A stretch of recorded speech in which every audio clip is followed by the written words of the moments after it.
S.W.Frost is now live streaming Hunt Showdown Thai no art offers please chief in charge Today is I'm back announcing XD. that I got a job at Crytek, and while I don't really want to say the role I'll be playing just yet, if ever, obviously this type of announcement comes with a lot of questions, especially for someone that has a YouTube channel about Hunt Showdown, so hopefully this video addresses all that stuff. But if you have any questions about something I didn't cover in this video, drop it down below in the comments and I'll answer any that feel warranted. So first, let's talk about the timeline for this. I'll be joining the team this month, hence the announcement, and that will have an impact on the channel in the short term and the long term. So what that means in the short term for the channel is pretty simple. I will not be as active. Consider this the last guaranteed Friday video for a little while. This will be a transition period of sorts where I also get the answers to my questions, get all set up as part of the team, and generally just have one less thing to stress about during a week. But again, that's the short term, so let's talk about the long-term plans as well. The truth is, the trajectory of Home Reel is not set in stone. Obviously, as part of the team, I'll have access to information about what's cooking over at Crytek,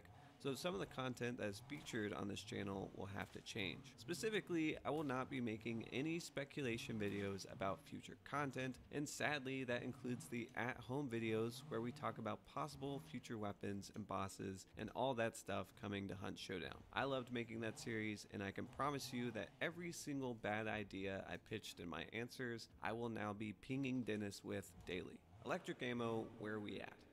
That's a joke. On the bright side though, there is some content that is totally fine.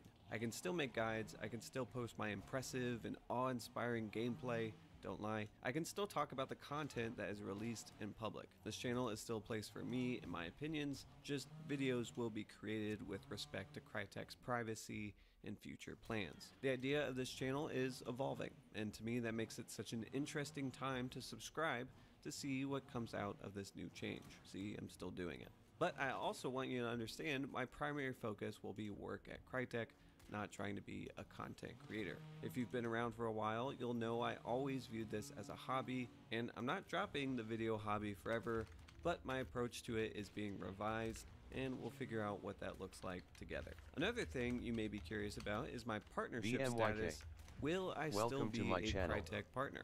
The answer is no, I will not. I appreciate everyone that used code HOME in the Crytek store. Really, thanks for all the support this year, it's been really impressive, but I will be leaving the partner program. I'm not sure what the last day for the code is, but that is imminent, so if it doesn't work, that's why. And then what about the Home Reel Discord? I think that remains unchanged. A few weeks ago, we made some tweaks to make it less maintenance intensive, so if you enjoy finding teammates and friends there, you can still continue to do so. I'll still be there and you can chat with me like a normal human person.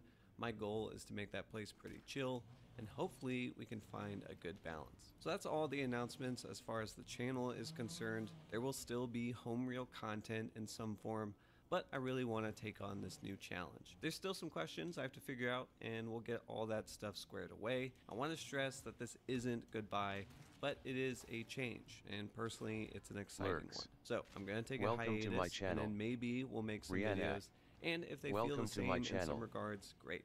If you notice a difference, well, we'll figure that out too. Okay, see you guys in the comments. Thanks for watching, and I can still say this last part. Until the next video, goodbye. Oh, also I'm changing my logo to dark mode. It's not like lights out or anything, it just looks better to me. Okay, goodbye.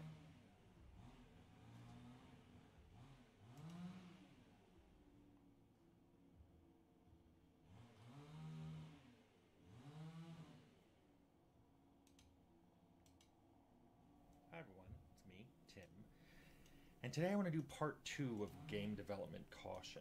Well, I watched this. The that first video one got a lot of views and a lot of comments, and I kind of want to talk about it. Yeah, I know the lighting's weird. It is just dark in Seattle all the time sometimes. I need to move to Seattle. Day. So I just turned on the overhead light. See how this goes. Mm-hmm. So, I did the video on game developer caution. Game development caution. And on the one hand, there was a lot of really good discussion about it, and that was great. I loved that there was discussion, because that's kind of what the game development business needs. It needs people talking about things, talking about processes, talking about problems, just telling people this is what it's like so you can make an informed decision if this is the job you want to do. Yeah, sure. But there was a problem that ran through the comments on that video, and some of the places that picked up the video continued what I considered to be an issue with how that video was taken. And the problem was that they were focusing on individuals. HVDES. People were listening to the my stories channel. I told and focusing on one of the individuals as the problem, and not what the problem was I was trying to illustrate. I mean, I can give an example. There were a lot of people that said I was the bad guy, that I was the obvious bad boss, that I wasn't listening to the people who were working for me, I wasn't accepting their estimates, I was yelling in my office. It's funny, I know I kind of said... Well, like, what, bro? Like, oh my God. So, yeah, for anybody who didn't see the first video, he was explaining why, like, some guy... Like, he asked basically some guy to change the toilet paper in a bathroom. This is not what it was. It was a game development decision, but it was like a pretty low-level one. And the guy said, yeah, sure, give me 3 to 5 business days. And so this guy said, I don't want to wait that long. I'm just going to do it in 5 minutes. And so he did it in 5 minutes. And then also he was just basically talking about, like, how they were being loud in his office, talking about some creative thing, and people were mad about it. It was 2 weeks. Oh, no, it was weeks. Yeah, he said it would take 2... He said 5 weeks. 5 weeks instead of a few hours. Yeah, yeah. And so, like, that's what it is. Changing out the time sync. It's making sure it doesn't break anything. I mean, sure. We were yelling. We were just having a discussion. Yeah. And it bothered me when I found out, oh, people were bothering. I'll shut the door. We'll go do it somewhere else. But the point of that was more of a, people don't want to talk about issues in detail like that. They just... Most of them just want to be told what to do. Yeah, sure. That's kind of the point. I wasn't saying that these people are bad. I'm saying the process that they find themselves involved in is bad. A lot of people were like... I think that you have to have a level of accountability for a person, though, right? Because a person is part of the process. Like, I don't think that it's an either-or thing. I mean, I can't talk about every situation. I just think in general, like, yeah, there are people that fuck up. Oh, you should have just fired some of those people involved. They didn't want the whiteboard up, fire. Gave you bad estimates, fire them. That's totally missing the whole point of the video. What's the point? And I'm torn because I think when I'm talking about things, I do better when I give specific examples. It illustrates it and kind of roots it in reality, and these are real problems that happen, these are real things that happen. But the problem is, people, when they focus on the wrong thing, it makes me think that they're like a doctor who, rather than trying to find out the cause of your illness, you're just being given pills to treat the symptoms. Yeah, sure. So it's like, oh, I've got this pain in my side, here's a painkiller. Yeah. That's not what I wanted. I want to know why I have a pain in my side. I don't want a painkiller. Although when I had... That's actually makes a very good point. He does. Like, he's making an incredibly good point. Because what he's saying is that the people that are making these decisions, it's not... And like he's right that it's not just individuals. Like, I think that it is individuals as well. But, like, these people are also a product of a system. And this system has them behaving in a certain way. It's the same as, like, you know how I said achievement points, like having achievements in games cause people to play the game in a certain way? Well, I think it's the same thing at like, a job. Because, like, how many of you guys have had a job where, like, they added some sort of productivity measure, and then you stopped doing your job in the best way, and you started doing your job in the best way to maximize your productivity measurement device? Yeah, KPI, yep, key performance indicators, some sort of performance reviews, etc. So, like, he is right, is that these people that are doing these things oftentimes, yes, they are a product of, you know, a bad system.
WW. Free law flipper is like they put you, hello sir, they put you like in some kind of a different section of the law, is that it?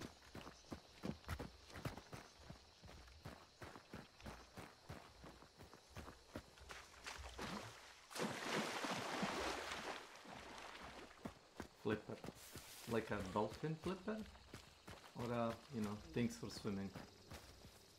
Yeah, and the text-to-speech works, so yeah.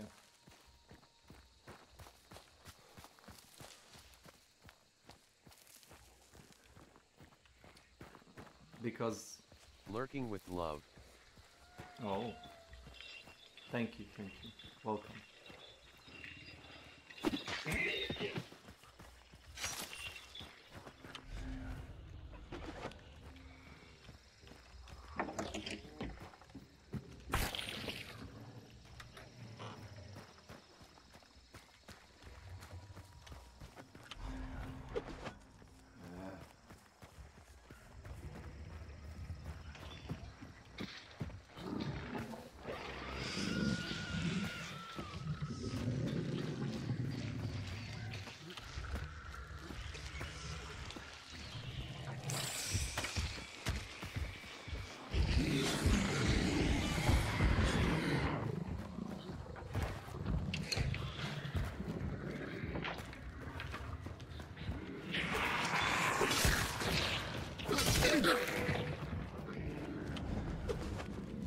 That was scary as fuck.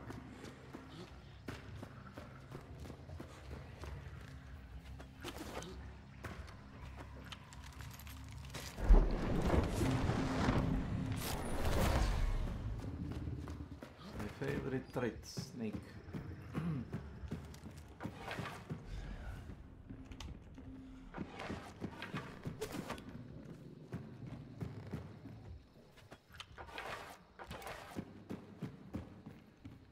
Which one? Oh, that one.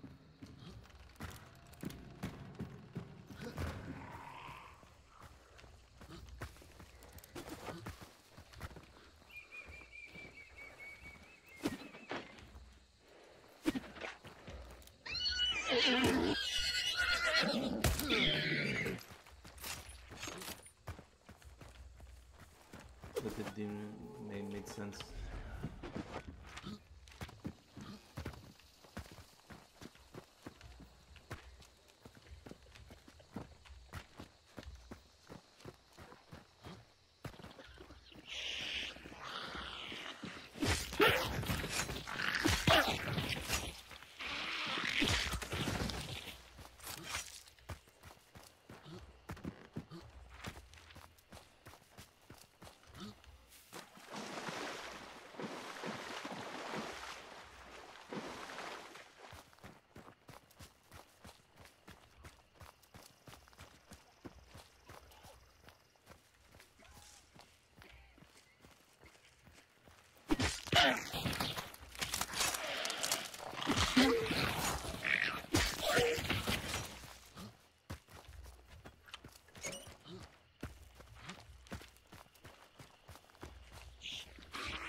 Azamrmayu.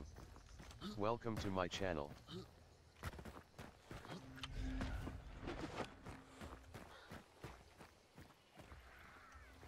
Hello, Mr. Eve, hello.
No.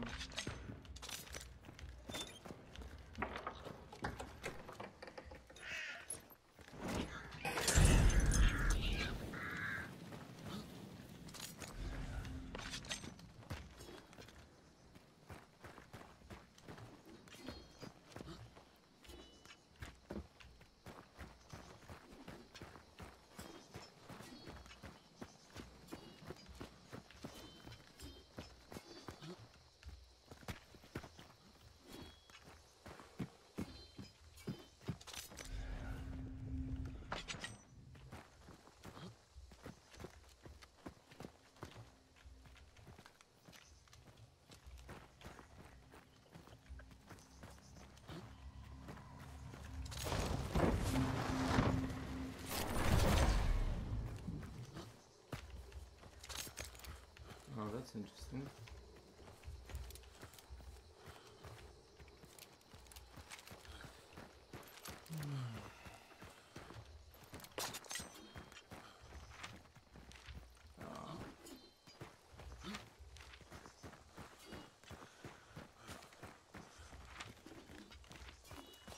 Okay, I got my words.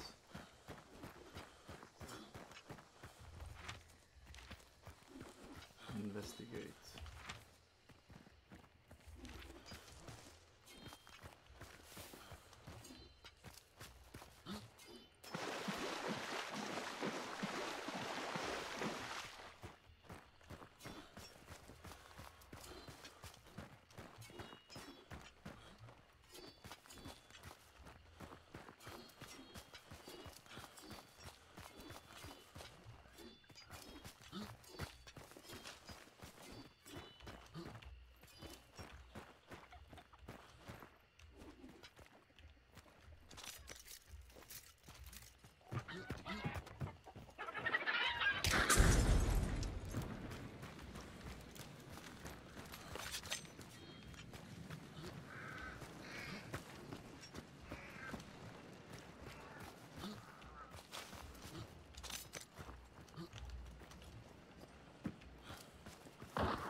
One.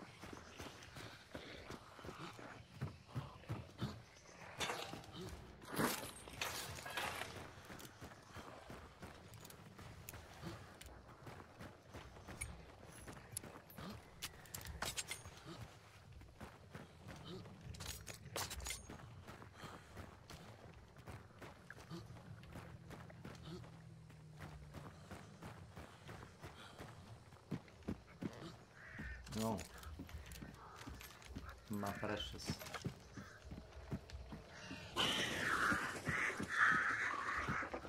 No.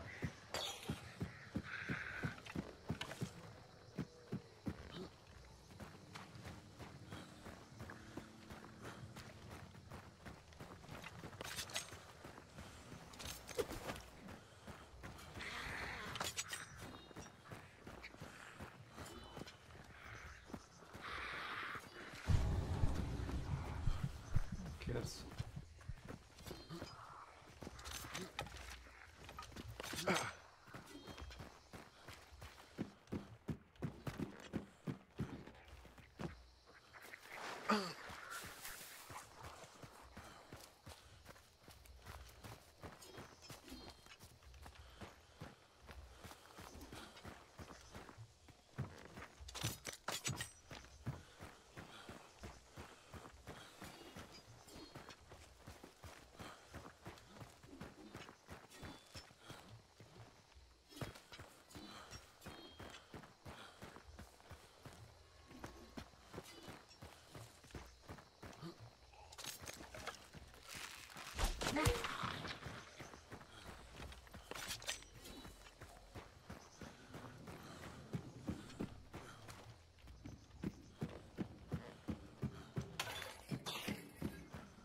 Nope. Nope.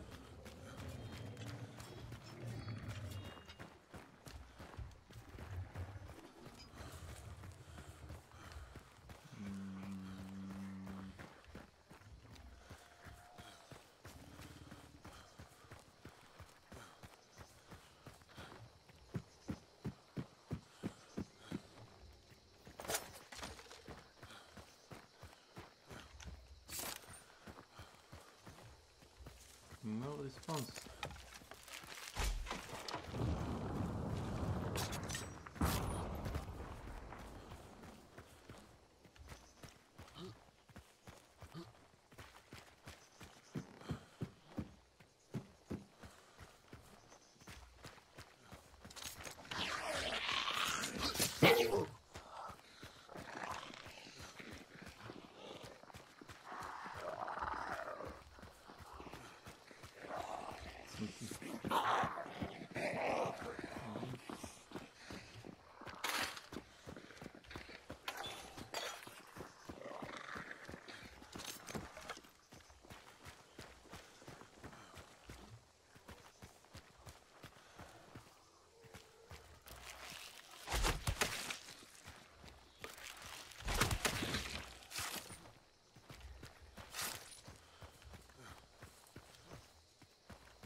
So the truth I know.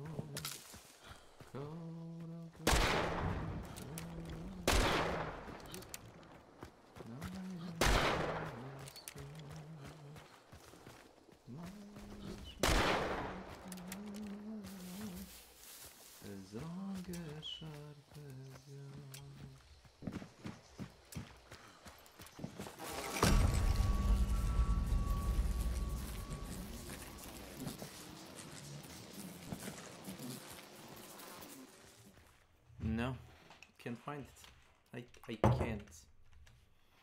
system. And they're just simply min-maxing the system. Because that's kind of what happens, is that whenever you have somebody who goes and they turn a job into a game, effectively, where you're min-maxing stats of, like, you know, how many are you doing per hour? What are you doing this per hour? Like, how often is this happening? Like, well, you turn, you know, a job into a game, and people stop doing their job, and they start playing a game.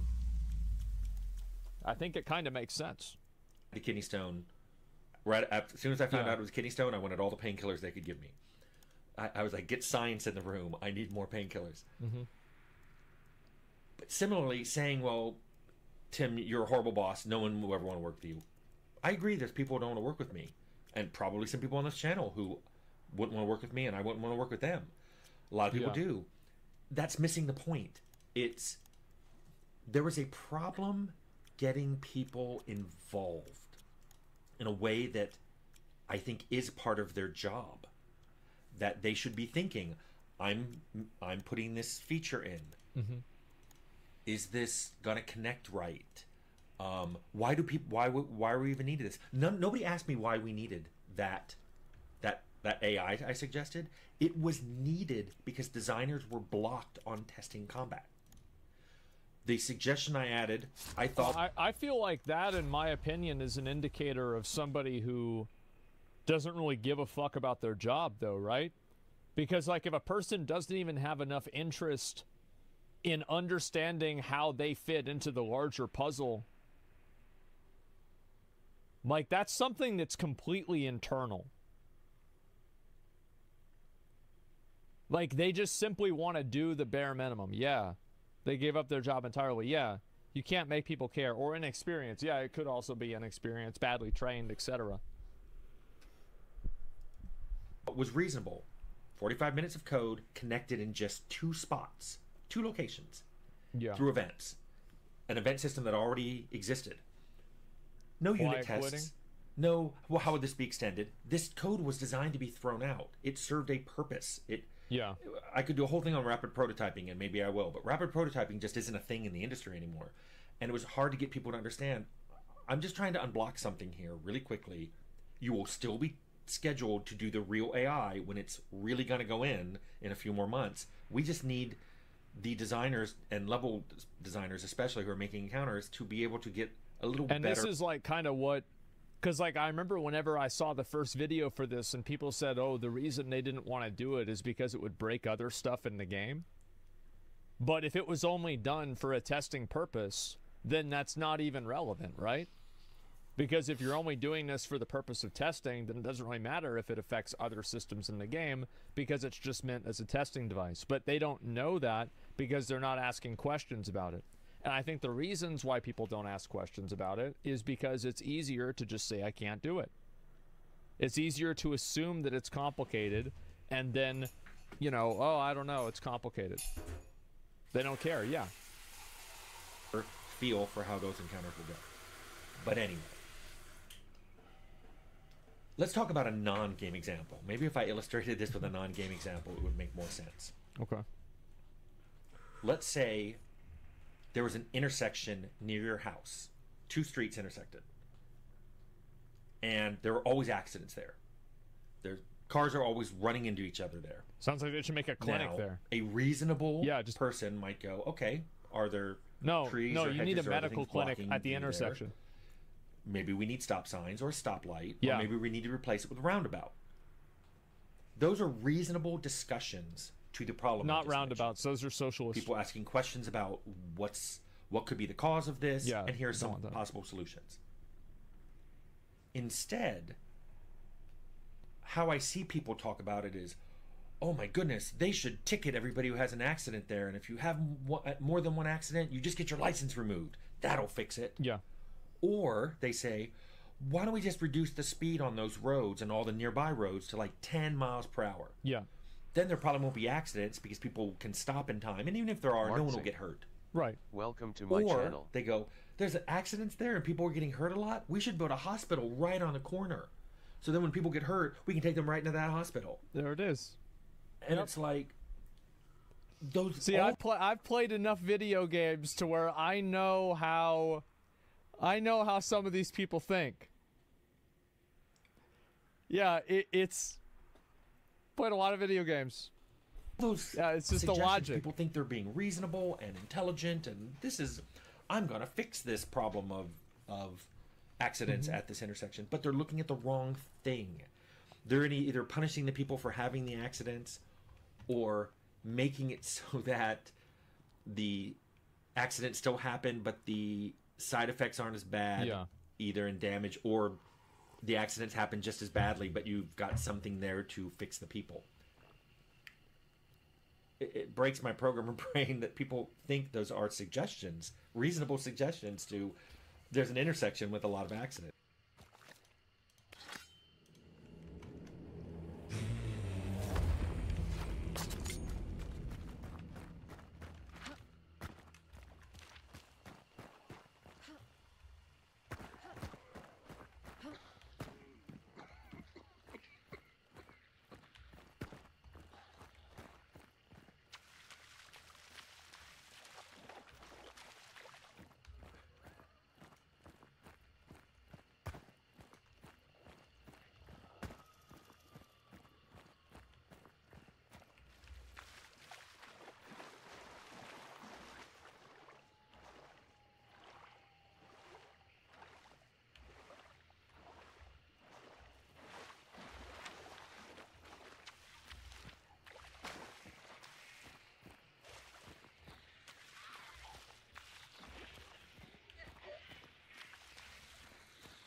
I mean, it's fine.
Yeah, whatever.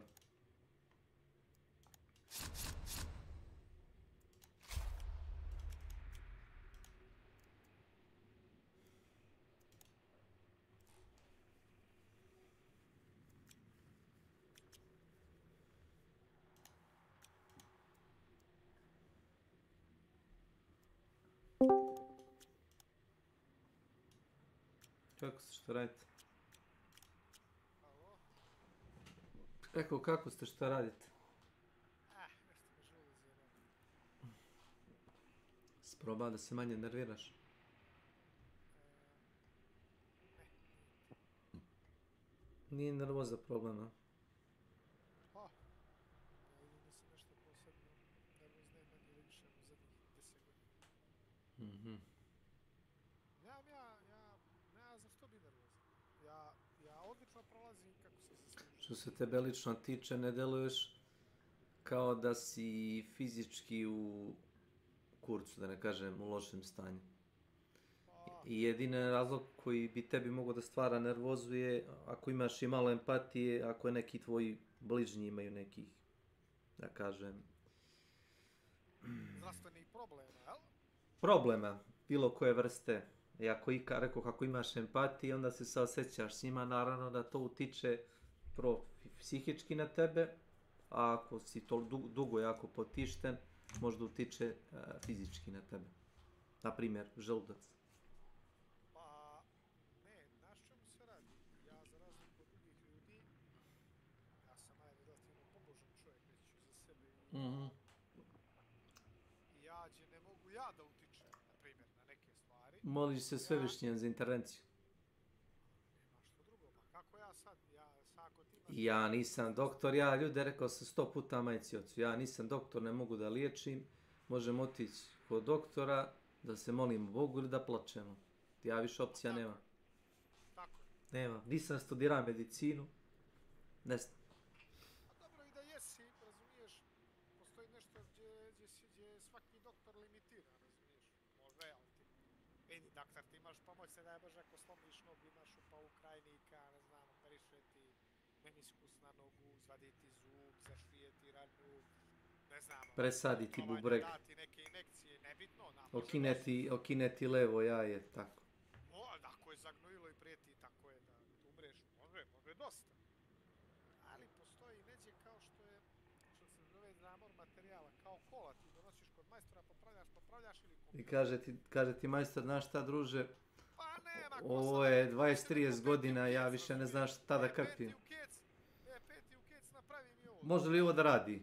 Može. A šta bih htio da radi? Da ga uključiš u struju i da blinka lampica, to radi. Pa jedino to. Eto, vidiš, radi. Diše što se kaže. To nije to. Postoji nešto što se zove... Sam ima jedna velika stvar. Svi mi imamo svoje vrijeme i prostor. Svi mi ljudi. Da li ćemo mi dobačiti fizičkog boravka ovdje na zemlju 20, mislim, ja i ti hoćemo, evo, dobačili smo po 40. Sad, možda napunimo 41, možda 58, možda 75, možda 92. Ja to ne znam. Jesu. Ne bi volio mnogo da napunim, iskreno da kažem. Znaš zbog čega? Da nadživiš ljude koji... Jel to? Pa prvo, pa dobro, ja sam malo i braću nadživio, nažalost oni su to malo požurili. Dobro, to ti se zove neprirodna smrt, oprosti, ili neprirodno... A nema veze, on se dislocira. Možeš mene nadživjeti, mogu otići tamo da radim pored one peći rade tamo na gas i može neki ventil da ode u kurac i kaže ne znam, trebalo bi izvaditi one tortilje. Žali slučaj, i tap, radnik, dobar čovjek. Jes, tvoje godište, poginu čovjek. Nešto će familiji da malo para. Nebitno je para. Možda familija nije stalo do novca toliko koliko nema čovjeka više. Možemo čovjeka napraviti od novca.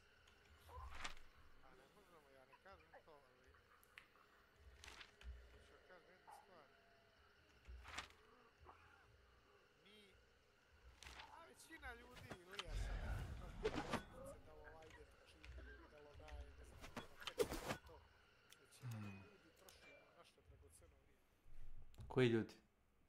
Većina. Počeo si da raspravljaš o filozofiji života. Evo ga, Predrag Drakulović broj 2. Ne, pa opet kažem, neko ide na pecanje, neko ide na fudbal, neko ide... Nađi nešto što te ispunjava svaki dan i svaki dan to radi. I to će ti dati smisao. Ako budeš razmišljao da je sve ovo besmisleno, ovo nema poente, neš daleko dogurati. Ima poenta. Poenta je. A dobro, ja i ti se nećemo slušati poentu, ali... Da čujemo poentu. Poenta je za mene, čovjek je napravljen da živi vječno. Kroz svoja dela ili šta?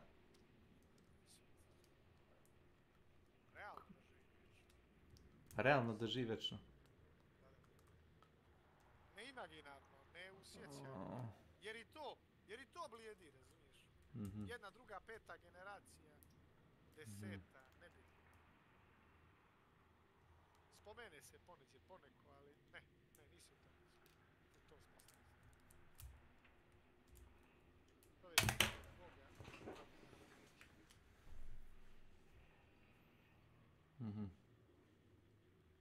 A po tome meni kao vjerniku svjedoče sveti Nikolaj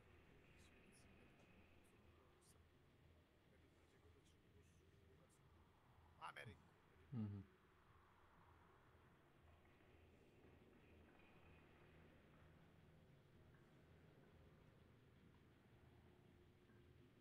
Yes. Kao u Huntu imaš lovca, on pogine, ti uzmeš drugog i igra se nastavlja. Da. Let the games begin.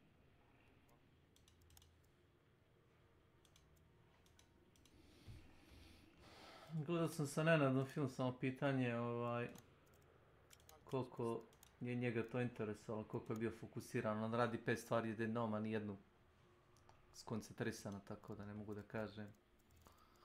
Kao šta bi uradio ljudima koji prodaju drugim ljudima zdravlje, a to je zapravo laž. Upoznao sam u Vrbas Ilija Jedniću, koja ima mnogo problema zdravstvenih. Čak ima, transplantirali su je i jetru. Šta ima zdravstvenih problema? Ogromni, da, jetru su je transplantirali. Yes. I? I jako je pozitivna osoba i par puta sam s njom pio kafu. Dobro. Sad bi ti bi se začudio od strane. Ja bi se začudio, ne bi se začudio, ma dalje i? Zato što provodi s njom vrijeme, a... Da si Boris, i? Dobro već. Nema seksa, znam. Nema obećanja telesnog užitka, da. Da, a njoj vrijeme ističe. Zato što takva joj je bolest i kad joj je sad presađena jetra, za jedno 8 do 10 godina opet će biti razorena. Jer ima neku autoimunu bolest koja jednostavno nema rak ili nešto tako, ali ima nešto što je uništava njih. Trenutno nema leka za to i ta operacija je samo produžila život. Malo. Tako je. Dobro, možda će biti leka za 5 godina, 6. 8 do 10 godina, nebitno, ali šta ću ti kažem, ali mimo toga ima još dosta nuspojava zdravstvenih zbog same loše funkcije. I ti poznaješ tu osobu i izađeš s njom ili popiješ kafu ili popričaš s njom. Jeste, čujemo se telefonom. Aha, i to utiče na tebe. Jednostavno... Počinješ da preispituješ sopstvenu smrtnost. Ne. I smisao života. Ne, jednostavno imam jednu drugu, a onako fine, simpatične, ali ima dosta jada ubinu. Hoću da kažem da bi ja htio malo da joj olakšaš i na ovu drugu ravan. Da, pa šta hoćeš spiritualno si onda se zbližiš. Pa i da mogu malo i do manastira. Sad,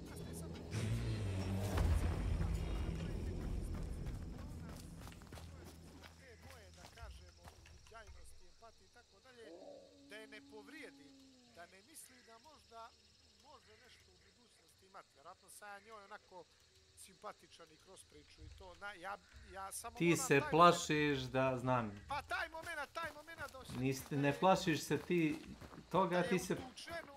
Da je utučenu, kako život ti imaš samo da malo. kažemo malo elana, mojim prisustvom da je ne ubijem, stavit ću joj do znanja da, a neću opet da je sažaljiva, ne znam kako to formulišemo, znaš. Nikako, samo držiš distancu i budeš s njom prijatelj, shvatit će sama, nije nenormalno. Jesam bio nesan. Pa ne, ali znaš kako, naš misli ono, jako ovaj kaže neće, no da će vremenom popuštiti. Ali nije ni to, vidi. Ako ona dobra osoba, kapiraš, i to. Sve i da je čovjek uzme za ženu i izdrži, istrpi i isprati je na onaj vječni put, to je pošteno. A nemoj to da radiš iz sažaljenja. Nije to sažaljenje. Nego? To je, nekako kažu, ova osoba možda vredi, poglavito od onih, ne znam ja, da kažem. Žena lako zmorava. Možda tas. Pa svaka ima svoje. Molim lepo, da nisi možda neku upoznao intelektualnu osobu mimo te što si malo pre rekao, da s njom možeš da pričaš bez da se sve ne svede na seks. A to se ne računa. Welcome to my channel. Ona od tebe nije tražila ništa dublje. To ti ne kapiraš. Jedina dubina koju je ona želela je da istražiš dubinu, da ne lajem sad.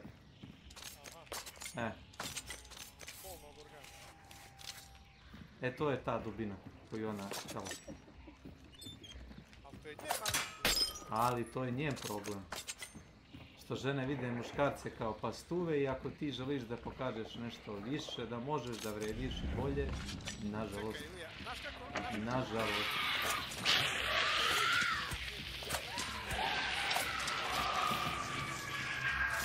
Vodili na raspesje. Okrenu se iza sebe i pogleda u grad i kaže koliko sabere dušeda tvoja kao kokoš milići oko sebe. Kaže, žao mi te je jer nisi prepoznao vrijeme. Ja sam bio tu za tebe. Ti to nisi vidio. Da ti meni držiš Božje slovo, ili da propovjedno. Nije Božje slovo, nego to je to. Bio si, ili na primjer, neko je proveo vrijeme i upoznao Tešu, ne znam ni ja. Popričao si, popio kafu, malo pričao u sebi, rekao neka budala čudako krenuo si otišao nekim svojim poslom. A drugo da si se držao njega. Kapiraš što ću kažem? Ne. A da si se držao njega, daleko bi dogurao, ovako si samo ga onako da kažem usput u životu sredio. A on je mogao suštinski mnogo toga ti promijeniti na bolje.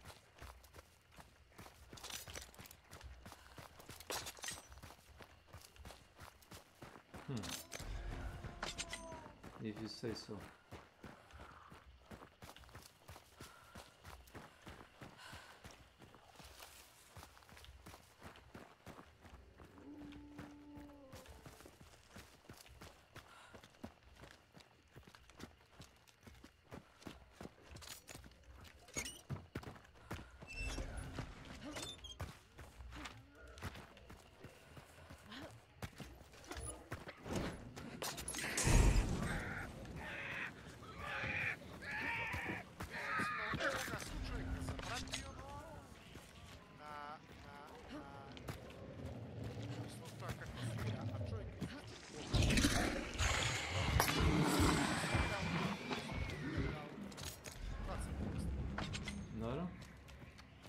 Pratio sam ga, subscribe-ova sam se na kanal.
Čak svira u bendu, zamisli to je. Čak Norris. Da. A Bogalj. Da, ima svoj... Hoćeš da čovjek, kaže da je čovjek ima neki fizički hendikep. A pogledaj... Jel te mrzi da govoriš pa kažeš Bogalj ili... Znaš da recimo možeš da kažeš Afrikanac ili Afroamerikanac, a možda da kažeš Strnčuga, znaš. Postoje razlika u tonalitetu, nema Bogalj. Fizički hendikep ima ili mentalni. Ima fizički hendikep. Dobro, ali ne moraš da kažeš Bogalj, to mene vređa. Dobro, znači fizički hendikepirana osoba. Ne moramo da umaložavamo. Pa šta ima veze? Čovjek je prevazišao svoj hendikep i uradio nešto. Tako sam se zaskrajbova na njegov kanal i napisao Buđa meni. Znači čak svira u bendu. Znači ubija kako svira. Mislim, generalno...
Pustiš ga malo da priča, to mu je lik.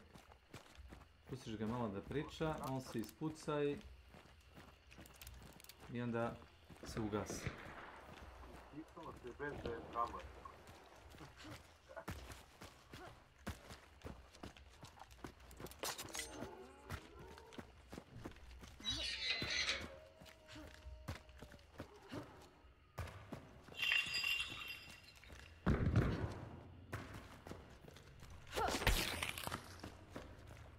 To ti tako ide, znaš.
Bum.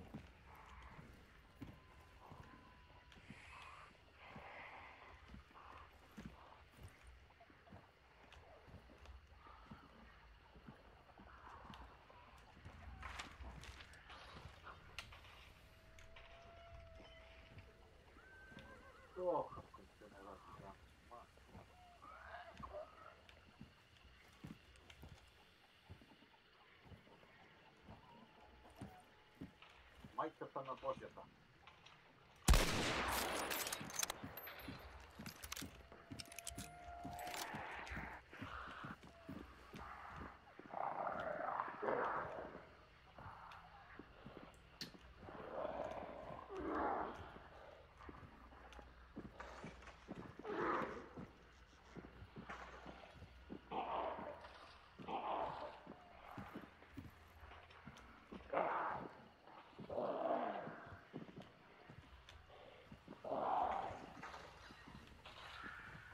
Nah. You can bet your hat.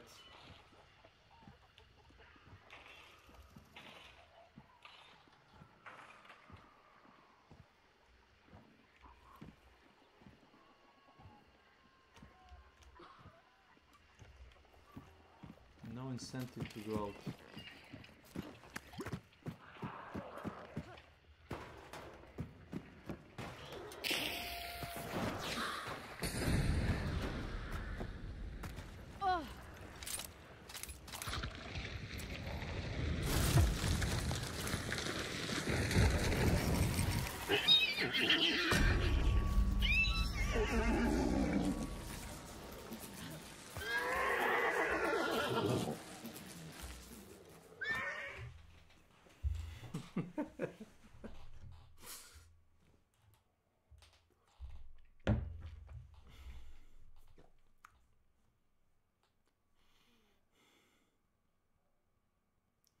Danas ti se ne radi, a?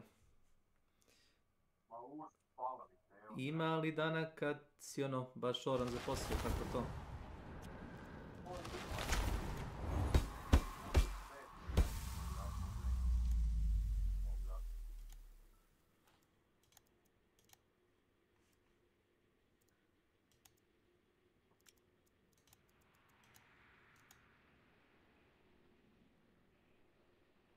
A? What?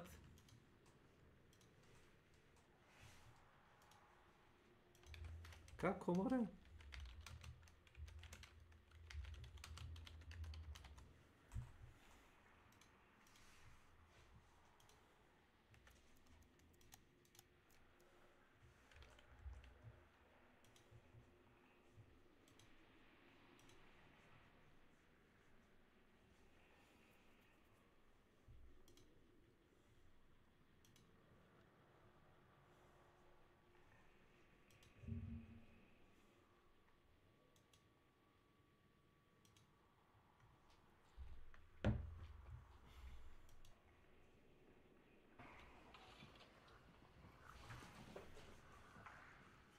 You can bet your hat.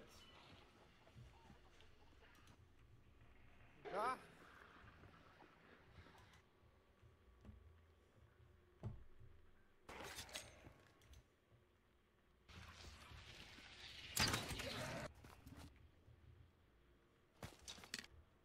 Jesu te pokrali, Ilija?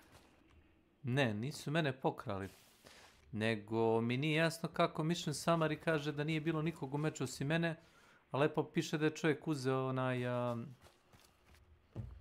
Token. Da, on je uzeo kao taj, kako se zove... Bounty token. Nije to Bounty, to ti je onaj Wellspring.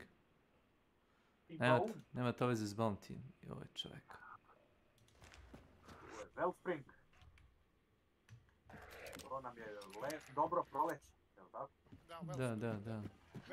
Well done, kao, dobro. Wellspring. Dobro proleće, nema sušta. Nema se šta prigovoriti.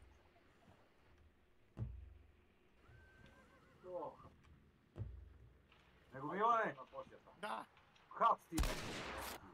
A nešto me želudac zajebava. A majke mu jebem. Pa zajebava i ti njega. Jebe tu majku, sad. Istina. Danas ti se da... I tako, jel?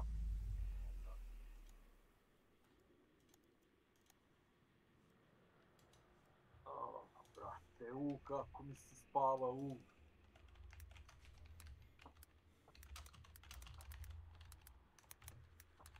Ti, Ilija, već je kupio Starfield ili nisi? Zašto bi ga kupio?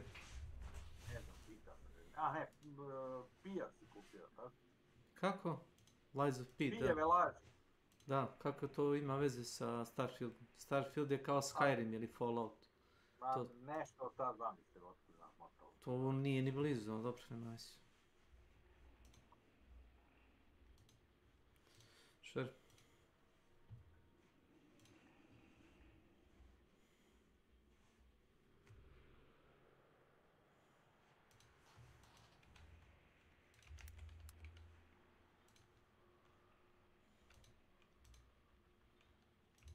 Jojka, stani. Ikšića mi, joj. Milane moj. Miljan. O, Miljan. Da, Čini, da ne igraš hunt, možda sa randomizerima. da, sad ću. Upravo su. Pa zašto? Zašto ti oni? Zašto? Govori, zašto?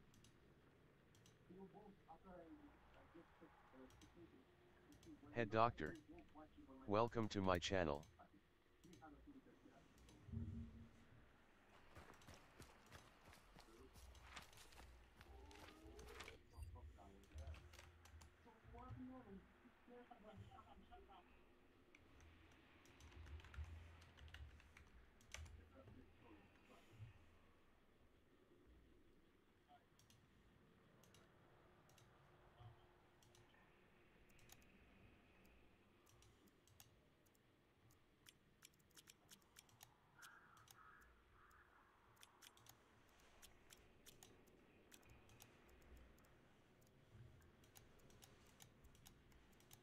Kill hellhounds, kill meatheads. Ilija, sprešaj event. Da vidim samo. Treba mi 300 poena za 50 level. I onda možeš da grindaš kao Nenad 10.000 experience za ovaj prevezak, ali to ne znam da mi se radi. Pa ja sam i to dobio, Ilija. Jesi li Šal. si igrao? Šta? Šalm. Šta šal? Čalm, privezak, čalm. Čalma? Nije čalm. Čarm. Čalm nije. Čalma je nešto drugo. Da se kažeš privezak. Da iskoristimo malo domaći izraz. Privezak. Za ključeve, praktično.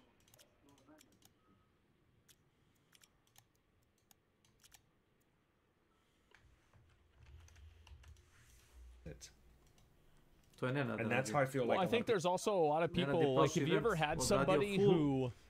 Have you ever done this? Is like actually a really good strategy, and I use this a lot of times whenever people want me to do something I don't want to do, is I massively overcomplicate the issue to become like an unsolvable labyrinth of problems. And like you cannot possibly unravel it's like a Gordian knot of problems that you just cannot even begin to figure out, like, what is it? Like, so it's like if I have to drive, like, oh, I have to pick you up, like, oh, I've got to pick you up. Okay, well, oh man, I just got my license renewed and it's like in the mail, and like, you know, my inspection is out, so I need to do that. I think I need to get gas, and like, honestly, man, like my phone's not ready. I don't know really exactly where you are, and so I'd have to go ahead and look and see that. And like, there's also something else going on, right? And like, I am so good at making people realize that they don't have a chance to get me to do anything. Like, but procrastinate? Yes, like I will put up the biggest smoke screen just so I can not move. I just want to sit there. Obfuscation, yes. Well, I can't do that, you see, because the microwave doesn't work. So like because like now I've got to go to Home Depot and I've got to figure out this microwave situation because like, you know, in the morning, right? Because like I read a study that said that you had to eat things in the morning. And so like you turn something totally around on them where like at the end of the day, all they wanted you to do was help move a sofa. But now they have to hear about your microwave. And so you punish them by even beginning to think that they could ask for your you to do something. You punish them by making them listen to like a 25-minute story. Yeah, tell a fucking story, exactly. Yeah, how to alienate everyone ever. Well, sometimes it doesn't work though, and they keep coming back, and that's the worst part. Now, also another strategy I used to use is that somebody would ask me to do something, and I would think about the timeliness of what the ask was, and I would respond to them slightly outside of the range in which that it was acceptable or they needed to have this thing done, which would make them think that I gave a shit. I just didn't see the message. But the truth is, I didn't give a shit, and I did see the message. So that way, it, you know, they're not upset at me, but I also didn't have to do anything either.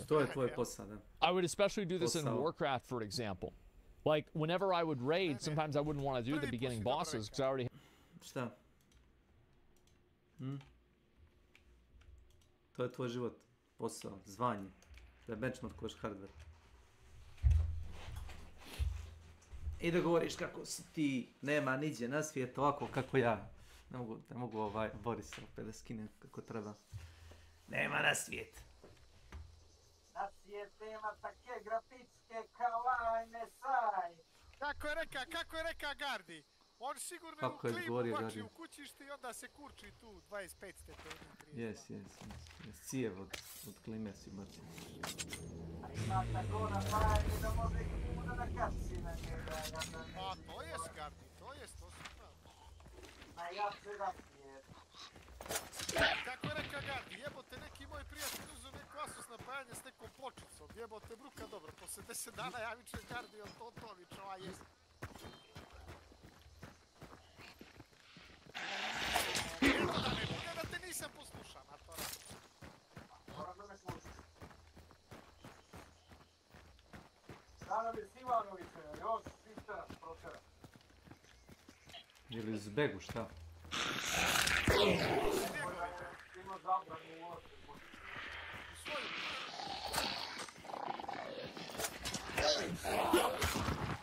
Kad slušaš moga kuma, to zvuči melodramatično.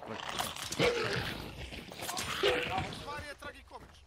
Ja pitam pa što je tuko ženu? Ne, nego sam je snima, kaže, pa me prijavila. Šta si snima seks, ne razumiješ?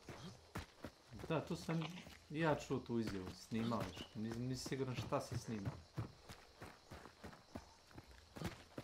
Kao tu je ona prijavila da je on tu snimao i ništa nije jasno, ali sam dugo.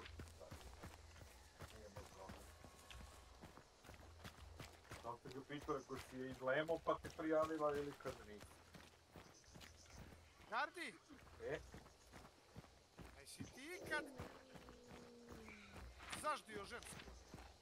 Ne. Kako zaždio? Zapalio znači šklepio, Ne, zaždio znači ti si zaždio vatru, ti zapalio vatru. Nisam siguran zašto si upotrebio izraz zaždio. Zaždi mi cigar. Ne. Zaždi mi cigar. Zaždi mu šamar. Ne. Zalijepi mu šamar. Sad ćeš ti reći zalepio sličicu ili zalijepio.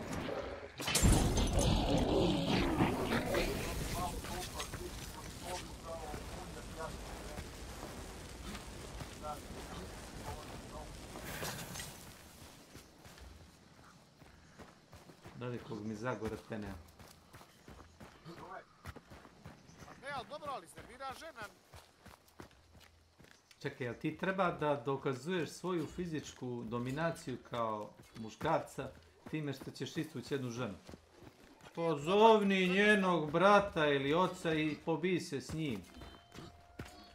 I onda kaže, pa ne, dobro, ali to je izazov.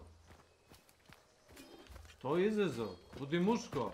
Istuci ga i reci, ne budeš i me slušala, tad će ti dobiti opet batina ili brat. Pa ti vidi šta ćeš. Ali nije to nije. Šta je? Oni nisu ljudi krivi. Pa i kako nisu krivi? Je li brat gledao kako ona odrasta? Ili je tad se vaspita? Kako nisu krivi? Rodbina je vazda kriva.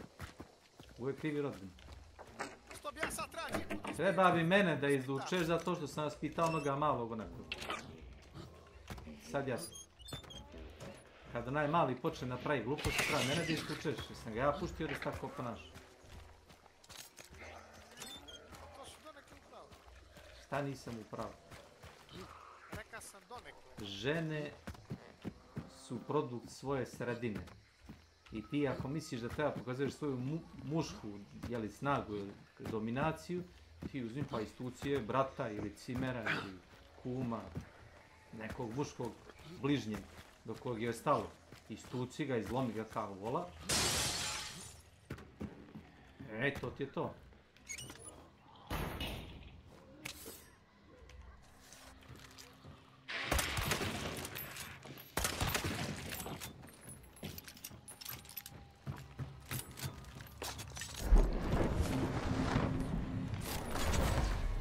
I eto ti, muška dominacija.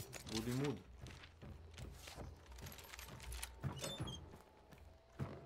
Ćeš ove vaknemo a domino desi. Yes. Domino desi.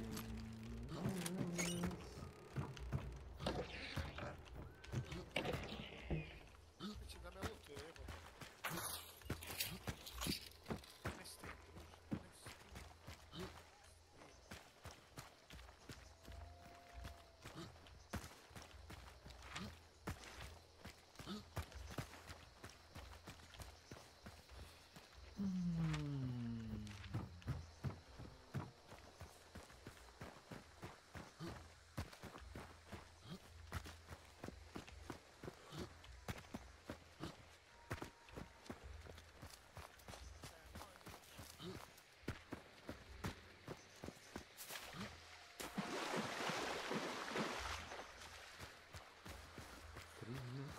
Samota, gdje je sramota, da ti vidiš na oka motora devojka.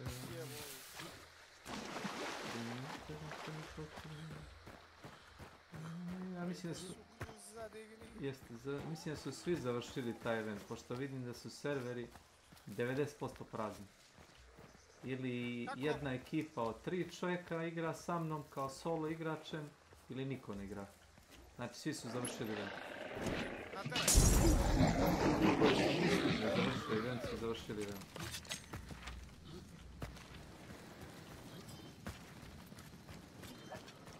Ali ja igram na običnom teraku. Kakve veze ima običan ili neobičan? Pa ima i Ja ne igram protiv duo sa zlatom, man. Ja igram 30. To ti jasno, da, ja igram uvijek 30. Jer malo je teži slučaj pratiti, ti igraš kao 30. Ja igram kao solo 30, uglavnom. Ne uglavnom, 99,9% vremena.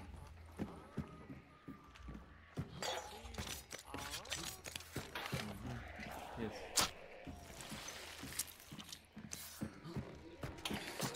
Da ne šutra za Nema razloga sutra da idem za nas.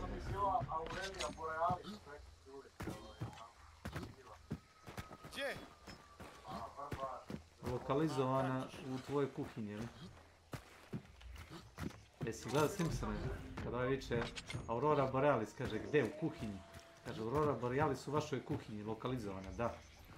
Da. Lokalno.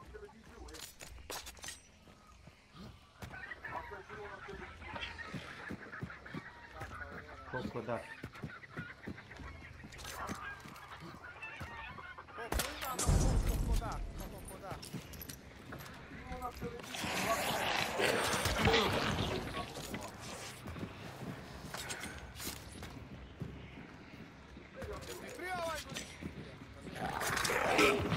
Nazovi godišnji, nisam nazovi godišnji.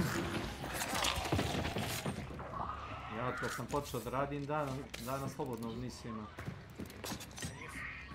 Šta jesi? ti znaš ono. Nedeljom nisi radio. Nedeljom nisam radio. Ne, nisi u pravu. Nedeljom sam radio.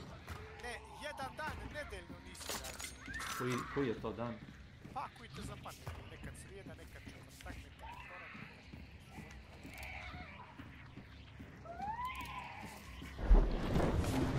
Ako ti tako kažeš. kako god je.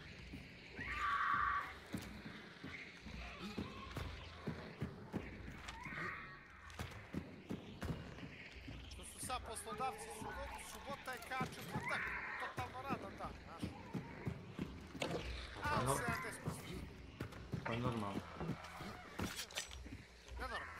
To je normalno. Zato što ne može da se postigne proizvodnim procesom da se Što to mene briga? zadovolji Nek zaposli još tržište. 5 radnika, Jeste, pa u ćemo... tome je pointa. Treba da se zaposli. Da bi se zadovoljilo. Da bi se zadovoljilo tržište, znači treba se zaposli ljudi. Ali ljudi se neće zaposliti ako... Mogu da predam, mogu da radim kod tebe. Ako novčana dođeš kod Jasmine, dođi radnim danima, glavni tehnolog, Dođem radnim danima u firmu. u 8 sati i tražiš Jasminu. Kažeš, ima 40 godina, zdrav sam, mogu da radim treću smenu ako treba. Neću to da kažem. Čuo sam, ne, ako nisi spreman da radiš treću smenu, prvo mora da se ispuni određena kvota radnika da bi mogli da ukinula treća smena, ne može ovako da se postigne. Dobro. Znači, odem i javim se Jasmin. Jeste, i to je to. Treba li da nosim neke papire? Sve će ti oni reći što doneseš. Ništa ti ne moraš doneseš, samo idi na razgovor. Jesi ti bio na lekarski za posao, ne? Slušaj, nemoj da komplikuješ stvari, samo se pojavi. Ako si voljan da radiš, ide se ti susret, možeš odmah sutra. Sad nećeš nikog naći. Ne, doći ću kad ti budeš radio u tvoju smenu, da ne bude da nisam. Doći ćeš u moju smenu. Kad ti počneš da radiš... Dobro, šta ti sad to znači? Samim tim što ćeš ti početi da radiš, ja ti kažem, ok, verujem ti, počeo si da radiš.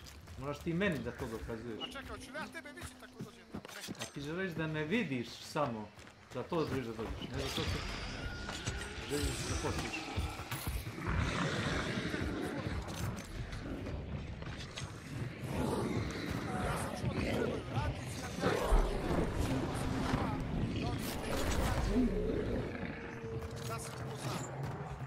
Da se upoznate. Ja nudim svoj fizički snad, neću ja šta mislim radim. Kakvi uslovi, kakvi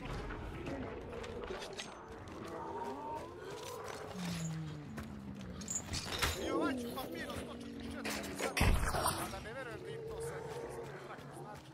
A njima ne treba inteligencija, oni te ne stavljaju da budeš ti direktor firme, znaš. Ali ja što? Ja kajem, hoću da vam vodim.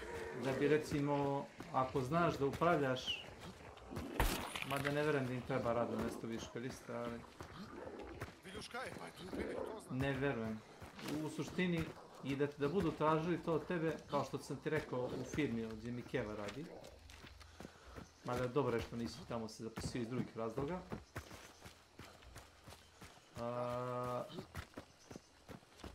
Oni traže da radi jedan čovjek sve. Ne, nego... Ne znam kako ti objasnim. Što više znaš, to bolje da rasteći. Ne. Evo, objasnit ću ti kako je meni objašnjeno. Kad te prime da radiš, ti si pomoćni radnik u proizvodnji. Pomoćni radnik u proizvodnji. Ako šta je moj posao, sve što se zahteva od mene? Tvoj posao nije da radiš u laboratoriji. Tvoj posao nije da upravljaš viljuškarom. Tvoj posao nije da održavaš mašine, razumeš? Ja ću reći da je to malo nedefinisano. Pa dosta je definisano, znaš. Dosta je definisano. Ja sam ti pomoćni radnik u proizvodnji, to što rekao. Da li, moj posao? Sve što oni traže od mene. Razmeravam začin, ako ćeš da ti oko... Ne, zato što prvo ne bih hteo, drugo nisam obučen za to. Ne želim to da radim. Ne želim to da radim jer neće biti plaćen za to, tako da ne želim to da radim. Poslao za to radi. Ima čovjek koji to radi, nema potrebe ti da se zamaraš time. Ne mogu te... Bilo je izuzetaka kad čovjek dođe da radi, i onda u fazonu jebi ga. Nema ko da radi na pakovanju. Ajde ti XY. Slušaj me. Ja bi samo rekao, to nije moj dio posla. Neće ti to ona reći, to sam ti ja rekao. Možeš ti to da kažeš, jednom verovatno, 2 puta. 3. put će ti reći jebi ga. Stvaran čovjek koji može da uskoči... Mene samo da ubijem bossa, da ne pričam za džabe, ne čujem.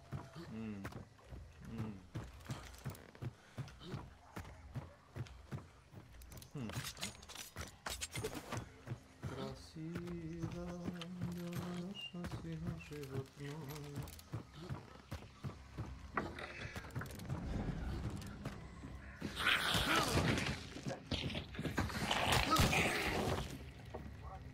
Interesantno.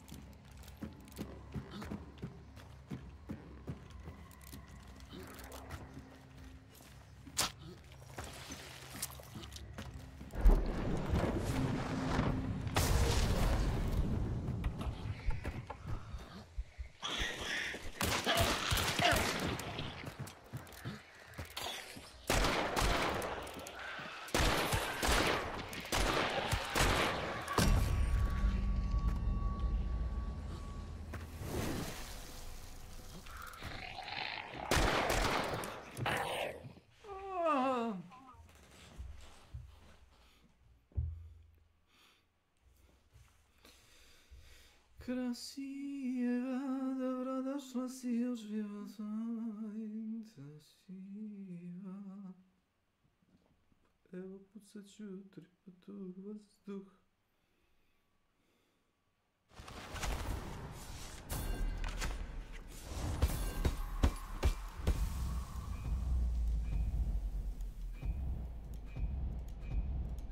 Stop it.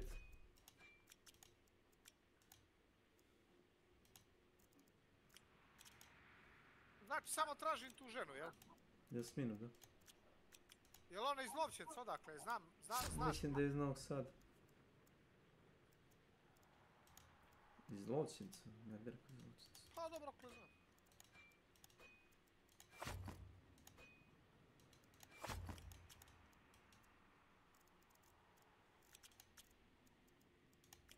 Znači ništa, samo dođem, jel?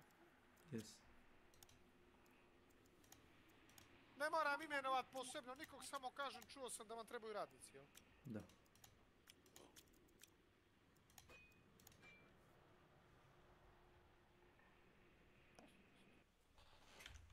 Onda ili ja možemo ići na posao mojim kolima?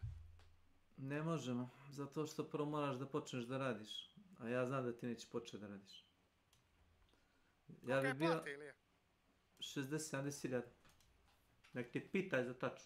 Za osnovicu, pitaj za osnovnu zaradu. Sve preko ti je subota, 3. smena. Preko vremena nemaš. Razumiješ? Radiš 8 sati. Nije tako posao koncipiran da ti se razdaljuješ. Nema potrebe da se razdaljuješ. Ima dovoljno ljudi. Poenta je da zaposle Ajde da te pitam samo ovako, jel ti lakše to da radiš nego što si radio? Radio sam 12 godina. Radio sam 12 godina u Topoli. Ovo je... Ovo ako ni da mozak na isključeno, znaš? Na isključeno mozak. Koliko sam poslao radio u Topoli, ovo je... 0.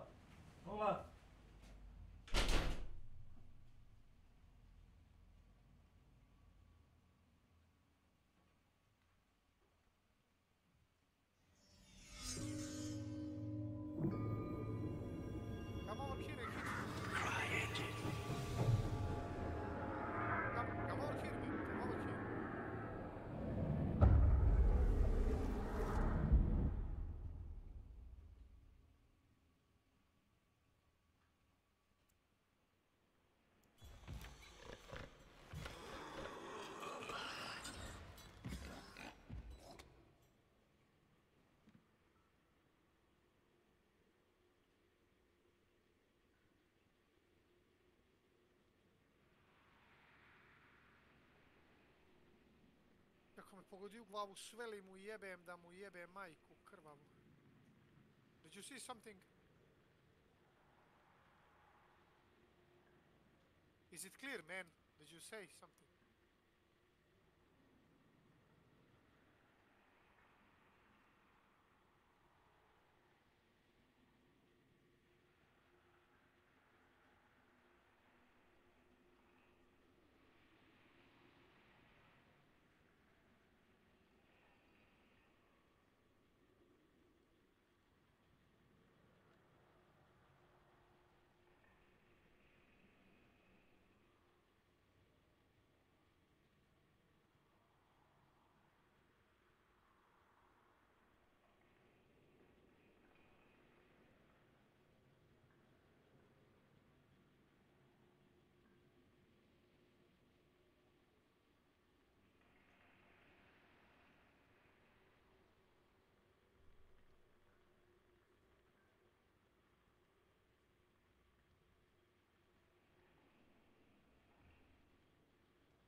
Köldruvik vittu kö.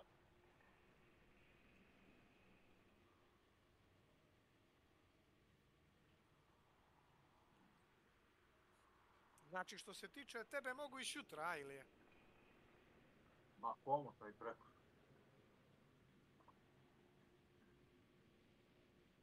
Moj Milan. A gdje da tražim na glavnu kapiju tamo, ili šta? Ima li kancelariju svoju?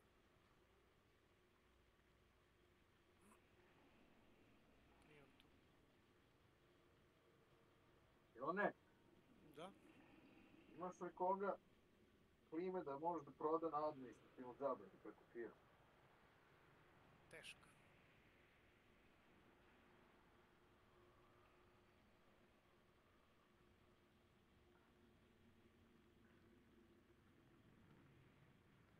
A koliko klima imaš?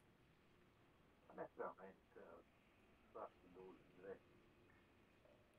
A čekaj, treba, nisam kapira, hoćeš ti da kupiš ili? Znaš ko će, ali sad kad nema računa, ja imam Lego, ja sam stalno zaposlen, imam račun u banci, sve. Nego ima to i firme što daju na rate, na 3, 4, 5, 6 rata preko administrativne zabrane. Pošalju papir u firmu, Da. potpiše i skidaju niz plate direktno njima na račun.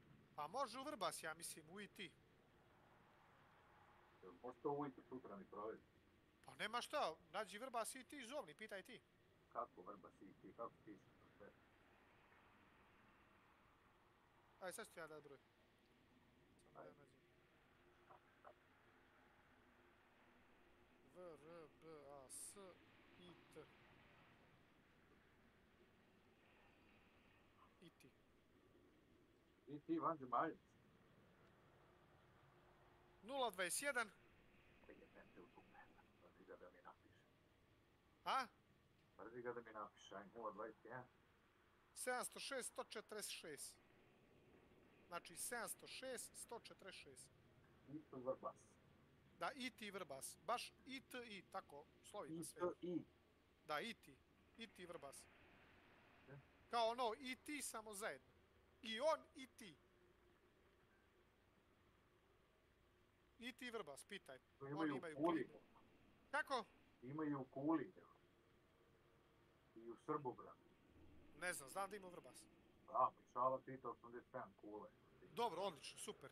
Znači, zovneš i pitaš. Sjaj? Eto, Sjaj. Jesam ti riješio, matora? Pa nisi mi još riješio, ček da vidim da li može... A znaš ti koga treba pitaš, jeli, matora? Pao si mi na pamet. Da ne lažem, pao si mi na pamet. Vi Crnogorci to rešavate, znaš, tako da... Pa završi mi to. Pa Ali znaš šta znači, Borise, kad neko kaže završi mi to? Uradi mi to bez para i donesi mi da ne mora mrdnu nici.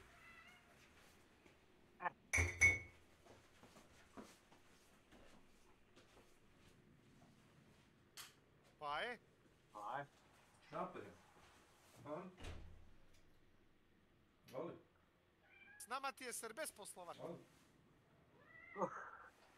Nisi baš nešto želio da izađeš napred. Onda odmori, kao crnogorski mačak. Debili. Je. Ja sam glup, a ne znam. Ti ćeš da mi kažeš da je ođebos.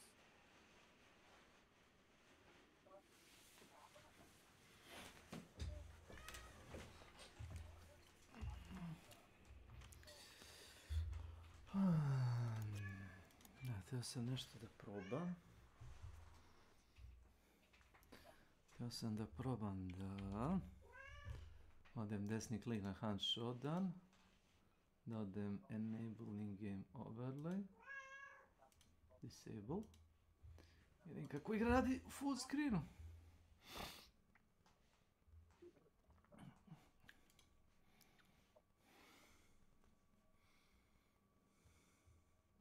Dođi ovamo, mamu ti jebem glupavu, bre. Mjau.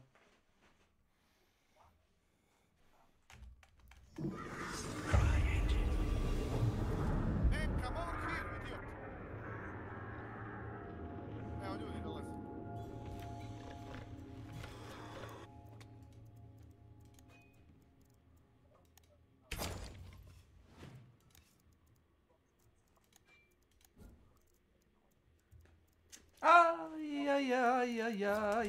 Aj, mačor. Miran budi.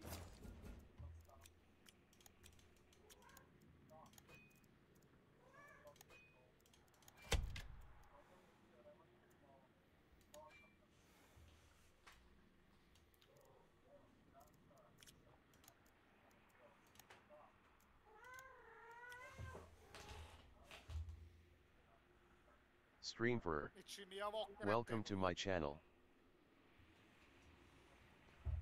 Leave the door open. You can leave your hat on. Kaki kreten Ilija, Yes, yes. Vidi ovoga kreten.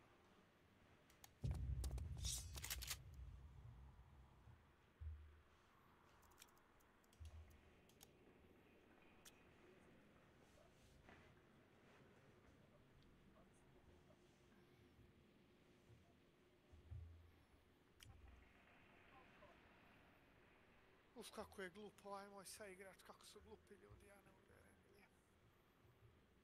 Reci mi, ima li firma broj da zovnem ili mogu da banem kad god hoću? Kako misliš? Preduzeće?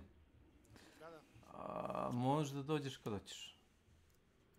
Dođeš kod... I čekaj, gdje da je tražim kod portira da tražim tu ženu? Dođeš do vrata, parkiraš kola neđe gdje ne smetaju, da ti kamion neki ne raspali. Sa strane, dođeš do vrata, portir te vidi, otvori ti vrata, uđeš, kažeš došao sam da pitan za posao, je li vas ko zvao? Nije, došao sam da pitan s Jasminom, čujem da tražite radnike. On ti kaže... Šta kako se zove žena Bilje? Jasmina, već sam ti rekao, nemoj da se praviš toše trojski. Ne mogu da čujem od bossa. Jasmine. No, man, leave the door open. Leave the door open. I see. Twice. Don't worry, leave the door open. Ajde, buzo. Ajde.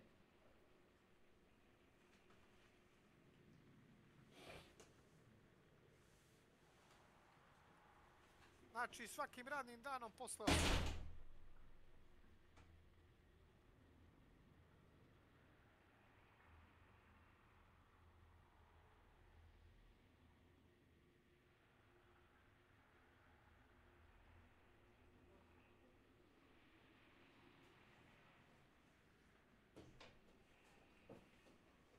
Da budemo kolege, Ilija, a? A što ću ako ništa drugo, bar da prezimim, Ilija? Do proljeća, onda na silu, stvari do ljeta. Šta misliš o tome? Alo? Al malo samo da nema treće smjene, mamicu, joj jebem ja.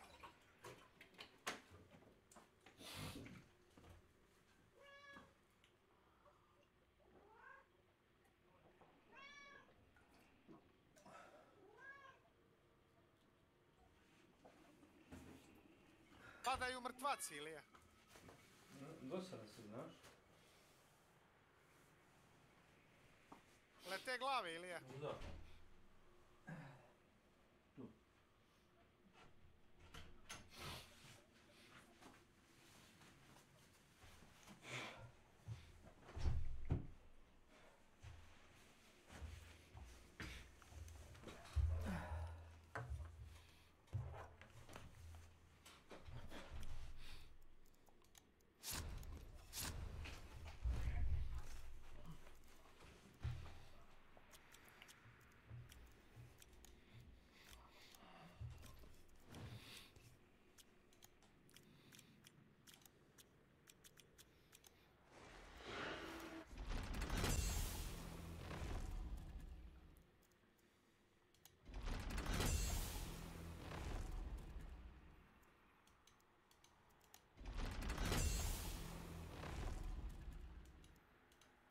Whatever.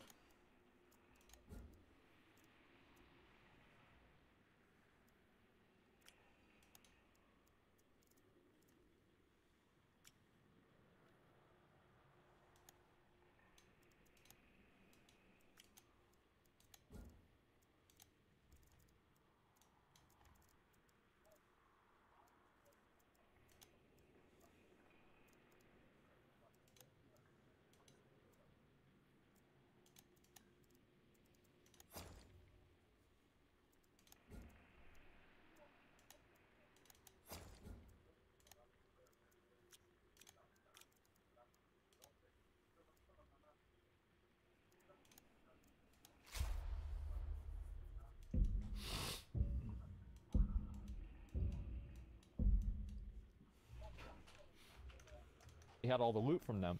So I would put myself on standby and I would log on. I'd tell people, oh, I'm here, but put me on standby. They're like, okay. And I said, you know, call me if you need me. Well, they call me, and then as soon as I see they call me, I pull up one of their streams on incognito mode on my phone.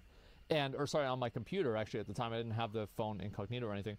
I would pull it up, and I would wait for them to try to get a response back from me. And then as soon as I saw them swap somebody else in and the person was summoned inside the raid, then I would respond. I would be like, oh, yeah, guys, I was in the bathroom. Like, yeah, what do you need? I'm all here for the team. Meanwhile, I've actually just been sitting there watching porn for the past 30 minutes, and I knew everything that was happening. Like, I'm on an alt right now. I'm literally playing the game. I'm just on an alt. I'm just farming a boss on an alt. Like, cause fuck it. And so I would do this for like literally years, and eventually they kicked me out of the raiding team. But it took a long time for them to figure this out, and in the process of that, I made millions of gold through carries, and I also got my best in slot gear. So really, winners win. Quiet quitting? Well, but it's like you have to be like very good at this. So like in terms of, because like I think Tim here might be being a little bit gracious to some of these people, but I actually think that it's a situation of what I like to call lazy fucks. And lazy fucks are a big issue. They can absolutely be a big issue.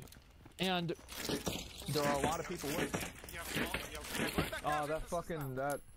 that thing in my garage is going off again. I'm not even gonna worry about it. But anyway, no, it's fine. It's just that I think the fan's fucked up. I gotta go down. See, like, watch, I'll do it. So, like, the fan's fucked up. I gotta go downstairs and do that. But, like, in order for me to go downstairs and do that, then, well, like, the garage is dirty. So then I have to figure out, like, how to get to the garage. And then I have to get to the, you know, the control board, or the, you know, the light switches. And then I have to figure out which one to turn off. And then after I figure that one off, then I have to figure out how to do this fan. I don't know how the fan's wired, so like, how do I solve this problem, right? And so you can just immediately turn like a 5-minute solution into a 30-minute problem. And nobody wants a 30-minute problem.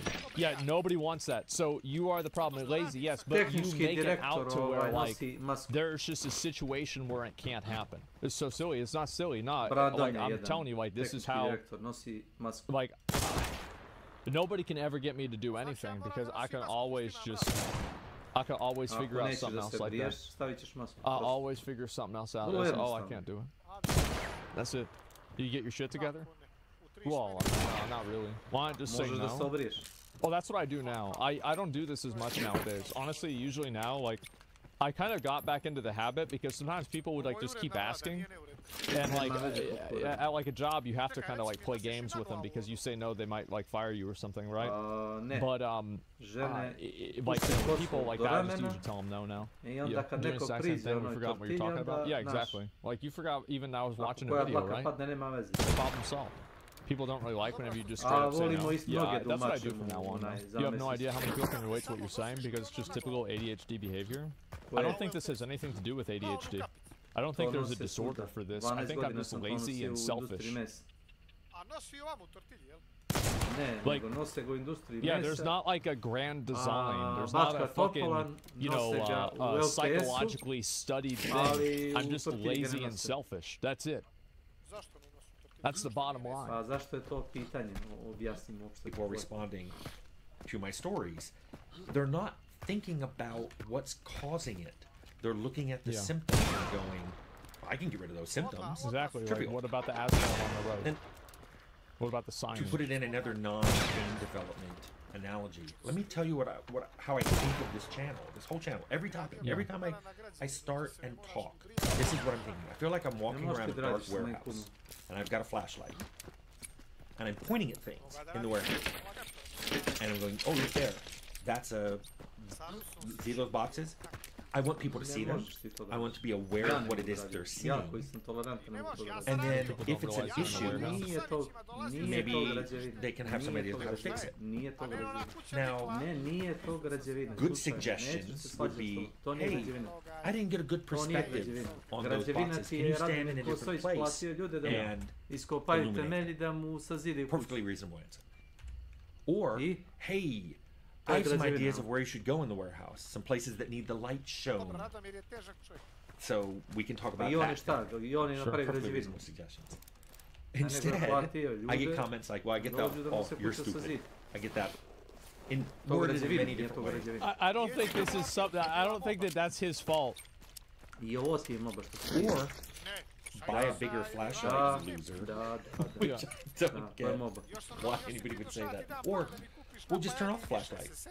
Now there's no problems anymore.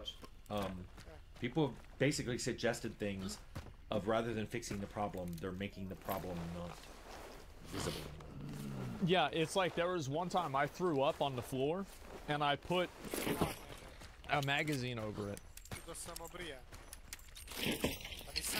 And I also want to go ahead and dispel a rumor.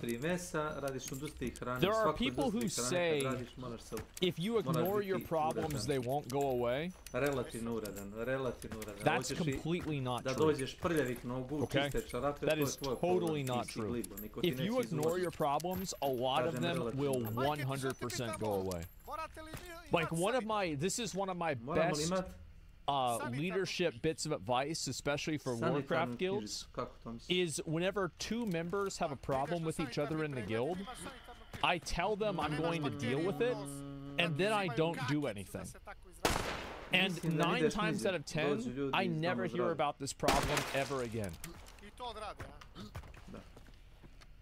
Yeah, I just straight up lie to them. And it works. What's up, Logic, comparing games to life? Oh, it's people. And then some people will go, we should just leave the warehouse. You should go to the indie warehouse next door. We don't have those problems. Like, but can you not see that there's still a big warehouse? Oh, you're right. That's a good point. Yeah, the problem was my teeth. I ignored them, and then they went away. With people bumping around in the dark and having problems. Going to the new warehouse doesn't fix the old warehouse. I understand some of you are like, look, I didn't build this warehouse. I don't know how to fix the warehouse problems. I'm going to go over to the indie warehouse. I get it. But, you know, I spent the last 40 years in that warehouse. I want to try to help fix some of these things. Yeah, sure. I get it. Or, even better, point out them so you guys can yeah. So, in a sense, I kind of want the issues discussed so that people know what the issues are and agree what the issues are and then try to fix them. And that's the whole point of this, kind of. I mean, I want, in addition to me wanting you guys to go and make great games for me to play, which is a totally selfish reason, but I consider this channel a place for learning about game development topics and discussing them. And I think that a lot of the reason why like certain games have these problems is because people are lazy.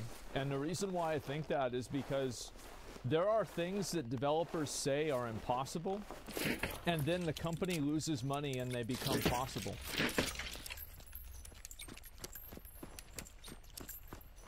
So it's just like crazy how that happens.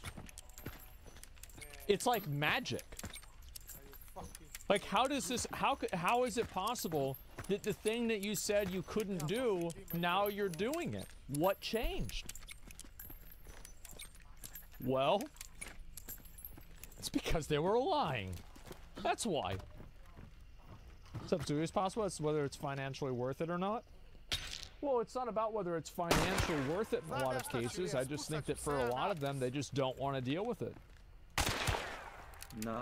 Some topics include problems that exist in the game industry.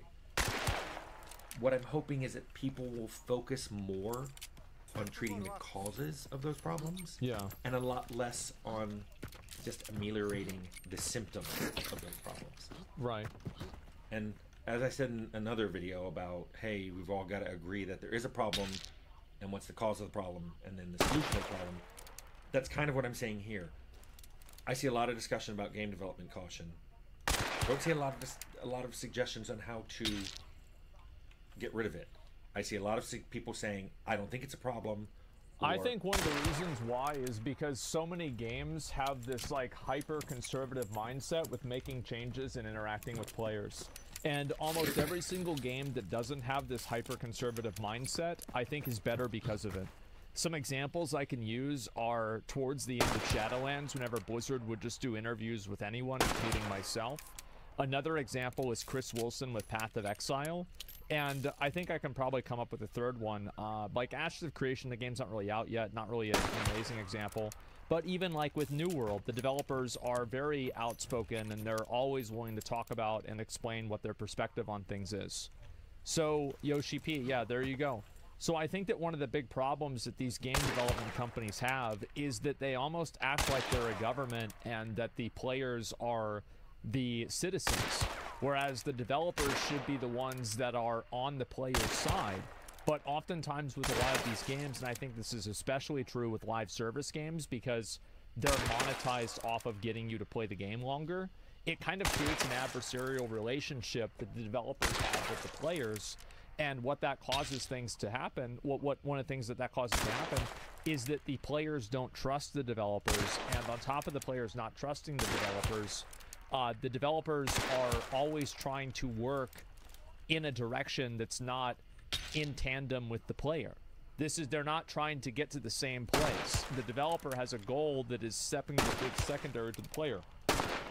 I think that live service games exacerbate this problem massively because of the way they're monetized. For example, in Elden Ring, this problem isn't as big of a thing because they just simply want you to enjoy the game. That's all they care about. They don't care about how long you enjoy the game, really. They just want you to get value out of the game. And this is the case with Armored Core, with Legend of Zelda, with Baldur's Gate, because you bought the game and then that's it. But especially with these games that are live service games or that have a lot of microtransactions, you create a situation where the developers are designing something and building towards something. Their goals are not the player's goals, fundamentally. And I think this is a problem like with like YouTube and streaming too, is that oftentimes like some streamers and some YouTube content creators, like one of the reasons why I think people fall off is because their goals diverge from the audience's goals. So their goals are to, express themselves and to do something that they enjoy and to be happy. And the audience's goals is to be entertained.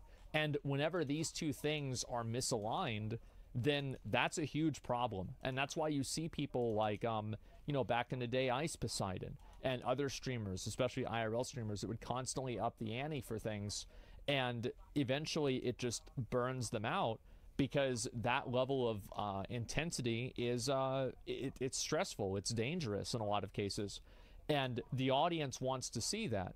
And that's what ends up happening, is that you have that divergence, and whenever the divergence occurs, then you have the players that are resentful of it. They're angry at these people for not, Fuzi's another example, for not continuing to do it. It's the same as whenever people decide to stop playing a video game that they're very known for, right? Like how many League or WoW players do you know that like they play another game and their viewership, they were getting 1,000 viewers and now they're getting 80 viewers or 40 viewers or something like that.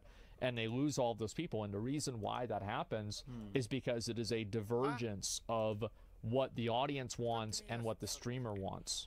And I think that, again, Filthy Frank, prime example too. Yeah, and I think it's totally okay if a person does that and they're fulfilled and happy whenever they're diverging and doing what they feel comfortable with, and they have a core audience of people who respect that and appreciate it.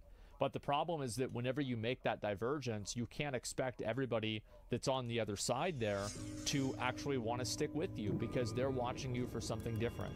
And I think this is a huge problem that games have, is that games are trying to be something either for the developers, like what I was telling before about how, like, I feel like some stories for games are almost like therapy for the people that are making the games, and they're not made with the audience in mind. They're made centered around the developer.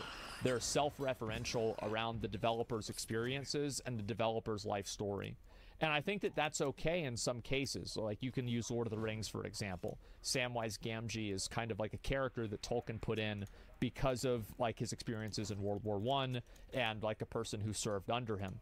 So the problem isn't necessarily that you're doing it. I think also the problem is whenever you're doing it and it doesn't align with what the ideals and the values of your audience is.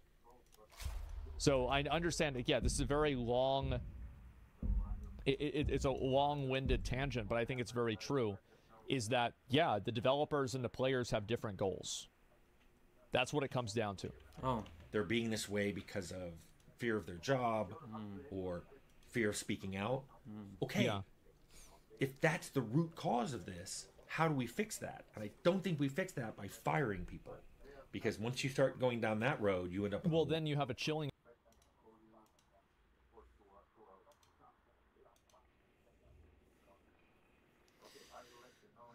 Who are you, the proud Lord said that I must bow so low?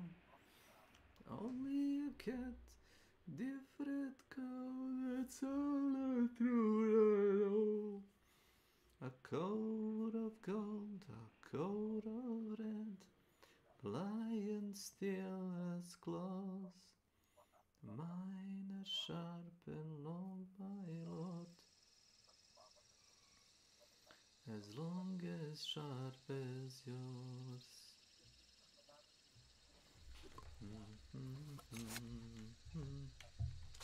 So spoken, Lord of destiny,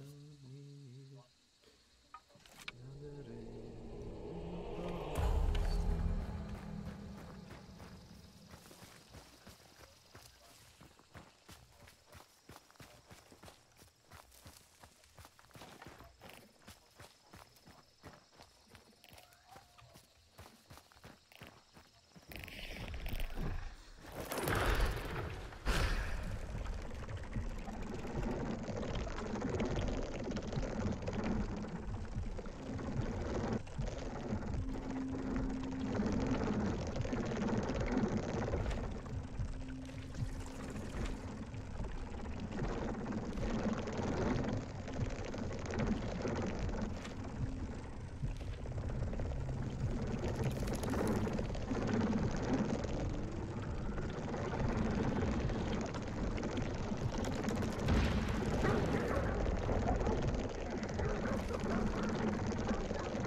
James Brown.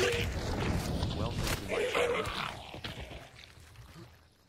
I'm James Brown from the Twitch community.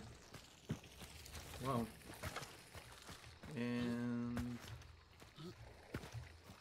how is streaming going? I mean, good.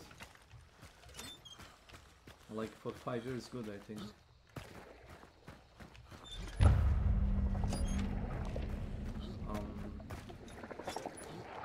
You know, I cannot complain of anything.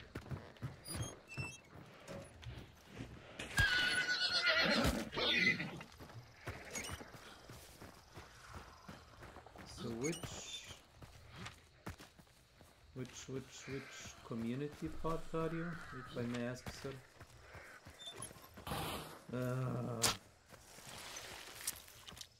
Low in energy. Pay no attention, that was tactical cooking.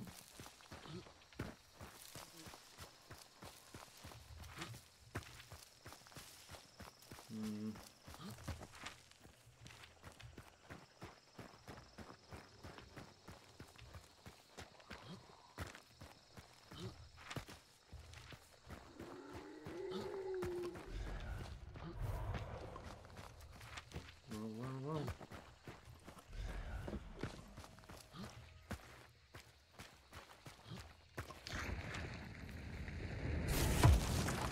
Either I hurry or I die.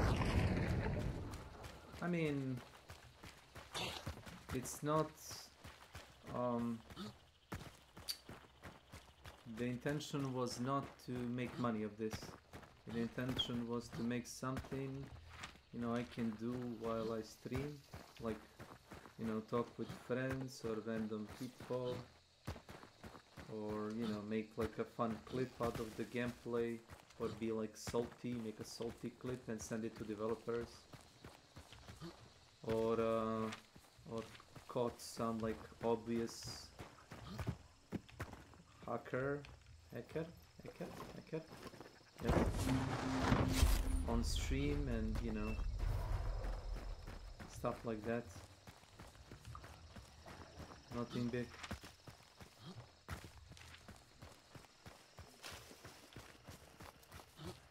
Well, recently I've been telling people, like, if you want to sub, don't bother with subbing. The money doesn't go to me, and I'm like not living off the Twitch. I've been working in the food, you know, like processing industry for last 15 years. Be it like a meat or you know, like a meat pasta.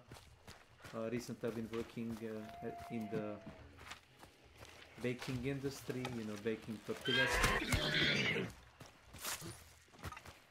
Nothing big, you know, just like trying to get, you know, honest money.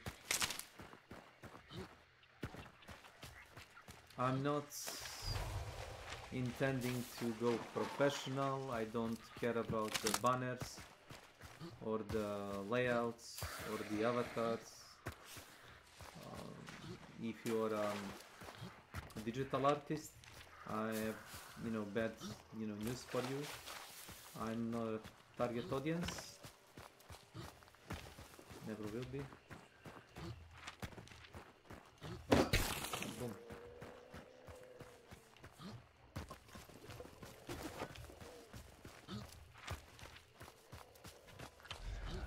This doesn't work. Interesting enough.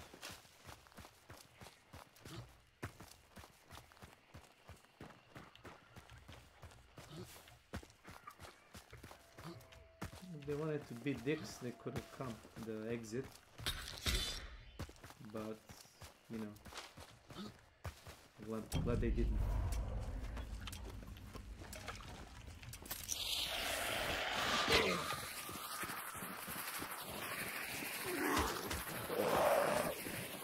Bigger.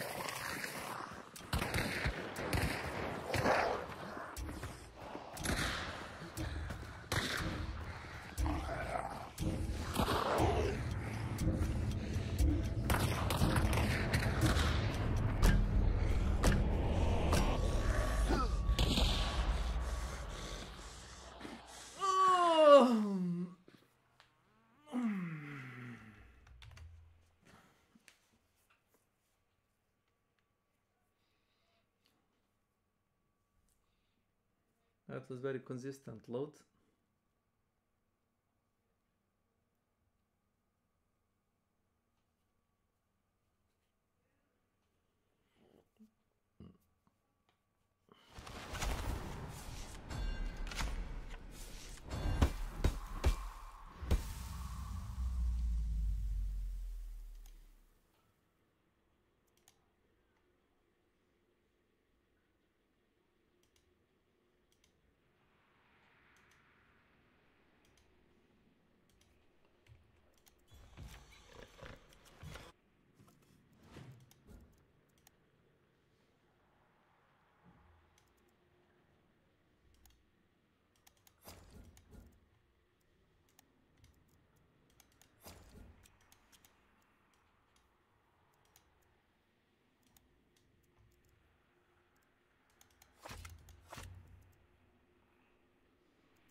Very nice.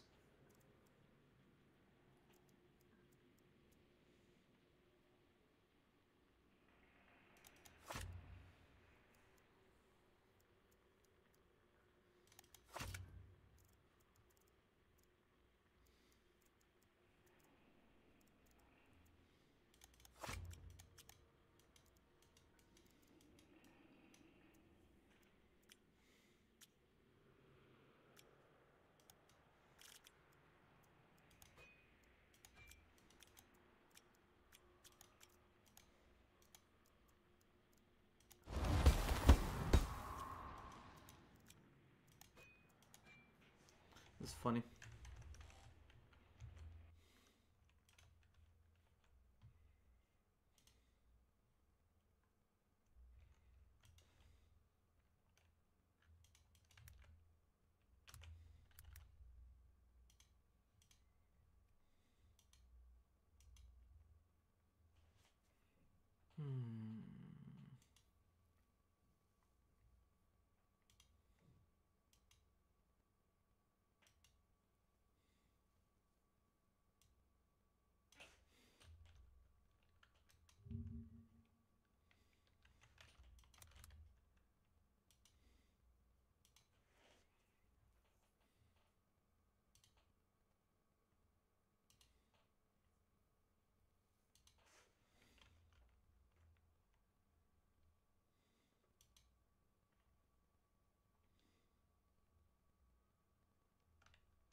This seems fake as fuck.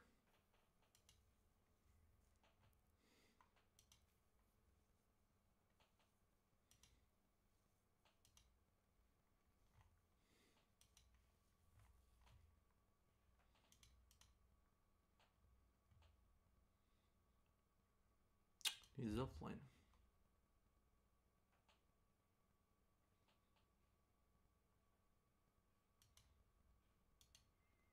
Effect on everything, and then nobody wants to change anything or do anything drastic because they're afraid of losing their job. Like, for example, the department my dad worked in at the IRS, he dealt with a lot more fraud than I did. Like, we very rarely dealt with, like, hard fraud, but he would deal with it with a lot based off of, like, the context of his job. And a lot of people didn't want to actually pursue fraud cases because guess what? The fraud cases are way more complicated, but they're weighted the same as the popular, the positive conversation or positive or non-fraud cases. So what ends up happening is that people just pass through fraud cases because they don't want to deal with losing points and putting their job at risk for doing their job better. Does that make sense? A lot of very quiet people. It happens with a lot of people. The boat. Again, I still see game development caution as being a problem.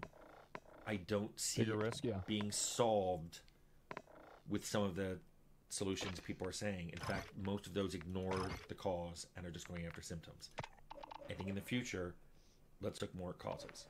I think that a big problem is just like a lot of companies have these very weird PR mindsets, and they're hyper focused on the PR for things. Like, for example, I'm sure Blizzard PR was very upset whenever Rod said the Malignant Tunnel thing. But it was funny. Like, nobody cares. It was funny. Like, it was stupid and it was funny. And I think that that's really what the issue is that you have people that are overly cautious, and their overly cautious nature takes something that's supposed to be a creative work of art, and it turns it into a product. And that's kind of what this video is about. Yeah. Anyway, thank you. I talked a lot during the video, but I think that everything that he's saying is also very true. Is that, yeah, he's right, is that these people are a product of of a system. Like, that's what like, for example, I don't think all the Blizzard GMs nowadays, I don't think that they are lazy. And I think that to an extent they are lazy, though, right? Because, like, why would you not be lazy? Like, if you feel like, have you ever been in a job? Let me step back one more step. Have you ever been at a job and you have no problem going above and beyond because you feel like the job pays you well, it compensates you well, and you get treated fairly? You're like, you know what? They go the extra mile for me. They're good to me. I'm going to be good to them. Yes? No? For people saying no, I find that to be disappointing. But yeah, I think that's the case. I've been in a situation like that, and it was great. But the truth is that whenever you work as a GM, you're constantly under pressure based off of, performance reports and some sort of metric system that's probably made by a person who's never done your job. And guess what that does? Well, that's going to create a lot of stress. So the reason why GMs don't have GM jokes and conversations with players as much anymore is because of those systems. So those systems do affect everybody else. Does that make sense? It's not about the job, it's the character of the worker. No, I don't agree with you. I think that there are certain jobs that elicit a person's... It's very simple. I don't respect the job, or I don't respect a person that doesn't respect me. If a person shows me respect and treats me well, I am more willing to do that back to them. It's common sense. So, of course, there are some people that are going to be lazy or very hard workers no matter what. But I think there's a massive gray area in between those two extremes where you can motivate people to be hard workers and you can also motivate them to be lazy. So, whenever you create a system where, and I think parsing in WoW is a good example of this. Have you ever played WoW and somebody dies on a boss fight because they just wanted to stand in like a fire and do damage? Stand in a fire, DPS higher? You know, people that like try to parse as much as they can. Yeah. But I don't think that it's fair to say that it's entirely a management problem, because there are lazy employees.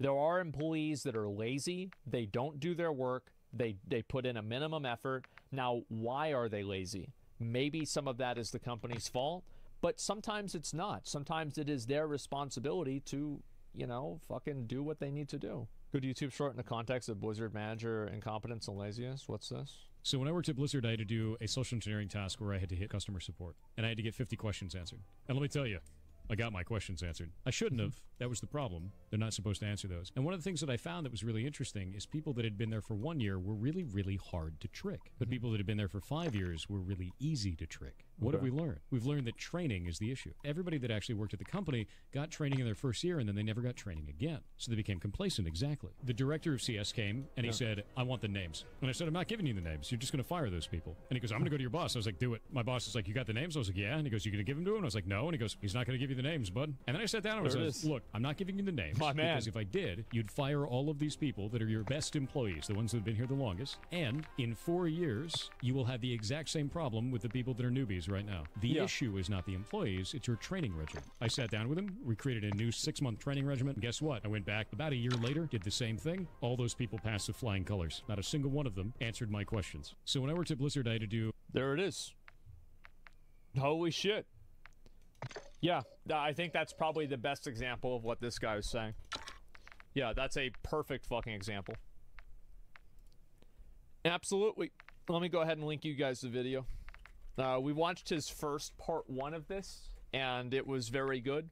And, yeah, it's unfortunate that guy doesn't still work at Blizzard. Absolutely.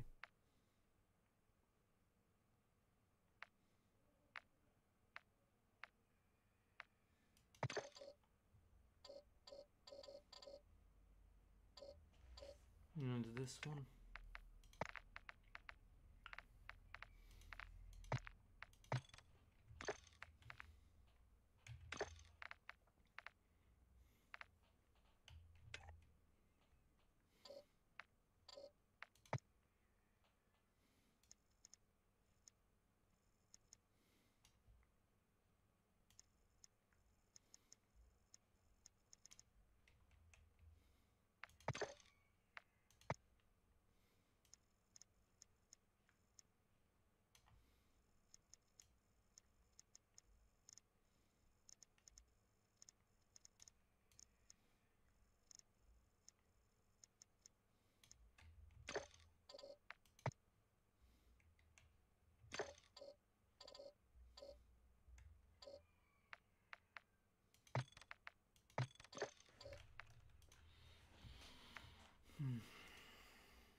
Hi, everyone. Part 1 of this.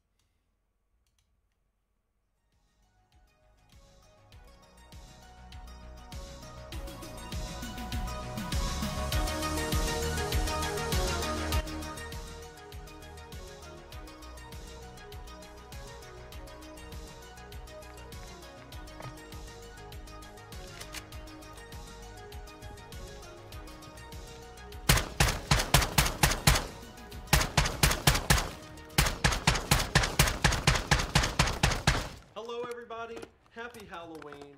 Today we are going to be talking about Teddy K, aka Uncle Ted, aka Ted Kaczynski, aka the Unabomber. Ted Kaczynski has become but also one of its most beloved. If you've been on the internet for any amount of time, then you've likely seen this face in some documentary or propaganda or cursed meme. And that's because Ted Kaczynski has become more than the crimes he committed and has instead become this kind of public figure whose idea supersedes the man himself. So today, not only do I want to talk about the story of the Unabomber campaign, the series of attacks he committed, how he evaded capture for so long, and how he was eventually caught, as I do with most of my true crime videos, but I also want to talk about his legacy. Why people view him the way that they do, why he might have committed the actions that he did, and of course, the manifesto.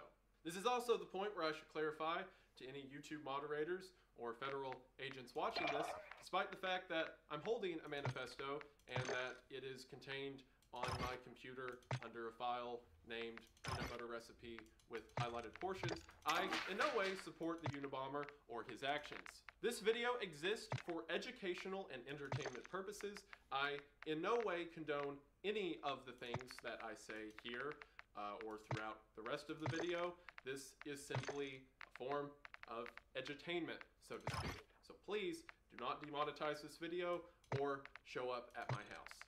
I have no idea who I'm kidding about that first part. This video has terrorist in the title. This is absolutely getting demonetized. But regardless, Ted Kaczynski has become one of the most famous cult figures in modern American culture, so we're going to talk about it. A couple of announcements to make before the video actually begins. For one, I had an interview with the federal agent who worked the Ted Kaczynski case herself. She was able to give some amazing stories and theories regarding the Unabomber investigation. And a lot of our conversation shaped a lot of my opinions and thoughts that you're going to see throughout this video. So if you're interested in seeing the full interview that I had with her, and it was a fantastic time, a link to it will be in the description. Check it out if you decide you want more Wendigoon /Ted Kaczynski content. And also, stick around to the end of the video. Not something I can say yet, but just stick around to the end of the video, like literally the last few seconds of it. You're gonna love it. Remember that mention of how this video is absolutely not gonna get monetized because YouTube already hates me, so, you know, who am I kidding? So in order to pay the bills, here's a public service announcement. I brought you all a gift. It's mail. Open it. You can trust me. And that gift that I bring to you all now is today's sponsor, AG1. Because while the Industrial Revolution and its consequences may have been a disaster for the human race, AG1 and its benefits have been a blessing for the human race. I've been on AG1 for about half a year at this point, and at this point I don't think I could stop if I wanted to. For those who are unaware, AG1 is a dietary supplement that can assist with everything from your body's digestion to your immune system and even your daily energy. AG1 is made up of various nutrients that you should be taking in every day. Things like zinc, B12, citrates, biotin, etc.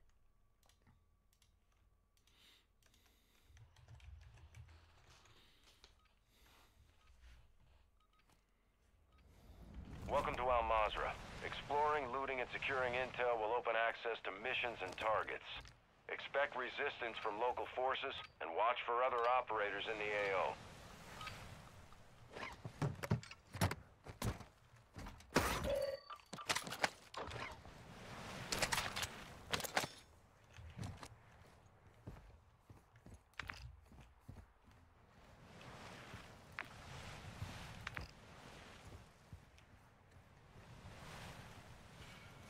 Intel contract here.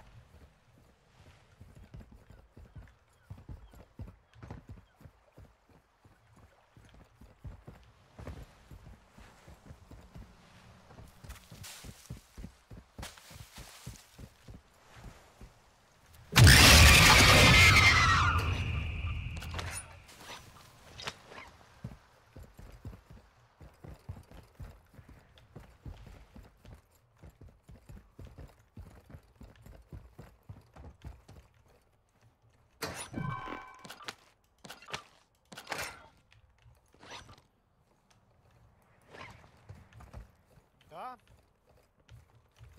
Zonto. Hello? Hello. What's Is up, it Jack? me you're looking for?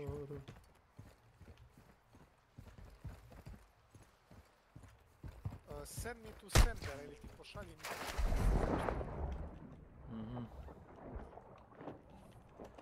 Veal Mercy.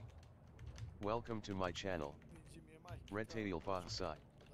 Welcome to my channel.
Ultra One, be advised. Threat level is high in this AO. Expect contact.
Fire station marked.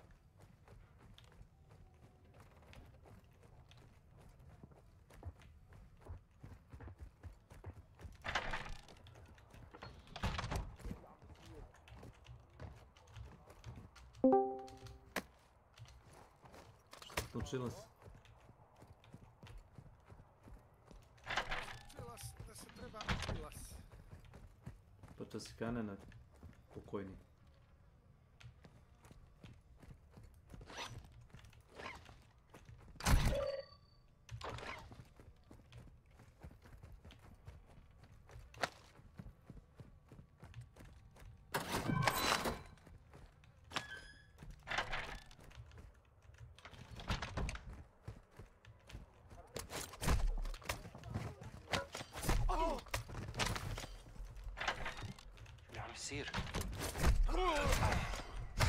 Ultra One, you've got hostile reinforcements incoming.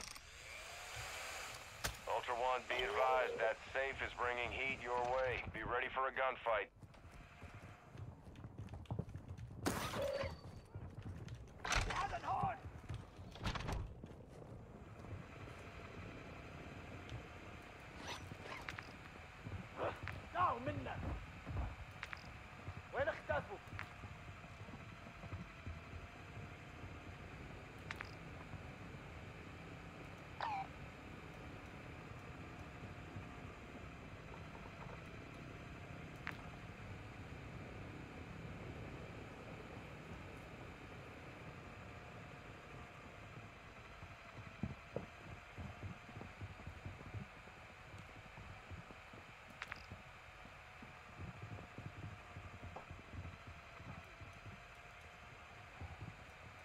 Ultra One, activity has increased in the area. Keep your eyes open.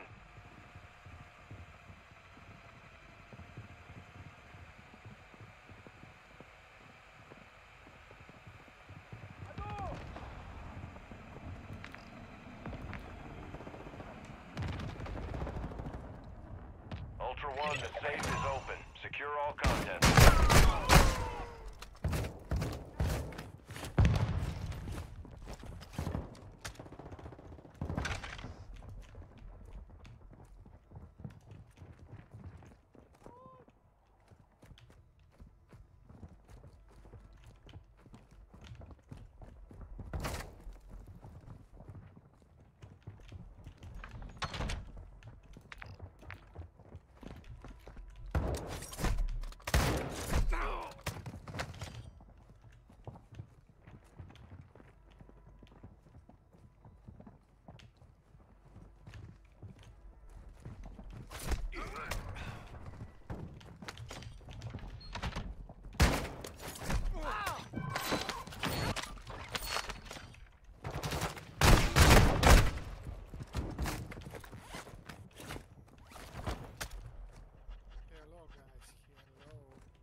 Igram sa randomima i nazivam ih idiotima u startu ili je? I? A ništa. Ovo nešto klima, ali umorista mi klimaš.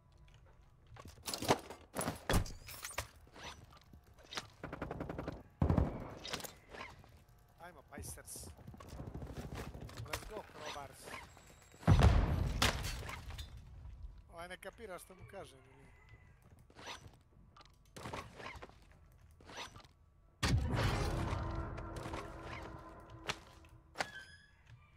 Ja mislim da on ni ven ni know što znači Crowbars. Koji crowbar?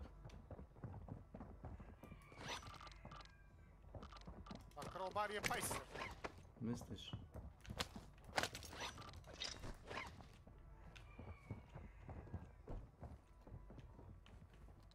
Ali oni Ilešu ne znaju simboliku. Čega?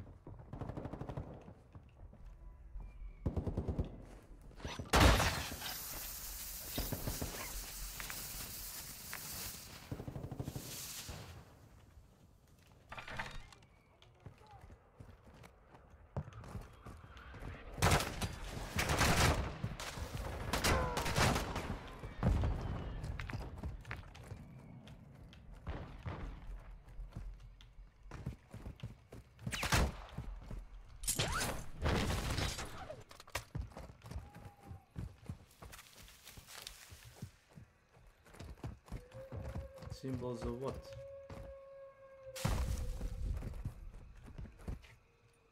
Jesi vidio ono što sam postavio General Game?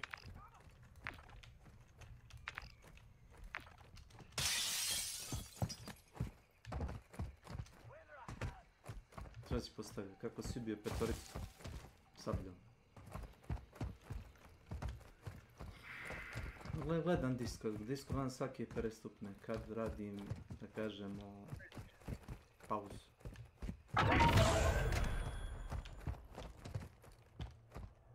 Ultra One, be advised, enemy threat is high in the AO. Fire station marked.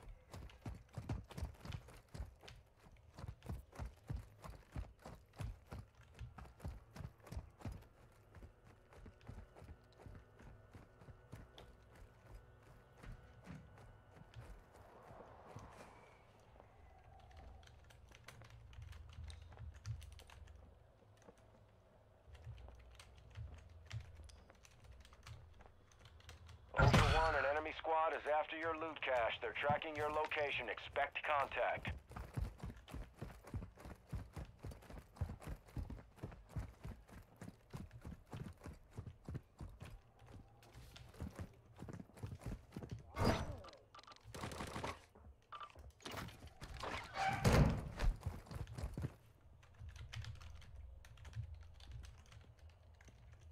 Ladno sam znao da je tamo.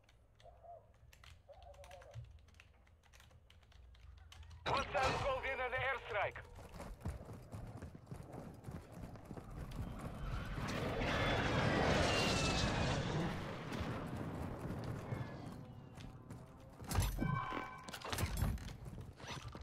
One, you have enemy operators incoming. Prepare for contact.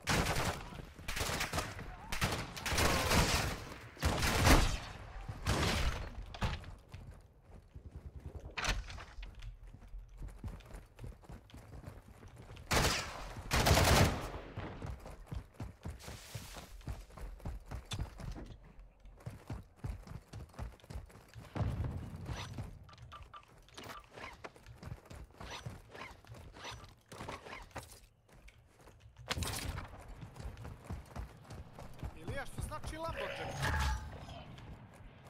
Lamborghini? Ne, Lamborghini. To ne znači ništa. Probaj opet.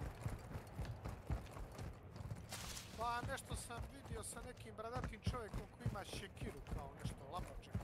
Ej, Ultra One, activity is increasing near your location. Stay alert.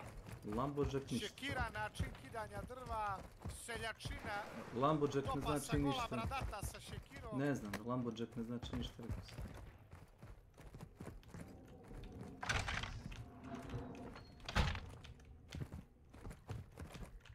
Kao drvo seče, šta?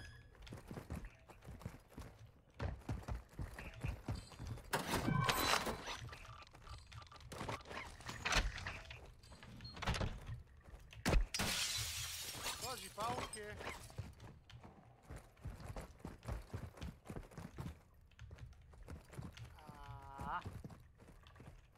Promašio sam ga.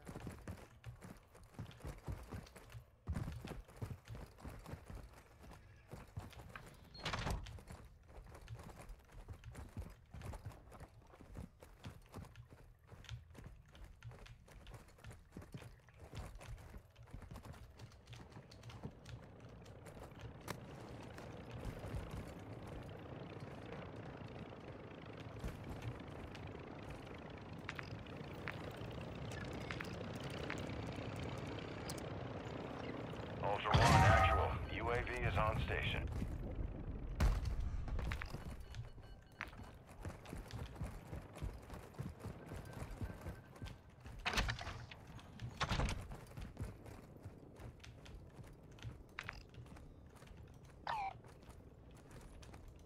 SAM site here.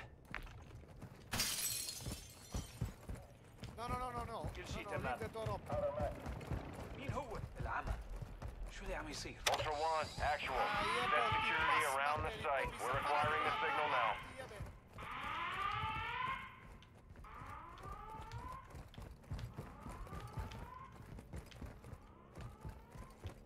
I need the door open, leave the door open.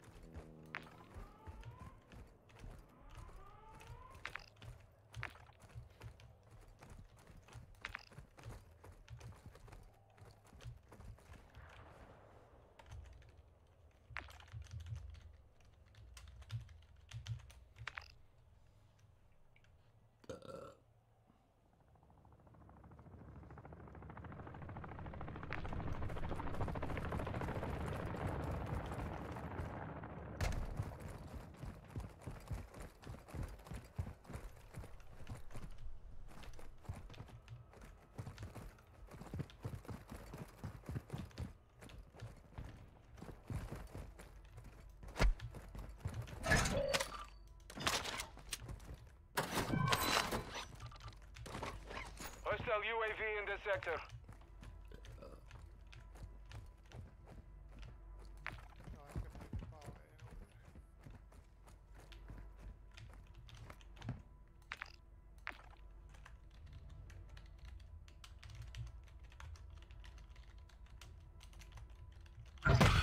Ultra One, UAV is bingo fuel and RTB.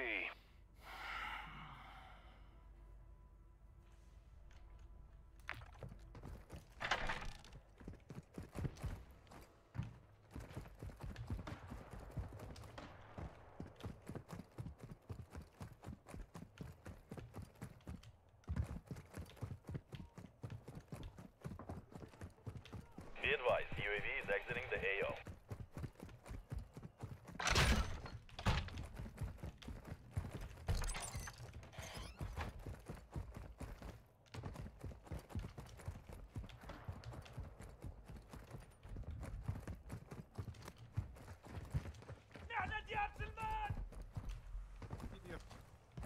1, we're seeing increased activity in the area. Stay sharp.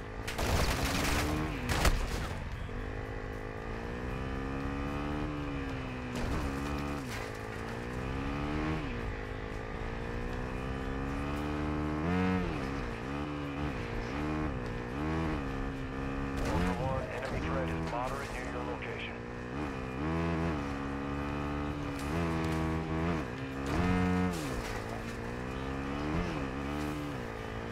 Hostile UAV active.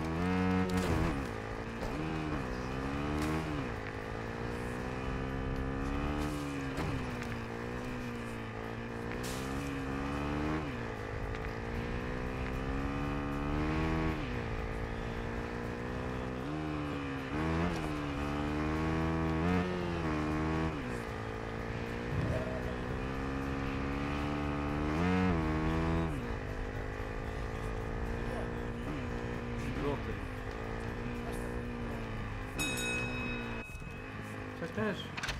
Zašto mi ide uglavnom? Ne ide ti uglavnom. Aj probaj ti da ga shvatiš, pa mi objasniš, da se ja glup sa 146. Znači, nas dvojica smo... Nećemo da pokušamo, pošto ti imaš ogroman penis, ja imam mali penis, moj penis ne može koristiti. Aj, znači, nas dvojica, sve smo barikadirali,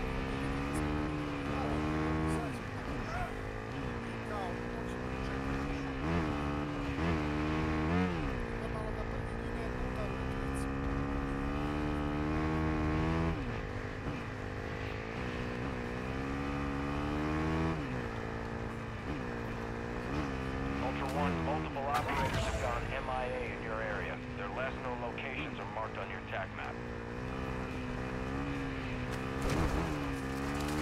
Ultra 1, be advised the scavenger is in your immediate vicinity. Stay sharp. Ultra 1, enemy threat appears low in this. Ultra 1, be advised winds are picking up. I take your knife, I take your gear! Pick your guts off the floor!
Ultra 1, enemy threat is moderate in the AO.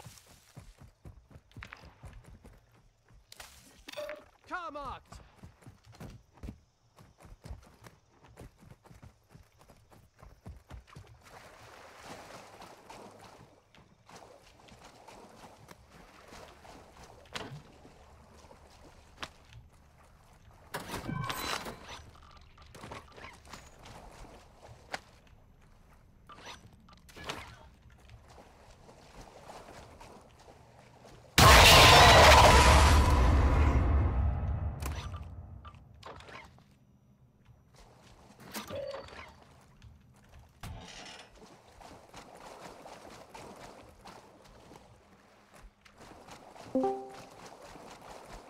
Šta se dešava s tobom?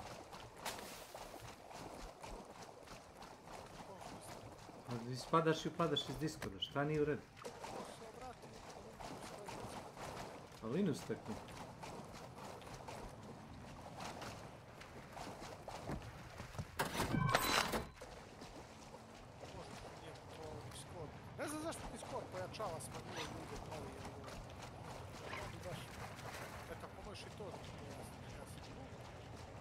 Markson. Welcome to my channel. Da ti pojasnim stvari, no?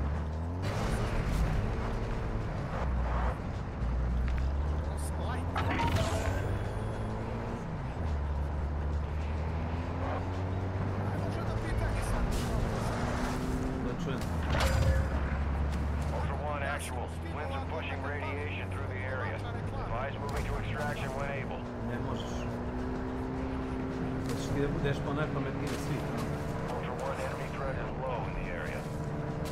Kako da ugasim reklame na YouTube? Ne može da ugasiš. To vi mislite da možete, ali ne može se.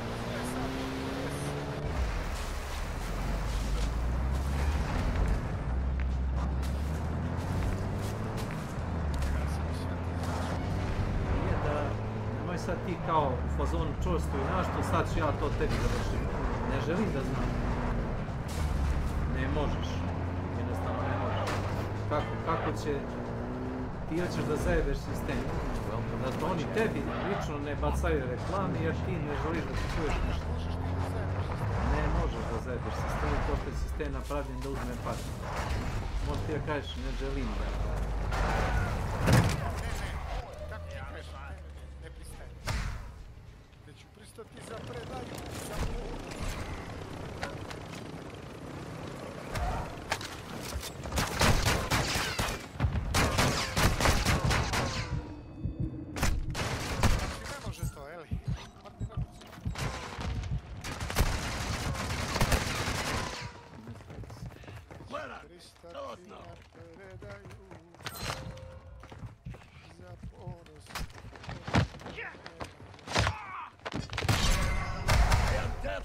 Ultra One, you were close to a survival streak. Redeployment is standing by. A svaka prvi put pokrenem Steam aplikaciju. Ajmo tako da se izrazim.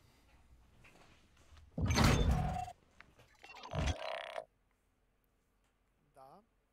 Šta kad pristupuješ aplikaciju? Recimo sad, da stavim računari, ugasim računari. I pokrenem hunt i on mi pali Steam i izbaca mi one reklame. Haker lobi. A? A? Ne možeš da gasiš. Nemoj da gasiš Steam. Jel ti neko rekao da ne gasiš Steam? Nemoj da gasiš Steam, neće ti izbacivati reklamu. Šta ti nije jasno? Ne pričam dovoljno srpski, jeli? Aha, no habla. Kaže Radomira... Kaže Radomir, ne valja gasit. Ne valja danas kao palit kompjuter ponedeljak. A moj odgovor je, ne valja palit danas kompjuter ponedeljak. Gdje si, majko?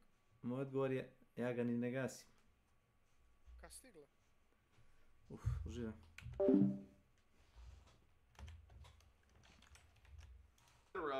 But what's nice about AG1 is instead of all of that being a bunch of different pills and multivitamins you have to keep up with, it is instead just one drink. I drink AG1 in the morning and it's given me the energy to do things that I otherwise just wouldn't want to do. Things like go to the gym, make sure I keep track of my schedule, etc. I'm also aware that most of you are chronically online and can't relate to that sentiment. So instead, how about this? I have also had microwaved ramen for 4 different meals this week. I bet that one got your attention. Needless to say, I'm not getting the nutrients my body needs on that diet. AG1 is here to help. And when you start getting those nutrients that your body is currently crying and screaming to get a hold of, you'll be amazed by how much your disposition can change. Now, I want to be clear that I'm not trying to sell you some kind of miracle tonic. It's not like you're going to drink AG1 and immediately lose weight and get great at time management.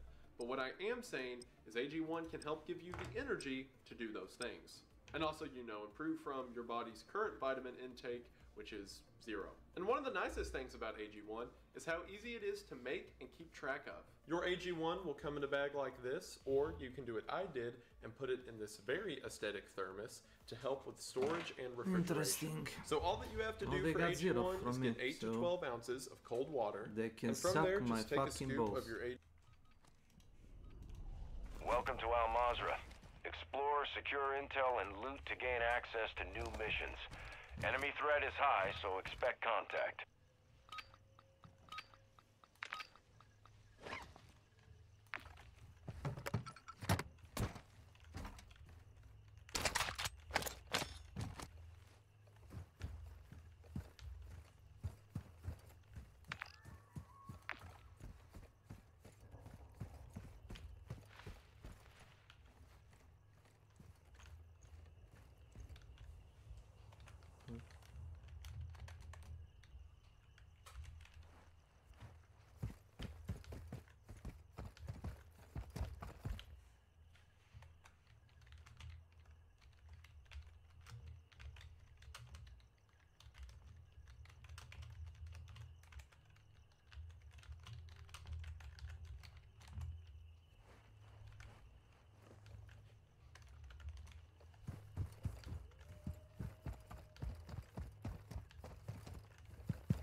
Oh. That's nice.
Fire station marked.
Monitoring room. Encrypted.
Ultra One, you've got hostile reinforcements incoming. Ammo depot here. Ultra One, be advised that safe is bringing heat your way. to my Be ready mark. for a gunfight.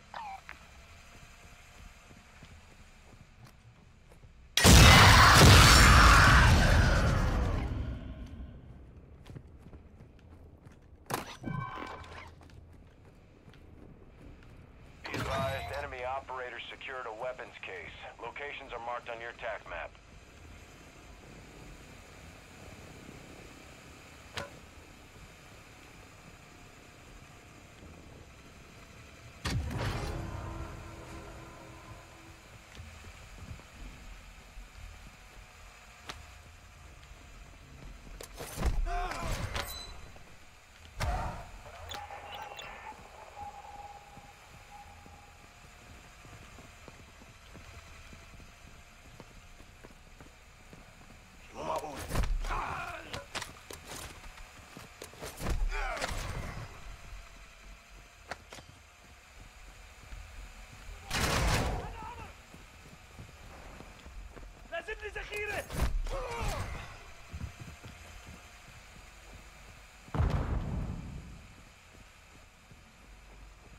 Ultra One, the safe is open. Secure all contents. Ultra One, activity has increased in the area. Keep your eyes open.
operators have extracted a weapons case.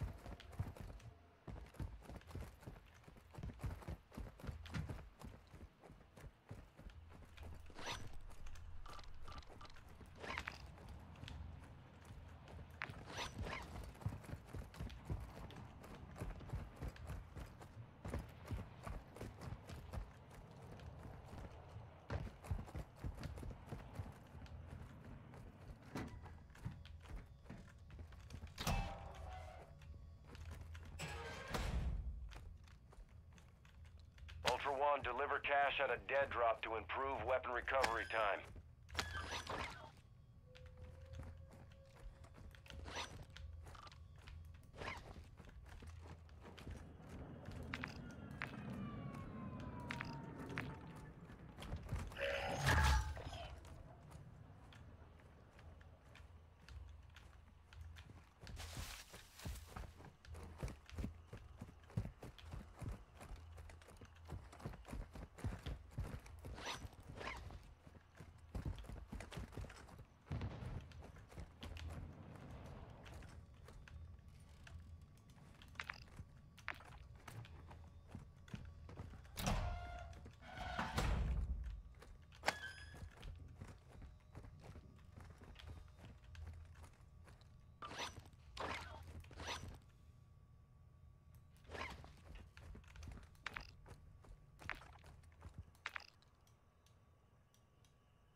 Marking a hostage contract.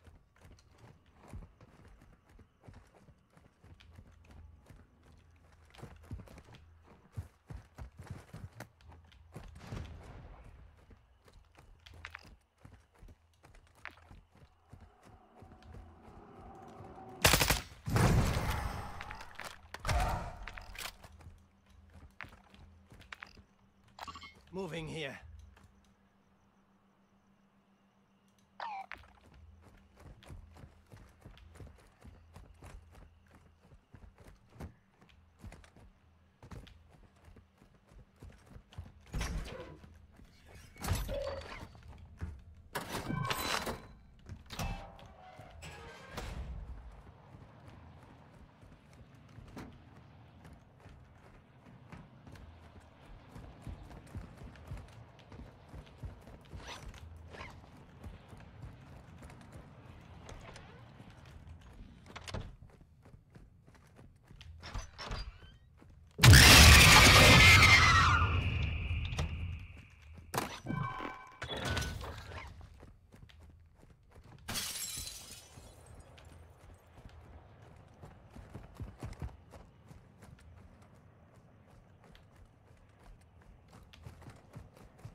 Ultra One, secure the hostage located on your TAC map.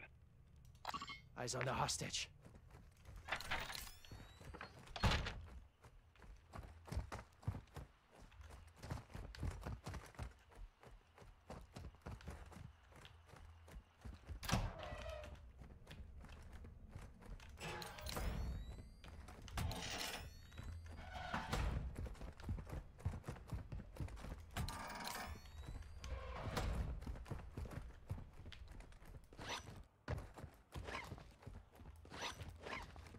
Ultra One, actual. High winds are increasing in the AO. Move to an extract point before radiation spreads.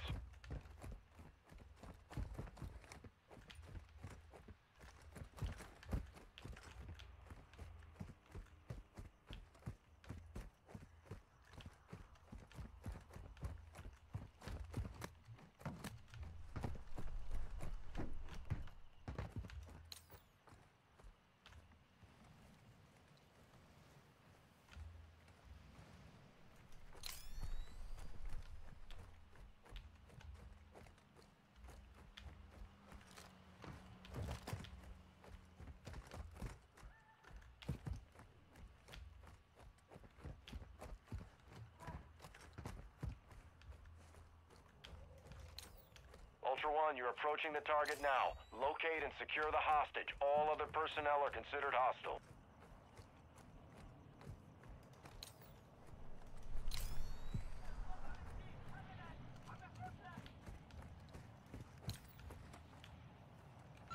Helo marked!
Ultra One, actual. Radiation is spreading through the area. Advise moving to an extract point.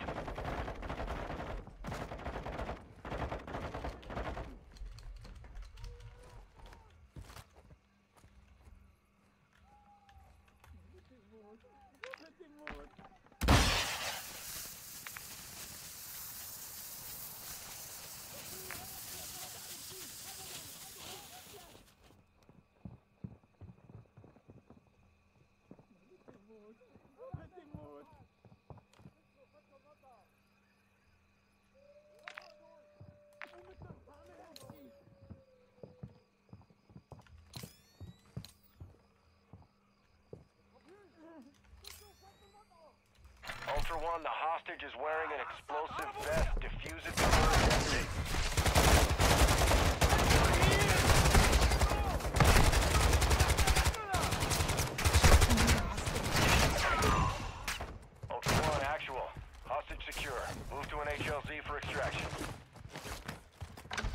1, exfil helo is inbound. Get that hostage to the designated LZ.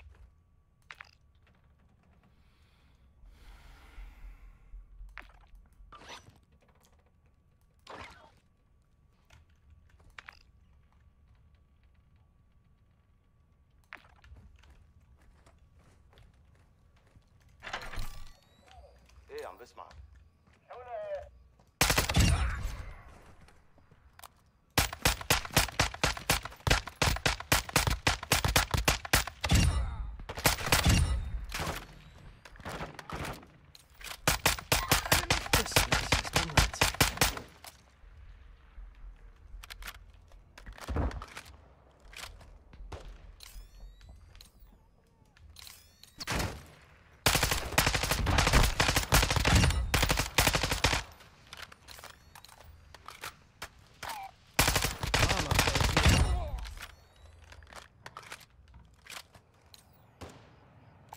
Someone beat us to the area.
Ex-Filbert marked.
For exfil. There's room for both of you on the bird. Your call.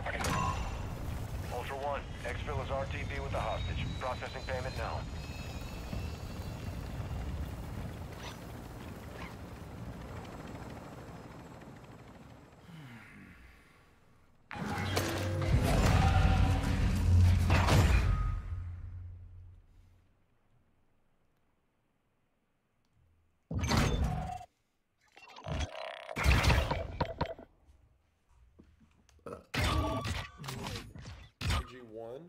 Dump it into the water, shake it up, and that's all it takes to start your day off.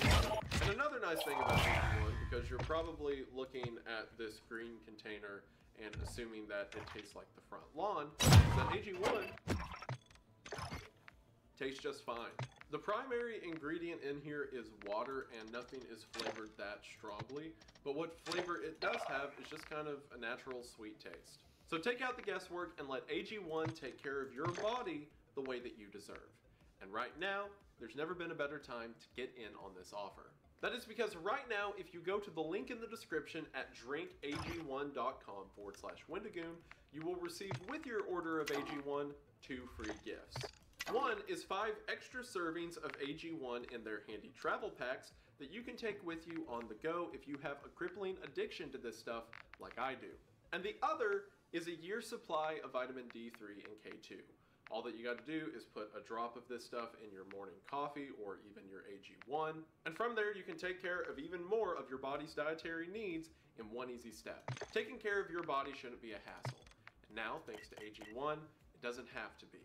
To get in on today's offer and get a hold of AG1 as well as your 2 free gifts, again head to the link in the description at drinkag1.com/Wendigoon. Thank you all so much for watching the ad, and thank you so much to AG1 for sponsoring this video. It really does mean the most, all my stupid memes and jokes included. Really, you all don't get how cool a company has to be to let a fit like this slide in their ad. So again, show them some support, head to the link in the description. Thank you so much to AG1 for sponsoring today's video. It greatly means the most. We are back to the video. Greatly means the most. What does that even mean?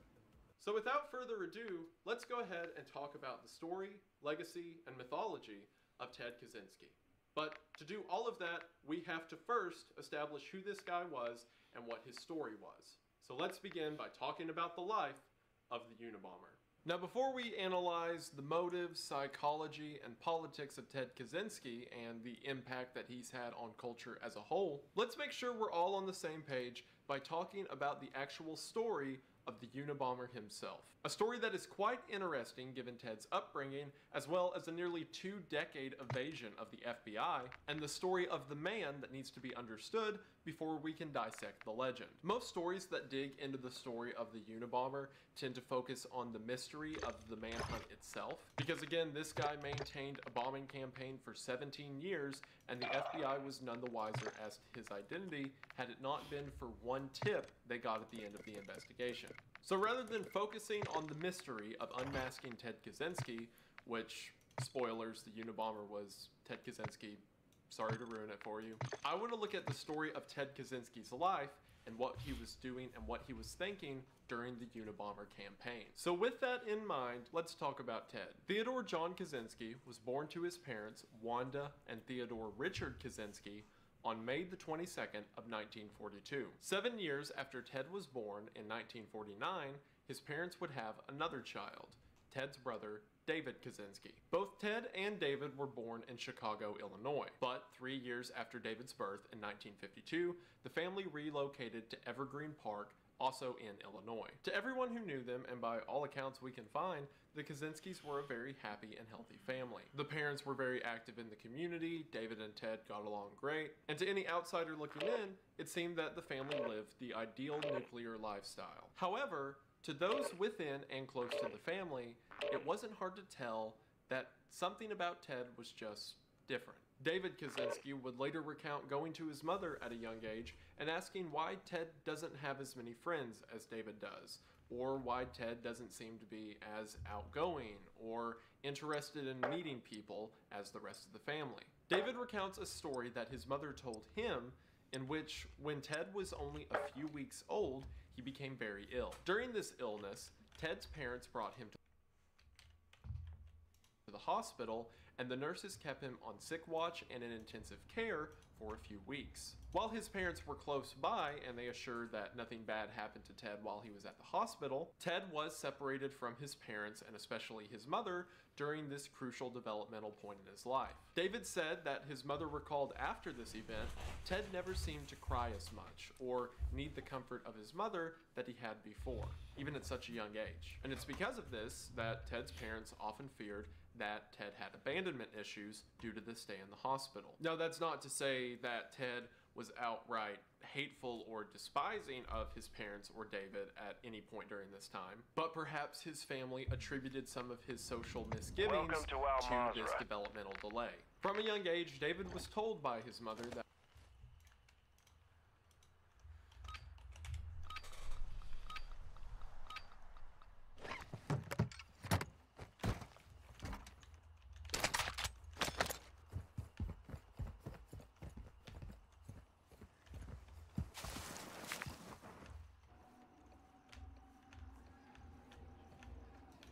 Extraction point marked.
Enemy special forces marked! Enemy fighter here. Recon signal lost.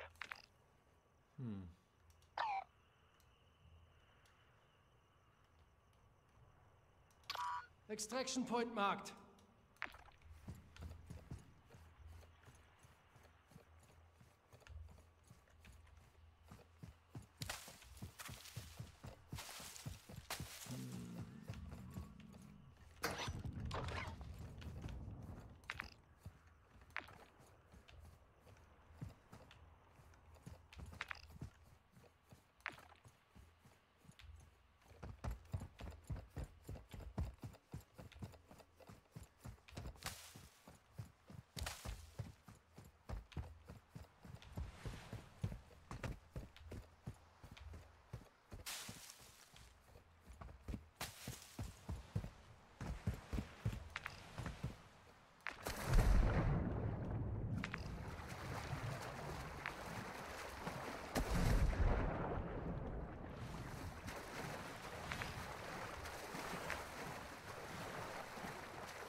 Ultra One, activity is increasing near your location. Stay alert.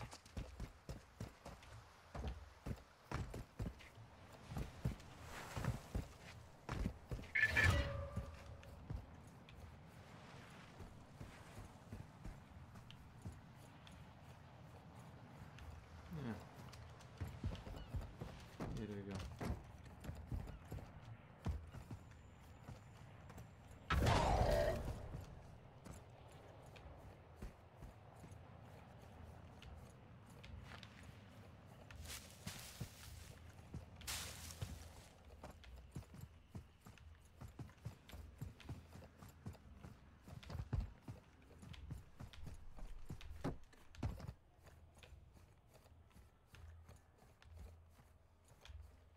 Ultra One, enemy threat appears low in your area.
Ultra One, be advised. Threat level is high in this AO. Expect contact.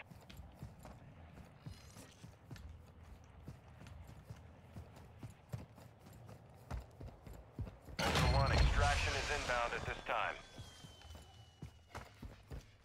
Ultra One, Dino Force inbound for extraction. We're 2 clicks out.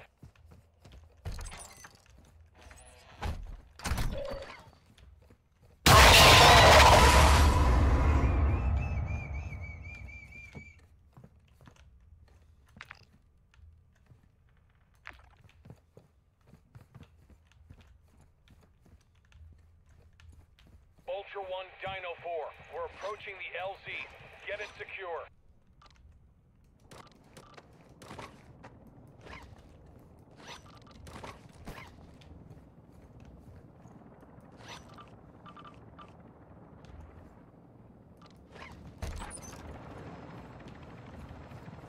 Ultra One, Dino 4. We're standing by. Copy that. Phoenix 2-3 is on station. Track inbound.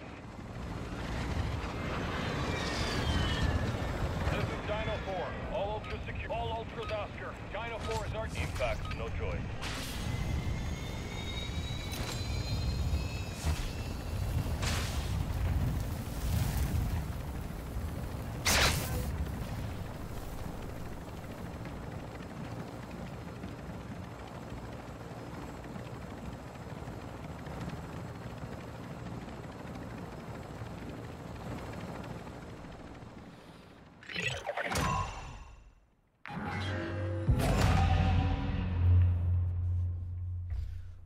No guns, remember.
Yeah.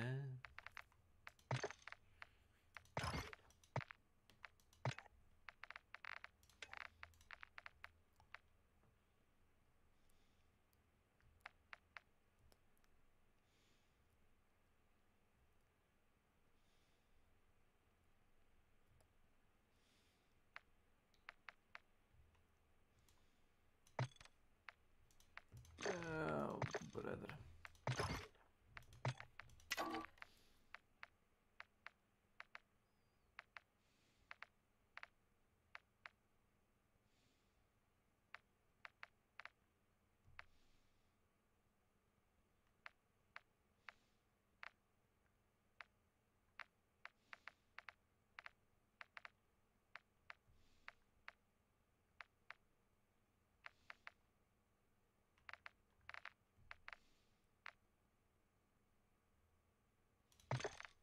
Whatever.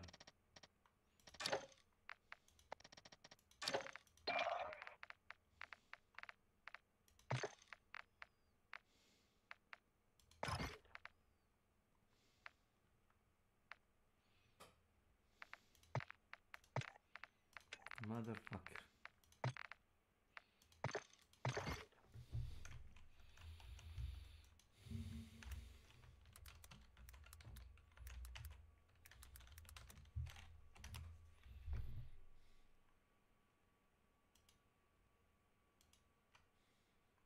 What's up going on, legends? Welcome back to the channel. In today's video, I'm going to bring you guys a quick mission guide for the T-Level, and any guys like to find out what it does consist of island, so we'll go through it here. But first, we're going to go over to Al Mazrah. You're definitely going to be trying to get to this Supreme Pass, as this is probably the easiest way to get to the dead drop, and you guys can avoid most of the enemies by going this way. You guys will, of course, have to eliminate some along the way. However, you guys will work your way up the hill. Basically, once you get high enough up, there will be a ladder of this on the map. But once you guys make your way up there, you guys will then be able to open this up and grab the tracking device, and part 1 will be complete. Now, part 2 is asking us to plant a tracker on the top of the submarine at Half-Edge Port. Now, this isn't going to be underwater like you think it might be, unlike the one that's over on Ashka Island, which is underwater.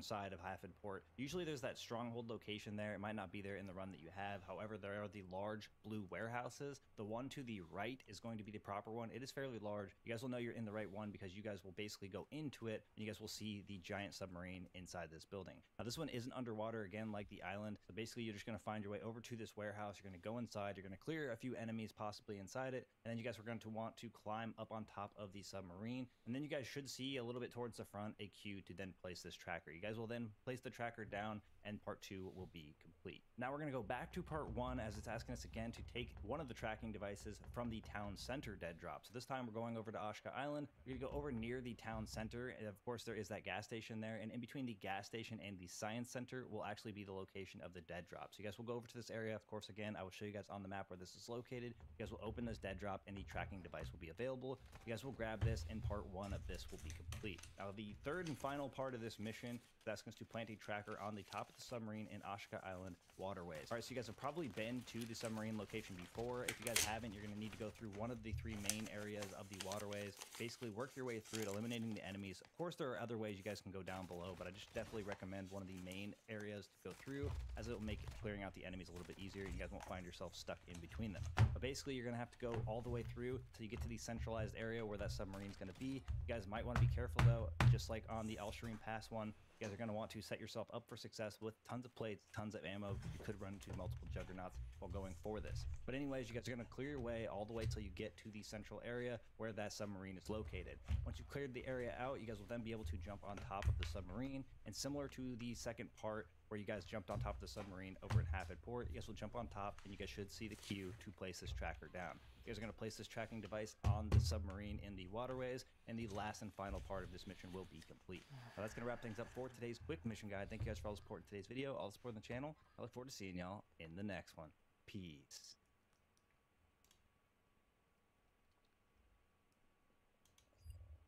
That whatever happens.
MXRKSY. Welcome to my channel.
Ajde, sedi, op.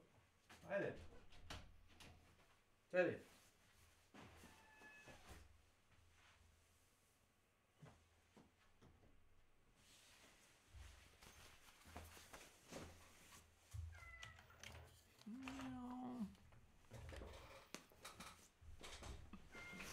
Lepar. Šta je lepar? Lepar.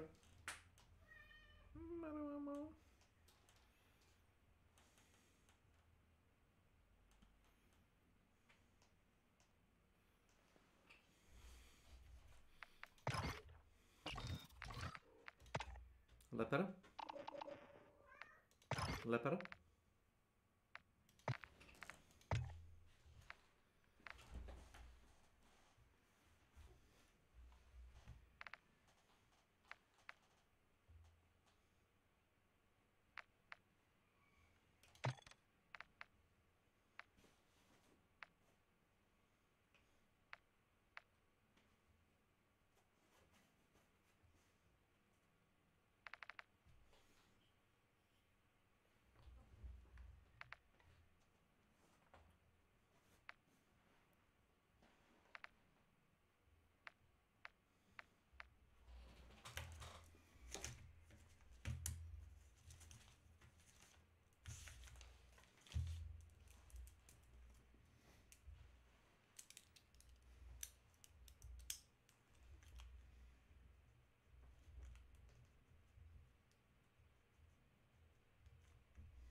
Kako reče Milan, pišem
miau.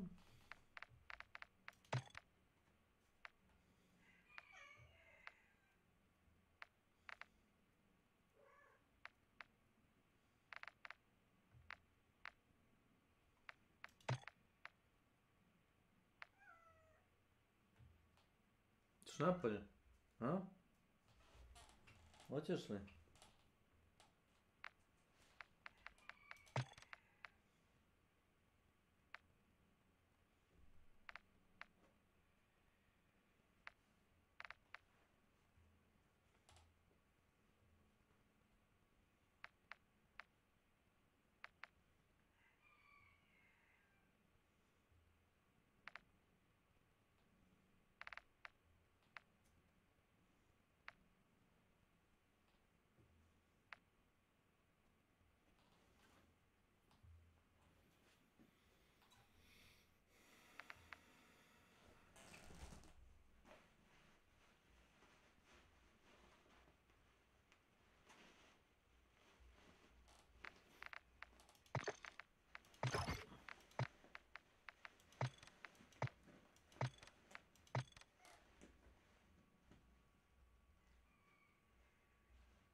Happens to Ted, never abandon him, because that's the thing that Ted fears the most.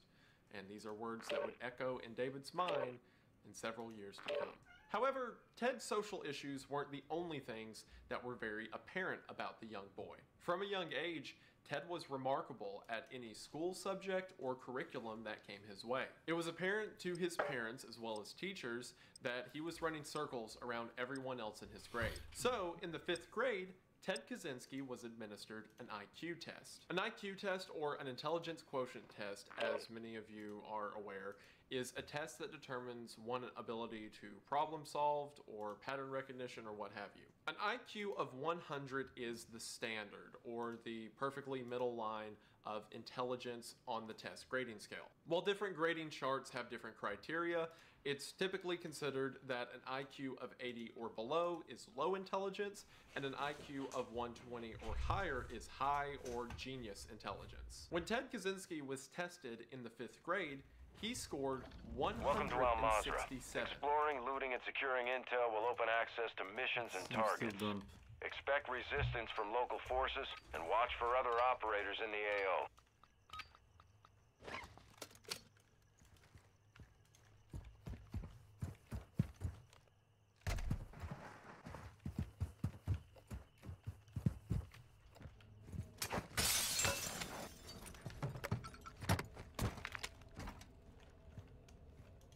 Moving to my mark.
Ultra One, you've got hostile reinforcements incoming.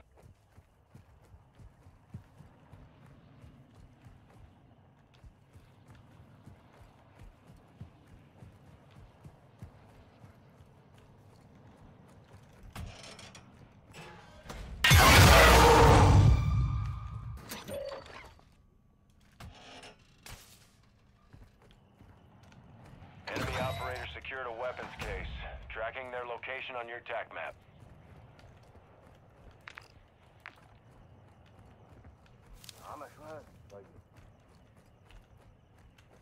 كل شيء تمام.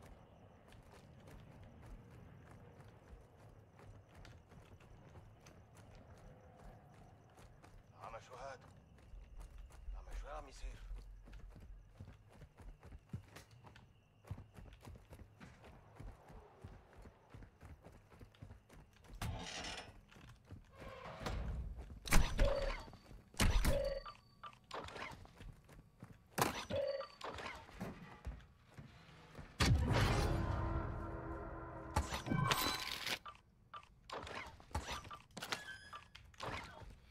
What is drink that I could find?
Be advised, you've got an enemy Bashara incoming.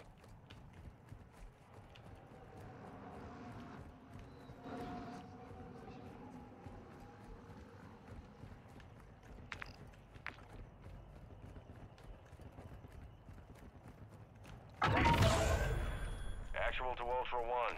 ISR confirms the warlord Al-Nar, codenamed Pyro, is near your location. He has a contract on his head. Take it if you want it.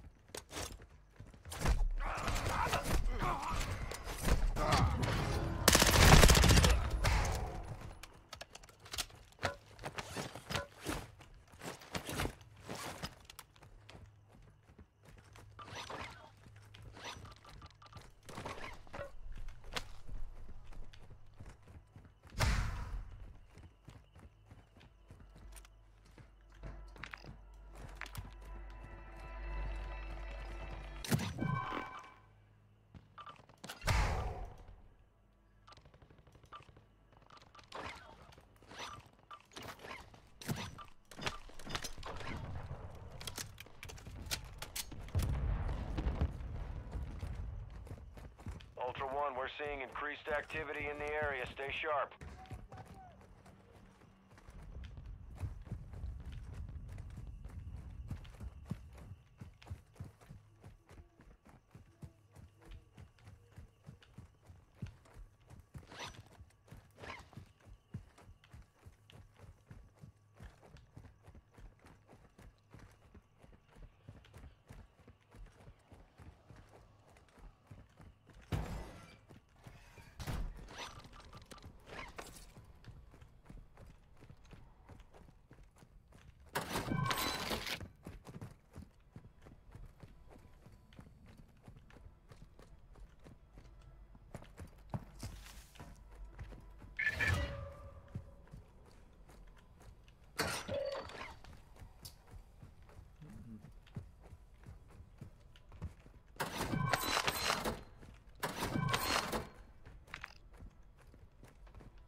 1, you've got hostile reinforcements incoming.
Fire station marked.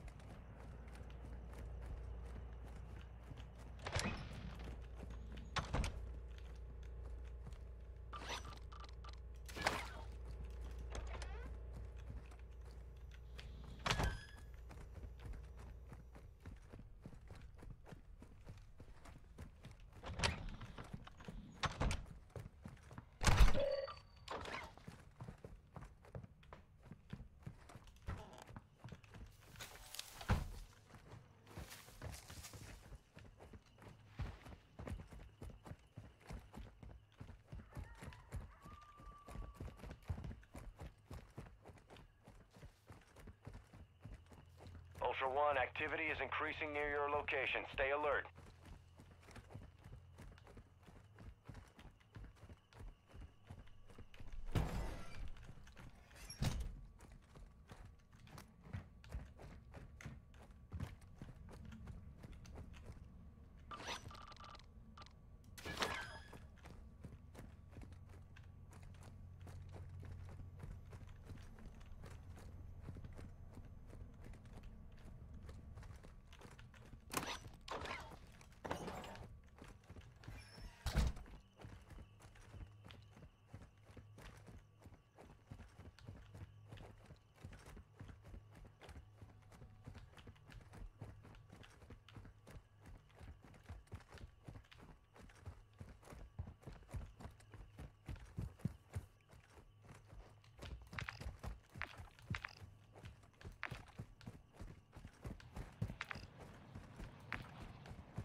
Be advised, operators have extracted a weapons case.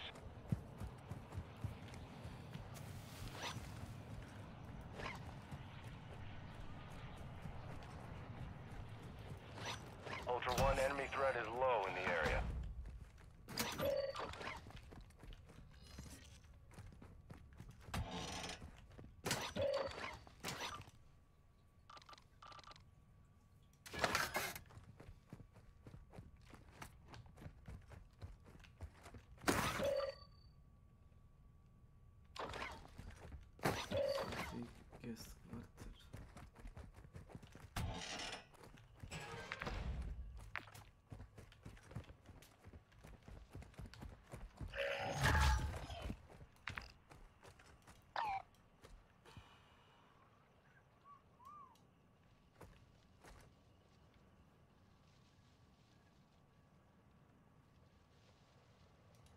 Moving here. Fire station marked.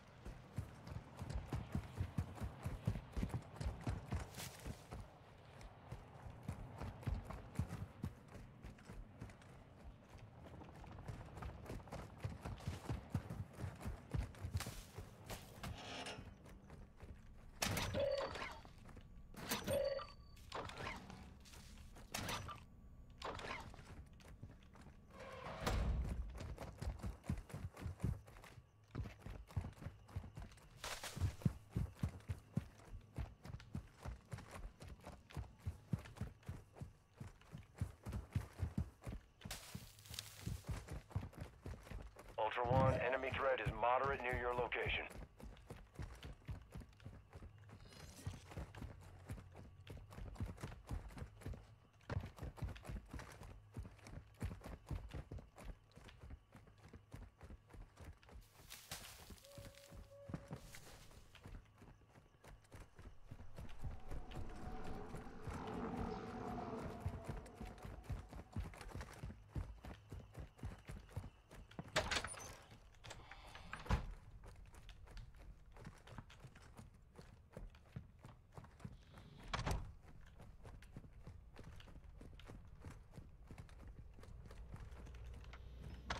Ultra One, you've got hostile reinforcements incoming.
Ultra One, actual. Enemy UAV is in the airspace.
Ultra One, you've got hostile reinforcements incoming.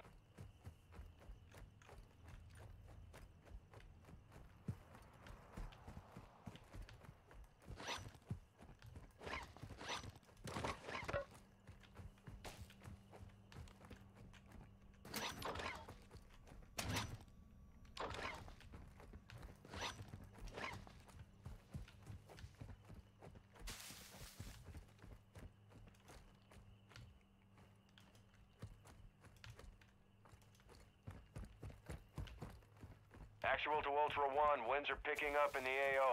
Advise you get to extraction before radiation moves in.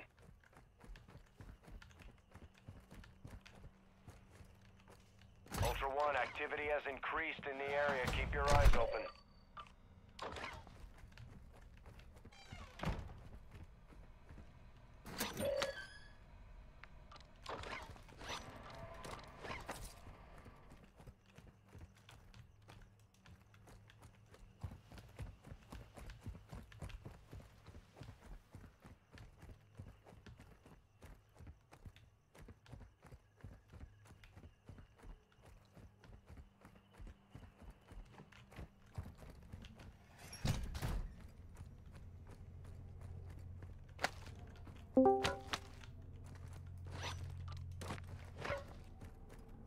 Halo?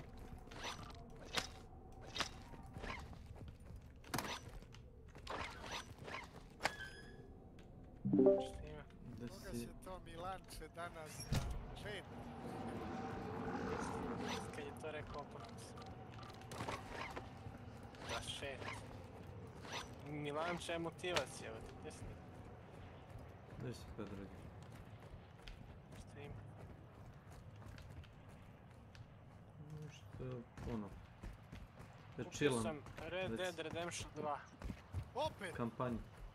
Kampanju Opet? sam kupio. Šta Mislim, opet? opet. Opet, opet! Čega opet? Hoćemo li da igramo nas trojica, Zmijo? Mogli smo da igramo i pre toga. Kako ja znam, Predrag je... Ne, Predrag je imao... Koliko ja znam... Red Dead Online... A ne znaš, vidim da ne znaš čim pokušavaš da iscrpiš iz sebe nešto. Znači, ovo je rak, rana, otrov, nema problema. Imao si Red Dead Online, jel tako? Koji su si uzeli, bili za 5 €. Uzeo ga je, ja mislim i Milan i Nenad. Hoću single player da igram, ali nisam teško vezu, nego ajde što da ne da kupim na Steam. Misliš, bilo je povoljno, tako nešto? Pa da, 13 €, šta bi, majko. Ako ne znam ni šta ću s parama na ovoj Steam. Kontam. A igra mi se neka western chill igra, nešto što je dobro, da nije kao Hunt, da je satanizovano, da je retardirano, Hunt da je nije puno western skinova. igra, da se ne lažemo. A to bila je. Bila je u verziji 0.5 kad nije bilo puno oružja. Nije ni onda bilo i onda si imao... Dobro, ali je vuklo na... U 0.5 si imao Mosin Nagant automat koji je puška iz, znači prototip, znači ono kao mitraljeze, jeli? Iz 1910. ili 15. godine. Ni onda nije bila western, u 0.5. Ali nema veze. Da su dodali sve te poluautomatska govna, razumeš, u verziji 1.0 ili 1.2.3, pa ne, nikad nije bila western igra, ali nema veze. Bila je alternativna, ono, kasni 19. vek, rani 20. Igra. Ali nema veze, nikad nije bila. Ja znao koji mi password na social clubu, to bi bilo... Stavi da si zaboravio da ti pošalju na mail. A sad ću povrati password, yes, reset. Dobro, opet verifikacija puzzle. Nerviraju me ove stvari. Dominikulic. Thank you. Hvala, Rockstar. Thanks for registering, my lord. Ultra One, we're getting comms interference. Advise you look for markings to navigate through the area. Hvala. Hvala. Oh my lord. Hvala.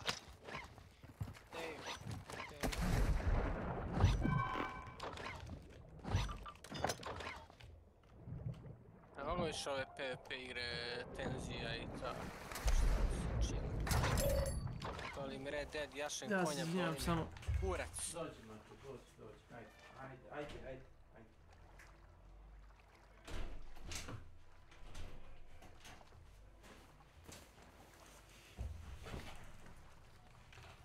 Kakav sluh ima mačak je. Čuje iz sobe da ga Ćale zove moj, da im daje nešto da jedu. I ustao se bio i pogledao kao vrati me, mjau.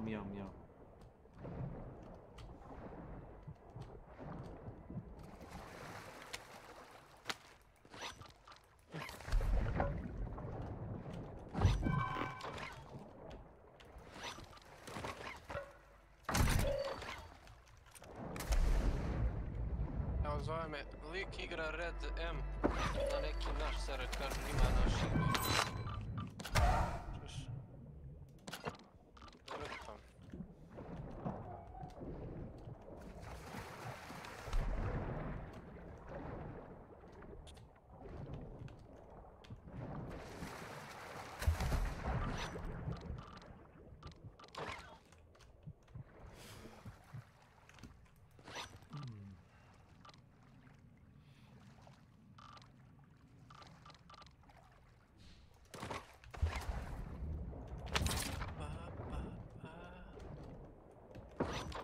Tu neko te zove.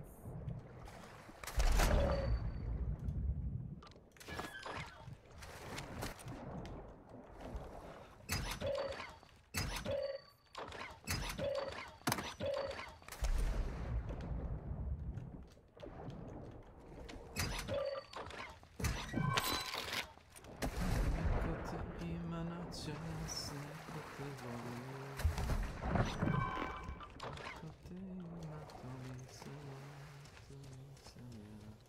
Jelo ven, pas 2. Peto pas.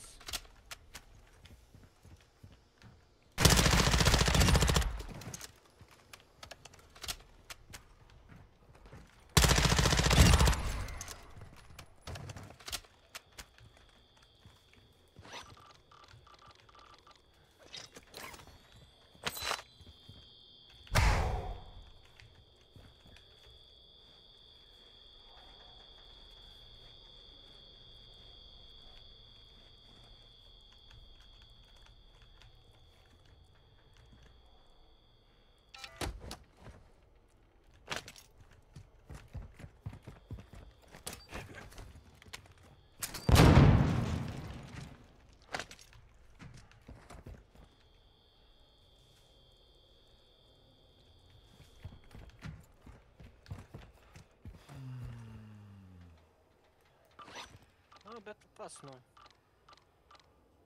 Nije šta kažeš. Ja lovim skinove. Maskama. Šta samo ima 5?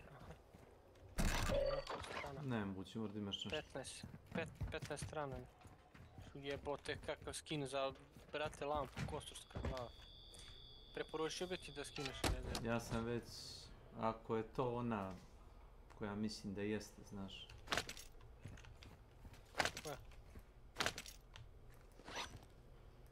Baterijska lampa, ja to već imam. Već si igra? Ne, to je već, to je starije. Još od prošle? To je starije. Znači oni samo ga... Tako sam te radraže, pitanje je Rockstar, brate. Brate, ponavljaju svi sve. Što da izmišljaš novo kad već imaš content? Znaš? Što bi ja sad pravio novi content za igru?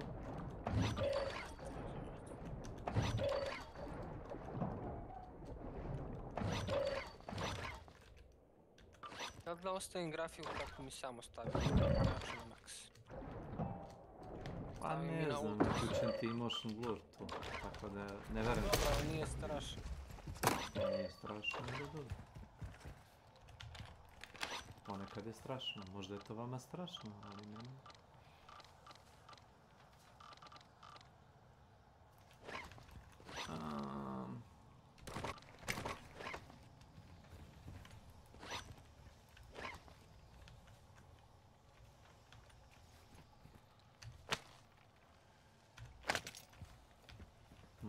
Sve nešto mi je high, nešto medium, nešto... Sam stavio sistemski ovako. Mislim da je najbolje ovako što je stavio sistemski, a? Pa, pretpostavljam.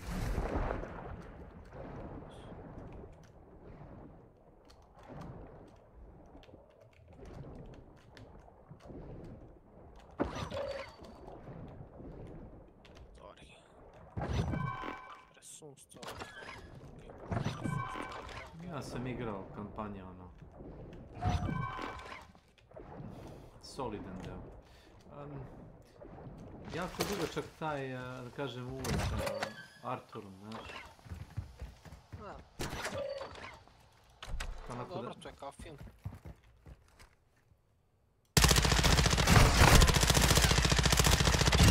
Ultra One, be advised, threats are moving. Ultra One, you've got hostile reinforcements incoming.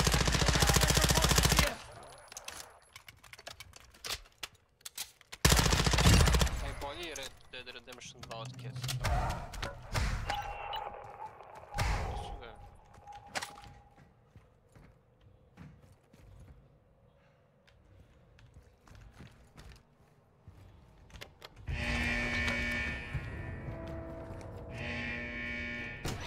Da, vidim razliku kad upalim single kako mi opada FPS, zato što u single playeru vuče više detalja i efekte i sve. Multiplayer optimizam. Bravo, da. To u stvari u multiplayeru nemaš pola stvari koje imaš u single playeru. Ultra One, we're seeing increased activity in the area. Stay sharp. Da, da. Naravno, grafika je nerfona.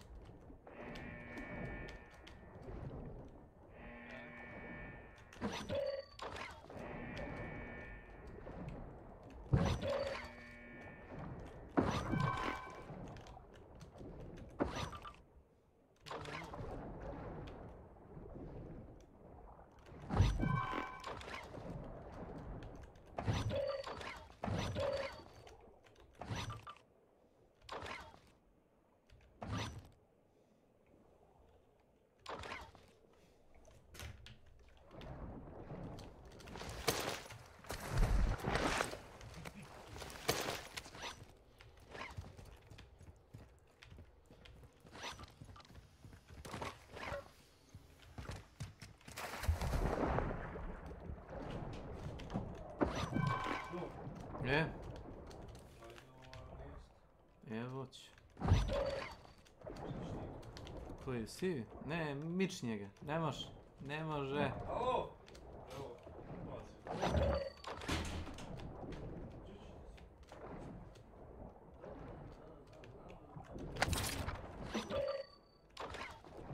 This is my home. This is where I live. This is where I heal my wounds. Yeah, the fatalist.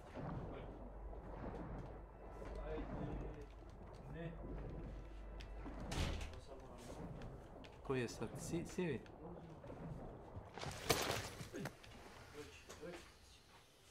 Oj! idem. 2 minuta. A, baš.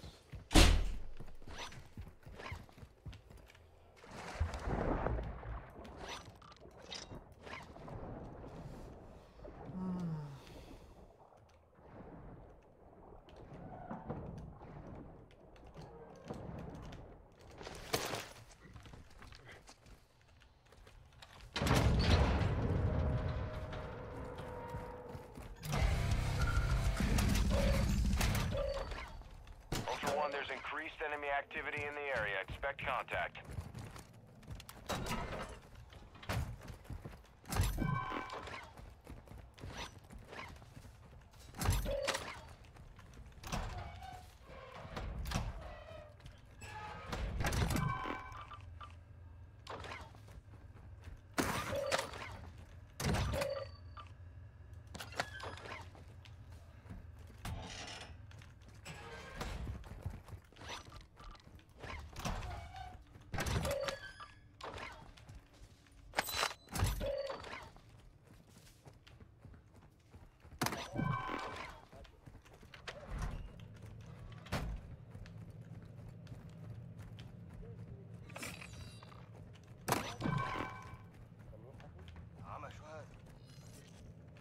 ما في شيء هون، شيء مو معقول.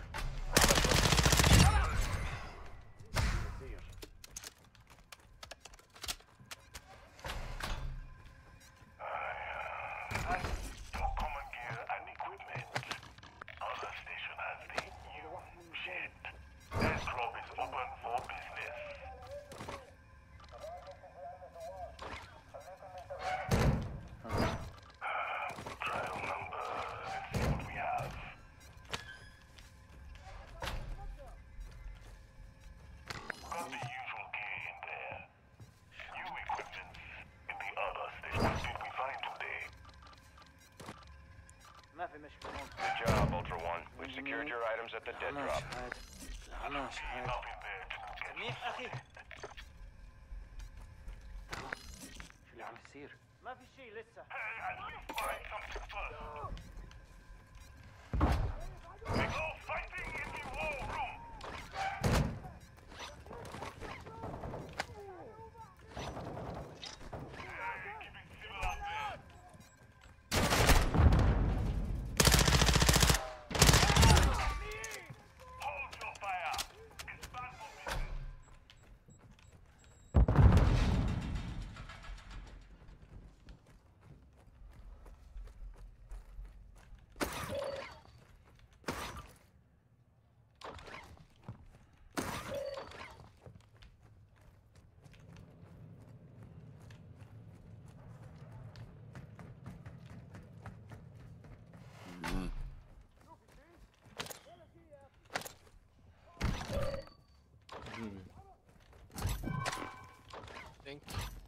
Sorry.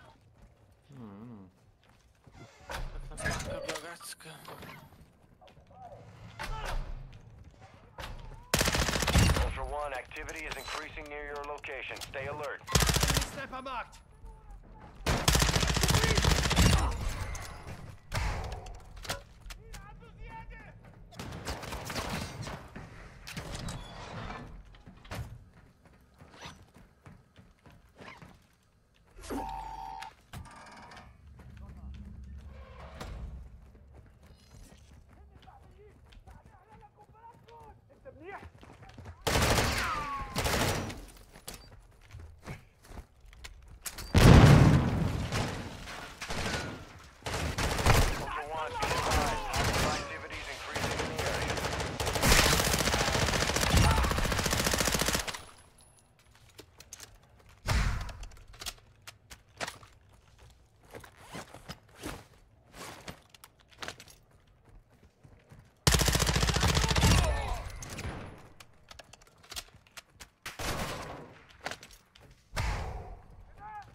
Ultra One, be advised, threats are moving into the area.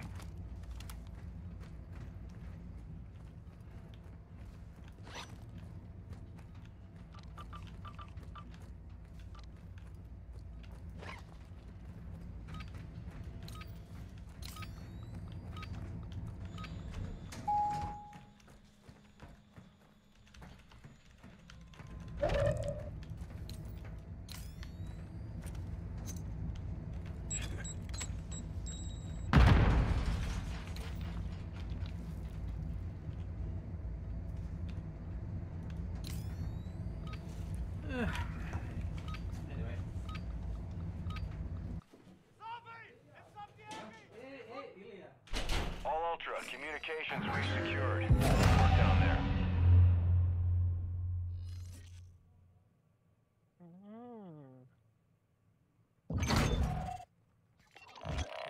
grču pičku.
Aj, s tým jebotý pas materu, pičku.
Alo, Alo. kad si se prvi vratio Peđa iz Vlasije? A? Kad si se prvi vratio iz manastira? A jučer sam bio naš. Jučer? A da, kako? Ja sam jutros vidio sliku, mislio sam da si razbio. Jok, to je 12.6. Sinoć bio. Jučer sam bio, pa vrate, nedelja naš. Kad je ovaj, kako se zove... Bogosluženje, da. A danas sam slobodan, spojio sam 2 dana, to su dali mi. Ne znam ni što. Alajci.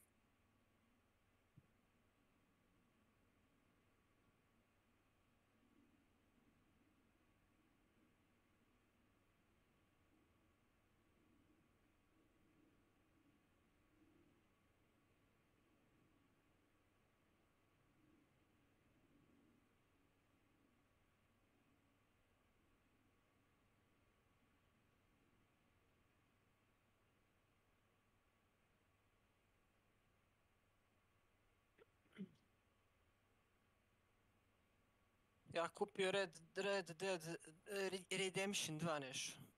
Opa. Čisto da igram story, ja igram i multiplayer, chilla mi se, ne mogu više PvP igre, smučile mi se.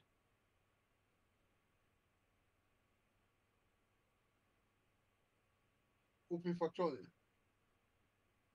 Koliko košta? A no, 30 kjera. Pa, mnogo bre. Mnogo, imam 13 evra. A Red Dead sam uzeo, eto, čisto da igram priču. Nisam nikad igrao priču. A mogo bi malo da se opustim i da igram priču.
Ne mogu.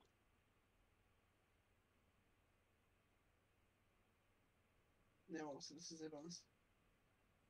Je bilo nešto. Ajde, ne mogu Ko te da dira? igram. Mrzim da igram. Šta? Šta te mrzi da igraš? Objaviš.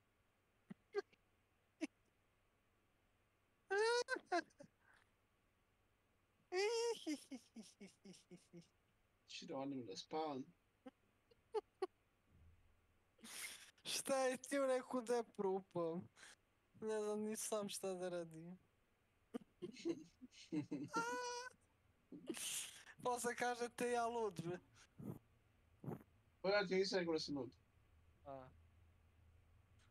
Dobro, nego ti kažem.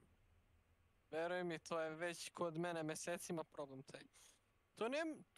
Ne mesecima, to se gutalo već godinu i po.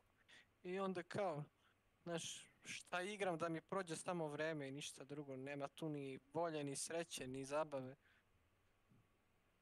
Mučim samog sebe, A eto vidiš na što sam spao.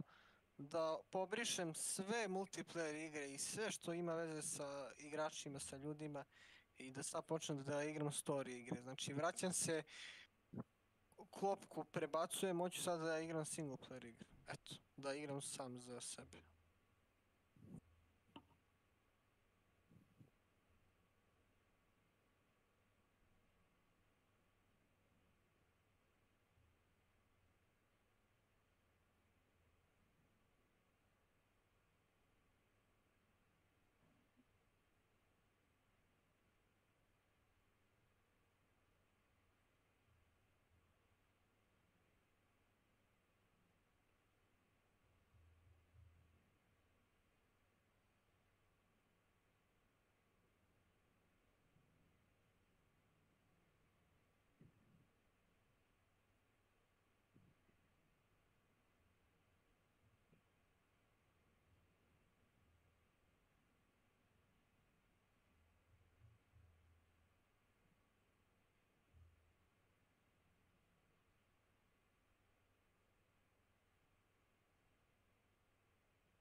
Ajde.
težak čovjek me onda lade.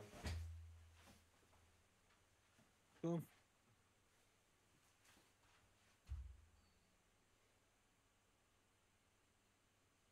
To je težak.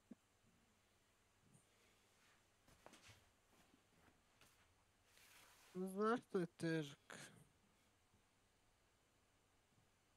Why?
Blind.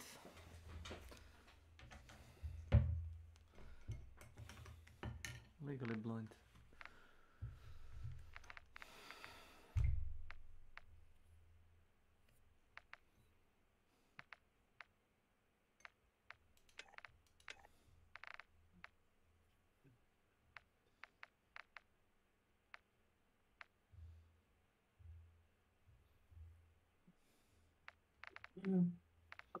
Ja si Nenade, šta ima?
Halo?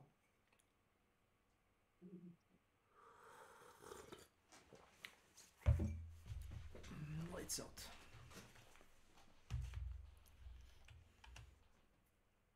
That puts him on the level of people like Albert Einstein, and also explains why school subjects seem trivial to him. So, seeing his aptitude for learning, Ted was allowed to skip the 6th grade. While of course, his parents didn't mean anything negative by this, they wanted their son to succeed and thought that this was a device to maintain that, Ted would later write that he saw this move as being devastating to his social life. While before he was able to get along at a decent pace with kids in his class, now he was the lowest ring on the totem pole. And in his later writings, he would consider this move, skipping a grade during middle school, to be part of the reason he turned out how he did. And as the years went on, Ted remained a bright and scholarly student, but an isolated one. In high school, Ted would join several clubs related to science, like biology and math clubs, and he would even join the school's marching band and have a series of friends known as the Briefcase Boys for their habit of bringing a briefcase to different classes and meetings. However, people who knew him during this time would say that despite joining all of these clubs and even band, it wasn't for social status, but was instead another way to maintain his studies. This was seen when, again, by maintaining such high grades, Ted Kaczynski skipped the 11th grade, and by doing summer classes, graduated high school at the age of 15. Ted Kaczynski was accepted to Harvard University at the age of 15 and began attending Harvard at the age of 16, before he even had his driver's license. And of course, while his parents and those around him wanted this for his benefit, knowing what we know now, we can look back and see how this laid the groundwork for things to come. So in 1958, at the age of only 16 years old, Ted began attending Harvard University, and immediately was leagues beyond the rest of his class. Academically, he was excelling beyond people several years older than him, but again, socially, he was quite stunted. And then, of course, there is the one tricky question about Ted's time at Harvard University that has been the main talking point whenever the Unabomber's legitimacy or his motives are ever discussed. It was the point that his defense team fought for when Ted inevitably went to trial.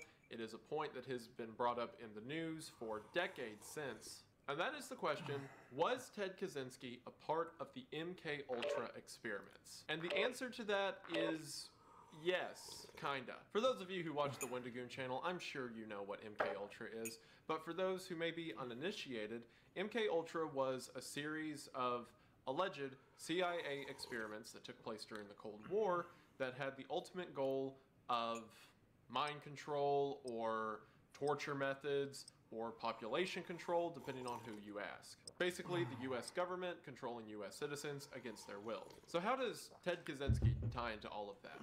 Well, during his time at Harvard, Ted met a professor by the name of Henry Murray. Murray was holding what was officially described as a debate room between various students. The idea being that the bright young minds at Harvard could come forward to Murray and present a series of beliefs and ideas that they hold to their character. And then they could debate with Murray and other professors at the college as to the legitimacy of their beliefs. And this was all gauged to be some sort of social study or better understanding of the Harvard mindset. When in actuality, that is not what this experiment was at all. See, unbeknownst to Ted Kaczynski, Henry Murray was a former member of the OSS.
sì.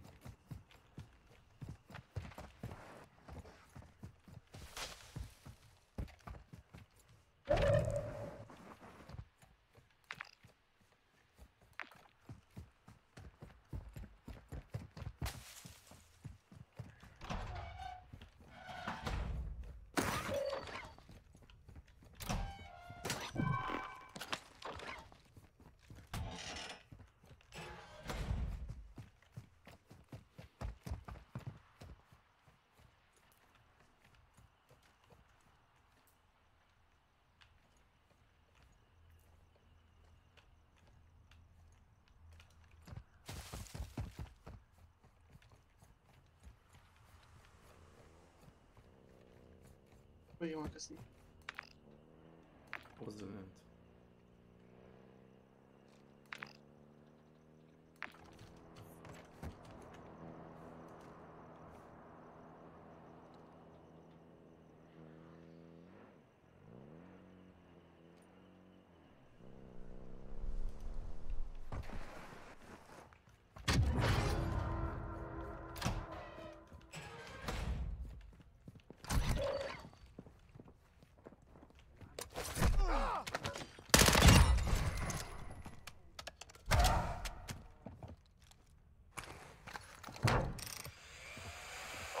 Be advised, that's safe. Ultra One, you've got hostile reinforcements incoming.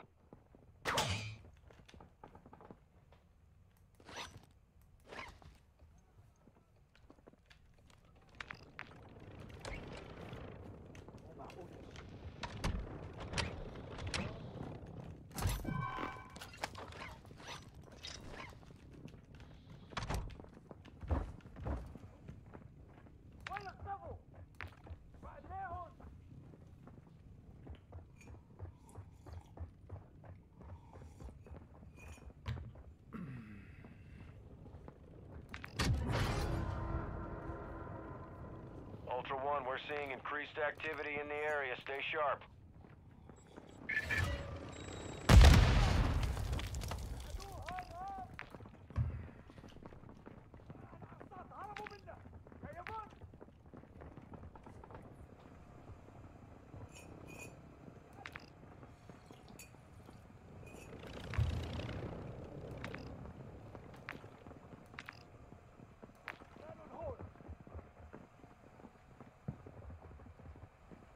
Ultra One, the safe is open. Secure all contents.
One, you've got hostile reinforcements incoming.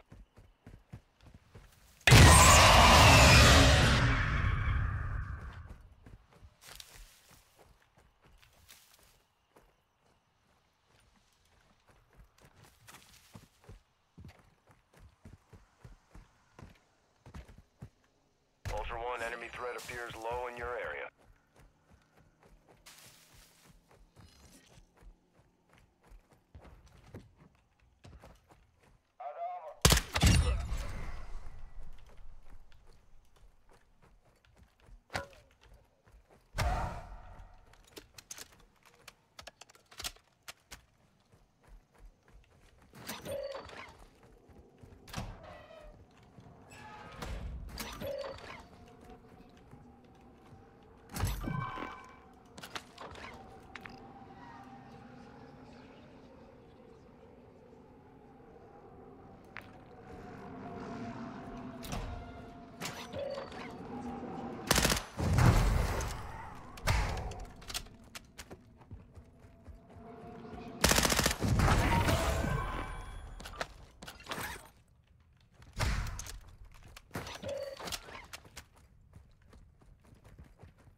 ما في خطر هون.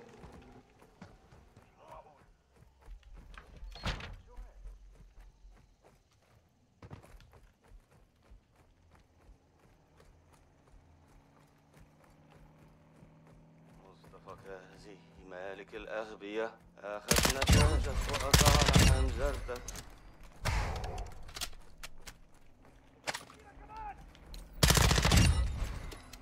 Ultra One, you've got hostile reinforcements incoming.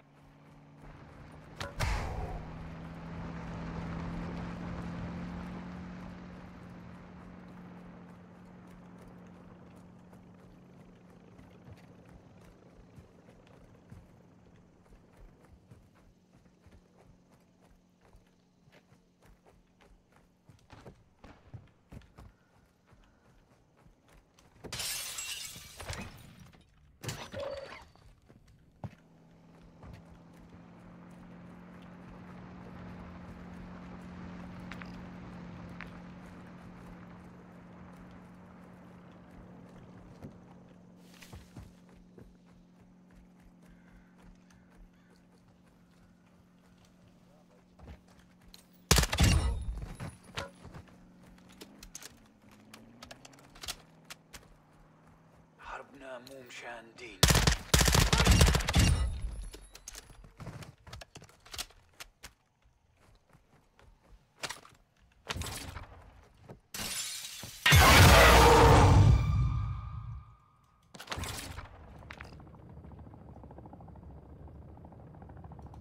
Moving to my mark.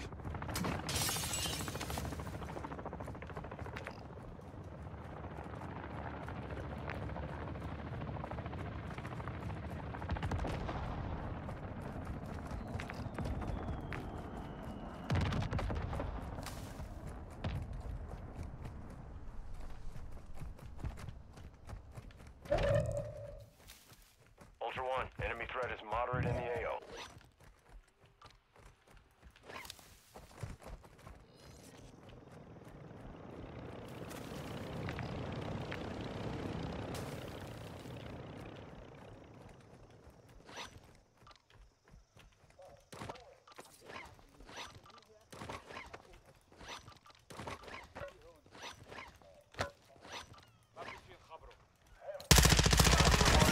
Hostile reinforcements incoming.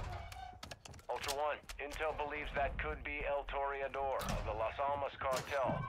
There's an open contract on him. Confirm that kill to close it and secure payment.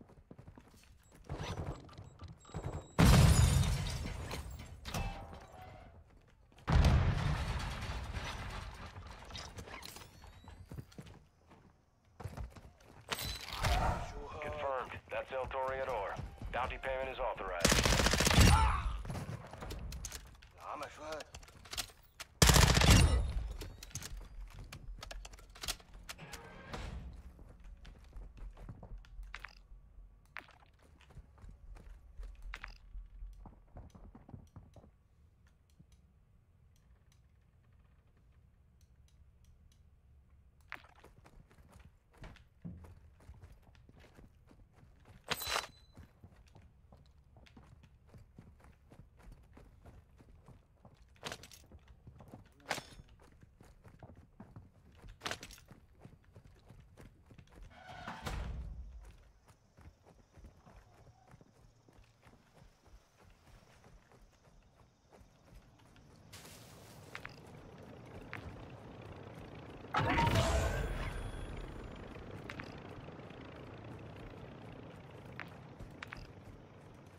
ATV marked.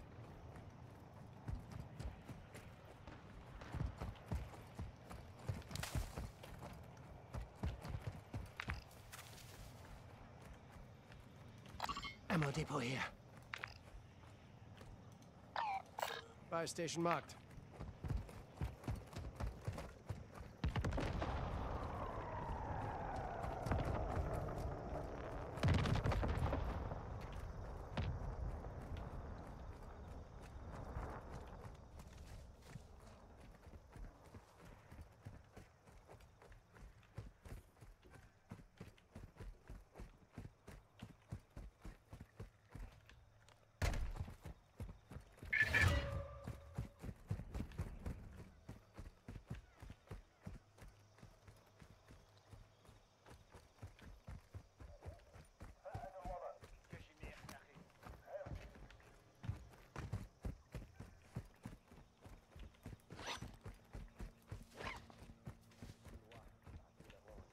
مثل ما عمل جدي ما بيهتموا بتراب أرضنا. مو معقول!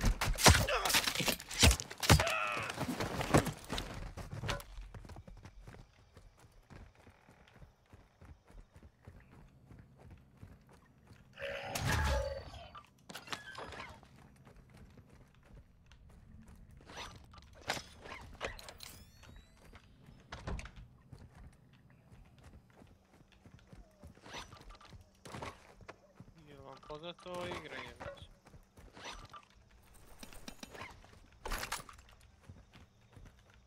Koja? Oj, grid is good. Poznato mi zvuči naziv, ali...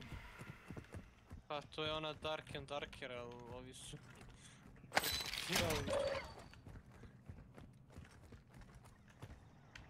Sad ću da kupim.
Modern Warfare 3.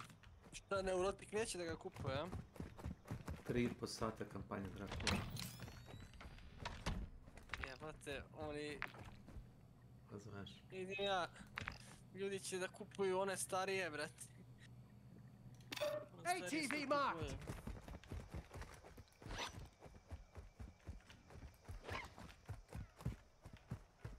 opet grči, jebote, da li je mogu?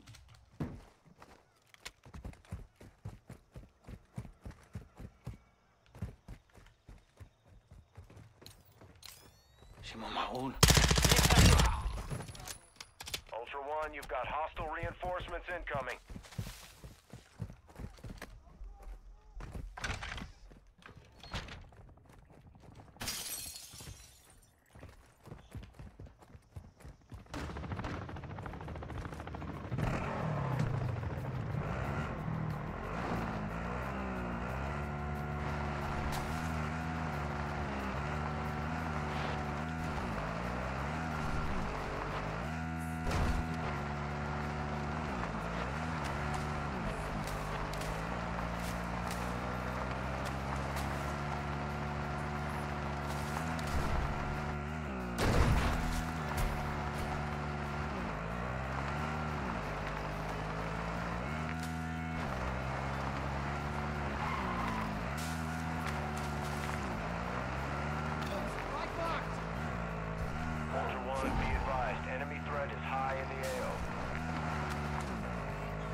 Heads up, Ultra One. We've left an item at a nearby dead drop. Move to secure.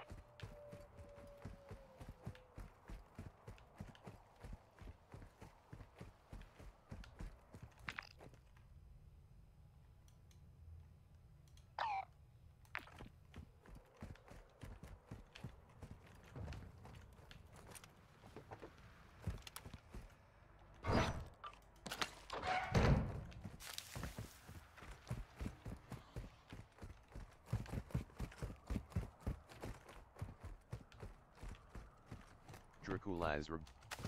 Welcome to my channel.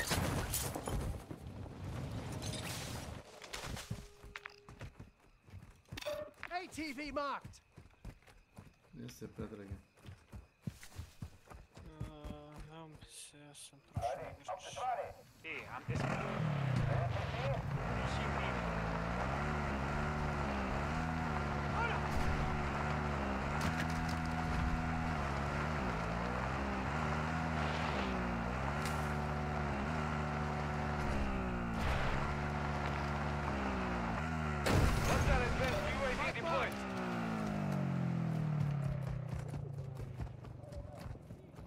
Hostile advanced UAV deployed. Ultra One, be advised, winds are picking up. Move to an extraction point.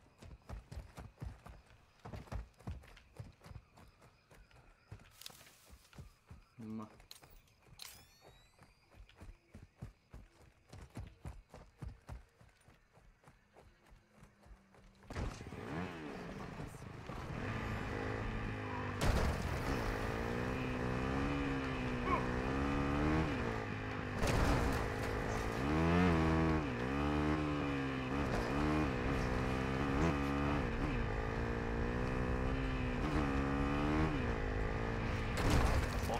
Enemy threat is moderate in the AO.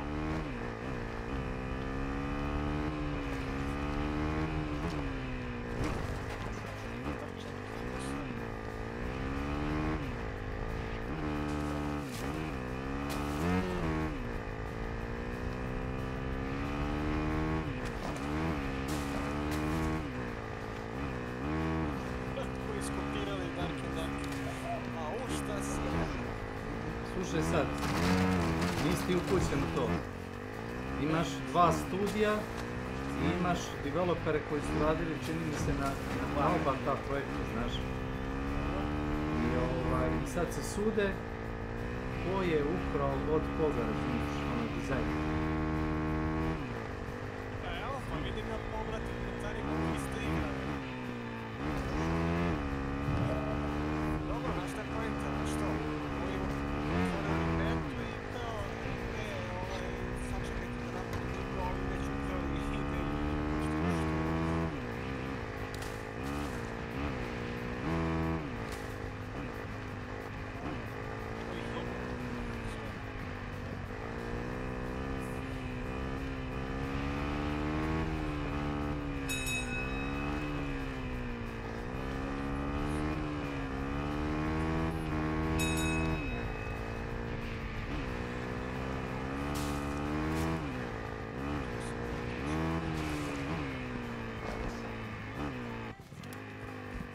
Ultra One, enemy threat appears low in this area.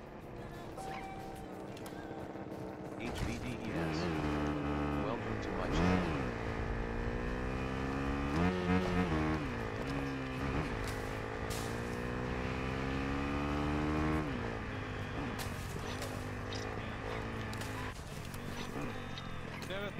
Ovdje ima 9.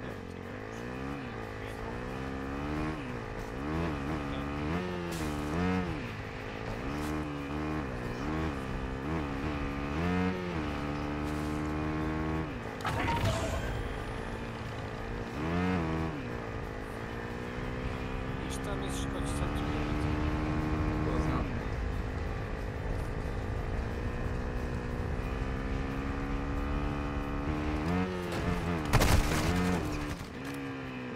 Ultra One, enemy threat is moderate near your location.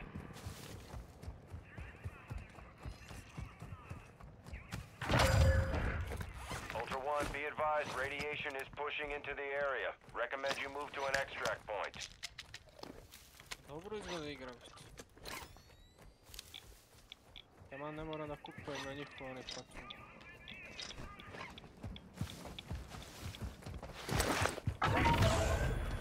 Ultra One, be advised, enemy attack helo is heading your way.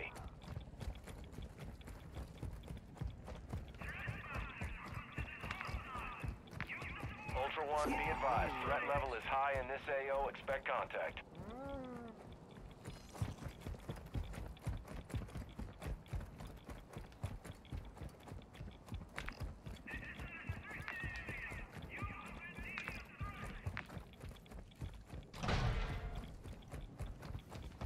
Znači... Da? Uđe se, a?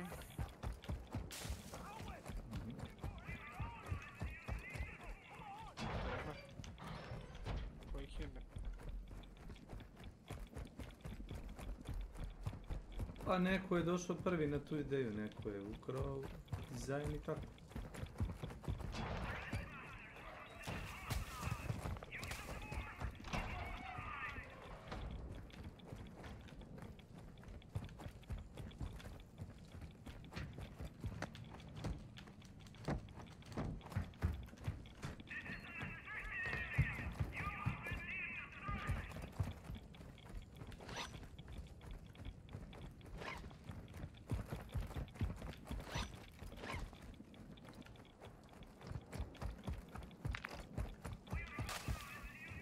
Spike marked!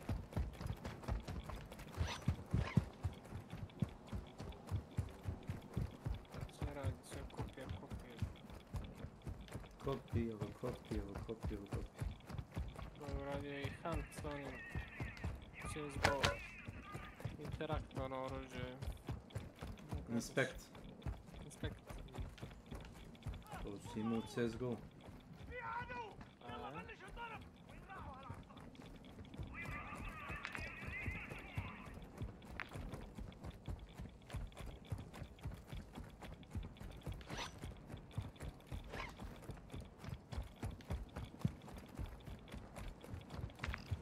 Obratimo na crknemo u radionici.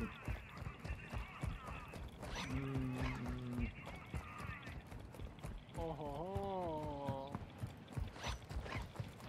Ultra One, enemy threat is moderate in the AO.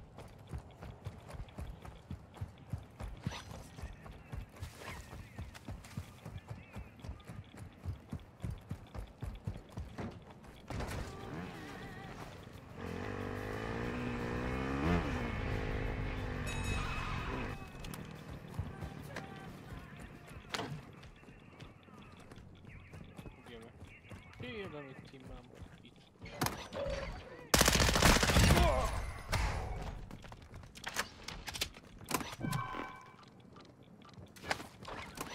dosadna igra.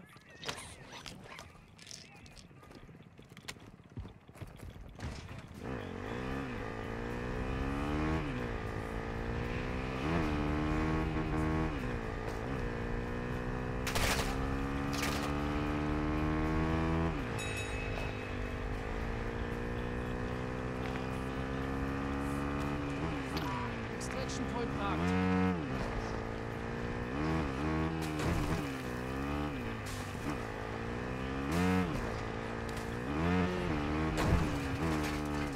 Ultra One, enemy threat appears low in your area.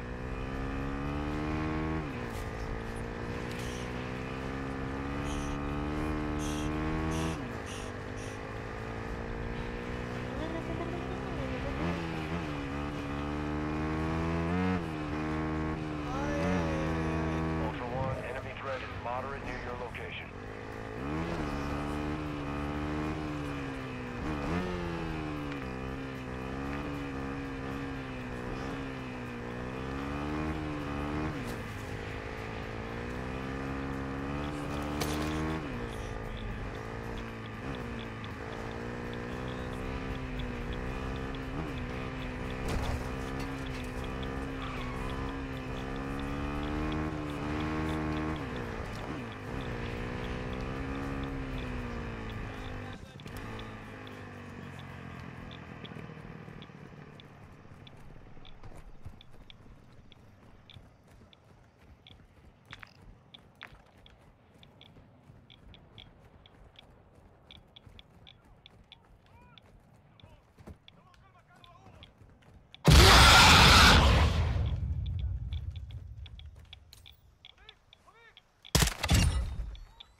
Pam pam pam pam pam. وين اختفوا؟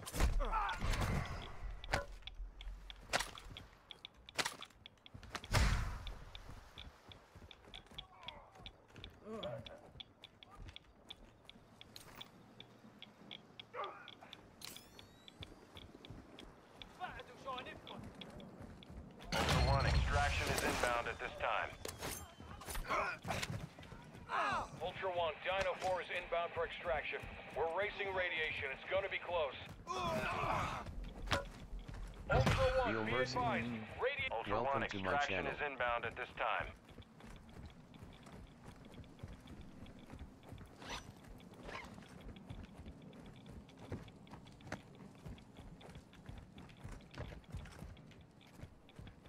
This is Dino 4. We're approaching the LZ now. Keep it secure for us.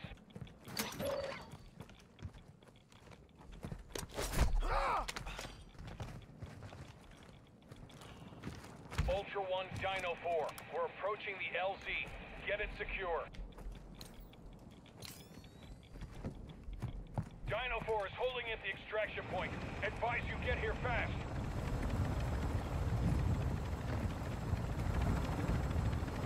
Dino 4 to actual. All objectives and personnel secure. Our Dino 4 is at the extract point. Be advised, we can't stay here long.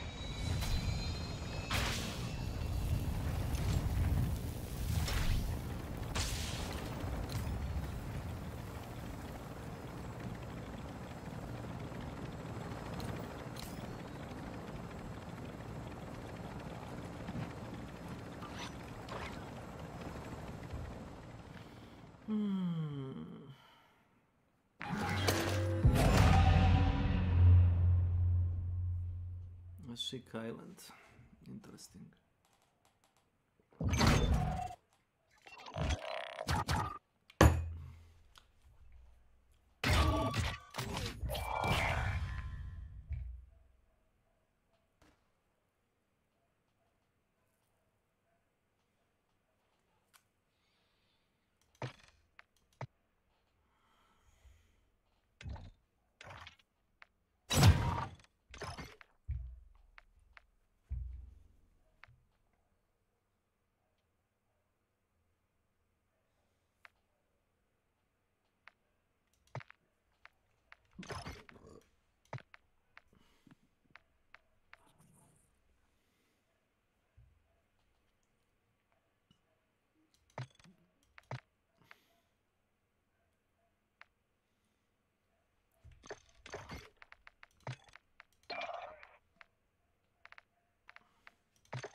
What's going on, guys? Welcome back to a brand new video. Today what I got for you guys is we're going to go over the last and final MW2 update, the potential Season 6 Reloaded update. We're also going to talk about that Halloween event that might also be happening, and then we have some other three. What dude did drop a brand new blog post for Modern Warfare 3, the pre-down today is beginning. So we talked about how a couple days ago, but we ended up getting some new updated. This might be the website where you're going to come in to redeem your code.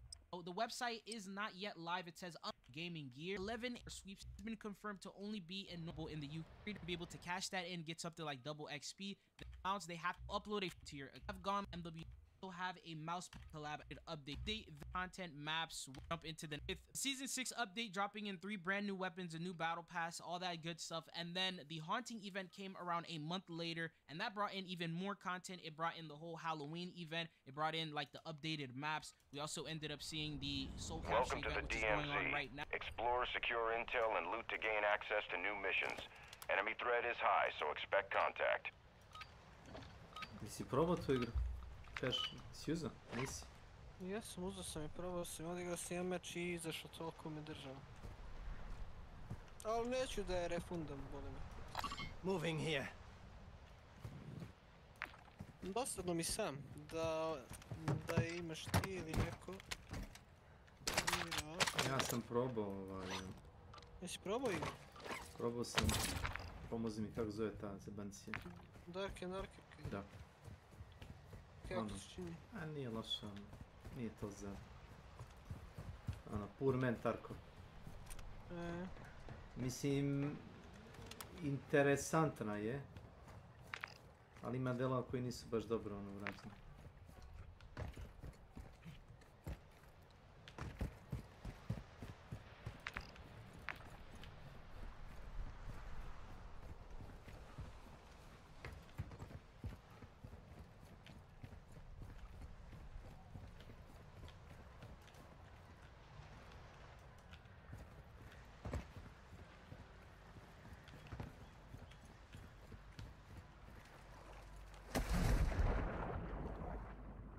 Ultra One, enemy threat is moderate in the AO.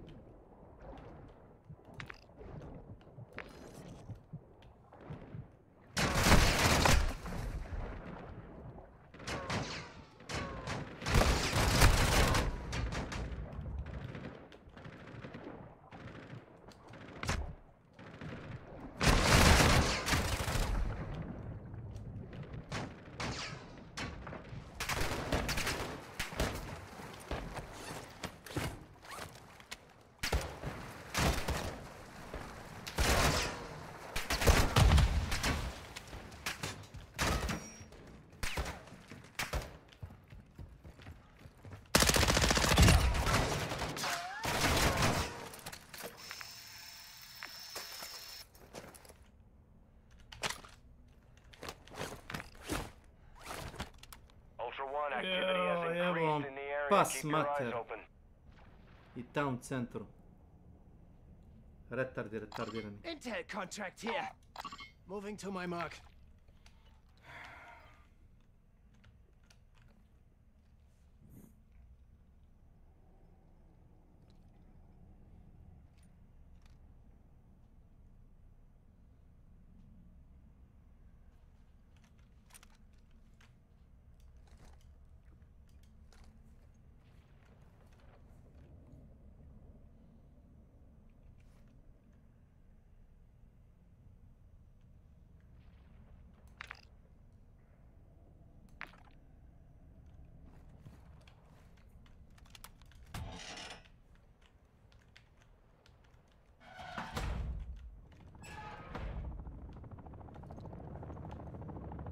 Ultra One, be advised, enemy threat is high in the AO.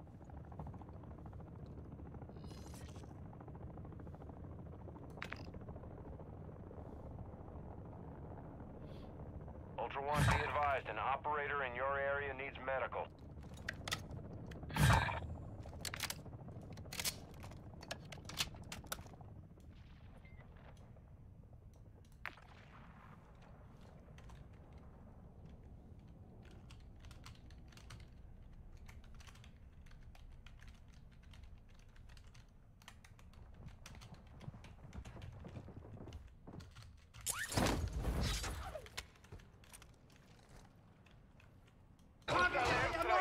You're cleared hot! Phoenix 2-3, visual on the target, strike inbound.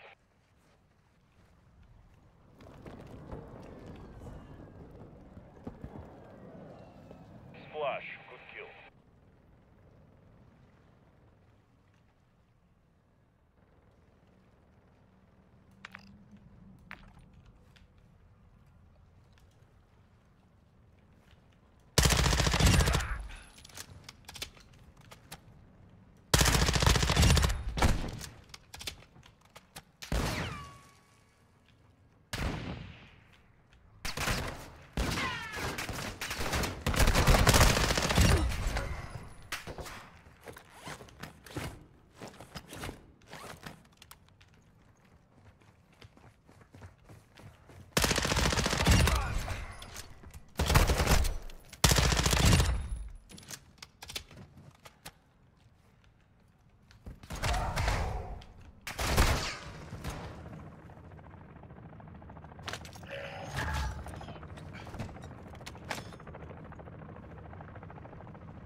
Moving here.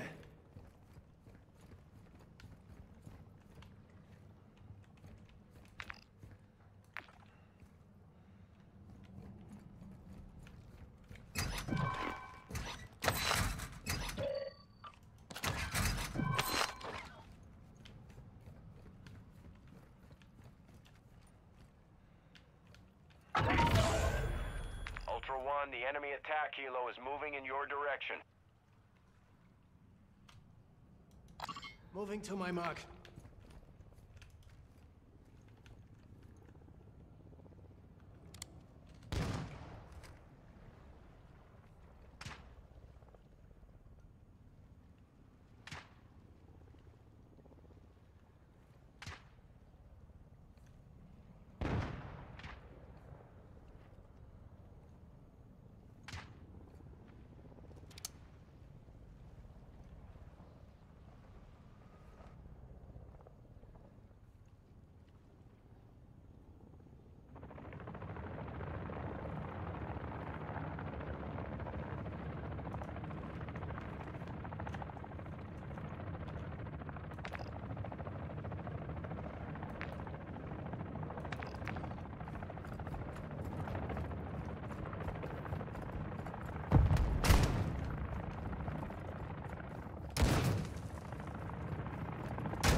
Hostile UAV overhead.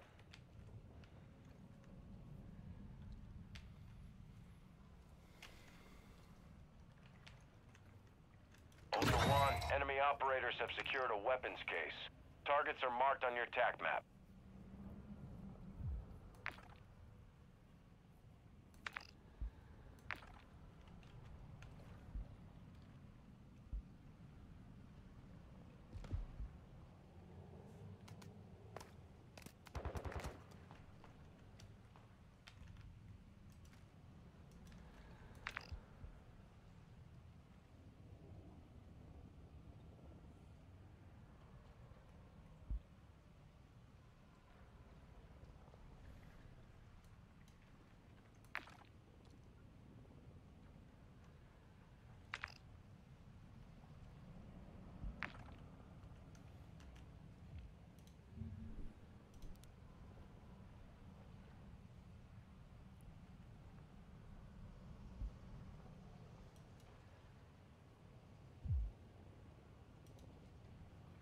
What's up, going on, legends? Welcome back to the channel.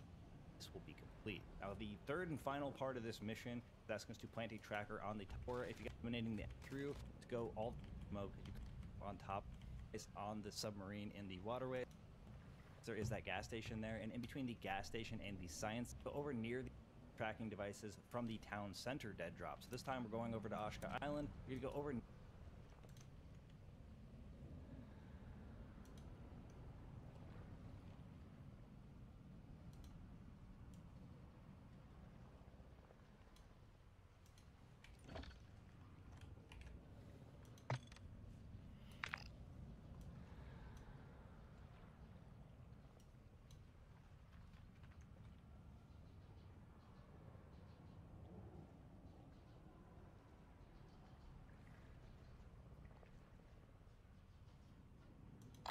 Moving here.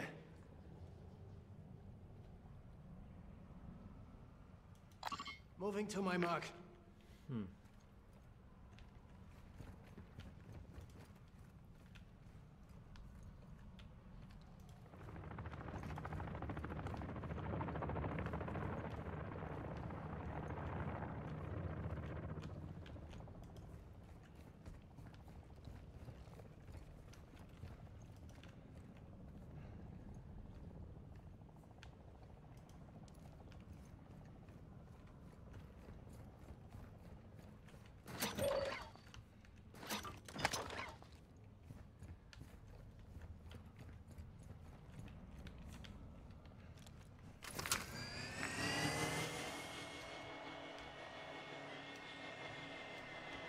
Enemy operators extracted a weapons case.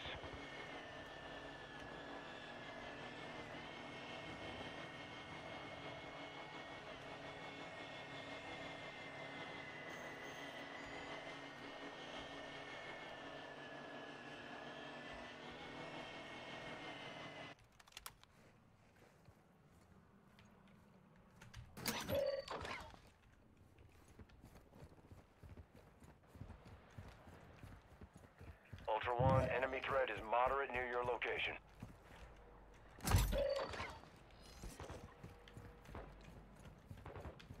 Battery depleted. Recon offline.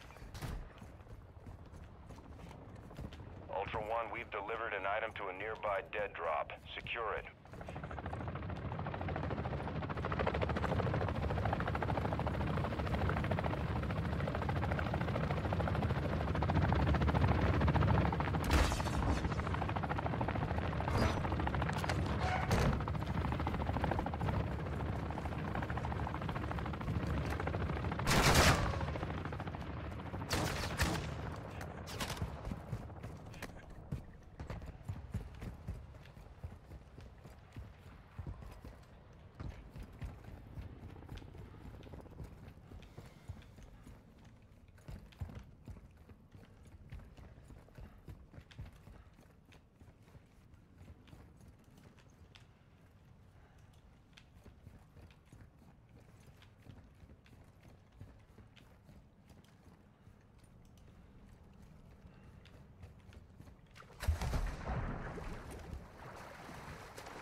Marking a hostage contract.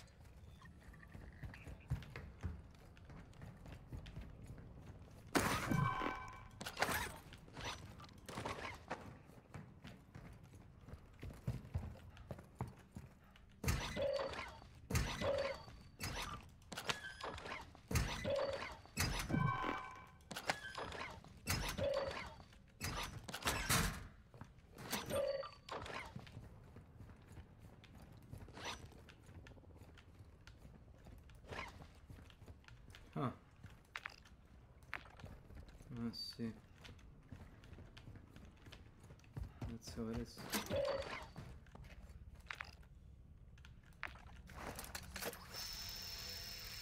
Ultra One, be advised. Threat level is high in this AO. Expect contact.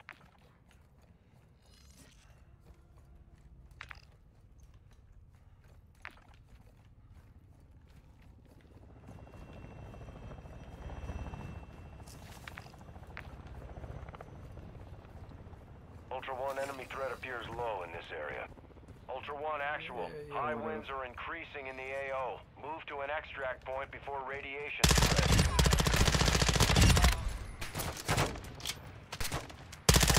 I believe that could be a high priority target. There's an open contract on him. Confirm that, close it, and secure payment.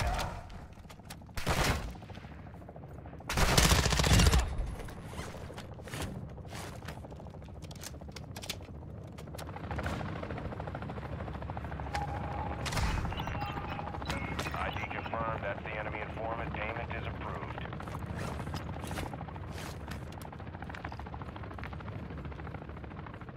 Ultra One, be advised. Enemy threat is high in the AO.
located on your TAC map.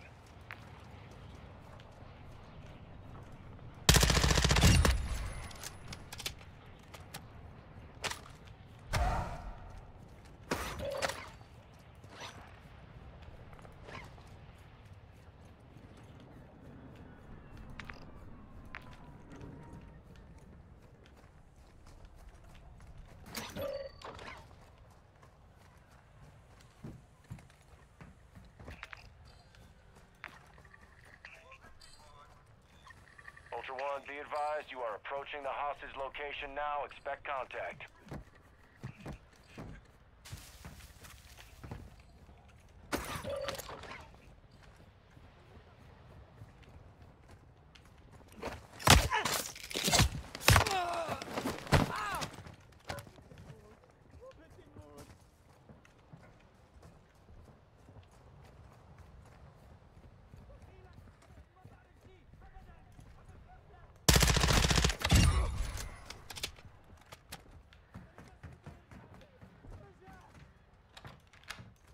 Ultra One, be advised, the hostage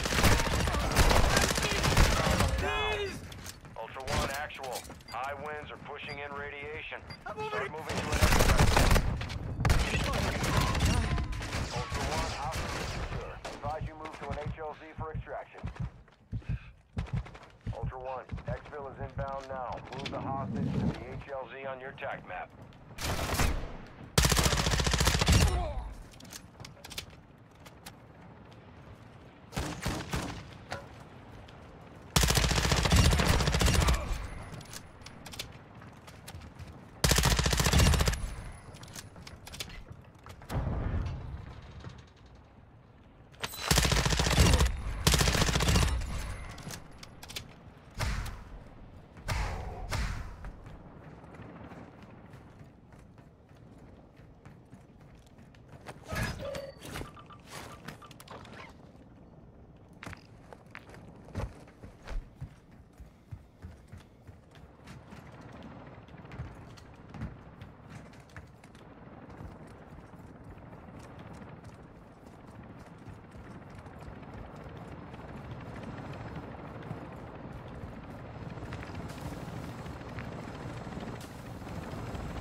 The OSS, or the Office of Strategic Services, was the predecessor to the CIA that existed during World War II. During World War II, the government collected a series of intelligence agents to keep track on what other countries or different bodies within government are doing.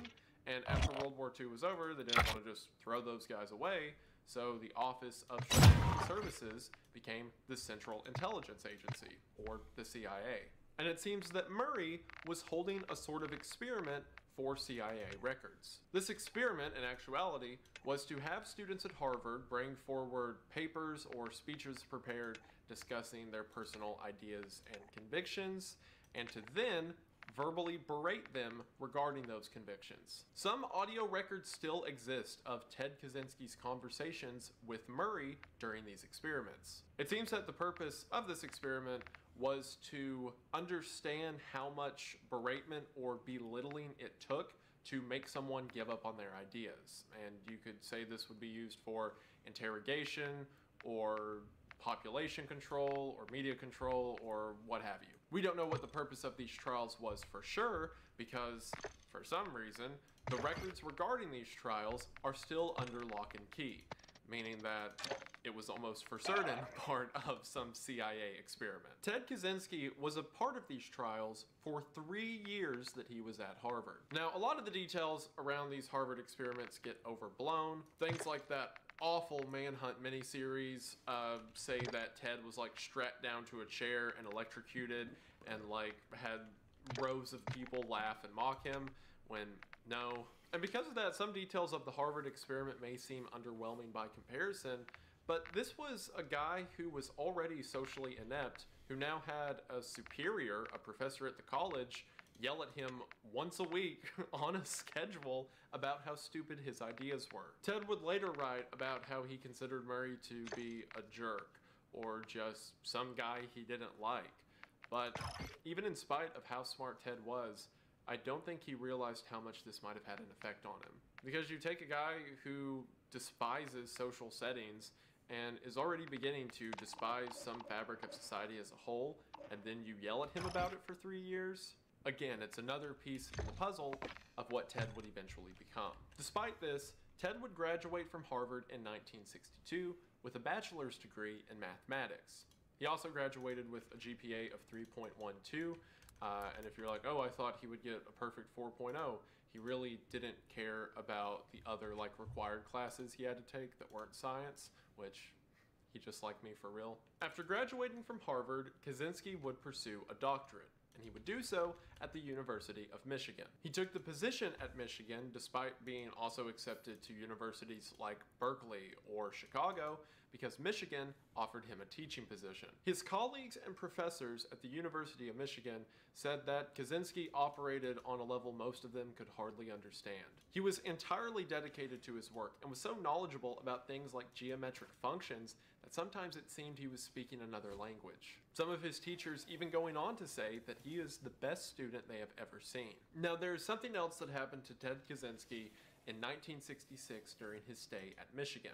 And I understand that this event is a very sensitive topic that I am going to handle with care, but I believe that his reaction to this event is important for what he would later become. So in the years leading up to 1966, Ted Kaczynski, at least according to David and a few people who were close to him, said that he always had an interest in women, that he always, desired to date a woman, that he was sexually attracted to them, but due to his social misgivings, he never had a lot of luck with the ladies. And it's because of this, despite his best efforts, Ted Kaczynski maintained a kind of sexual frustration, and in writings that he would later write about this time, began to feel levels of misogyny. Not in so much that he felt any kind of violence or belittlement to their status as a person, more so that he just kind of felt an aversion to them. He overall began to feel uncomfortable around women as a whole, or at least not yet. I mention all that to say, in 1966, within his own writings, Ted Kaczynski began to believe that he was transgender.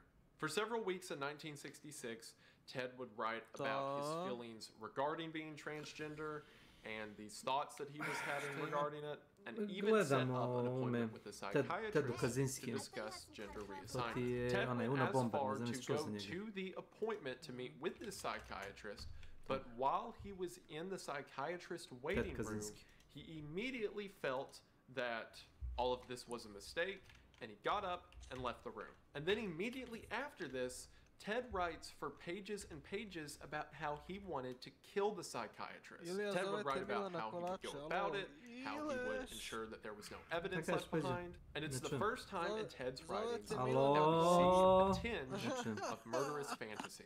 Now, I want to make it very clear, there are several dozens of reports from gender professionals, from doctors who have far more experience than myself in the nature of gender reassignment or transgender individuals. And between the psychologists and other doctors who have read over Ted's writings, it is by and large believed that Ted was not actually transgender. And all of the writings from that few-week period, again, there's nothing about wanting to be a woman as a whole.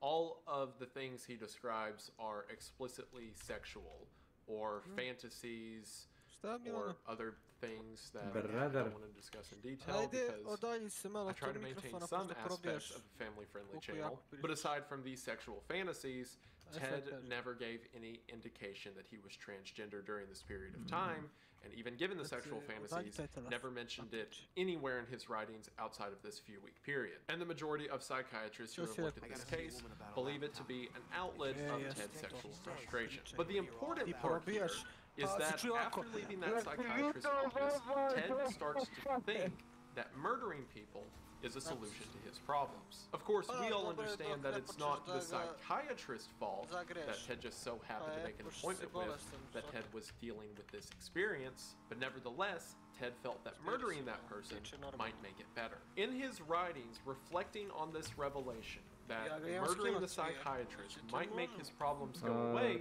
Ted says, I felt disgusted about what my uncontrolled sexual cravings had almost led me to do, and I felt humiliated, and I violently hated the psychiatrist. Just then, there came a major turning point in my life. Like a phoenix, I burst from the ashes of my despair to a glorious new hope. In 1967, Kaczynski finished his doctoral dissertation, a paper called Boundary Functions. To this day, mathematicians who read boundary functions say that Ted wrote something that could only be understood by a few people. So after receiving his doctorate in 1967, the then only 25-year-old Kaczynski became an acting assistant professor at the University of California, Berkeley. By September of the next year, he was given a full assistant professor position, meaning that Kaczynski was on track for a very long and fulfilling career in academics. However, according to students that had Kaczynski as a professor, he was a terrible teacher. He taught directly from the book, he did not take questions from the class, and his social skills, once again, not the best. Many said that he seemed uncomfortable just being in front of a classroom of people in the first place, and then much less trying to teach them. Perhaps because of this, on June the 30th of 1969, Ted Kaczynski resigned from teaching, having only been there for 2 years. However, in interviews that Kaczynski would later give, he says that by the time he had taken the job at Berkeley, he had no interest in maintaining his career in mathematics, or participating in society as a whole. We'll discuss the validity of that when we talk about the psychology and beliefs of Kaczynski later in this video, but according to Ted, at least later on, he only took the job at Berkeley so that he could make money for a couple of years to afford to dip out of society altogether, having, in his mind, been wronged by those around him and losing the game of life time and time again. Kaczynski took what money he had and went to live with his parents in Illinois, with the eventual goal of stepping away from humanity forever. So, shortly after resigning from Berkeley in 1969, Ted returns to live with his family in Illinois. For 2 years, Ted lives at his parents' house while he works odd jobs around the greater Chicago area. He tells his family that his ultimate goal is to find a piece of property out in nature, and that right now he's just building up the capital to purchase a piece of land. David was proud of his brother and thought that Ted was being a sort of pioneer, living away from what society would normally dictate. So in 1971, David accompanies Ted to Lincoln, Montana. And while in Lincoln, Ted, with the help of his brother, ako nećeš da taktiziraš, hoći ćeš kao neki što ne rade, znaš, ništa i onda... Dođe, brate, mehaničar mi kaže, diskovi su ti zadnji otišli, možeš da ih kao samo nedelju dana maksimum možeš to. Ja već vozim mjesec dana ništa. He owned no vehicle and would occasionally bike out to town if he was in need of supplies, but for the most part he had set out to live as a recluse in the mountains of Montana. Now while Ted did earn some money for himself in those 2 years he was working in Illinois, the vast majority of his livelihood at this point came from his parents. The $2,100 that Ted used to buy the piece of land ate through most of his savings. But considering Ted's remedial A kad je pucnjava, kad mafijaši kradu zlataru, oni se fino sklone da ne smete, da ne prave gužvu. I onda kad prođe gužva, jer neko bio svedok, obezbeđenje, ovo ono, nigde ih nema nikad. Nikad ih nema. For example, nearby there was a group of guys who would often go dirt biking in the hills around Lincoln. Not on Ted's property, mind you, just kind of close to Ted's property. Ted spoke in his journal how he hated these guys, and their noise pollution, he said, ruined the environment. On top of that, there was a nearby sawmill that was relatively low scale in its production, but of course Ted had a problem with it because he saw it as someone who hates nature, destroying the environment for technology's means. And in his journal, began to fantasize about destroying the sawmill. During this time, Ted became more and more reliant on nature, both physically and mentally. He would occasionally bike out to local stores to get things like rice or seeds, with the eventual goal of becoming totally self-reliant. He began to plant fruits and vegetables outside of his cabin with the intent of storing up enough supplies to last through the winter. He became moderately successful at this as the years went on, but initially still required several trips to the local stores. He would bathe in the nearby rivers, and aside from things like detergent to clean his clothes, made an effort to live entirely on the woods around him. His primary food source would be things like rabbit or squirrel, with what crops he could grow to supplement those meals. He also had a .22 rifle that he would use to hunt these animals. But mentally, he began to dive more into the naturalist lifestyle. In the scarce interview that he would give while in prison, Ted often mentioned how he could sit for hours or even days at a time and never be bored, just soaking in the environment he lived in. He would speak of how technology erodes the mind and makes people feel this constant need to entertain and stimulate themselves. Čekaj, ti pričaš sa mnom? Stripped away, boredom disappears as one can learn to be content with whatever environment they're in. He would later mention that Veter nosi non stop. Znači treba da je zalepim tu. Non stop je nosi. 2 dana je vraćam tuda. Znači tačno će... Nešto se mi novo rekao. Really living. In one interview that he would give, Ted said, "While I was living in the woods, I sort of invented some gods for myself. Not that I believed in these things intellectually, but they were ideas that sort of corresponded with some of the feelings I had. I think the first one I invented was Grandfather Rabbit. You know, the snowshoe rabbits were my main source of meat during the winters. Čekaj, bio mi je skoro rođendan i znaš vrlo dobro kad sam rekao ko imam godina, znaš.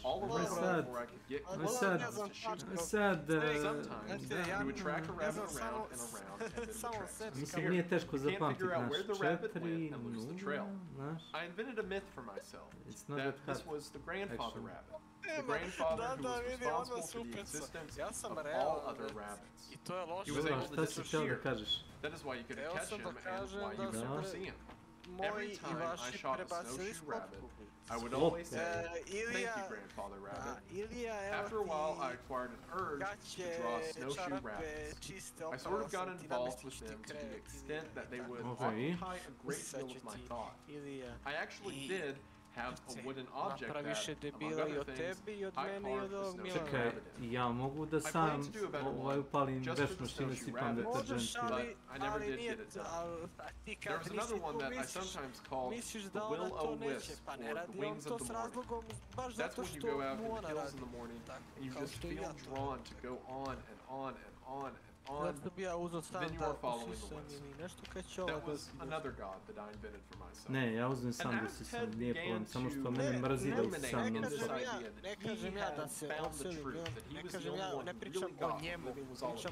It led to a disdain for those that didn't, for the others as he saw them. This also compounded off his continuing disdain for technology itself. Because of course to him, technology was the main thing that was holding us back from its purpose. So these thoughts of violence that he previously had just considered against people in the nearby region, he now made a reality. Remember those guys who would go dirt biking around the trails near his home? Well, Ted followed them back to where they were staying one night and proceeded to take an axe to destroy not only their dirt bikes and part of the house that they lived in, but also broke inside of the house, destroyed a bunch of their stuff, and defecated in their bathtub. There was another group of guys who would go snowmobiling during the winter, so Ted broke into their garage and poured sugar in their gas tanks. The lumber mill that I mentioned earlier, well, in 1975, Ted set part of it on fire. He would also vandalize and destroy any construction equipment that was left away from prying eyes. Now you may be asking yourself, how did he break all of these things over the course of 3 or 4 years and never get caught for it? And that was because most of the people who lived around him would vouch for it. Authorities would often visit the guy who ran the lumber mill or people who lived in the region. And when they were asked if they think Ted Kaczynski could have done it, they would all say no, that he seemed like a perfectly nice guy. Ted, for the most part, kept to himself, but whenever he interacted with people, he gave off this presence of a timid, shy person. He had a high-pitched voice, a bit of an almost stutter around people, and for the most part would just say please and thank you and go about his way. That guy whose lumber mill he set on fire, he had previously helped him build a small building. Several of his neighbors would later say that they just thought he was some guy who maybe got out of Vietnam or had fallen out with his family, and now just wanted to be left to his own devices. And given his presence, everyone assumed he was harmless. So even with all this destruction happening around him, no one was the wiser. But it seems like for Ted, around this point, random acts of vandalism weren't enough. In his journals around this time, 1977, he begins to say that while he is only doing a small part to destroy technological society, that he plans to make a much greater impact. So he decides to scheme. He decides that he will perform acts of terrorism that will halt technology for good. Or at least, that's the plan. But to do that, he's going to need some money. Again, at this point, he had been living off of his parents' allowance and didn't want to raise any eyebrows when he needed more cash. So he asked his brother David for a job back in Illinois, and David got him a job at the Anaconda Company, where David worked as a supervisor. So Ted moved back with his family in Illinois for a short amount of time and began to work at what is effectively a smelting facility. While there, Ted began to develop feelings for one of his co-workers, and surprisingly, even got her to go out on a couple of dates. David describes Ted as being almost childlike during this period of time. David would remark that one day Ted burst into his room and happily exclaimed, "She kissed me," which for Ted might have been the first time he ever got a kiss. And while talking to this woman, Ted seemed very happy. However, after a couple of dates, she decided that the relationship wasn't going to continue, but told Ted they could still be friends. As you could imagine from someone that hates people as much as Ted does, and was just opening up a little bit of a sliver of himself for this opportunity, to have that shut made him very upset. So upset, in fact, that he began to go around work and, I'm not kidding, write limericks about how much he hated her. According to David, there were just poems on sticky notes all over the company that would have jokes about how she smelled bad, or how she was an awful person, or jokes relating to the feminine figure that I'm not going to repeat. Like literally middle school behavior. David, being Ted's boss, ripped all of them down and told Ted if he keeps putting them up, he's going to have to fire him. So sure enough, Ted keeps putting them up and David fires Ted. Shortly after this happens, Ted writes in his journal that he fantasized about hiding away in that woman's car while she was at work, waiting for her to get off work to come to her vehicle, to which Ted would then kidnap her, take her away, and dismember her. And he goes into vivid detail about how much he would enjoy cutting her up and what he would do to her body parts. But that, of course, he doesn't want to get caught. Now, as mentioned, this isn't the first time Ted has fantasized about murder. It began with the psychiatrist we mentioned earlier. And there were several instances of murder that he fantasized about in between. Of course, he thought about killing the guys who drove dirt bikes around, or the guy who owned the lumberyard, as you could imagine. But perhaps one of the most egregious ones is Ted wanted to kill the 3-year-old daughter of the guy who ran the sawmill. Going so far, according to his journal, to wait for her to get alone by herself out in the pine trees, to which Ted aimed a rifle at her and almost pulled the trigger, only being stopped because he saw her mother further down the hill and knew that if he killed her, he would then have to take care of the mom as well. So before the Unabomber campaign even began, he had fantasized about killing dozens of people, including a woman he had dated and a 3-year-old child. And I think this is important to emphasize, not to virtue signal and be like, oh, killing children is bad. Who would have thought? But to lay out what the psychology of the Unabomber was before the bombings even began. There's a lot of debate around the morality or the goals of Ted Kaczynski. And a lot of people believe him to be a pure altruist, which we'll talk about later. But several see his crusade as righteous, as he was planning to destroy the worst parts of society, and he saw bloodshed as necessary to accomplish that goal. But before he had any plans or cares for the greater society around him, he was thinking about killing a kid just because she annoyed him. And while sure, you could view it in tandem as his hatred for humanity was because of, or at the same time, as his love of nature and his despising of technology, I believe it was the other way around. I believe he hated humanity so much that he loved nature because that's just where humans aren't, or at least not as much. And any who are, he wants to get rid of immediately. But we'll get more into that later on in the video. So his time at the company and when David fired him was in 1978. And while at this point he was already planning to begin his bombing campaign, it is worth mentioning this is the last significant event in his life before the bombs began. In 1972, he had thought about killing a scientist in the parking lot of the university because he saw the scientist as impeding nature and society itself. But he had decided against it because he didn't want to get caught. Well, it seems that between 1972 and 1978, he found a way to get that job done without putting himself at risk. So in his cabin in the backwoods of Montana, Ted would begin to build contraptions of pipe bomb and wood disguised within a mail package. So after picking his target on May the 25th of 1978, the Unabomber campaign began. It seems that Ted had grown to despise centers of education and technology, as he saw these establishments as instrumental in society's downfall. So his first target was Northwestern University. On May the 25th of 1978, someone in the parking lot of Northwestern noticed a mail package lying out front of a mailbox. A security guard walked over to pick the package up, and as he moved it, the bomb exploded. The construction of the bomb itself seemed to be a basic pipe bomb, and the explosive was not pressurized enough to do any real damage, only dealing minor burns and scratches to the security guard. Later, investigators would reconstruct what the bomb looked like, and they determined that the reason it was just sitting in front of a mailbox is because the package was too big to fit through the mail chute. So it seems that Ted had pieced it together, not taking into account how big the opening on a mailbox is, and with no other option, just set it on the ground. The only writing on the package was a return address to one of the professors at Northwestern. And despite combing over the remains of the bomb for forensics, the fact that it exploded, as well as Ted's consideration to evidence, meant that they weren't able to get a lead. But considering that this was just one explosion, and it wasn't that serious, investigators considered it a one-off. That was until nearly a year later on May the 9th of 1979, when another bomb showed up at Northwestern University.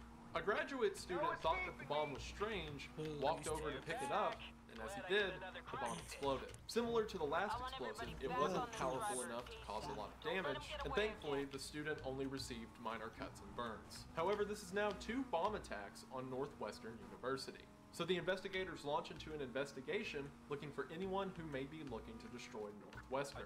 Now, it should also be mentioned that a lot of the reason that Ted was able to elude authorities for as long as he did, like sure, he took into account, you know, forensics or maintaining a low profile where he lived, trying to not associate himself with things that could be related to the Unabomber. For example, there were various eco-groups that Ted was a fan of first, and despite enjoying their readings, Ted made an effort to never subscribe to the magazine or to let other people see him reading the magazine, so that no one would associate him with these So sure, while Ted put in some work to not get caught, the majority of the reason that he was able to get away with it was because of his 1979.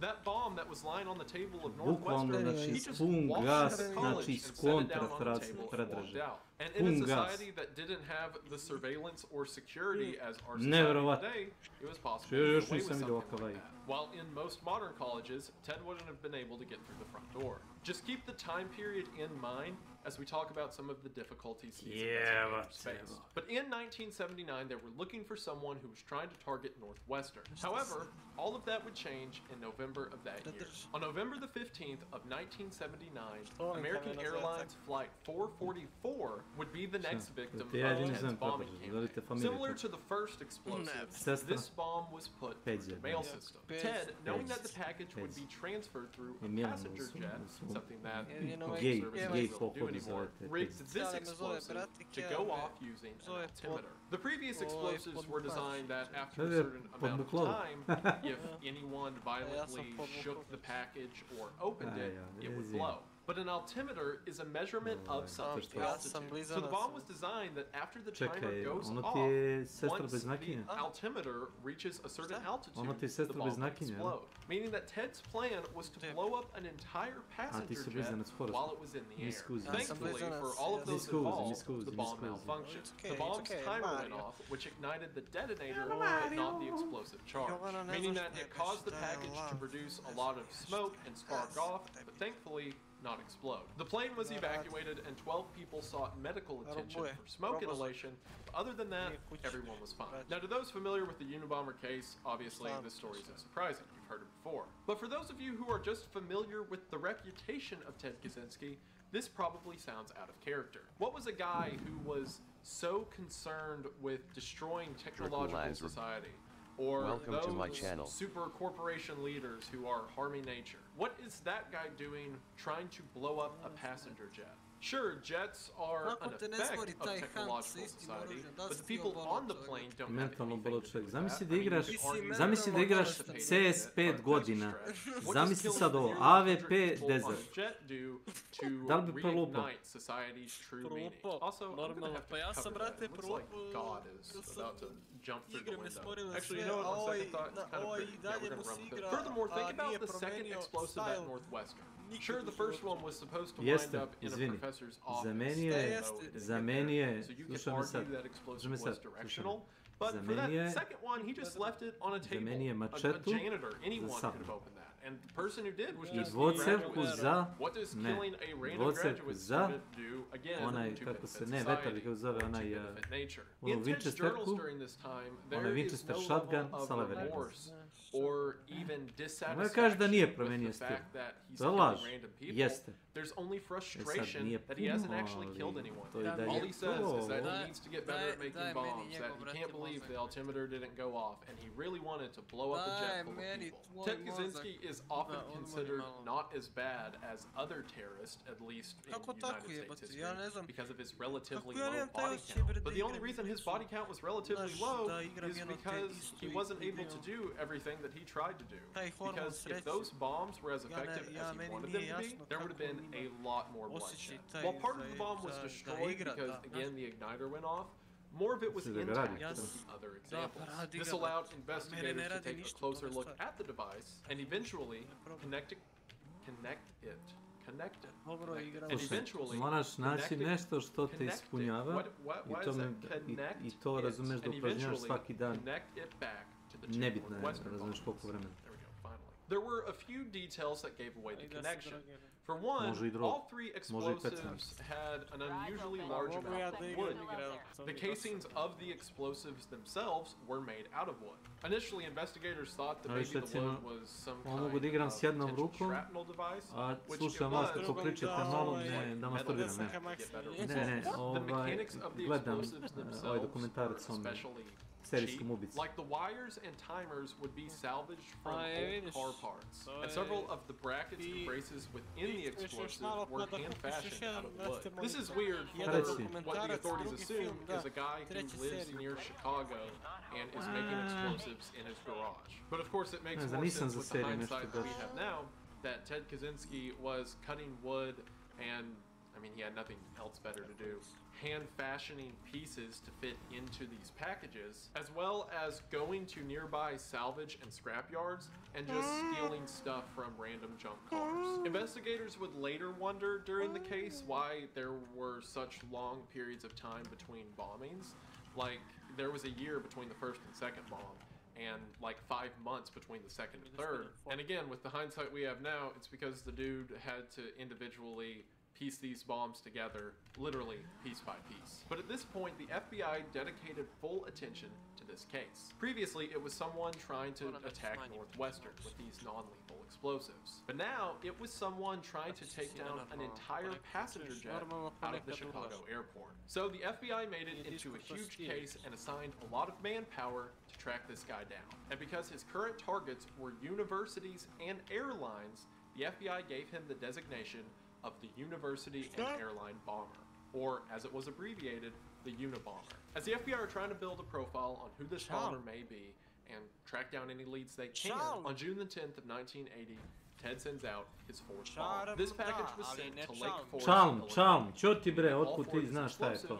Pravo si, Milano. The package arrived at the doorstep of a man named Percy Wood. Percy Wood was the president of United Airlines. When Percy Wood opened the package, it was the famous novel Ice Brothers. There was an anonymous note attached to the book that said Ice Brothers was a great read and that the sender encourages Percy Wood to check the book out himself. When Percy opened the book, the inside of it had been hollowed out and a bomb was in its place. The bomb detonated, and unlike the previous three, this time caused major injury. Percy Wood didn't die, but he received extreme burns and cuts that nearly caused him to bleed out. Had it not been for emergency services, Percy Wood would have died. And in Ted's own writings, he expresses elation for this. He's excited that one of his bombs went off the way it was supposed to. It made it all the way to his target and then exploded with extreme results. However, he remarks that he wishes Percy Wood would have been blinded or, died. Even if it hadn't happened yet, it is clear that Ted's intent was to kill. The authorities are tracking down anyone who has a criminal record or a grudge with airplanes around the Chicago area. Because again, all four of these bombings take place in Illinois, so it makes sense that the investigators would think the bomber is in Illinois. When in reality, it's most likely that Ted was just performing these attacks around Illinois because it was people and areas that he was familiar with, universities and airports that he grew up around. Ted would make bus trips from Lincoln all the way to Chicago and either drop off or mail his packages by hand. As you can imagine, considering that no one knows Ted and the few people that do have no idea that he could be capable of this, the authorities aren't able to follow any real leads. Even the people around Lincoln, Montana, as if at this point people in Lincoln would be on the lookout for the Chicago bomber around their neck of the woods. But even if they were, residents of the area would later remark that Ted would time his trips to the store, implying that he's going to be in the region for a while, right before he would go on these bus trips to drop off these packages. So even if someone did for some reason suspect Ted Kaczynski at this point, he was manipulating his visits out to town to prove otherwise. So over a year passes since the fourth explosion, and the authorities are none the wiser, when on October the 8th of 1981, a fifth bomb is delivered.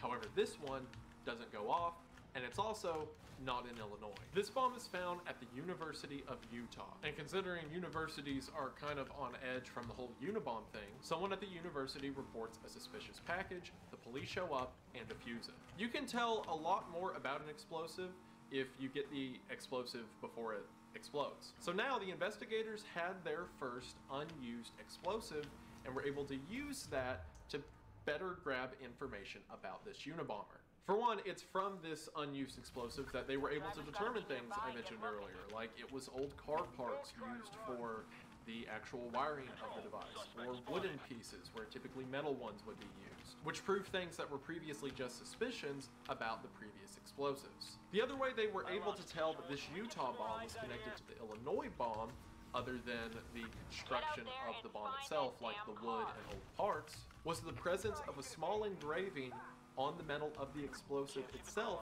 that said FC. Now, for a long time, authorities didn't know what FC meant.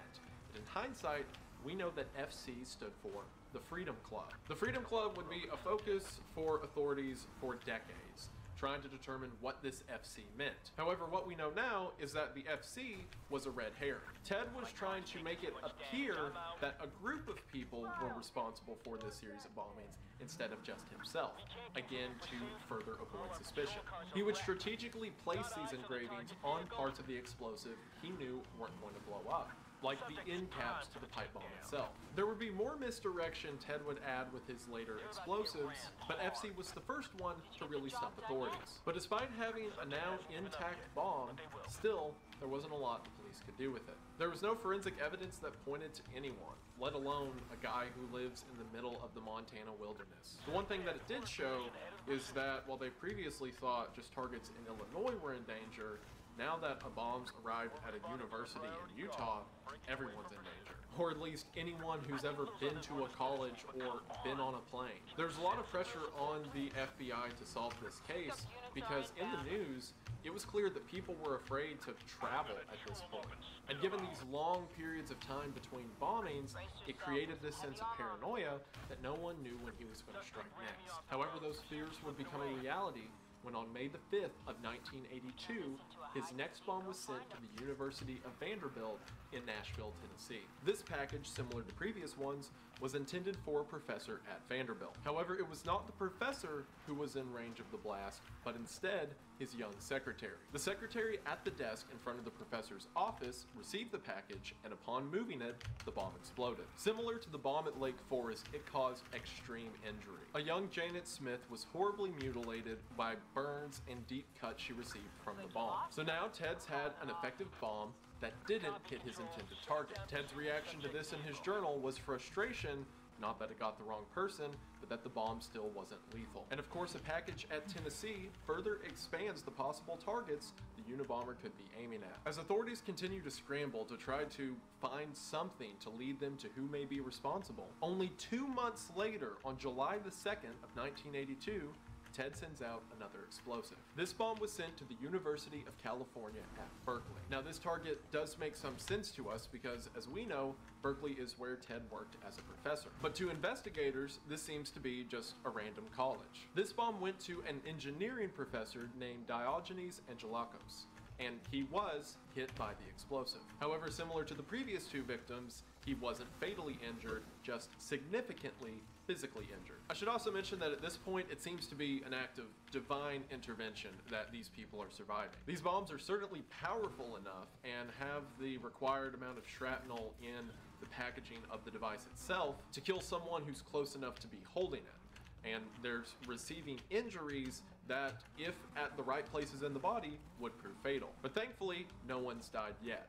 However, Ted is getting more and more frustrated that he hasn't got a kill. In his writings, Ted says that he is more determined to make these things effective, to more tightly pack the elements so that the combustion is larger, and to increase the sizes of the packages if need be, to put more accelerant. Keep in mind, as all this is happening, Ted is maintaining his local visits to the library and the general stores around Lincoln. The FBI during this time was growing increasingly frustrated with what little clues they had. See, after the bombings in Chicago and the one that got onto an airplane, the leading theory the FBI had initially is that perhaps this person is a previous flight mechanic. Maybe that's why they tried to target an American Airlines flight. And perhaps he attended some form of engineering school at one of the universities in Illinois. That would explain things like, for one, his targets, but also his technical know-how of how to assemble these explosives. But now there's targets at Utah, Tennessee, California. Some of the theories they had turned out to be kind of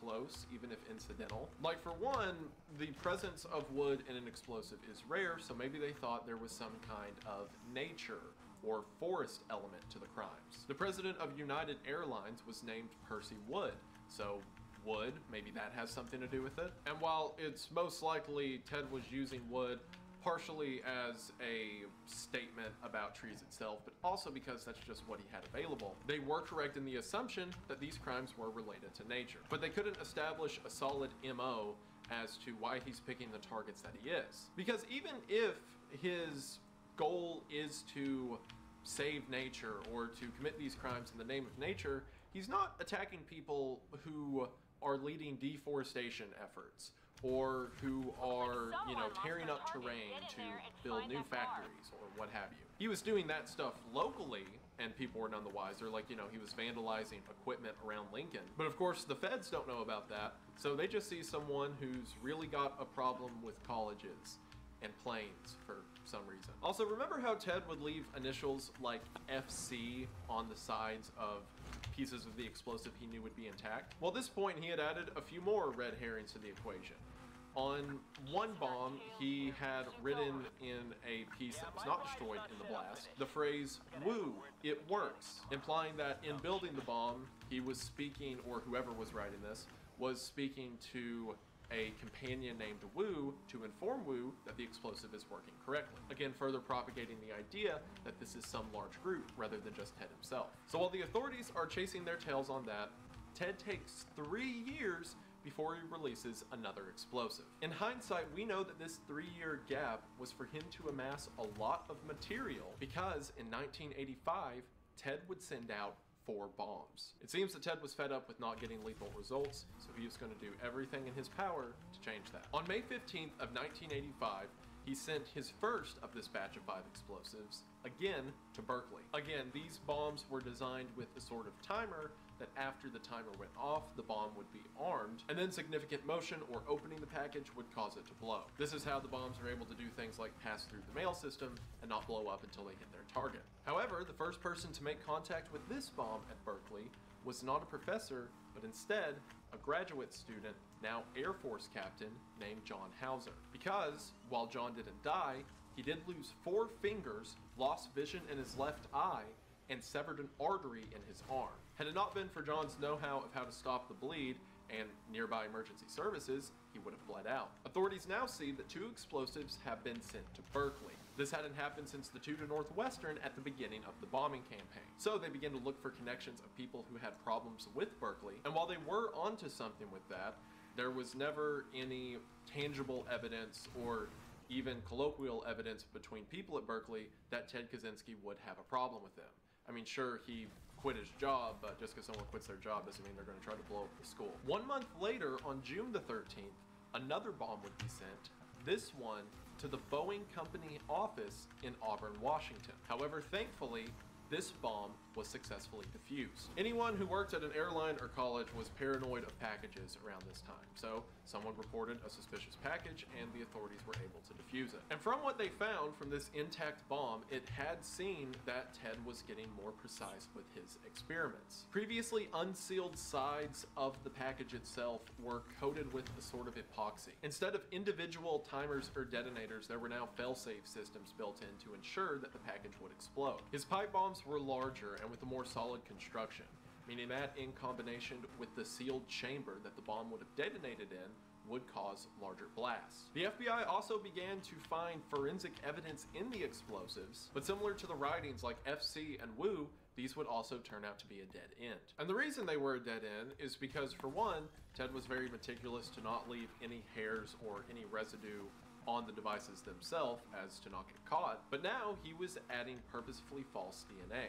See, the way Ted would go about these bombing sprees is he would load up his explosives, at least this series of explosives in 1985, into a backpack and just take a bus. So Ted was loading up on explosives, taking a bus out west, and then delivering them at local post offices. And it turns out, on the bus trip there, he would stop at like gas station bathrooms and pick up a bunch of random hairs he found on the floor and sprinkle them inside of the explosive so that if the FBI finds a hair and then does a whole analysis on it, it will be of just some random guy who was at a gas station in Utah. At this point, Ted's effectively playing with authorities because he knows he can get away with it. On November the 15th of 1985, his next package would be delivered to the University of Michigan. This package was intended for a psychology professor named James McConnell. However, McConnell's research assistant, Nicholas Suino, was holding the bomb at the moment of detonation. McConnell only experienced temporary hearing loss and was a bit shaken from the blast, but Suino received significant burns and scratches. But once again, thankfully, no one was killed. Ted became furious by this. He was so mad that despite his efforts, no one was dying. So it seems that with his next explosive, he wanted to ensure firsthand that someone was gonna die. And sadly, this time, he got what he wanted. On December 11th of 1985, Ted Kaczynski traveled to Sacramento, California. He had attached the explosive itself to a piece of lumber. To anyone who was none the wiser, it would just look like junk. So Ted went out front of a computer store in the region and set the package in the parking lot. The owner of the computer store, a man named Hugh Scruton, stepped outside to remove this piece of debris from the parking lot of his store. And after he began to move the explosive, it detonated and Hugh Scruton was killed. Not only was the explosion itself significant, but the device was loaded with so much wood and debris that it caused severe cuts and gouging all over his body. Hugh Scruton had died, and for the first time, Ted Kaczynski had killed someone. In his journal at this time, his reaction to finally taking a life after years of thinking of killing women that he knew or just people he didn't seem to get along with, his reaction was simply success. And I can't stress this enough, Hugh Scruton was just a family man who owned his own computer shop. Outside of the weird, hazy connection that this guy sold computers, he has no association to technological society. He was just a guy trying to make a living, and Ted killed him for it. This also immediately changes the direction the FBI had been working with. Up until this point, it seems that whoever this killer is, he's got a problem with colleges and airlines. But now he killed a guy who effectively owned a Radio Shack. Why would someone who supposedly is doing what he's doing for the benefit of humanity and for the preservation of nature be picking such obscure targets? And I mean, Ted didn't even know that Hugh would step outside to remove it. It could have been a kid, it could have been someone just shopping at the store, but I guess as far as he considers, any target's an acceptable one. Not only was he elated to have finally killed someone within his own writings, but he seemed to be so elated with the results that for his next bombing, he picked effectively the exact same target. On February the 20th of 1987, he would travel to Salt Lake City, Utah. And while there, he would target, yet again, another computer store. This time, he set a package in the front parking lot of the store at the previous one that Hugh Scruton was killed at. If I recall correctly, the explosive was placed near a dumpster in the parking lot behind the store. But for this one in 1987, in the middle of a sunny, busy day, he sets it in the front parking lot next to a vehicle. After he leaves, similar to Hugh Scruton, the owner of the store, a man named Gary Wright, stepped outside to clean up whatever this package was. Thankfully for Gary, at the moment of the explosion, the bomb was angled away from his body. And again, despite being very significant, Gary Wright didn't die. He did receive extreme nerve damage to his left arm. Gary would later remark that he was in a haze coming out of it, and his arm was mangled, and he looked down at his clothes, and he said it looked like tiny needles were all over him.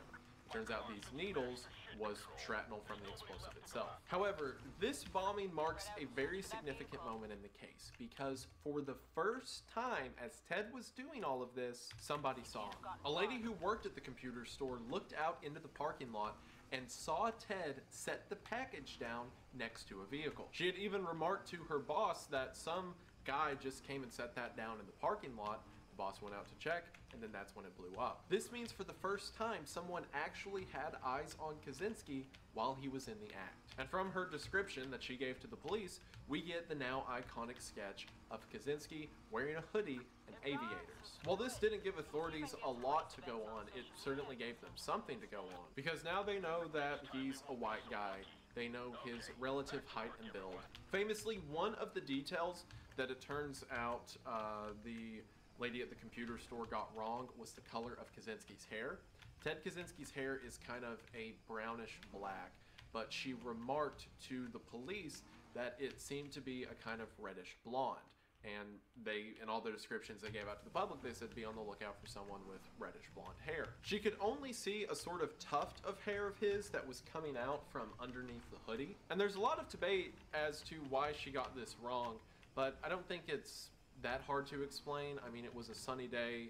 If someone's got brown hair and the sun's striking it from a distance, it'll probably appear as a sort of reddish blonde. But regardless of this, it seemed to do enough to scare Kaczynski into hiding, at least for a while. Because after this, it would be over 6 years before Kaczynski acted again. During this time, he just kind of laid low, stuck to life as usual, and waited for the heat to die down. Given the 6-year gap between crimes, the FBI thought this may have been the last they ever see of the guy.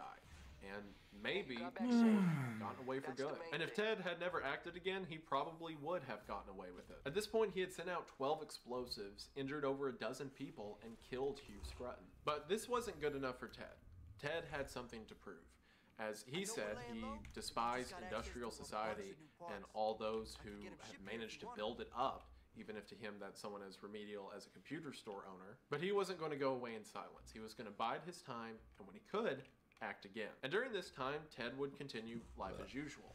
The way he was finding out about the effects of these crimes, if he was getting fatal results or not, is when he would go out to visit the town or the library nearby, because the one thing he would do often is he would read, so he would often stock up on books. He would try to get a copy of the local paper. And those who lived in the town, again, remarked that he was just an average guy who kept to himself, would stop in and be friendly when you would meet him, but always sort of strange. Opinions of him would vary from the nice guy who would help you out if you needed, but for the most part didn't want to. He didn't go out of his way to interact with people. Any social event he was invited to, he would immediately decline. While others remarked that he was just outright rude and seemed to avoid and disdain people at every turn. But again, a guy who's just living out in the woods on a cabin in a piece of property that no one cares about wouldn't be your first pick for the Unabomber. Or, I mean, with hindsight, sure, but at the time, there was no reason the people in Lincoln, Nebraska had reason to believe Ted might be involved. During this time, Ted also became more and more withdrawn from his family. At one point, Ted's brother David married a woman named Linda. Ted had never met Linda, but sent a very strongly worded letter to both David and Linda, declaring that he hated her, saying that she was a nasty woman, saying that David shouldn't marry her because he didn't like her. And keep in mind, Ted had never met Linda. He just hated the fact that there was a woman getting in the way of the one relationship Ted could still manipulate. Ted and David's parents weren't rich, and Ted's meager yet entirely relied on them way of living was beginning to exhaust their resources. So Ted would often manipulate his brother to get what he wants. But after David got married, Ted almost entirely cut communication with his family. It was likely for this reason that when Ted and David's father, also Theodore Kaczynski, was diagnosed with lung cancer in 1990, the Kaczynski family had a meeting to discuss their future and didn't invite Ted. Now, the exact details of this meeting are not known for sure publicly, and I don't want to speculate, but for whatever reason, shortly after this meeting, Theodore Kaczynski took his own life. And while, again, I don't want to speculate, I don't think that it is outside of the realm of reason to say that a lot of their finances going towards Ted and Theodore now having an expensive disease to take care of probably didn't help that final solution. I don't know at what point, if ever, before his capture, Ted was told about what his father had done, but if he was, he didn't seem to care and didn't seem to take much notice of it in his writings. So for 6 years, Ted continued life as normal in Montana, and to David and his new wife, Linda, Ted was just the weird guy who hung out in the woods, who Linda didn't like at all for obvious reasons, but David still felt a sort of longing for.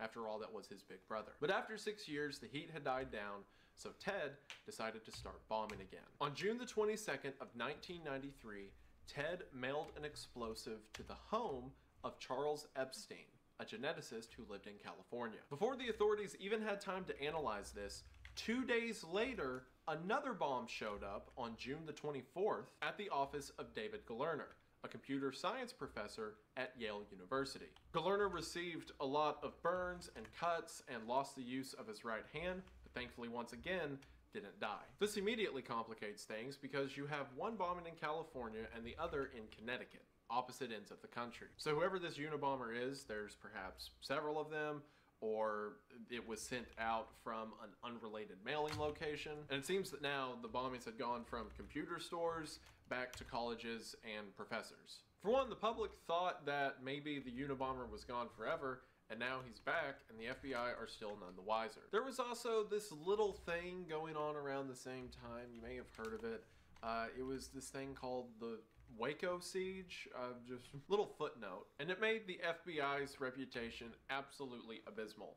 And on top of that, they can't catch some random wacko who's blowing up college professors. So the FBI dedicates thousands of agents to working this case, with millions and millions of dollars in resources. Not only was there added pressure because now the Unabomber was back, but now his game changed as well. In that 6-year time period, he had upgraded from using pipe bombs and was now using a sort of chlorate chemical mixture that was, for one, more reliable, and two, could store the same punch in a smaller device, making it less likely for the packages to be noticed during transportation. And on top of all of that, Kaczynski did something shortly after these two back-to-back bombings that he had never done before. He contacted the press directly. Kaczynski sent a short, one-paragraph page that was typed using a typewriter to the New York Times. In this short paragraph, he identifies himself as we, and that this we is the FC. See, the FC was something that was kept out of the public eye up until now. So the New York Times took notice of this, that this might actually be the Unabomber. So they contacted the FBI. The FBI did a full forensic sweep of the letter to see if they could turn up anything, and in hindsight, there was nothing. But there was one clue that they thought might go somewhere, but it was just another troll by Ted. Indented on the top of the envelope, so there wasn't actually any writing, but it looked like someone had laid a piece of paper over the envelope and then written on it. The indentation read, "Call Nathan R. Wednesday at 7 p.m. This was Kaczynski purposefully sending the FBI on another goose chase because he thought it was funny. But the FBI thought maybe the Unabomber messed up. Maybe he didn't think about setting a piece of paper on top of the envelope, or maybe he just didn't notice it. So the FBI contacted literally thousands of people named Nathan R., dedicating hundreds and thousands of hours of resources to finding this random Nathan and then showing up at their house and then figuring out that they don't know the Unabomber, and then just doing that again. The most important thing that Ted did with this first letter is he gave the New York Times an authentication code. In other words, anyone can mail the news and take credit for whatever crime they want. But in this first letter, Ted set aside a code saying any future letters from the true Unabomber, or FC, would contain that code as well. So now the Unabomber's active again, he's using more advanced bombs, and he's talking to the press directly. So while the FBI is out trying to chase down anyone in the country named Nathan R., Ted makes his next move. On November the 10th of 1994, Ted sent a package to the home of a man named Thomas Mosser. Mosser was an advertising executive who was on the radar of a lot of eco-terrorist groups. That's because after the Exxon oil spill, Mosser had represented Exxon in order to win over favorability in the public eye. Basically, Mosser had helped run a PR campaign for Exxon after Exxon had caused a lot of environmental destruction. Mosser had received the package that morning at his home at North Caldwell, New Jersey. He was in the kitchen with his wife and daughter when he saw the package, stepped into his office to open it, and as soon as he did, the bomb exploded. And upon opening the package, Thomas Mosser was killed. It seems that at this point, perhaps Kaczynski was getting frustrated with public sentiment regarding his bombings. I mean, the initial theory was maybe this guy's an airline mechanic who doesn't like planes. And then it was like, maybe he's just a guy who has gripes with colleges. So perhaps he targeted a computer store to further increase the idea he just doesn't like technology. But then the public theory became maybe the Unabomber just doesn't like people of education or things related to education. So now he's coming out of the woodwork. He's sending letters to the New York Times, he's establishing contact, and now he is directly targeting people who have a public image regarding conservation. This would be confirmed as shortly after killing Mosser, in April of 1995, Ted would send another letter to the New York Times. And by shortly thereafter, I mean 4 months. But 4 months is short in the Ted Kaczynski timeline. I mean, this guy would take like a year and a half to build one bomb. In this letter to the New York Times, Kaczynski says, again under the alias of a group known as the Freedom Club, that they will end their bombing campaign if the New York Times publishes a manifesto of beliefs held by the FC. Now, of course, despite knowing that this letter is coming from the Unabomber because of the authentication code, the New York Times was not going to immediately agree to whatever the terrorist is demanding. For those that don't really get the whole rule about we don't negotiate with terrorists, it's typically a bad idea to show the public that terrorism is successful. That if you cause enough noise and blow enough stuff up, eventually people will listen to you, because that can inspire like-minded thinkers. And two, believe it or not, terrorists have a habit of lying.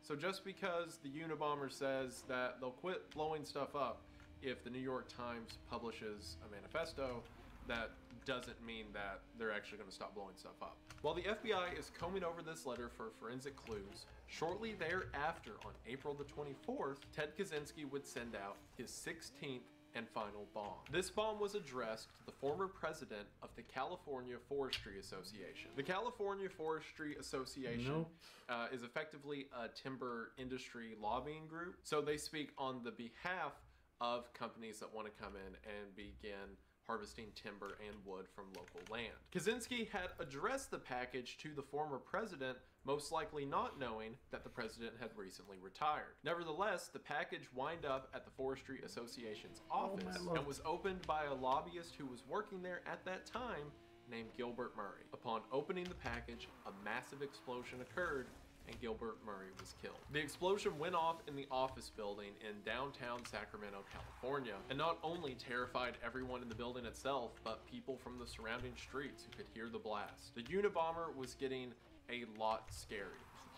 The Unabomber was getting scary. Not only had his past 2 explosives proved lethal, but he was getting really good at killing. The packages were so discreet that as long as mail carriers were running, there was a chance that the Unabomber could slip in. The bombs were getting bigger and more violent, moving from parking lots to downtown office complexes. The tension was high as it had ever been, and it was about to get a lot worse just over a month later in June of 1995. Because in June of 1995, Ted sends another letter to the New York Times, stating this time that he was going to blow up a random flight that would be leaving the Los Angeles International Airport sometime around the 4th of July weekend. Now, Ted had absolutely no intentions of doing this. In his journal, he said he didn't have intentions of doing this, and in interviews later, he said he didn't have intentions of doing this. Ted's goal was to try to incite as much panic as possible to get what he wants. And a pretty easy way to cause panic is to threaten to blow up a random passenger jet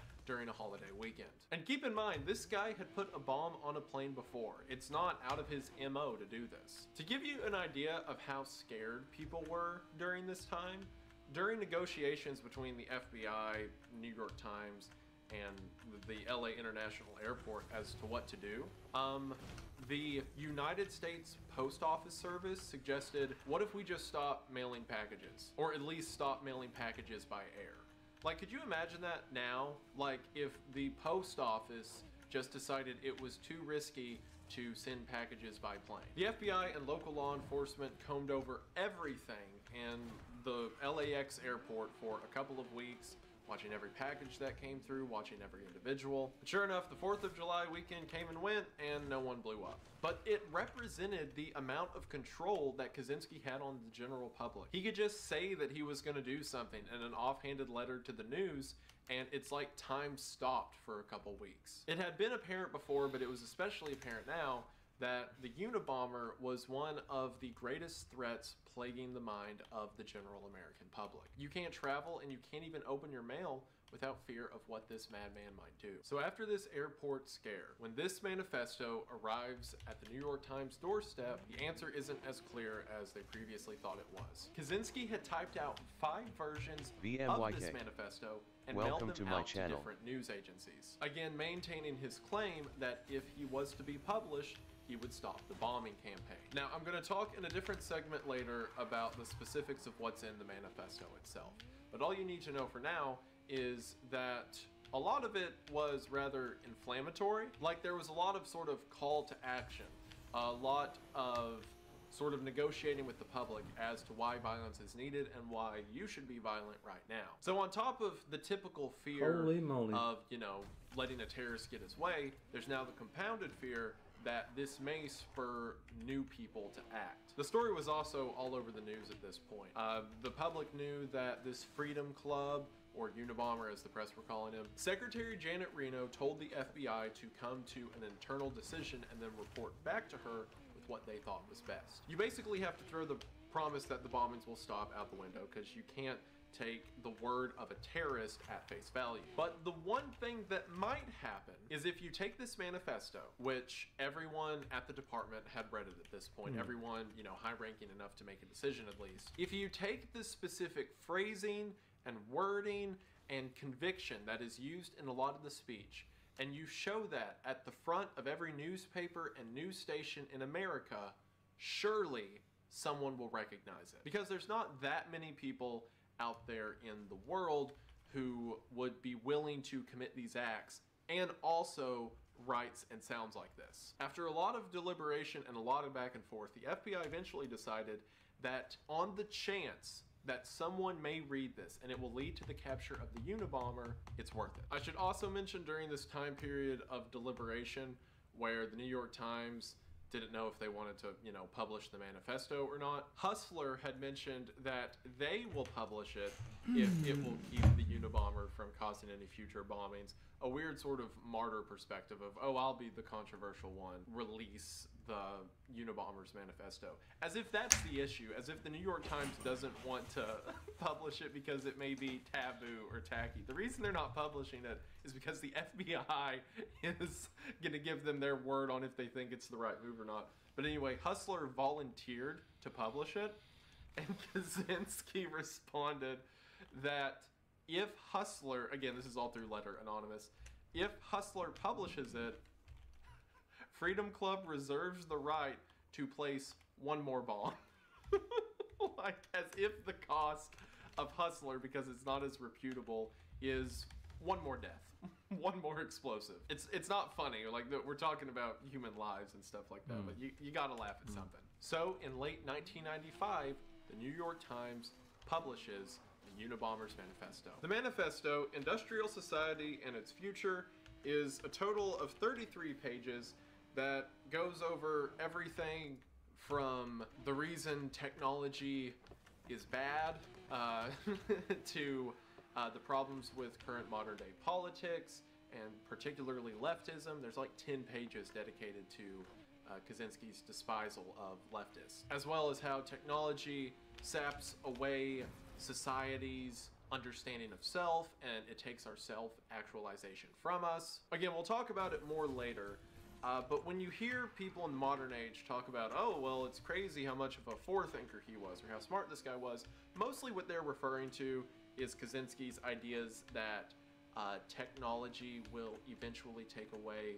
our social capabilities, or it will take away our bonds that make life so valuable in the first place. Which, for one, is big talk coming from a guy who isolated himself in a cabin for 20 years, but whatever. Again, we'll get to all that in a minute. But what it does show the public is that whoever's doing this isn't just some crazy person. Like, sure, you can assume there was some level of technical know-how that this one person or the they of the Freedom Club might have to actually assemble the bombs, but it removed any doubt that this person knows what they're doing, at least to some degree. And for a while, the FBI just had to hold their breath and hope that they made the right decision, that they didn't negotiate with the terrorist, throw out what he wanted to be said into the world, possibly inspire other terrorists. The FBI just had to hope they did what was right, and as it would turn out, they did, because the publication of the manifesto directly led to Ted Kaczynski's arrest. Let's backtrack a little bit and think about David and Linda Kaczynski. Again, Linda didn't care for Ted. She had never met him, and her one interaction was a very mean letter. But David still looked up to his brother. He hadn't seen him in a really long time, but he still aspired to gain his love and affection. Linda did not have such desire. She always thought of Ted as David's weird and annoying brother and left it at that. However, David had told Linda about a lot of the things Ted would talk about while they were growing up. Things about how society roots away the things that make us human, and how industry and industrial society as a whole will ultimately be our downfall. Now, David and Linda never really watched the TV. They didn't keep up with the news.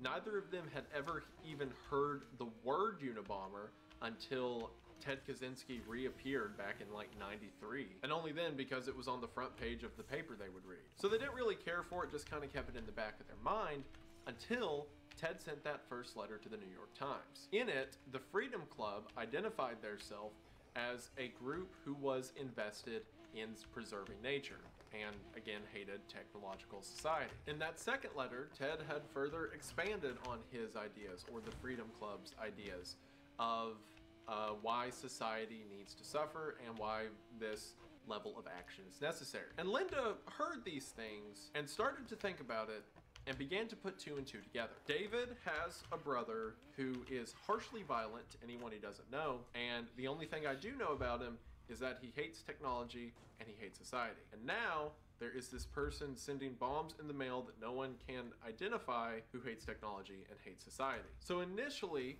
Linda brings it up to David that she thinks Ted might be the Unabomber. David immediately brushes her off, says that Ted wouldn't do that, what are you saying, you don't know him like I do, etc. But over several weeks, Linda keeps bringing it up, but David keeps shutting her down. Eventually, Linda convinces David that when the Unabomber's manifesto is published, if it's published, that David needs to read it. And David agrees to this simply to appease Linda. The day it's published, David goes to get a newspaper, but it had sold out because everyone had wanted to read the manifesto. So he goes to the library to get their copy of it, but someone had pulled out the pages containing the manifesto. And right before David calls it quits and just tells Linda, I don't want to read it, this is stupid, whatever, he decides to go to the library and try out their computer. A thing which David had never used before. There's kind of like a poetic irony to Ted's brother had never touched a computer until Ted's manifesto made him go to a computer. Anyway, so David and Linda go to the local library and they pull up the manifesto and David starts to read it. And as he begins to read it, he starts to realize, I think my brother might be the Unabomber. He gets to the end of the manifesto and he doesn't know anything for sure yet, he just has a suspicion. So David goes home to see his mom and discuss it with her, and while there, he asks his mom if she has any of Ted's old writings. Sure enough, Ted's mom had kept boxes on top of boxes of letters and papers and journals that Ted had written all the way from high school till his time in college. And sure enough, in this stack of writings, David finds letters that Ted had written to local news establishments, to journals that he had kept for himself, to almost dissertations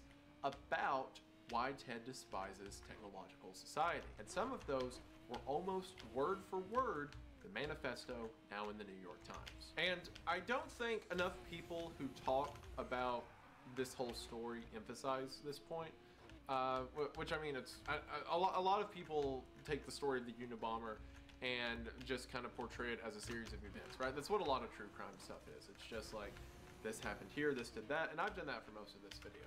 But one thing I want to emphasize is I have seen hours and hours of interviews with this guy, to listening to his writings, to listening to how he's treated people through his life. And I just want to say, I think David Kaczynski is a really good guy because he had a loyalty to his brother for years and years. And he knew that his brother was always kind of strange. He didn't get along with people.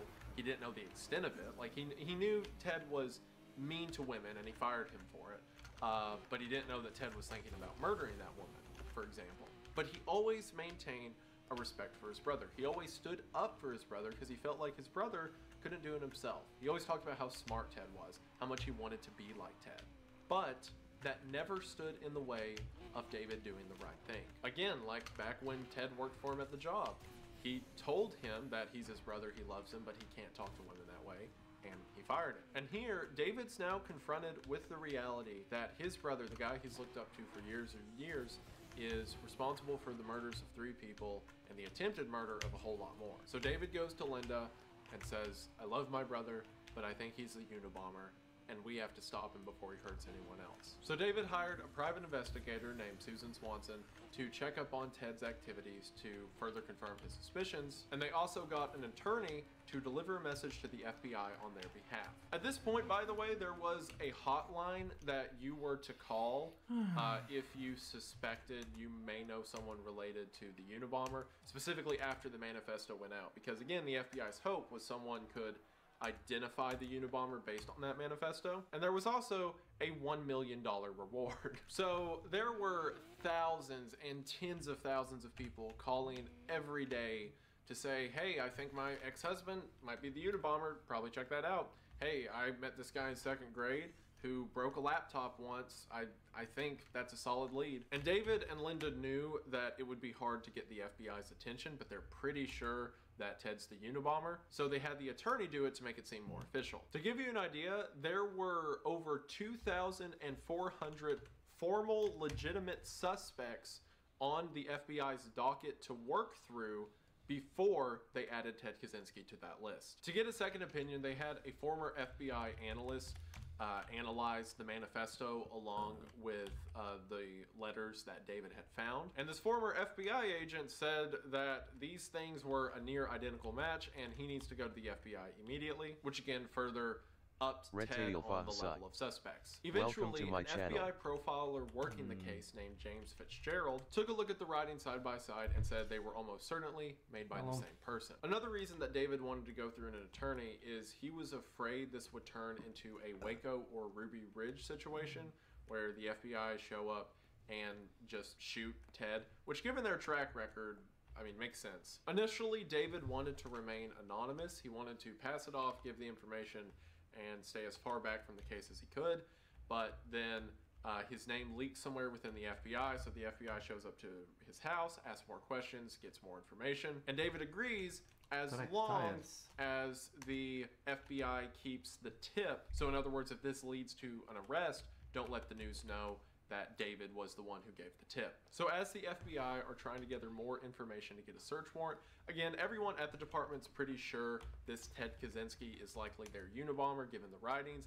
That's not a ton to work off of for a search warrant, but everything gets kicked into hyperdrive when in April of 1996, someone leaks the story to CBS News. Keep in mind, the public is super afraid of the Unabomber all the time, constantly. That's what the news is about, just 24/7. So it makes sense that CBS would want to immediately publish the story saying who the Unabomber is. But if Ted Kaczynski gets word of that before the FBI shows up, he could go on the run. So the FBI requests 24 hours before it hits the news circuit so they can be in place to arrest him before Ted can find out. In 24 hours, the FBI mobilizes an entire task force to go out to the hills of Montana and find a Montana judge to sign the search warrant. Now, the FBI had already made some forays into the area around Lincoln at this time. Their plan was to get a full mapping of the land of the area because they didn't know what Kaczynski was capable of. He could have explosives lined over that entire mountainside for all they know. They had had local neighbors of Ted's walk through the woods around Ted's property and take pictures to give back to the FBI. So effectively, they were trying to do everything slowly and methodically to make sure no one got hurt. But then when CBS has the story, they've got one day. A local sheriff's deputy and 2 FBI agents dressed in plain clothes and approached Kaczynski's cabin. In the woods surrounding the cabin, there were dozens of fully kitted out FBI agents, but the 3 agents or 2 agents and the sheriff's deputy who approached the cabin directly were dressed in regular clothes. They knocked on Kaczynski's cabin, and when Kaczynski cracked open the door to answer, they said that they were from the Nordic Drilling Company and that they were having a dispute regarding property lines. Kaczynski was apprehensive at first and told them to just go check the property themselves, but then they said a few of the markers were down and they need Kaczynski to come show them where his property line is. As Kaczynski begins to take a step out of the cabin, the officers grab him, throw him on the ground, and finally, on April the 3rd of 1996, the Unabomber is arrested. In the small cabin, among the effects that I mentioned earlier in this video, the police find the LC Smith Corona that Kaczynski had used to write all of the letters he would send to the New York Times, as well as over 40,000 journal pages written in everything from English to Spanish to code. These journals being the source of information that I've referenced throughout this video. However, the most alarming thing they found in the cabin was a small, square, sort of silver-wrapped package. And it didn't take long for the investigators in the cabin to realize that that is a bomb. And sure enough, after pulling it out and defusing it, Ted Kaczynski had fully put together another bomb. It had the battery in it, ready to go. It was not yet in a mailing package or have a label, and Kaczynski never said where it was supposed to go. But thankfully, David told the FBI when he did, because otherwise, someone else, or perhaps more people, likely would have died. That also further proves the point that it seems Kaczynski was lying about his whole, Veal Mercy. I won't blow anyone Welcome up to anymore. my channel. I'll be good, I promise. It was now the end of the longest and most expensive at that time case in FBI history, totaling over 16 years and $50 million.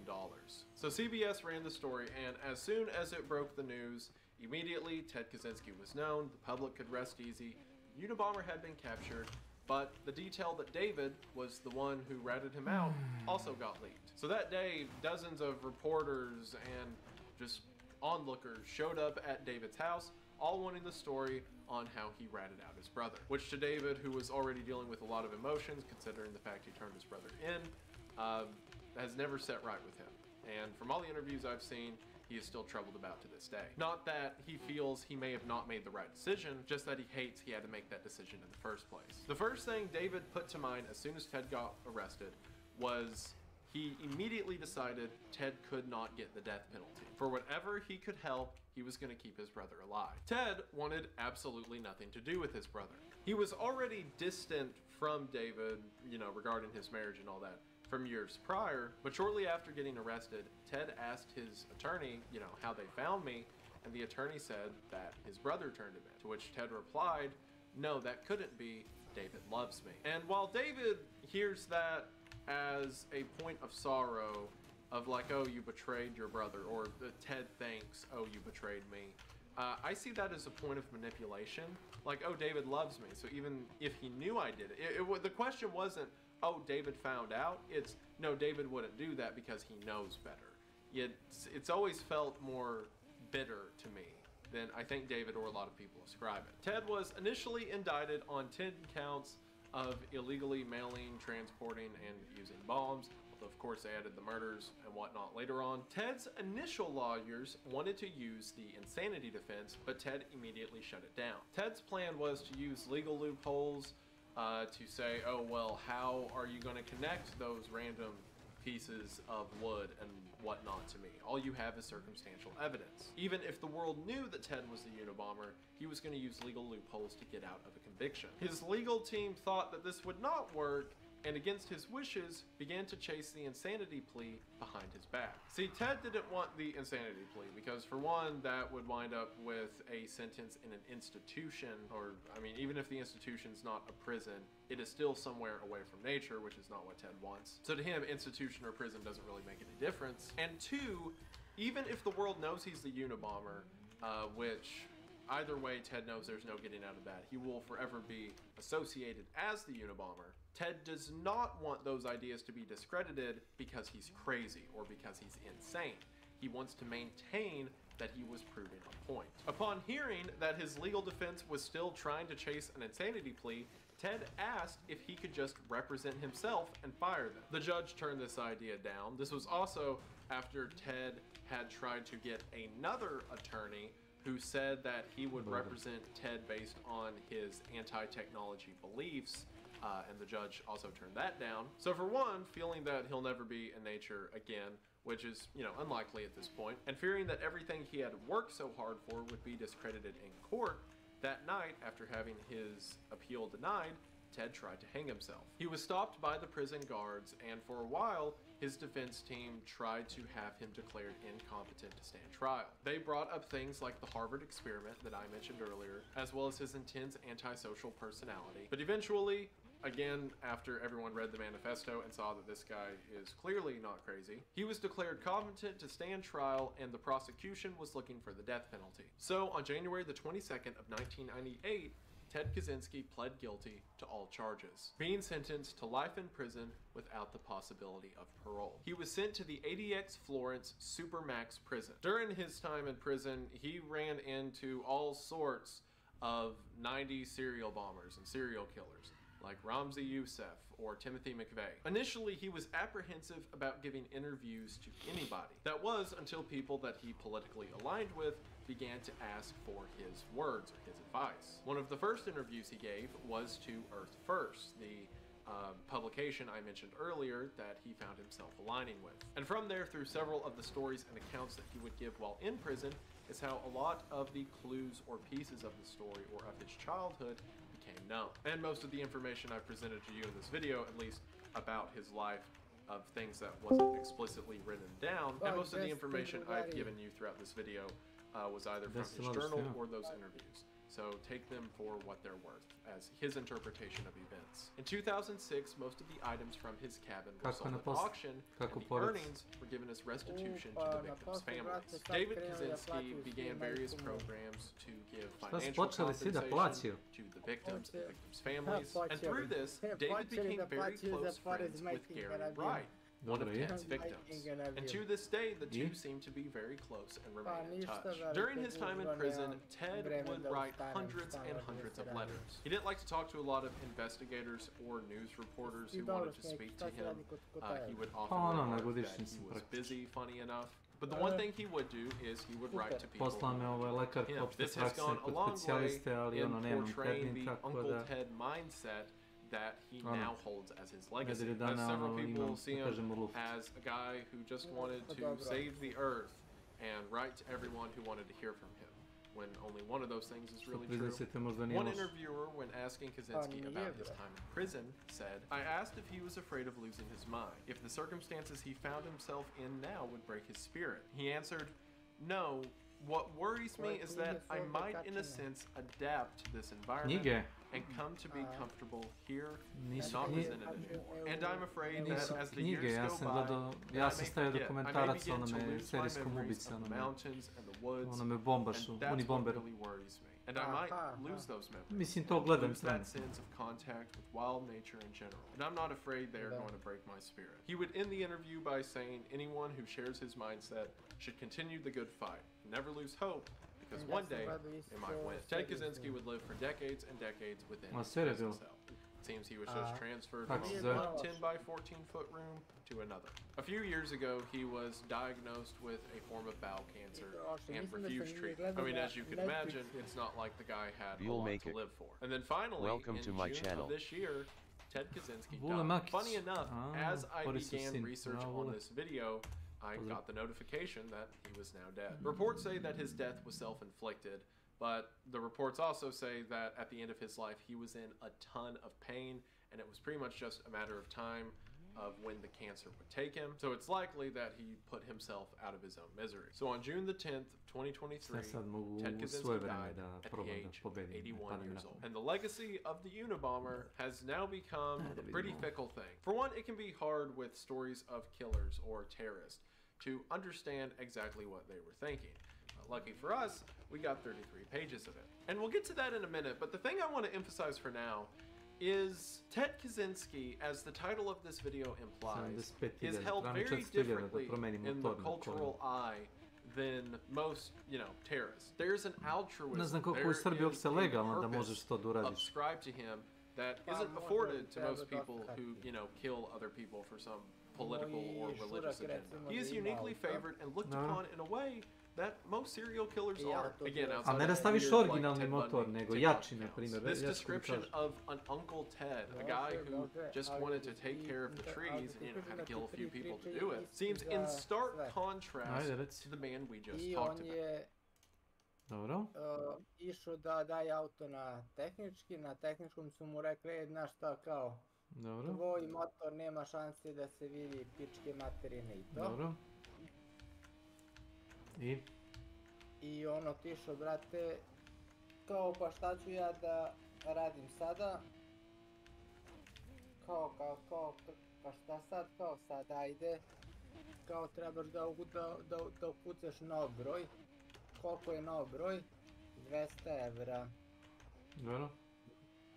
Ti mora da plati. I? Pa platio čovjek, šta je mogu da... Za 3 dana, možda 2-3 dana. Dobro, nebitno je. Šta ja pripazim, ne bre da zatvorim prozor. Kad kiša počela je da pada, ne znam otko je nosi. Nije ništa sad alarmant. Da. Zvoli Vlada, ne staje.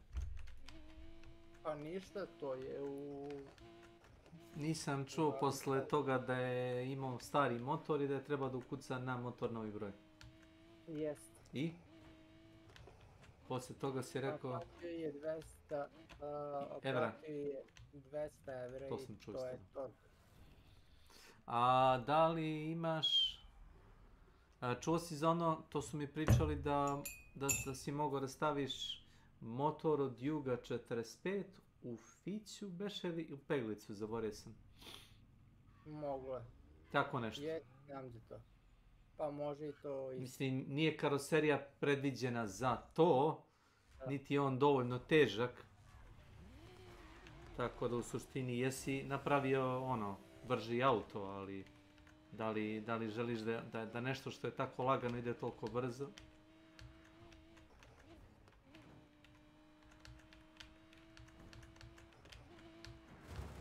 Ide u pičku materinu. W.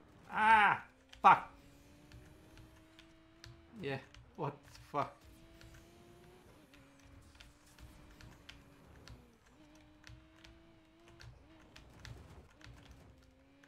Okay, I know this is not the point.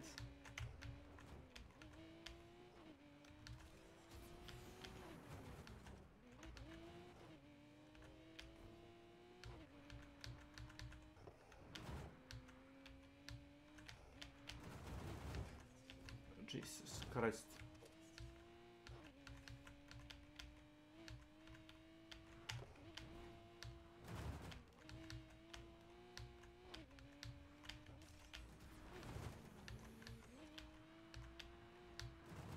Yeah, I think he has a worse time than me.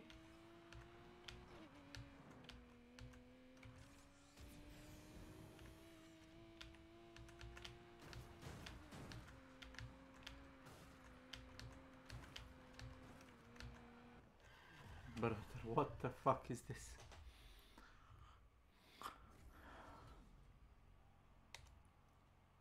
Clusterfuck.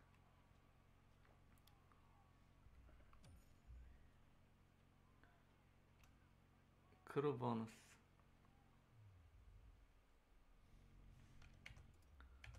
$124K.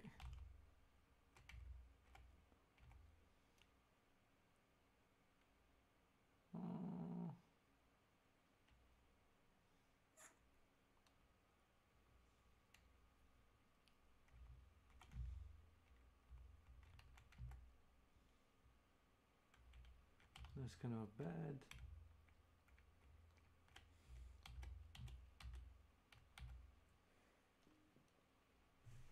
What the fuck is that?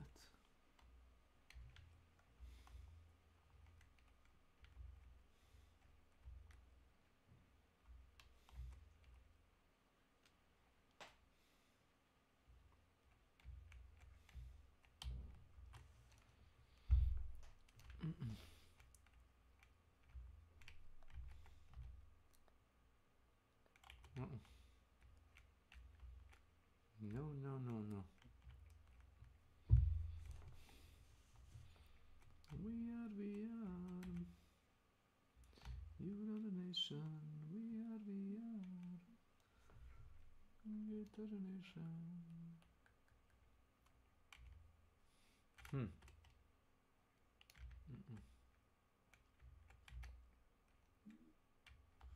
No.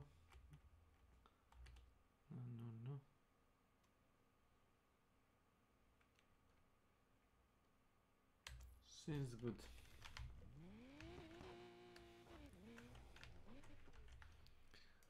And if you don't believe me, or if you're unfamiliar with the internet's belief or the idea that the internet zeitgeist has around who Ted Kaczynski was, just look at the memes. So as most of you are probably aware, at least those of you who are familiar with my channel, Ted Kaczynski has lived on in modern culture as almost an idea that is often separate from the man himself. The aspects of the actual bombing campaign, as well as his personal beliefs regarding people and whatnot, those have, I won't say forgotten, but been largely ignored by modern culture. The part that modern culture does remember is his belief regarding technology and his love and obsession with nature. Literally just the image of Ted's face, either his mugshot or the sketch of him with the hoodie and sunglasses, is now synonymous with anti-technology sentiment. Or not even anti-technology really, more so anti-corporate oligarchies, or technology overriding the human condition. And to accurately portray what I mean by that, when I made this video, or before I made this video when I was in research for it, I sent out a tweet that said, reply with all your Ted Kaczynski, Uncle Ted / Unabomber memes. I need the best for the next video. And you all did not disappoint with memes like this that say, my friend's toddler babbled, don't forget to subscribe as he was put to bed. Kid watches so much YouTube he thought it means goodbye, with the picture of Ted Kaczynski, talking about how technology is influencing children even in ways we may not realize. Girl on the bus, I let my intrusive thoughts win and dyed my hair blue. Me if I let my intrusive thoughts win. Ted Kaczynski, because all of our intrusive thoughts are about how technology is becoming too powerful and something must be done. As well as various memes that are just poking fun at the whole mail bomber concept, like my opponent in postal chest when I open the Kaczynski Gambit. Or this meme, a trade offer where you receive mail. Nothing more. Several images of Ted's face with the TED Talk logo and the phrase ideas worth spreading were all in the replies of this tweet. You know, I'm something of an environmentalist myself. I don't want a job or a career. I want a nap and a small kiss on the forehead.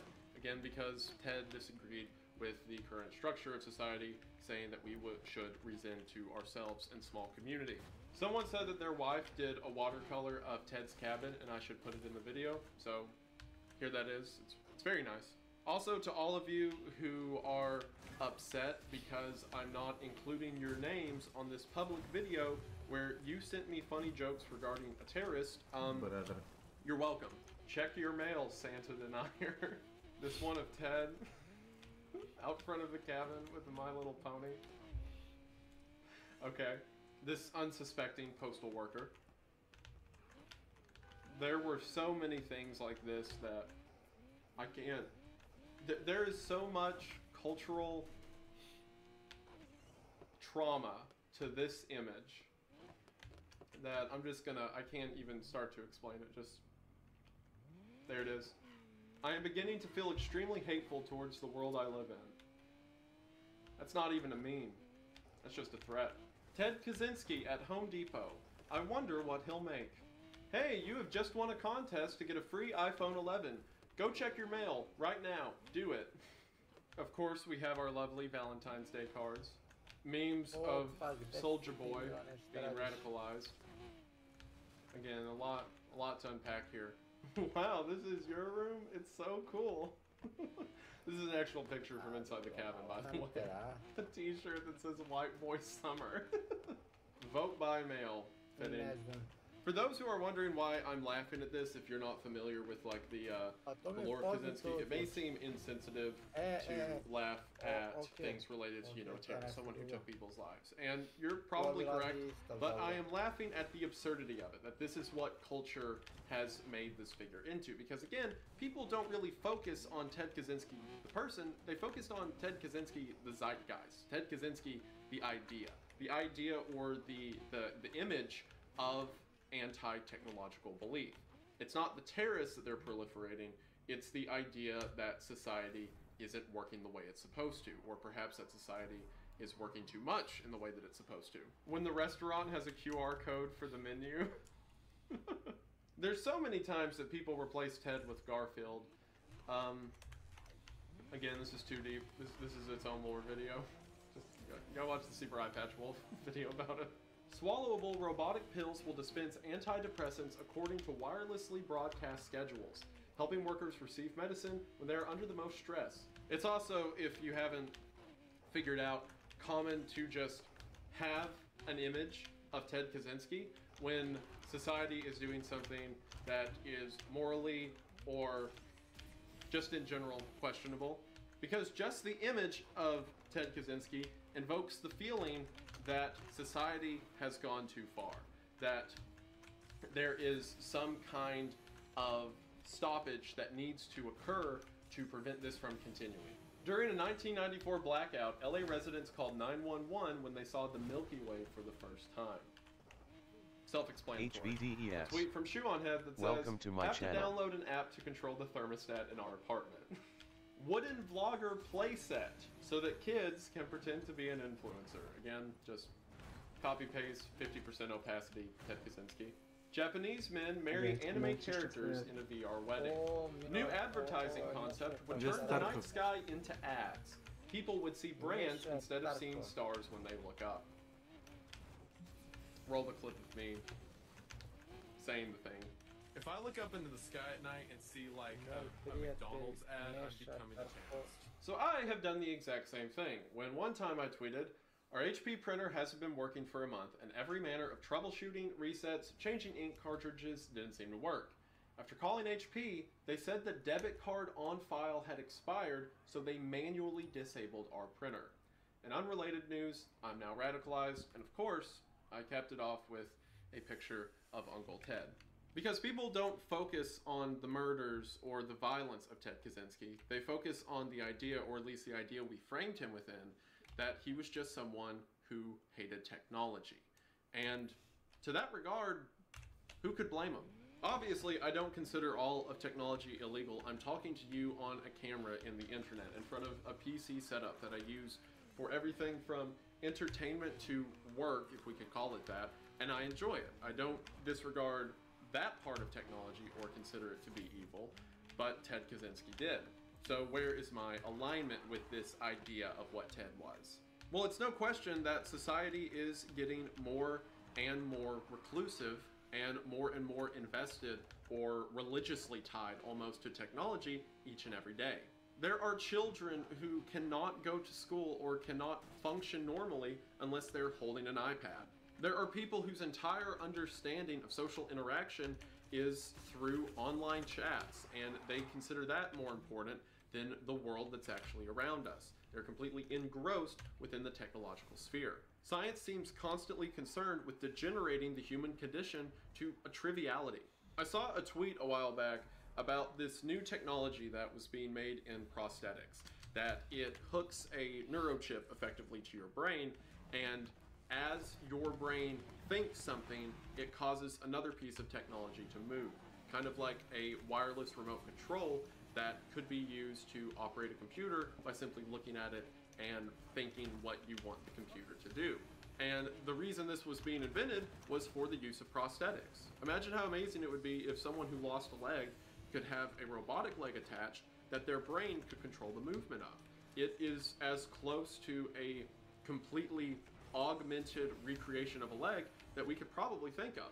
But as soon as that news got announced, it was immediately filled with tech investors talking about how cool it would be if we could use this to better advertise to individuals, or if we could use this technology to make even more entertainment readily available at our fingertips. I mean, there's talk every day of being able to control one's dreams, and of course, if that becomes a commodity, there's going to be advertisements placed within it. There's going to be different forms of entertainment placed within it. So we never have to have a moment of a natural thought or meditation to ourselves. And at the same time, I'm someone who gets violent if I see someone throw a water bottle out of a car window. It makes me so mad to see people litter and destroy the nature around us. Meanwhile, there's these multi-billion-dollar corporations who pump molten plastic into the oceans. If I love people and if I love the planet, of course I'm going to be mad. Who wouldn't be?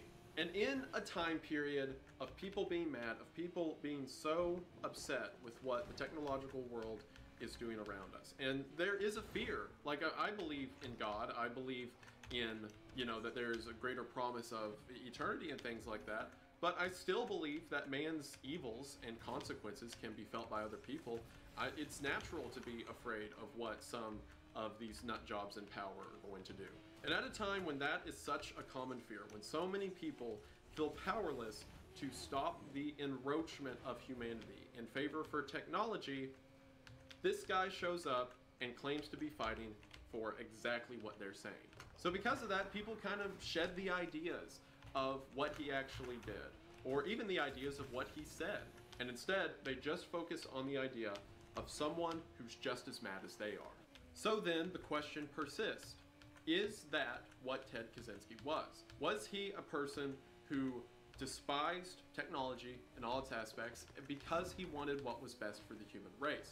Because he loves nature so much and he wanted us to be secure in our humanity for millennia to come. Well, thankfully, we don't have to do that much speculation, because like other criminal cases where we kind of just have to guess what the motives were, Ted Kaczynski gave us a 33-page dissertation explaining just that. So, without further ado, let's talk about that manifesto. So originally I was going to record this segment outdoors because, you know, Unabomber, nature, all that, but then I thought it would be a lot more funny and ironic to record it in front of a green screen of nature because, you know, technology replacing trees, you get it. With a lot of criminal or serial killer cases, which I guess you could qualify Ted Kaczynski as, it's rare that we get a spelled out, or in this case, an actual cited record of what the killer was thinking. And the perpetrator's true motives and beliefs are left up to the debate of courtrooms and psychologists. But in this case, we got a whole dissertation. So if we're going to talk about the Unabomber and Ted's objectives and legacy, then it only feels fitting that we go over what he claimed his objectives and legacy to be. Originally, I had a whole typed out pseudo-intellectual political and social analysis of the themes he brings up, where his politics stand, how it relates to politics of the time, blah blah blah. But frankly, I'm not a political commentator and am terrified of being mistaken for one, if you couldn't tell by the Unabomber costume. So while I will mention the politics and beliefs of the manifesto, I'm mostly going to brush over them for the sake of discussing his actual objectives and reasoning for why he committed the actions that he did. I should also highly stress, for any YouTube moderators or federal agents that are watching this, I do not in any way support the beliefs or ideas that are mentioned in this manifesto. I am simply going over them for educational/entertainment purposes. If the hoodies and sunglasses suggest otherwise, no they don't. So with that out of the way, let's get into industrial society and its future. The first thing to note about it is I was not joking when I said that this is a doctoral dissertation. Not only is it formatted as one with an introduction that lays out the paper's thesis, as well as all of the supporting beliefs and narratives that are going to be discussed throughout the document, but each of the paragraphs are individually numbered, and the last 3 pages of the document are a bibliography that has works cited throughout the entire article. As a matter of fact, this was part of the reason that David was able to identify his brother as the Unabomber, because David knew that Ted had done a doctoral dissertation. So Ted lays out the thesis for this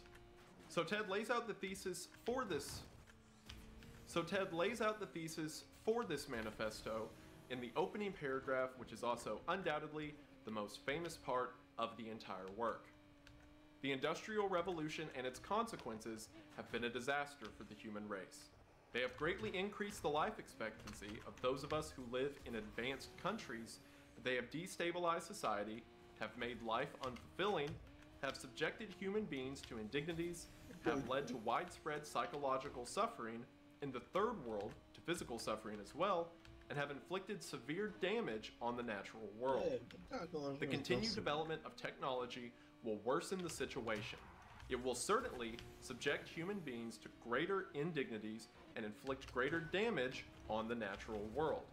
It will probably lead to greater social disruption and psychological suffering, and it may lead to increased physical suffering even in advanced countries. Through the rest of the introduction, Ted expands on this, saying that technology will ultimately lead to society and humanity's downfall, and that it is humanity's job to ensure that technology is destroyed before we ourselves are, and that his specific reasons for this will be discussed throughout the document. However, and this is the first part about the manifesto that no one brings up, anytime you hear someone talk about it, they mention the industrial society opening and the fact that Ted predicted a lot of what society and technology is today, despite this being written in 1995. But there is an absurd amount of this document dedicated to describing the problem with current society and politics, which Ted mostly pins on leftists. The name of the second section of the manifesto is The Psychology of Modern Leftism, which begins in paragraph 6 with, "Almost everyone will agree that we live in a deeply troubled society. One of the most widespread manifestations of the craziness of our world is leftism. So a discussion of the psychology of leftism can serve as an introduction to the discussion of the problems of modern society in general. Through the first few pages, Ted just describes how leftism is a manifestation of society's issues. That because they have no real problems, they constantly ally themselves with those that they perceive have real problems. Ted describes this as a sort of minority worship, of how leftists always want to find a group of people that they may not be connected to, but want to represent in the society that they hold so near and dear. He even goes as far as to say that those leftists that seem to be rebellious or punk against the system are actually just taking moral values that the majority of society has and then broadcasting them loudly, claiming to be the counterculture when in reality they're just the culture, if dressed and behaving differently. Saying that leftists project themselves onto quote-unquote losers because according to Ted, inside they feel like a loser. And that this can be seen in a lot of their protests and demonstrations. It is always a form of martyrdom. It is always a laying down on the spear. Rather than fighting back, they want to be the first to get ran over. Now, I want to point out, once again, just because I'm reading it off the page does not mean that I subscribe to any of this. I also know there's going to be a lot of either leftists who see this and get mad that these are his opinions, or there's going to be a lot of right-wingers that see this and be cheering on, agreeing with everything Ted's saying. To both sides, I want to emphasize that these are the words of a serial bomber who killed a lot of people. So I wouldn't put a lot of stock in what he has to say, one way or the other. Ted says that one of the primary causes of leftism in modern culture is something known as over-socialization, and this is the first step that kind of points us towards the actual objective of the manifesto. He describes over-socialization in paragraph 24 when he says, psychologists use the term socialization to designate the process by which children are trained to think and act as society demands. A person is said to be well socialized if he believes in and obeys the moral code of his society and fits in well as a functioning part of that society. It may seem senseless to say that many leftists are over-socialized, since the leftist is perceived as a rebel. Nevertheless, the position can be defended. Many leftists are not such rebels as they seem. From there he leads into what I discussed, saying that they're actually part of the culture they claim to be countering. He spends a while talking about how this can be seen through the way that leftists take minorities, is the examples that he used, and wants them to be rapidly integrated into white society. In other words, Ted is saying that leftists don't actually care about other people's cultures or beliefs, they just want everyone to be integrated into their own beliefs. So why all this conversation about politics in a document he sent to the New York Times that is supposed to explain why he's sending mail bombs? Well, he starts to tie leftists back into his greater point in paragraph 32 when he says, the problems of the leftists are indicative of the problems of our society as a whole. Low self-esteem, depressive tendencies, and defeatism are not restricted to the left. Though they are especially noticeable in the left, they are widespread in our society. And today's society tries to socialize us to a greater extent than any previous society. We are even told by experts how to eat, how to exercise, how to make love, how to raise our kids, and so forth. Effectively, Ted is saying that trying to integrate people into a flawed system is a flaw within itself. So why is the system flawed? Why doesn't the system work according to Ted? And he begins to explain that in his next section, which goes over something that Ted calls the power process. Ted states that it is a fundamental need of humanity to work for the objectives they obtain. Otherwise, human beings develop a sense of worthlessness. He gives an example of this in paragraph 34 when he says, consider the hypothetical case of a man who can have anything he wants just by wishing for it. Such a man has power, but he will develop serious psychological problems. Means develop a sense of worthlessness process. Mislim da sam dobro stavio taj. To ti je na 2 sata, 4 minuta i 5 sekundi. Kad kaže čovjek treba da radi za to što želi, a ako mu to padne u ruke, to postaje bezvredno. Mislim, Sam rekao nešto nejasno. Ted states that it is a fundamental need of humanity to To ti je work manifesto ga for the terorista. objectives they obtain. Otherwise, human beings develop a sense of worthlessness. He gives an example of this in paragraph 34 when he says, consider the hypothetical case of a man who can have anything he wants just by wishing for it. Such a man has power, but he will develop serious psychological problems. At first, he will have a lot of fun, but by and by he will become acutely bored and demoralized. Eventually, he may become clinically depressed. History shows that leisured aristocracies tend to become decadent. This is not true of fighting aristocracies that have to struggle to maintain their power, but leisured, secure aristocracies that have no need to exert themselves usually become bored, hedonistic, and demoralized even though they have power. This shows that power is not enough. One must have goals toward which to exercise one's power. Fundamentally, this is a point that we can probably all agree with. If you were to work for something you want, let's say a car, for example, if you were to work for a car, then there would be more satisfaction at the purchasing of it, as well as more careful upkeep and investment in the car as time goes on. But on the other hand, if you were just given a car that you had never sought after and had never really thought about obtaining to any particular degree, then it would just be a thing that you have. It's significantly more satisfying and important, as Ted lays out, if you work for what you get. So what happens when people don't work for the things that they receive? Well, they begin to create what Ted refers to as surrogate activities. In other words, if you don't need to work to achieve something, then you're going to invent something that you need to work for. If your fundamental needs like food and shelter are met, then you'll move into needs like love and family. And then if those are met, you'll move into needs like status and possessions. Basic Maslow hierarchy of needs stuff. But what happens when pretty much everything's met and it can all be obtained with relative ease? That's when, according to Ted, we begin to create surrogate activities, which he lays out in paragraph 40. In modern industrial society, only minimal effort is necessary to satisfy one's physical needs.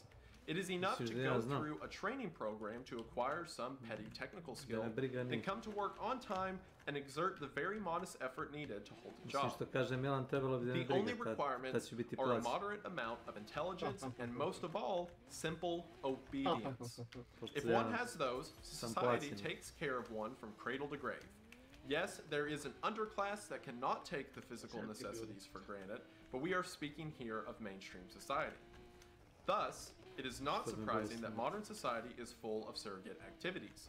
These include scientific work, athletic achievement, humanitarian work, artistic and literary creation, climbing the corporate ladder, acquisition of money and material goods far beyond the point at which they cease to give any additional physical satisfaction, and social activism when it addresses issues that are not important for the activist personally.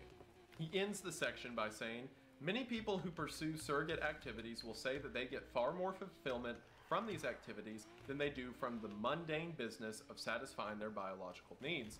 But that is because in our society, the effort needed to satisfy the biological needs has been reduced to triviality. More importantly, in our society, people do not satisfy their biological needs autonomously, but by functioning as parts of an immense social machine.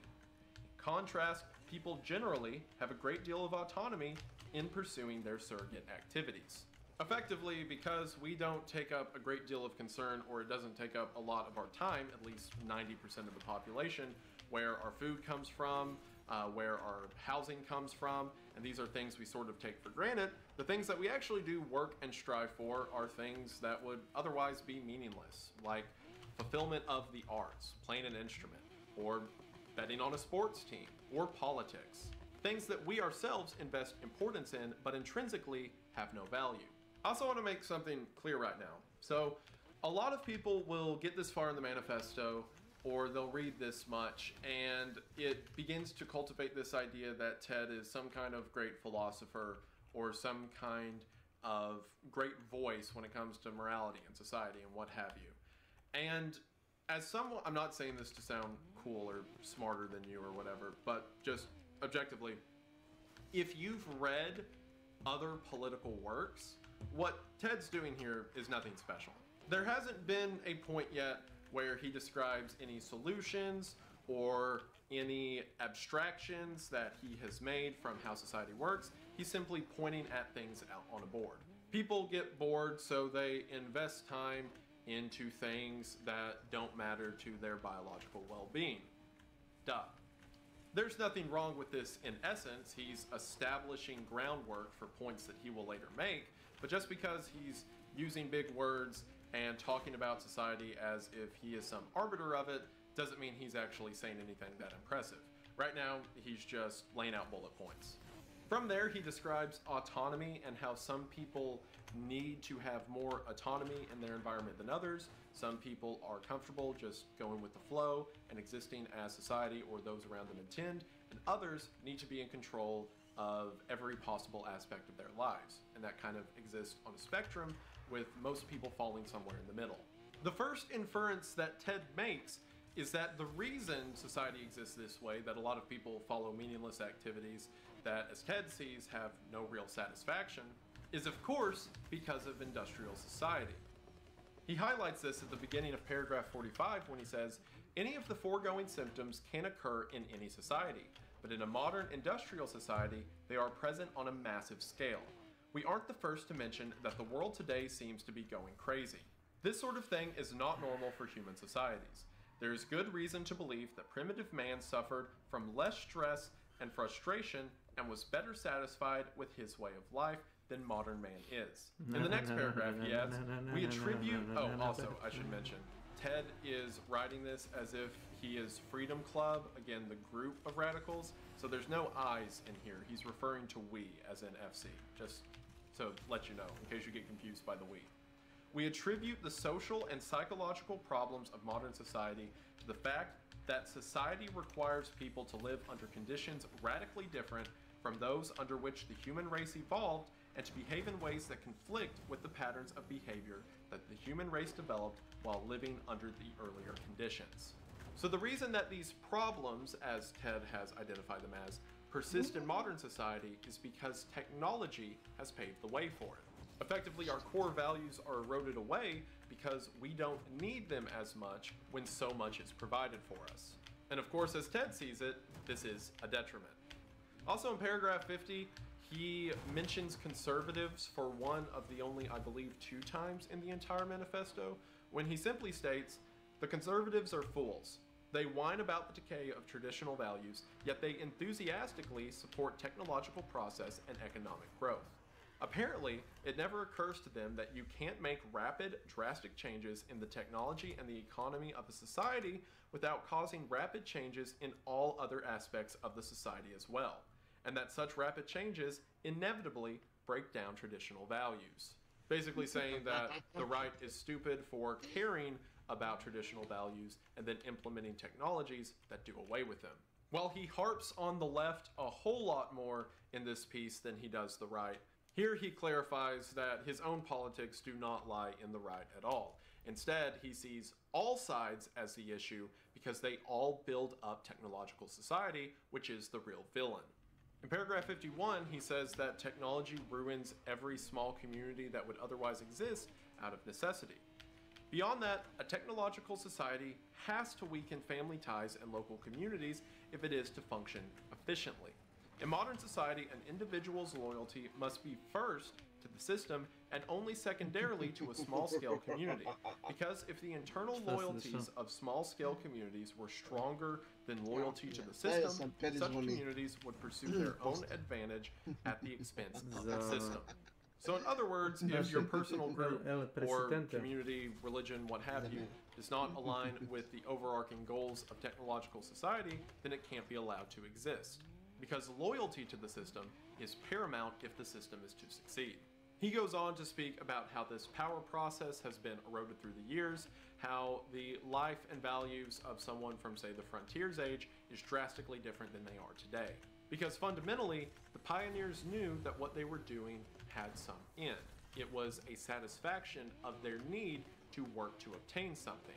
whereas nowadays, any work that we do is mostly trivial, again, for the vast majority of the population. He then goes into a lot of the details about how social systems have different types of autonomy we can maintain, from kind of groups that we insert ourselves into, to things like relationships that we have more autonomy in, but effectively that the more important a function is, the less we're allowed to act on it. Basically, that the majority of people nowadays are more concerned about their social status or their achievement in a sport or political realm, rather than where their food comes from, or how their shelter was built. According to Ted, this is again a detriment to the human condition. In paragraph 66, he summarizes this by saying, "Today, people live more by virtue of what the system does for them or to them than by virtue of what they do for themselves. And what they do for themselves is done more and more along channels laid down by the system. Opportunities tend to be those that the system provides. The opportunities must be exploited in accord with rules and regulations. And techniques prescribed by experts must be followed if there is to be a chance of success." In other words, society has regulated us into channels that we are allowed to climb the ranks in, but if we want to do anything outside of those channels, good luck. He really doubles down on this in paragraph 69 when he says,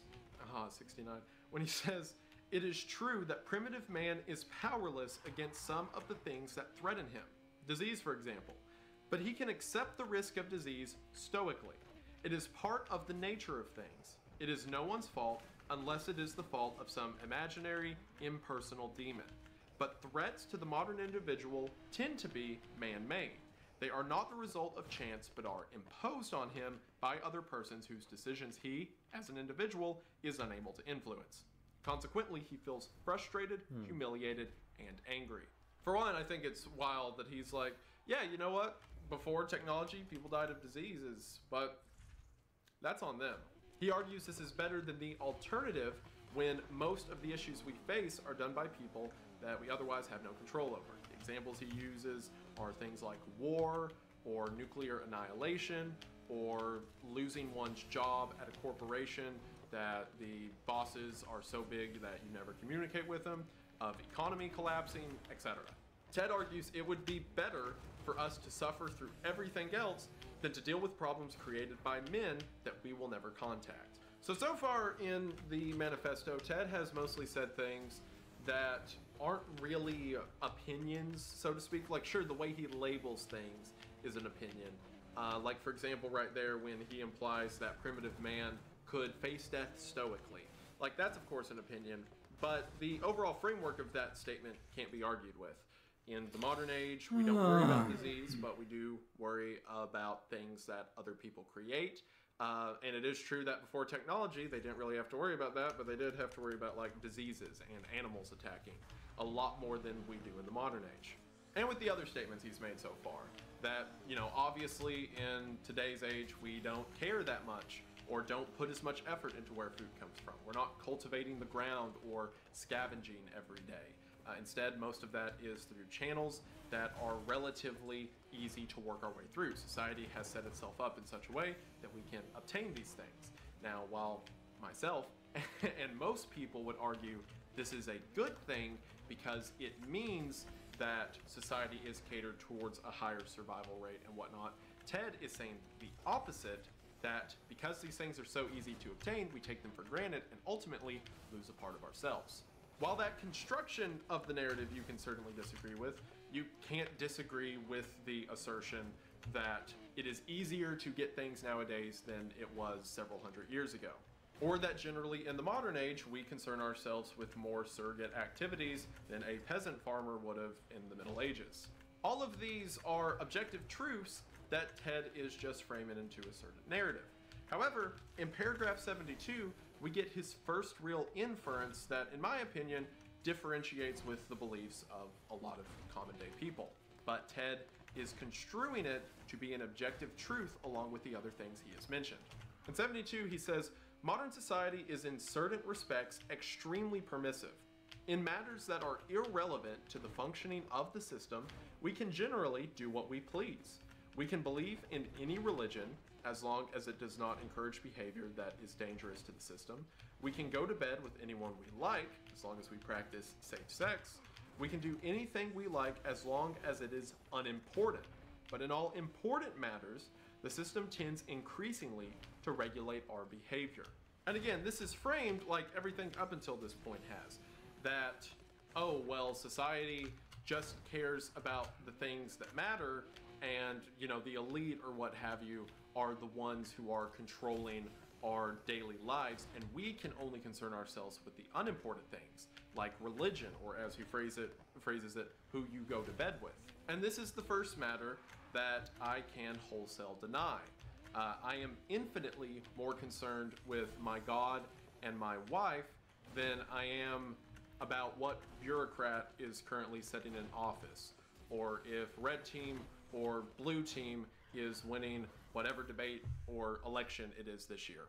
Now, is part of that because all of my memories exist in a post 9/11 America, when regardless of what promises or virtues are held by people in office, inevitably all that happens is government gets more constraining, and money that is paid in good faith to the government ultimately goes towards the establishment of more power and the murder of people who I have never met in countries that I will never go to.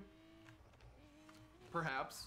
I understand that I myself am especially nihilistic to several of the things that Ted is implying to be important here. I mean, again, look at what I'm wearing.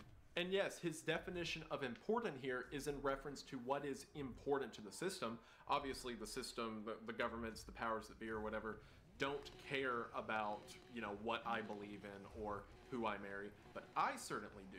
So therefore, even if I was given free reign, that I had full agency in every aspect, I would still concern myself more with things like religion and marriage. But Ted doesn't frame it that way. This is the first instance of him projecting his opinion as the truth. And even if you agree with this notion of importance, he's going to do it more as the manifesto continues.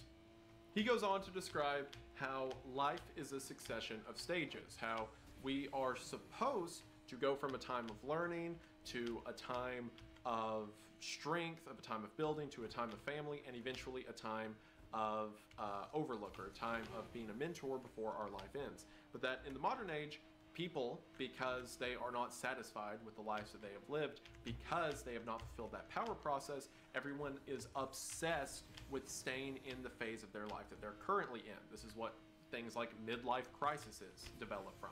People not feeling that their life has been enough, so they have to hold on to every inch of life they have. For example, people constantly trying to look younger, people constantly staving off getting married, settling down, or things that are supposed to come later in life, etc. He goes on to say that a lot of people adjust to this lack of a power process through things like consumerism. That in modern culture, we ascribe so much wealth or so much status to our wealth that people value the vehicle they drive or the clothes that they wear more than they do actual merit or virtue. He says that these people aren't necessarily wrong or evil by any means. They are just a victim of the society that has taken away their agency and instead given them shiny toys to play with. He also says, aside from consumerism, another way that people cope with the lack of autonomy is tying themselves in to greater agencies or bodies that they actually have no control in. He outlines this in paragraph 83 when he says, "Some people partly satisfy their need for power by identifying themselves with a powerful organization or mass movement. An individual lacking goals or power joins a movement or an organization, adopts its goals as his own, then works towards those goals. When some of the goals are attained, the individual, even though his personal efforts have played only an insignificant part in the attainment of the goals, feels, through his identification with the movement or organization, as if he had gone through the power process. This phenomenon was exploited by the fascists, Nazis, and communists. Our society uses it too, though less crudely." The example he uses for this is the attack of Manuel Noriega, and how the United States people supported the invasion of Panama because they allied themselves with the goals of the United States government. So when the government got what it wanted, Americans felt like they got what they wanted, even though it was a belief that was impressed upon them, according to Ted, and in reality, they didn't do anything to achieve it. However, the cracks with this ideology start to show in paragraph 86. But even if most people in industrial technology society were well satisfied, we, the Freedom Club, would still be opposed to that form of society because, among other reasons, we consider it demeaning to fulfill one's need for the power process through surrogate activities or through identification with an organization rather than through pursuit of real goals. Here, Ted outright admits that if the satisfaction people get is not in line with what he thinks satisfaction to be, that it's pointless and he doesn't care. Ted defines real goals here as things that matter to society and therefore we should care about. But what if, frankly, we just don't care about it? What if religion or relationships are more important to us than, again, society's greater workings? Ted says that wouldn't matter to him because he still considers it demeaning. But who is he to say what is demeaning to me? Of course, his counter-argument to that would be, I don't know what I find demeaning because I'm so brainwashed by modern society. But this has existed outside of modern society. There have been plenty groups of people in, pre-industrial times who have been more interested with either, again, their religion or their relationships than monarchies or trade or economy. Wanting to do something outside of the greater working of society isn't something that's just indicative to a post-industrial revolution world. Ted is once again presenting his opinion as the authority. He then spends a while discussing how scientists in the modern age, even though they claim to be working for the greater good of humanity, often are just working for their paycheck, their status, or their legacy, and aren't actually concerned with what humanity's future is, or for any crusade of righteousness. That scientists don't actually care how humanity does, they care how they themselves do. Which, again, is Ted imposing his beliefs of what he thinks they're doing onto the entire system. And sure, while this can be true in several cases, and I think we can all agree that not every scientist in the world is working for the benefit of humanity as a whole, we can also agree that the entirety of scientists are not some evil overlord looking to maintain humanity's current course as more and more reliant on technology as some kind of hive mind. But hearing Ted describe it that way does make a lot of sense as to why he picked the targets he did, random geneticists and engineers. In paragraph 94, Ted qualifies what this freedom that he is so concerned with actually means to him. He says, by freedom, we mean the opportunity to go through the power process, with real goals, not the artificial goals of surrogate activities, and without interference, manipulation, or supervision from anyone, especially from any large organization. Freedom means being in control, either as an individual or as a member of a small group, of the life and death issues of one's existence. Food, clothing, shelter, and defense against whatever threats there may be in one's environment. Freedom means having power, not the power to control other people, but the power to control the circumstances of one's own life. One does not have freedom if anyone else, especially a large organization, has power over one, no matter how benevolently, tolerantly, or permissively.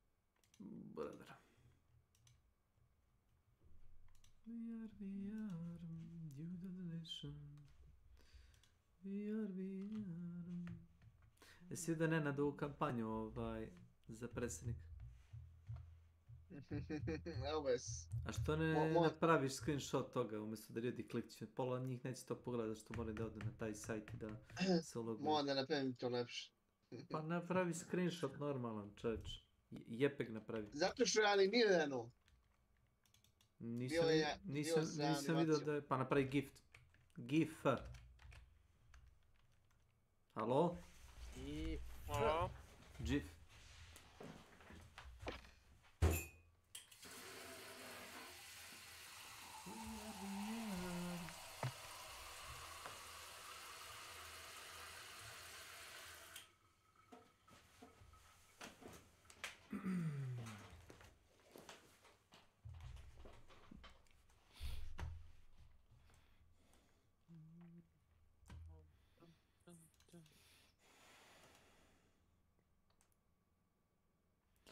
A za oblak mi se mjesec skrija, sakrija mi pute.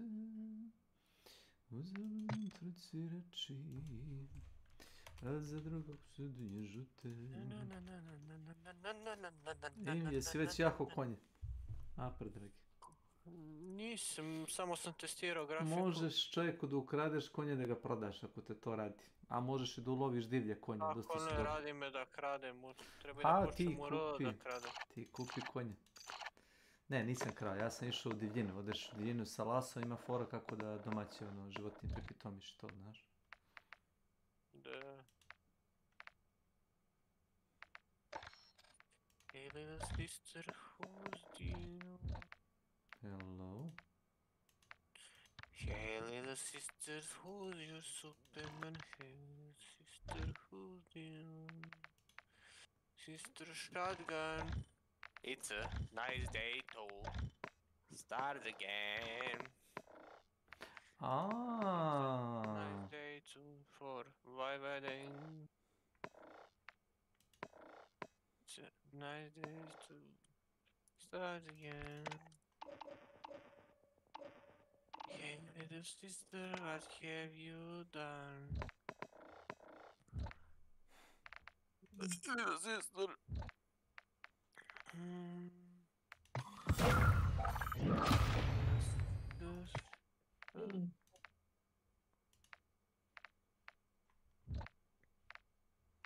Shotgun, it's a day to again. It's a nice day for my wedding.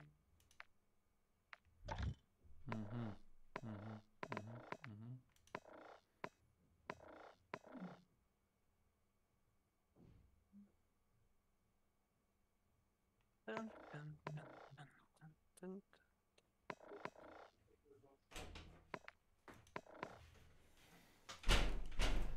Tako. Da vidimo, treba još jedno. Nemoj vode da dodaješ. Šta da radim? Uključi ga. Da ne dodajem vode. A šta? Uključi ga, neka malo vri. Malo da vri. Ujutro, molim te. Ja sam na posao. Ja sam moram na posao. Očisti ispod onih koza. Samo ispod koza. Vilama da očistimo. Da. Sve. Izbači na đubre i donesi jedan som slane od ozova i prosli.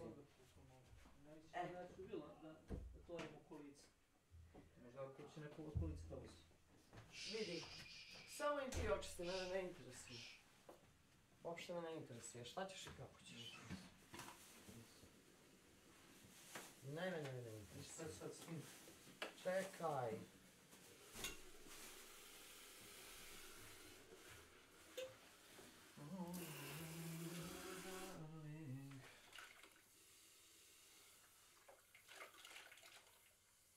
Ajde još jednom nek provri, pa nosim gore da dodam još opet sodu. Ne, možda zato što je već vrelo. Vaspito, on ima temperaturu postignutu. Jest, i šta tad nemaš mu ništa. Ništa, sad čekaj da se malo... Neka stoji, šta će? Ne treba mi, već sam popio jednu kapu, neću. Ti treba, brate, za minut. Ne treba, sve... Ne! Donijela sam ja s posla kuvalo koje je očišćeno. U redu je sve. Ali koje treba da doneseš isto ovako. Ali ne može da ti paše ođe. I moraš 10 sekundi dok se ne ugrije da pridržiš gore onaj dugme. Dođi da vidiš. Neću da ga diram, bre, šta fali ome kulo, ne treba mi dva. Ma ništa ne, jer kako ti treba trenutno. Ne treba mi. Kada gore.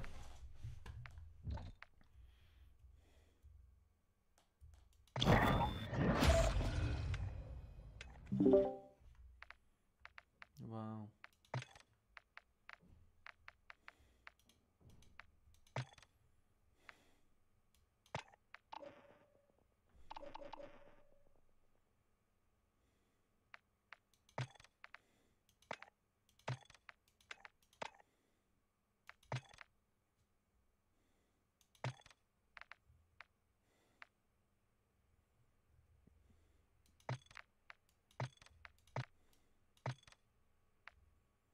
Talk to me, baby.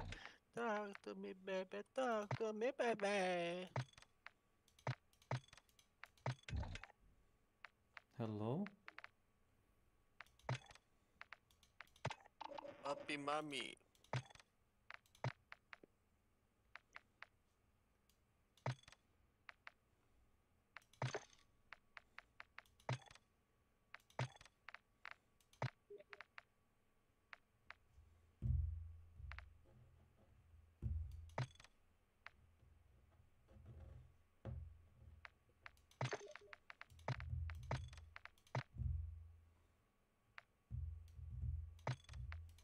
Talk to me, baby. Talk to me, baby. Ja sam da su zaslali matku u Activisionu. Nisu sklonili ovu mapu, znaš, sa servera aktivnih. Sad... Koja mapa? Ma imaš ono, Al-Mazra Night, da. Nisu još sklonili? Ma, ja sam gledao kad će da prestane event, razumeš? I piše za 2 sata. Slušaj, za 2 sata. I onda sam ja izašao iz igre, igrao Need for Speed, gledao neki dokumentarac. Sad su ulogu igru, okej. On kao promenio listu tih modova dostupnih za igru.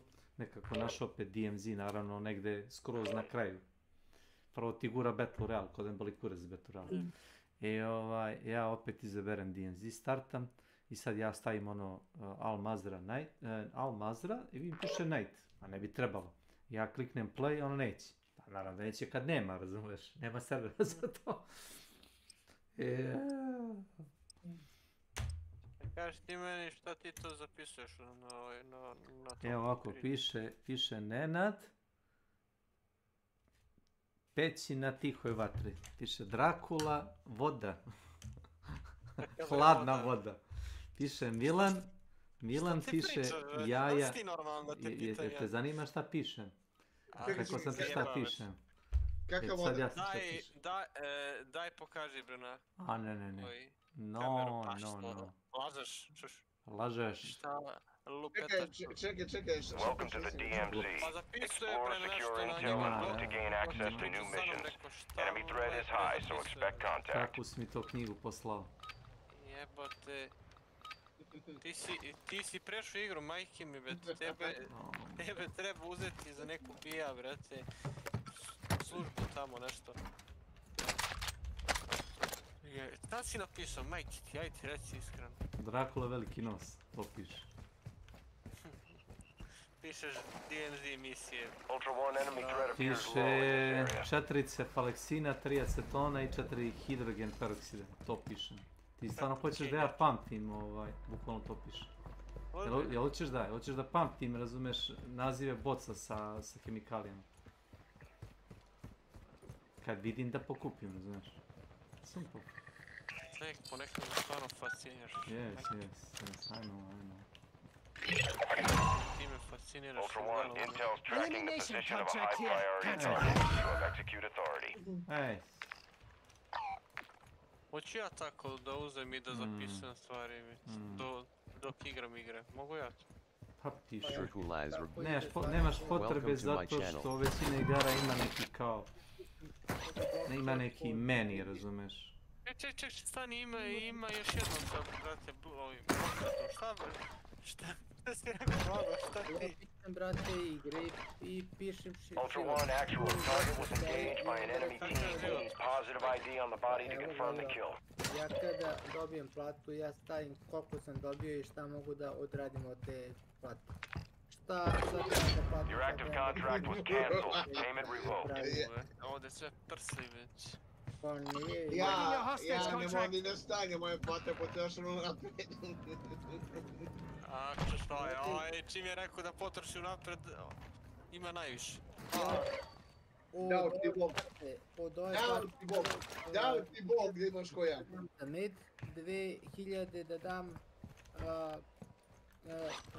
mini za gorivo, da odnesem CD na popravku. Kakav CD na popravku? A Sony je, brate, znaš kakav, sjaj. Nego je mehanika neka, neki problem. Ja volim da to rešim da mi sve bude tako. Znači, čitač? Ne čitač bre, nego CD, znaš šta je? Ne znam. Baš CD drive. Drive. Wi-Fi. Šta CD Wi-Fi? Šta ti pričaš? Jel ti pričaš o CD playeru u kolima? Ne, pričamo o CD playeru u... A to je CD čitač jebote, koji ti kurac? Pa nije za kompjuter, brate, nego posebna komponenta. Dobro, vlada nas je mozak, već su vladaju, imali su zdrav mozak. Da. Slušanje muzike. Da. Za pojačava. Da. Ja ti čuo PlayStation. Ja sam ga čuo. Nije za PlayStation. Jeste CD za PlayStation. Nego za pojačava. Ili za onaj, kako se zove... Ili za PlayStation, nego za onaj, pomozim mi reći...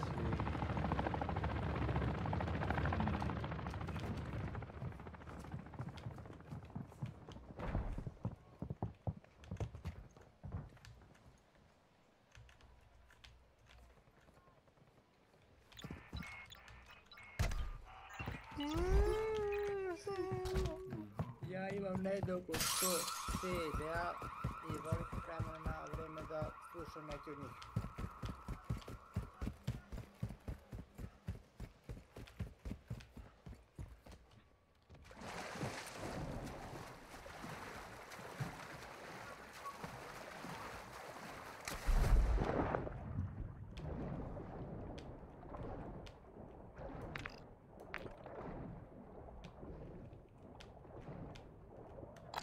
Ja nisam platio 2 računa za internet i dalje mi nisu ugasili.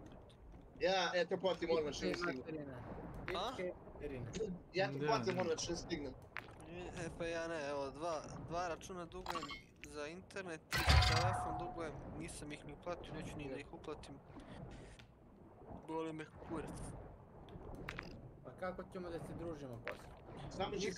Samo će sebi da napraviš problem da ti dolaze oni kako se zovu. Izvršiti. Za šta izvršiti? Za dug. Sudski planitelj, šta? Kako duh? U dugu. Izvršitelj je tako. Pa, ako nisi platio, ja ću. Na veze, ugasi me, oni mi ugasi internet i to. Teši se da to tako funkcioniš. Da neko neće da teži naprotiv koji pute život. Hostile advanced UAV deployed.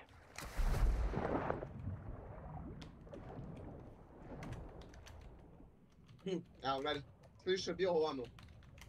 Na prvom poslu da sam ja. Nisu tako plaćali račune. Nisu telo kući se što to naplaća be, ko ste vi ono. Ništa, prođe mjesec dana, svima opomeni što su platili.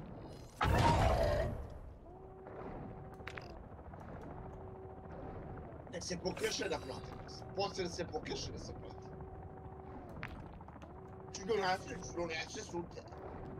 To me boli kurac, će donesiš, neće mene da utuši. Ultra One, ISR confirms Bullfrog is transporting a weapon case nearby. Locations on your attack map, you're cleared hot.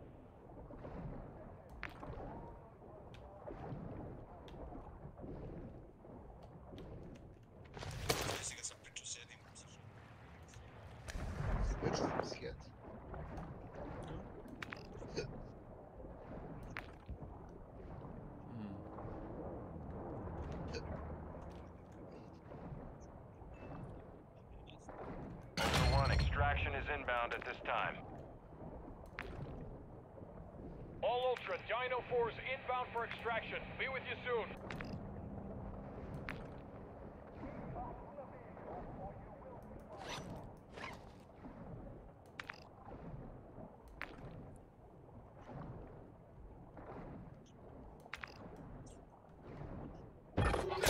Active contract canceled. No payment with Ultra One. Enemy threat is moderate near your location.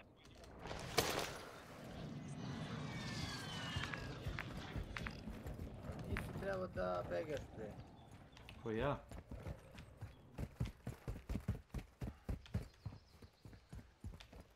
Dobro, važe. Скажу, посмотрю. Ultra One, Dino 4, we're standing by. Get to the extraction point now.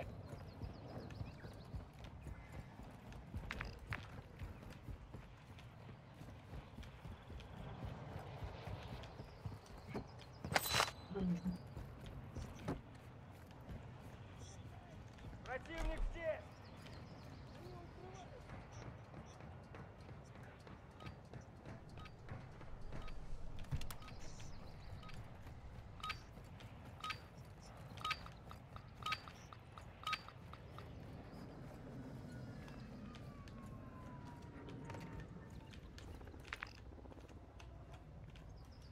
Elimination contract here.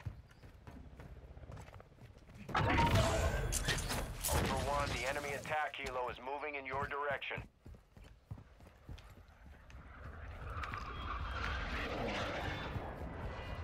Ultra One, Bullfrog is down. Enemies with the weapon case are marked on your TAC map. Advise you intercept.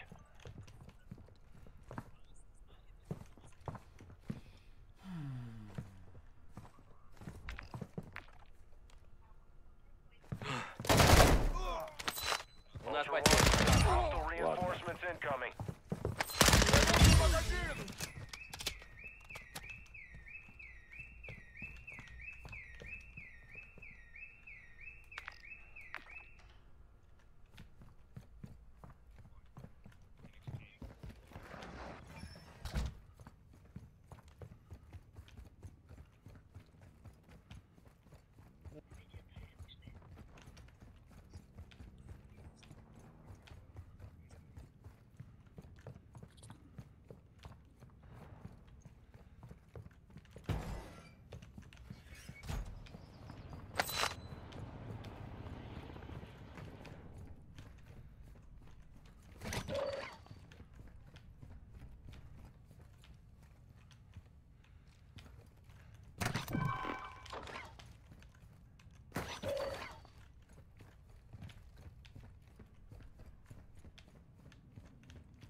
Yes. Be advised, enemy operators secured a weapons case. Locations are marked on your TAC map.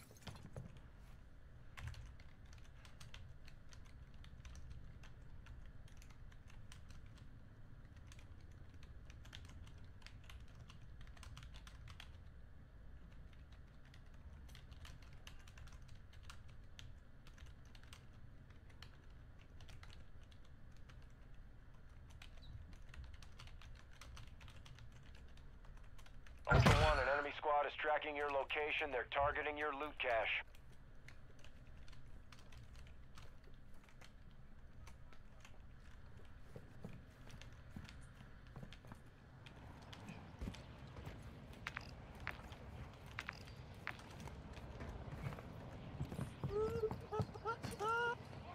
Ecco che spaziò.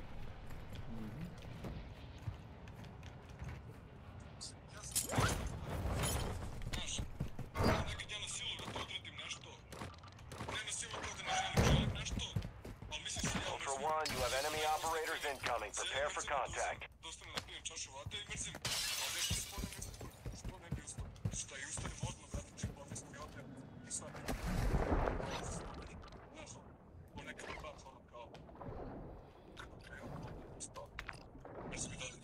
Ultra One, enemy threat appears low in your area. Ja se z njom.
Recon, copy that. Requesting medical for you now.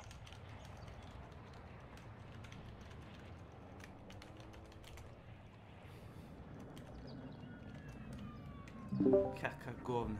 3 puta UAV drkaju na mene i 4. put pokupe onaj Ultra One, hunt activity has kontrakt. increased in the area. Keep your eyes open.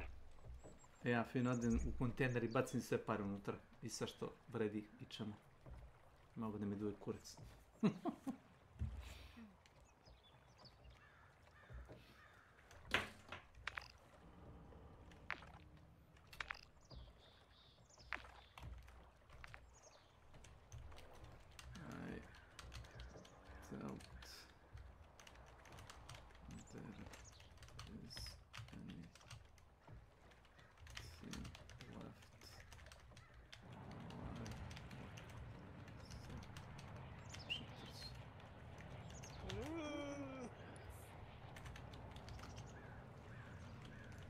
Have fun on empty map.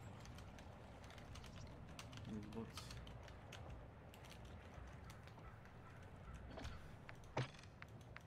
Kreteni, retardirani. Retardirani kreteni. Nevjerovatno.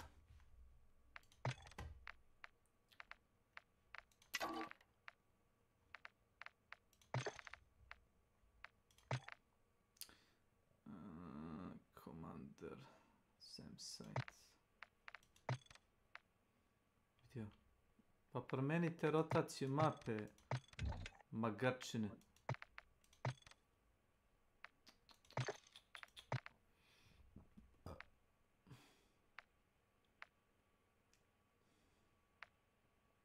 Znači svi 4 koji su bili na Almazi sad igraju na Vondalu. Ne verujem. Kad sam igrao Almazru, bila određena ekipa non stop. Znači, u prvi minut meča, razumeš, džipom dolete s drugog kraja mape. I samo ulete s 3 strane. A sad kad nema, kad više ne radi server za to, sad ono kao daj šta raš. Debilčina.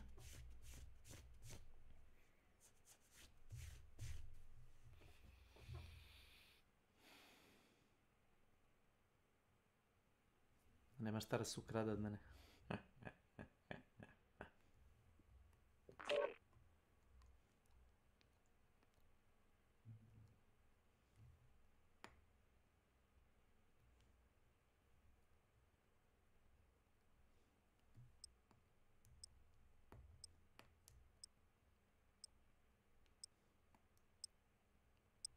Opa, gde si ti Niksu, šta radiš?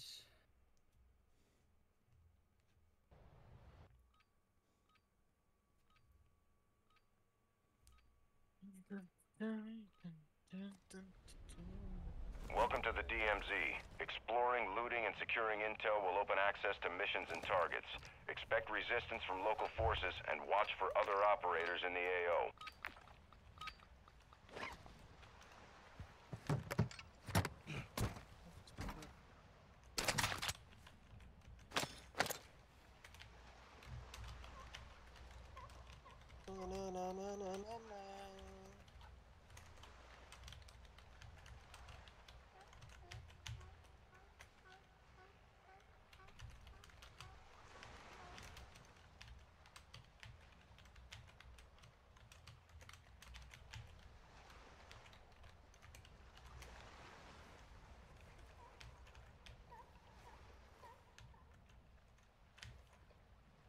Enemy sniper marked!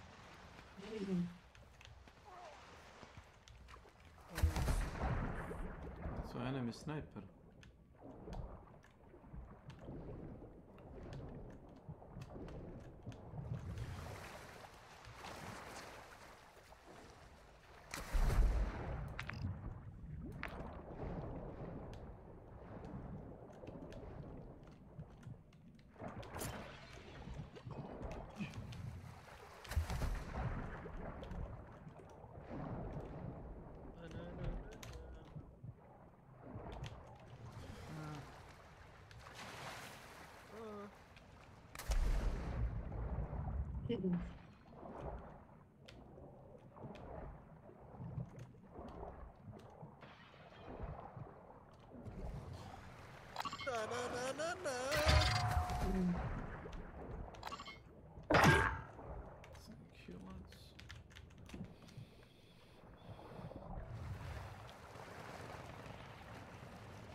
Christian woman.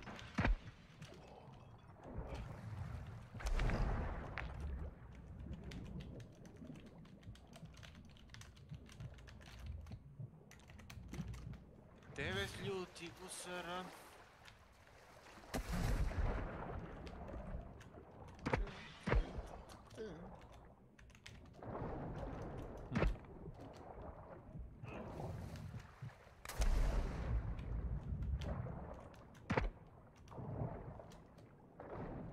We're tracking a heavily armored target with a weapons case. Marking their location on your TAC map now. Advise you intercept, but it's your call.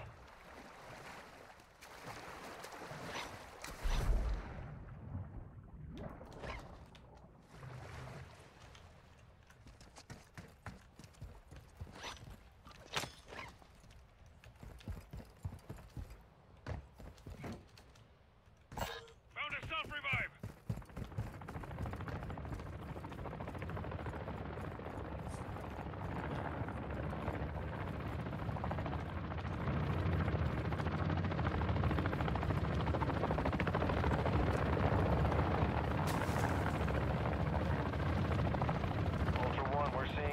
Activity in the area. Stay sharp.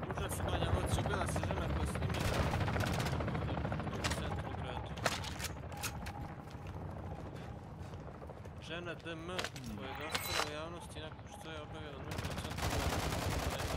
potvrđeno je za Ska Info. Ultra One, Intel believes that could be a high priority target. There's an open contract on him. Confirm that kill to close it and secure payment. Marking sacrifice. Neko je prozirka, to je sve snimio i snimak se velik ugredno proširio društvo. Nakon što je video objavljen na mreži, korisnici su na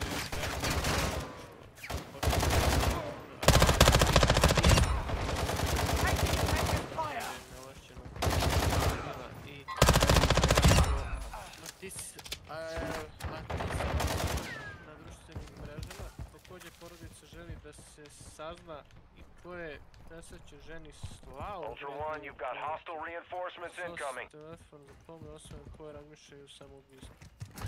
Broj taj telci sos telefon koji radi večer. A može je bio prenuživo, baš i nije moglo.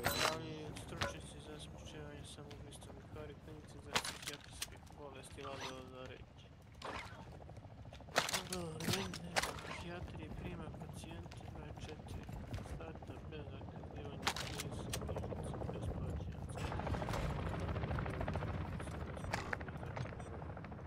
Kompatna pomoć svako dana možete pozvati volontere centra srca 14 do 23 časova na broj daju se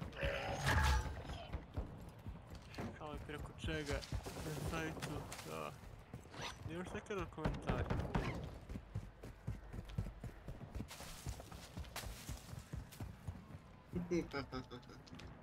Njegovi bolesti. Nužda je prirodna potreba koja neka ne može da se kontroliši, mora da se obavi. Sramota za onog koji je pustio snimak etar da se glupi narod informiše na srcu. Čaučić porodici, a tužba onima koji su to objavili. Porodica da sudski goni onog koji je objavio kao i one koji su pretili vređaju ženom, pa da ih odere ko mačke.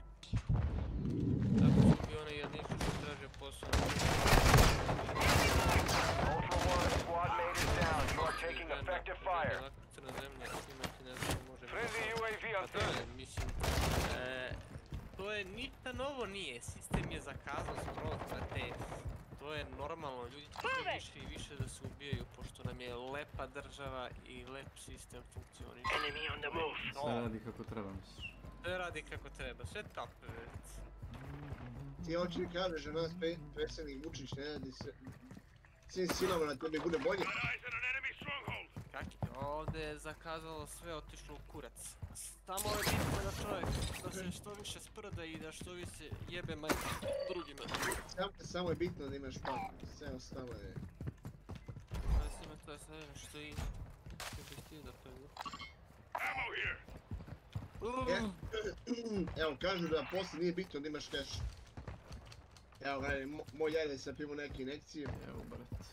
I da nije plaćao penzijama i to. Znaš koliko bi morao platiti jednu injekciju?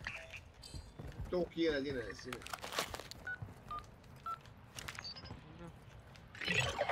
Contract here. Ultra One, locate and exploit contract phones to reroute traffic. Mora neko restovanje, jer ovo snimanje i to advised, sve the enemy attack helo is approaching your location. Instagram, sve društvene mreže, utiče na nečije zdravlje, razumeš? Ovaj brate vidi ovo kako ima sve živo. A ja nemam ništa.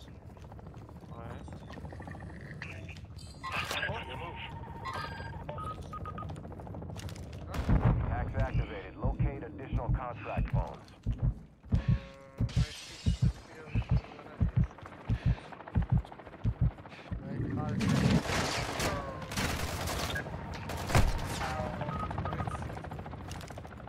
All Ultra, exploits running. Locate another contract phone.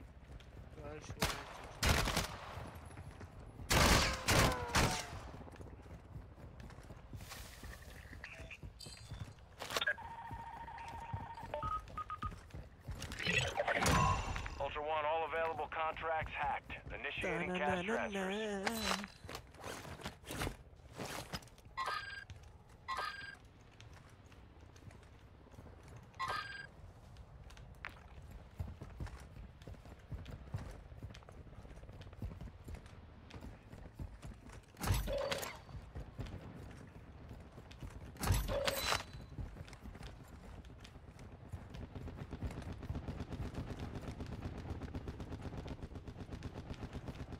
Ultra One, a squad mate is down. You are taking effective fire. Ultra One, enemy threat is moderate in the AO.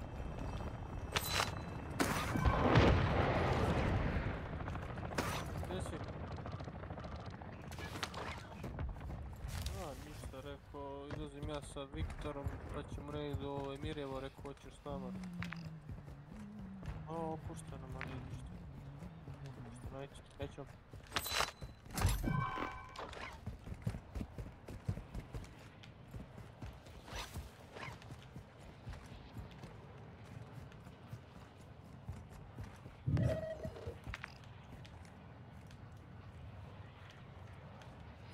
Nije kući otišao kod njene drugarice. Drugi put je rekao. Tako da, bit će bolje što da smislimo. Cime kad...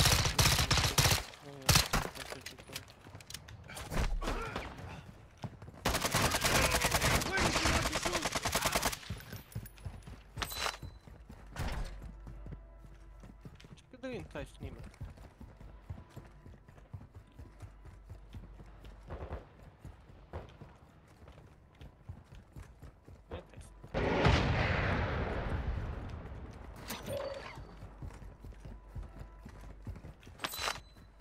Dobro, vrate.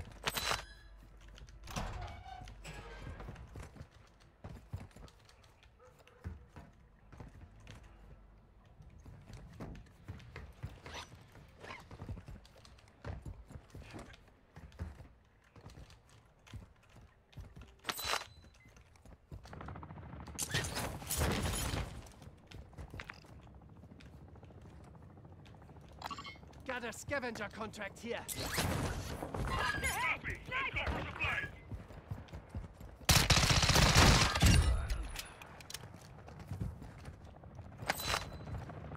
Solid copy.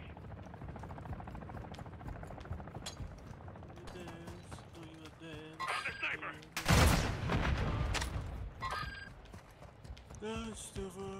Ultra One, actual. SUV around the site.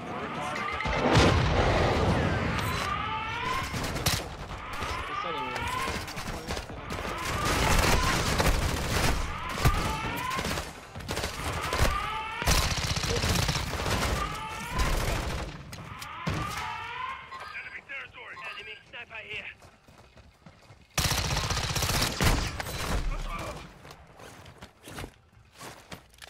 Enemy fighter spotted. Copy.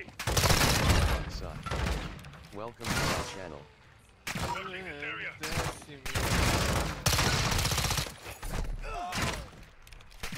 Not a mess. Copy that. Cancel that. I'm at the much the Watch for movement.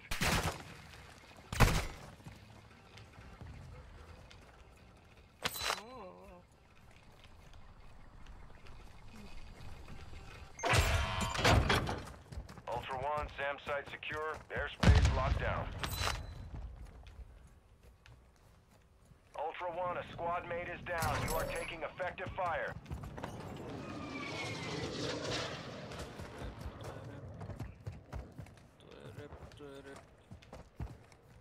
Ultra One, enemy threat is moderate near your location.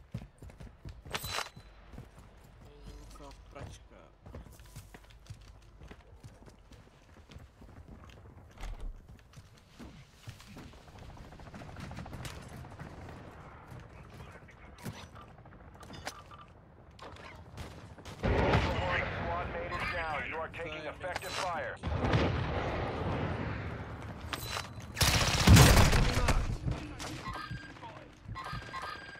Target down.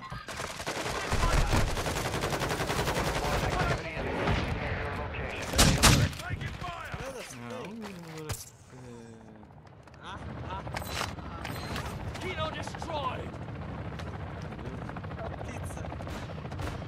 Ta Snake ide okolo bez pancir ploča, bez ičega. Uživo.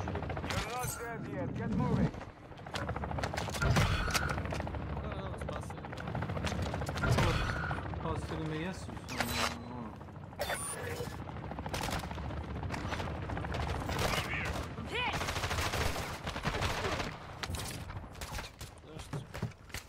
Ammo here. We have an ammo box here. Ultra One, a squad mate is down. You are taking effective fire. Imamo liki jebe, moj AI. Ovakava još nisam vidio. Ninja. Evo jedeš ninja. Ninja.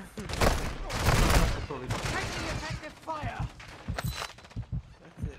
Ta igra je sve veće smeći. Kad su ubacili karakter iz Diabla, a ti mi reci. Šta se tu dešava? Da je to normalno?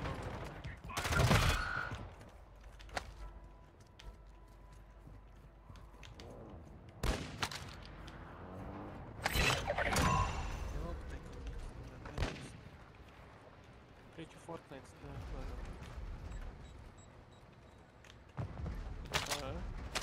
Čega? Get those objectives to a dead drop to secure faction mission progress. Ultra One, you secured a tag. That enemy squad will be tracking you now. Stay sharp.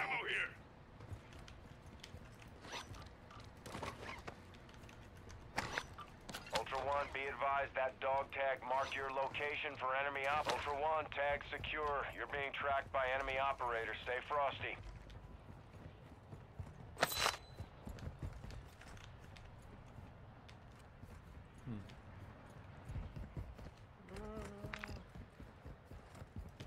Moving to my mark.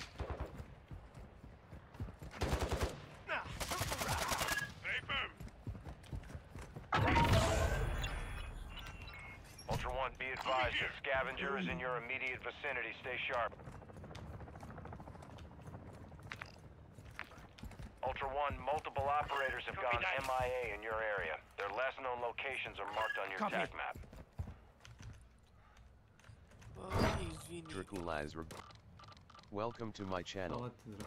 Get those objectives to a dead drop to secure faction mission progress.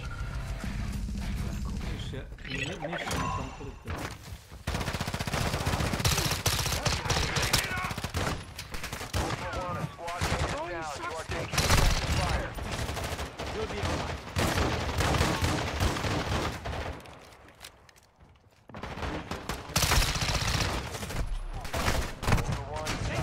Reinforcements incoming. Ultra One, enemy threat is moderate in the AO.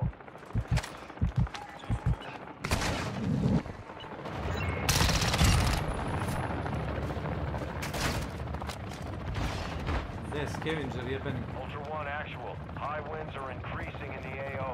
Move to an extract point before radiation spreads.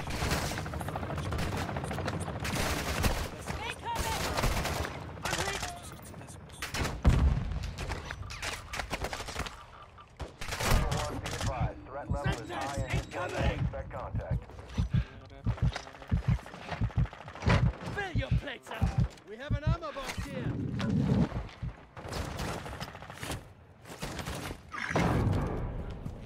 Ultra One, we lost control of the SAM site. Close air is unavailable in your grid. Ultra One, squad mate is down. You are taking effective fire. Mrtav, Ultra One, scavenger is KIA. Secure any footage you need.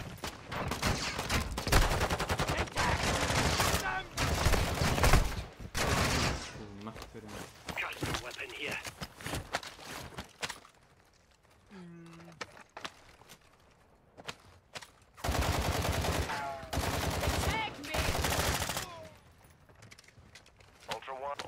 Ultra One, tag secure. You're being tracked by enemy operators. Stay frosty. SMG here.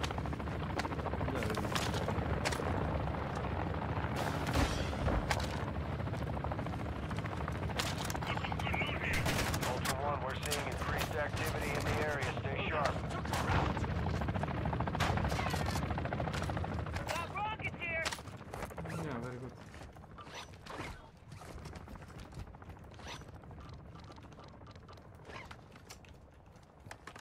Very good.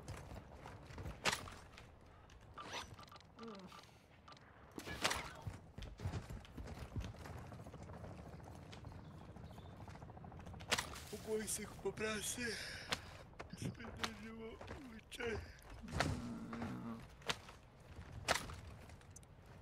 Lachman sap.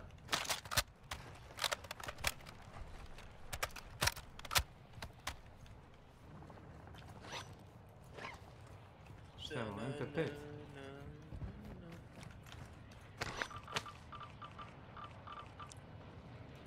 Ultra One, a squad mate is down. You are taking effective fire. Iće vam pa smo se vratili kroz Injata i oba, Holester nas je pukao kao da nas vozi roba. Igluvo je doba, nigdje duše nema, ali smo dobro znali osveta, hapšenje se sprema. Prošli put smo izgledali smo kukera, preki pucao, sve da je rekao, brate, alo, vero. Možda nije bilo loše da mi da popanimo preko, već nam je do jaja ni blizu ni daleko. Ultra One, be advised, enemy threat is high in the AO. Vozi se, spase, prange, polese, Destiny apartmane koje su prose. Sve držimo u šaci po Ultra One, actual. Set security around the site. We're acquiring the signal now.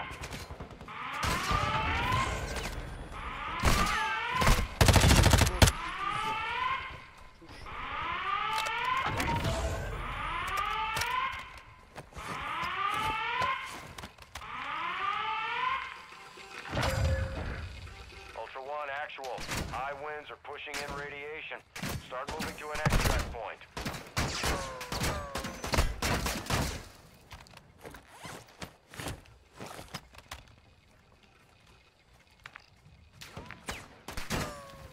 I need shotgun shells!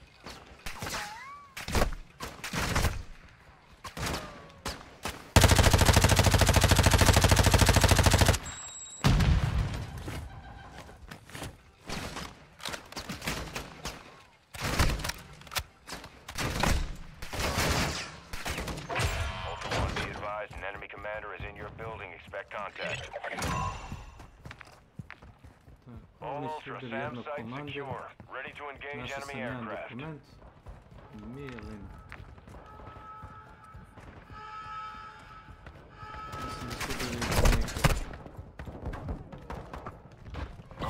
that's a denied will be high. Ultra One, actual. We've got a lock on an enemy supply drop. Missile out. Actual to Ultra One, positive impact aircraft. Was marked on the attack map. Taking effective. Ultra One, a squad mate is down. You are taking effective fire. Visual on the SAM site. Self-revive kit here. Bili smo dobar.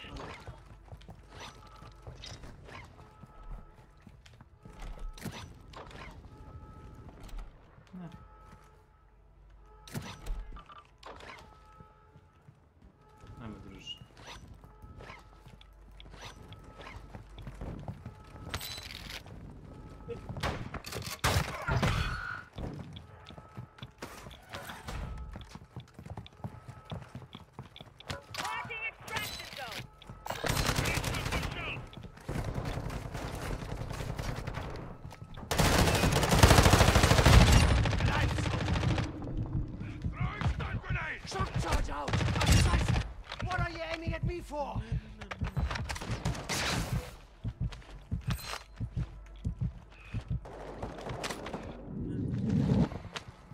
Ultra One, the bomb makes Ultra One, a squad mate is Ultra One. Enemy operators are tracking that weapons case. Advise you move to extraction now.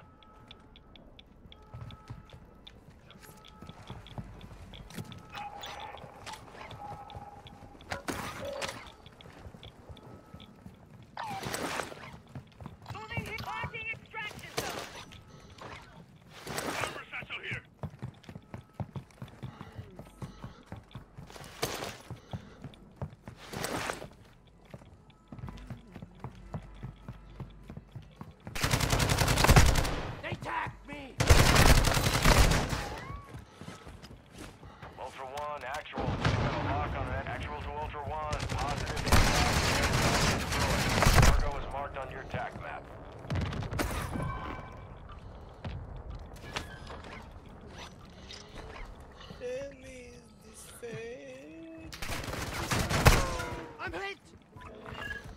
Please don't say goodbye, goodbye. Make me cry.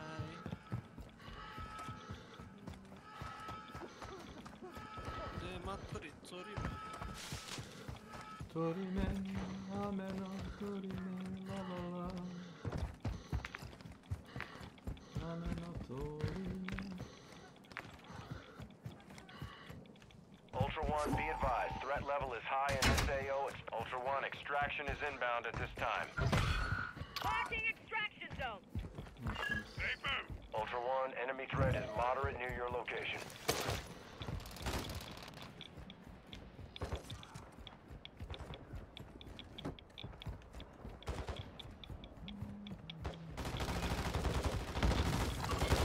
Enemy infantry marked.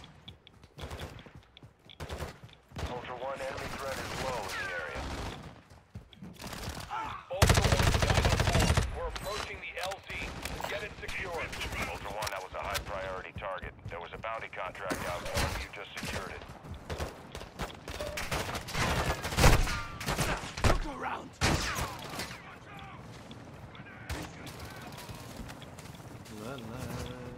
Dino 4 is holding at the extraction point.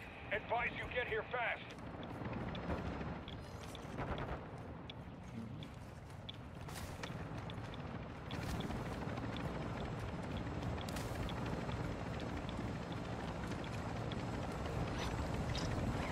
Ultra One, actual. We've got a lock on an enemy supply drop. Actual to Ultra One. Positive impact. Aircraft destroyed. Cargo is marked on your TAC map. Valuable here. Hands up! That value must mine.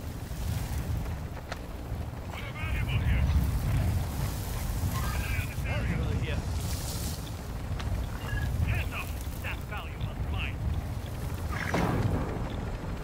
Ultra One, we lost control of the SAM site. Close air is unavailable. One, be advised that dog tag mark your location for enemy operators. Expect contact.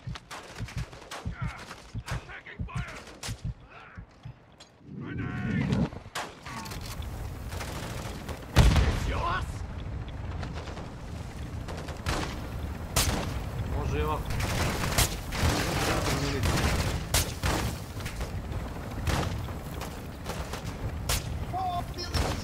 Ne, stojim sa balističkim štitom na zadnjem djelu čelipoka koji stoje iza mene i pucaju.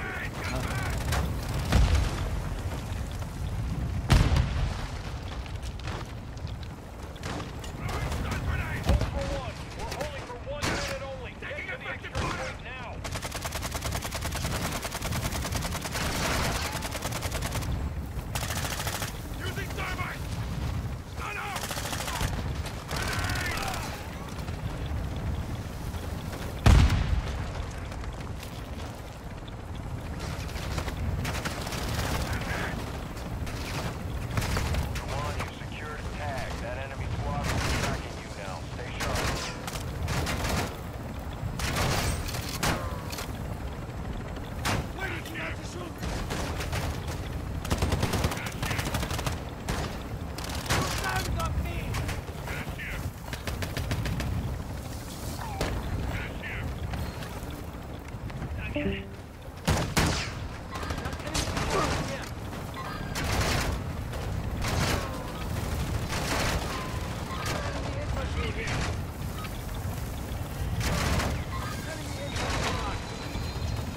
One, Dino 4, we're being ordered out of the AO. We can't stay here, I'm sorry.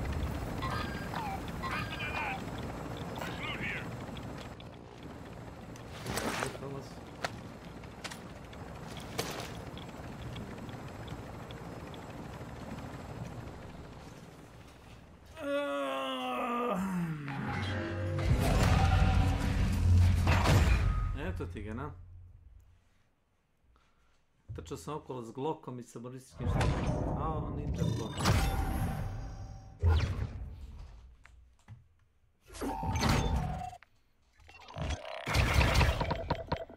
Bam, 3 misije.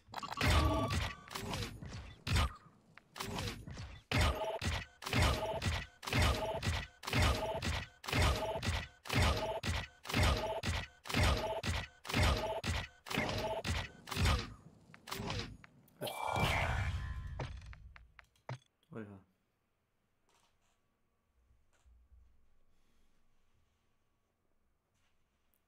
Naravno sad je Activision uradio neki kurac. Minus. Lagve. Ne više.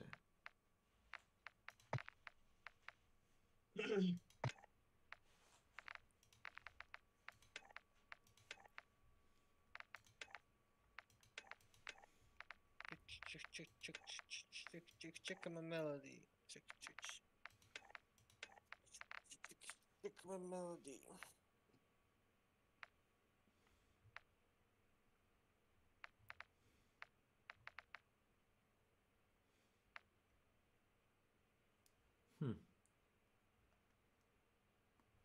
Kurac.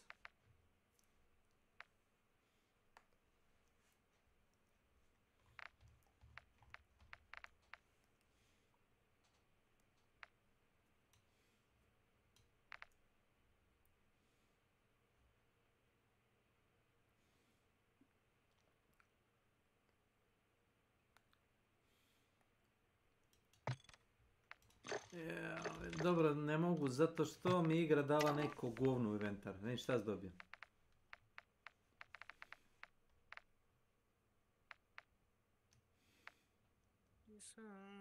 Backshot. It's my way. It's my way. My way.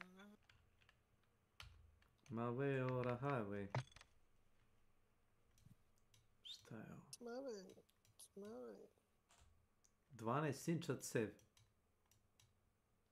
Šta je ovo jebote?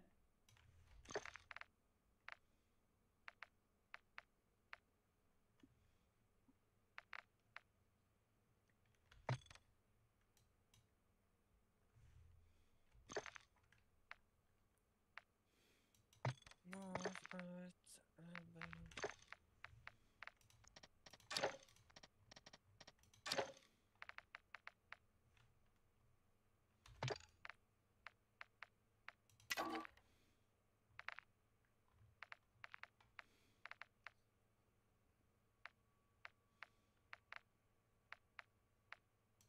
Dobro, ne treba mi oliko shotguna, slažem se ja. Eka.rs, šta je ovo?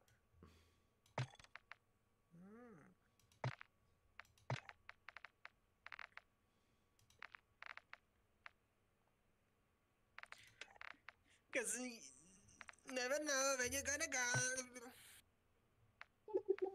Someday. Peđa, si ponudio? Slušaj muziku. Možeš ga razumjeti. Ja sam povodio se nešto. Ako ti smeta, mutirat ću se. Ne smeta mi, ja sam... Ne, valjda me... Moram da pričam. Nisi te navikao na ovakvom izdanju. Izdanje je ludačko izdanje, ne znam šta da radim. Čekam da me drug pokupi, znači... A malo nas kupi ili tako nešto, a? Ona piće ovako da iziđemo samo. Kakva cupi, nema ništa cupi. A šta je bilo sa onom malom? Ma pusti u pičku materinu. Znaš i sam kakve su žene. Neću da mu odgovaram narednih 10 sati. Pa sinovanje, pa onda hoće, pa neće. Taktiziranje ono njihovo. Ja sam samo digo sam ruke i rekao poserem se i na sistem i na žensku i na sve. I na tebe. Nema to je nego debilke su sve brete danas. 90% pod vrate zabludom. Kako će da se sredi, šta će da nosi? Mršu, pičku, materinu. Ne treba mi, veruj mi. Shvatio sam i to sam čovjek treba da voli samog sebe. I to je to. I da ideš na kurve se vremena na vreme. Pa i to, već. Mislim. Evo sad ćemo izvadimo svesku, sad ćemo još nešto da dam. Pa ne, pa bez zezanja. Samo na kurve i ništa. Ne smije se on tome. Jo, seks, smijem. Ja da nijem cash ebe tišu u Ameriku da vešovi neke stvari, Koje stvari?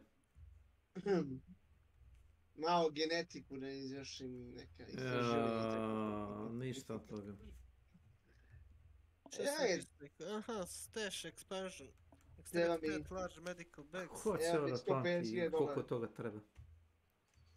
Koliko se setim, koliko se ne setim. Ja vidio ovo glupost. Vidio? Ajde. Zaključam. Ne, ovo. Imaš 3 frakcije, ako da igraš četvrtu, možeš da kupiš jednu igru. Moraš da kupiš. Važi. Nema zajebaš. Važi. I imaš kao nove misije. Kako oni to pametno prave, stvarno svaka im čast. Brale.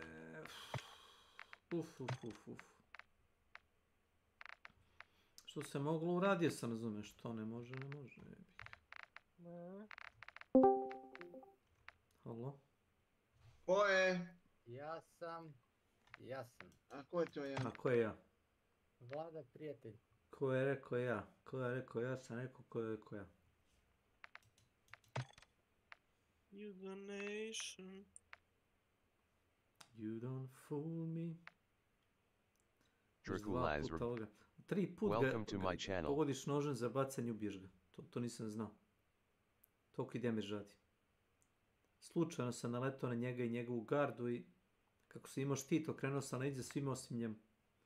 I 3 noža sam bacio, poslije jednog se stan lokovao. Šta kaže Rumun?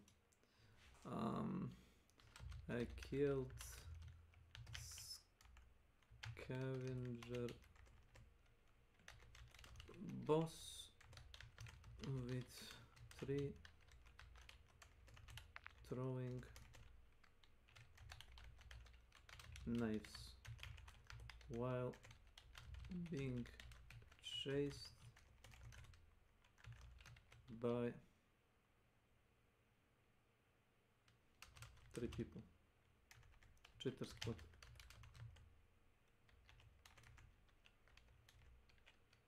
Cheater squad. No.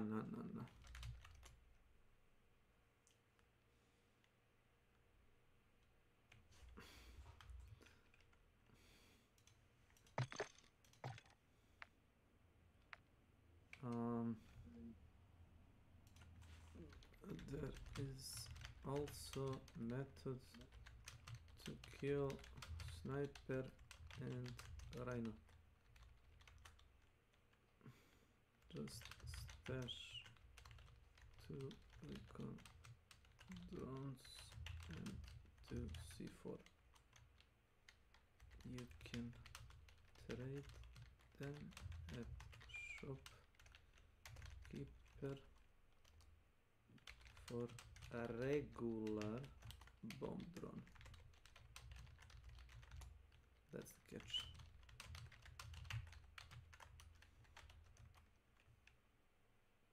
Nah. I am talking. There is shopkeeper at Kochai. Last time I used researcher notes Soup for acid for easy unlock.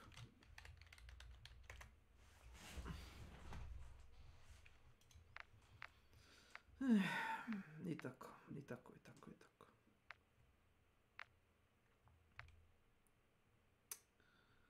Anyway. Oh no.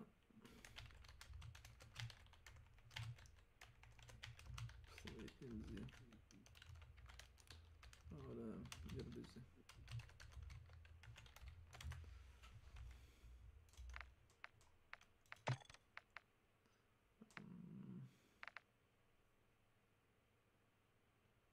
Shit.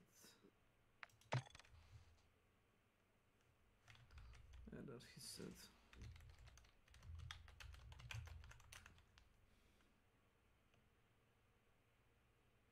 I'm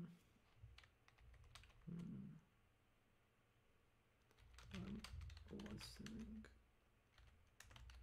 to.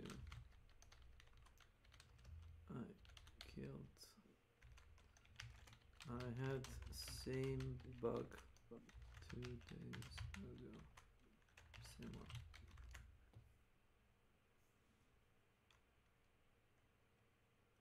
I don't deserve it. But killed game. Killed Steam. Ja, ti ne mogu da verujem da je One Dead prošao. Ne mogu da verujem. To u moj nevjerovatno. Šta je prošao? Ko da je već subota danas je ovo. Dobro je nešto. Danas je subota. Dobro, Danas je subota. Nisi upućen, brate, u Nešinom univerzumu, danas je subota i ne smemo da mu kvarimo to. Dobro, Razumeš, ako danas je subota, onda je subota, šta ja da radim? Idi me danas ponedjeljak, evo. Subota, upravo si, šuti subote. Yes. Subota, brate, čuti, dobro je. Da se opasimo. Eto. Eto koliko mi je dobro.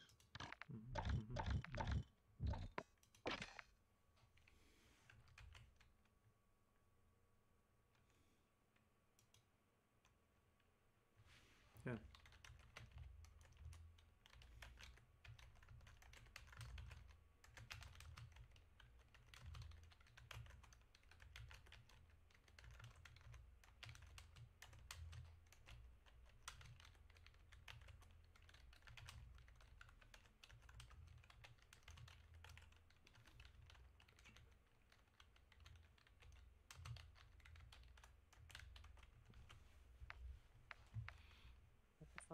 Sugar, baby.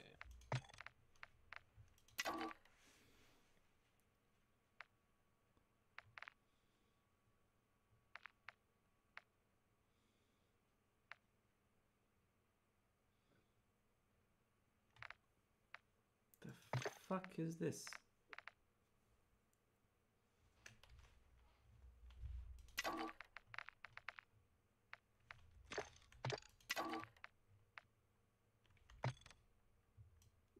The fuck?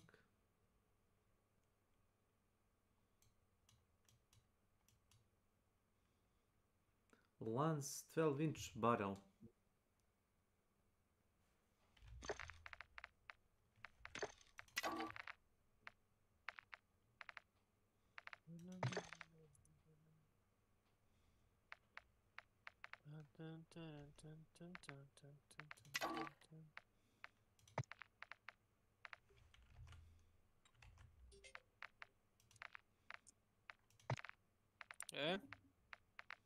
Odako? Evo, tu si za 20 minuta. Šta je bilo?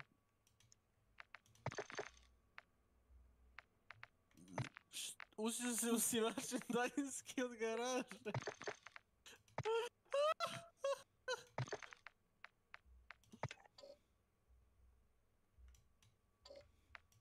Da li moguće? Koji si ti ludak? Pa jesi uspio da izvadiš? Da, dobro. Inače bi naš kad ušao u garažu nikad.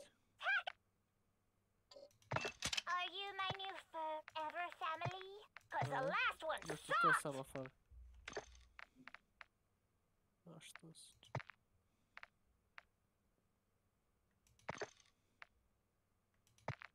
Opusti se, sad ćemo popiti pivće i bit će top. Vidim da će se naša tela spojiti u jedno. Jes, spojit će. Učivi i požudi. Jeste, još kako Vlada znam. Eto, Bravo Vlada, Vlada je gleda. Hvala, hvala. Ajde kreći. Ajde zove kad si blizu da izletim. Ajde, čo. Si stavao kola i daljinski od vrata garaže usiso, ali sa onim, kako se zove, usisivačem iz kar vaša fazon, nije od gajbe nego iz kar vaša. Gde? Živi bio nazvan.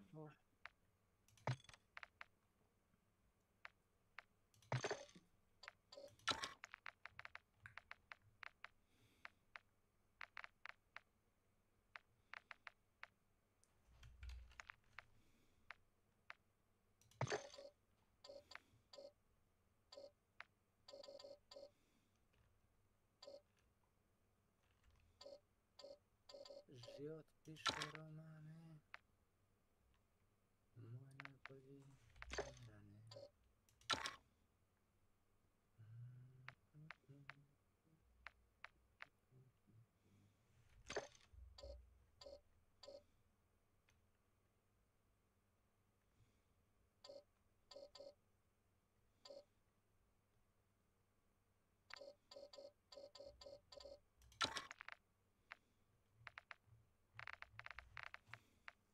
It's a hut, I'm back on the roof.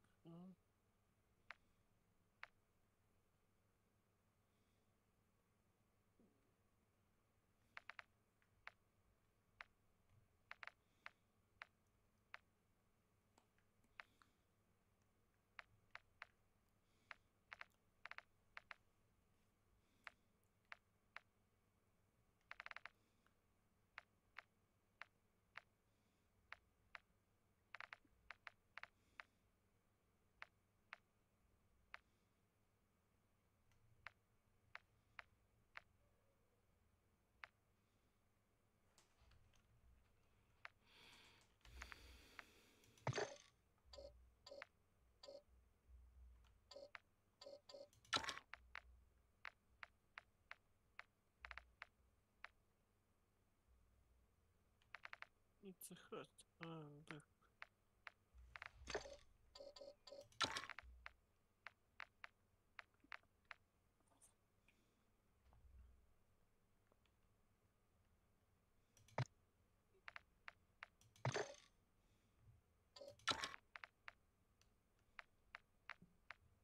You're shy.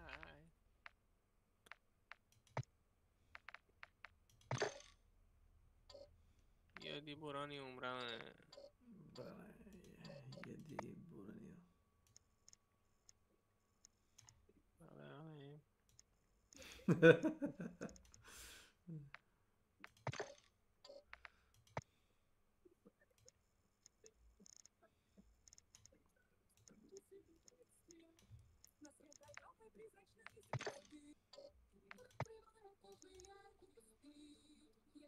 Ko slušao je, evo te? Vlada. Vlada, si ti? Vlada, a? Ja puštam, ja. Prikače se nove 5.1 zvučnike i volim da vas mučim. Zašto vam smetaju ruske pesmice? Mo ne smetaju mi, slušaj na slušalice šta god hoćeš, samo nema peš diskoteku. Nije diskoteka. Pa diskoteka za kanal, razumeš, no problem. That's interesting. Ako nema smisla za dobru muziku, rešio sam da mu čitam lekciju. Party G3.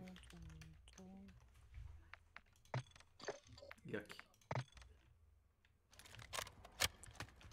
I'm taking a ride into the stream.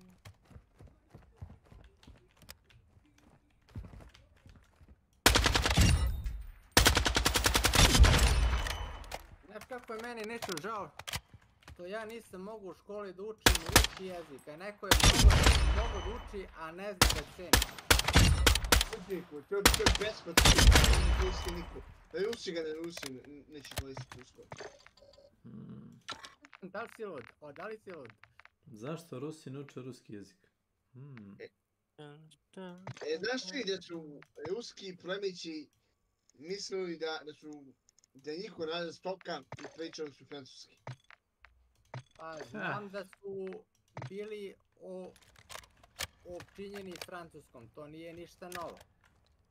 To nije ništa novo, ali pokajali se ljudi, vidjeli koliko ima sati. Pokajali se razi da nije svoj boli kurac. What the fuck? Nisu mogli da je po francuski sobarici, po francuski, kako su se pokajali.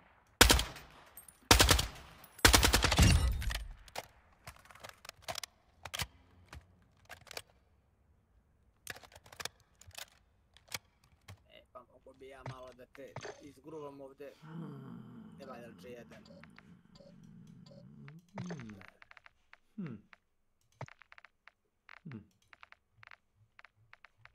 Very nice. I like.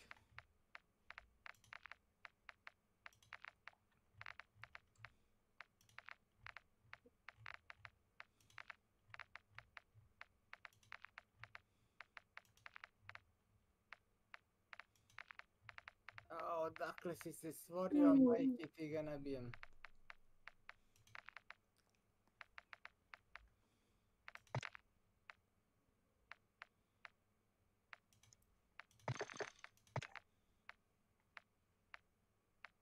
Very interesting. Very.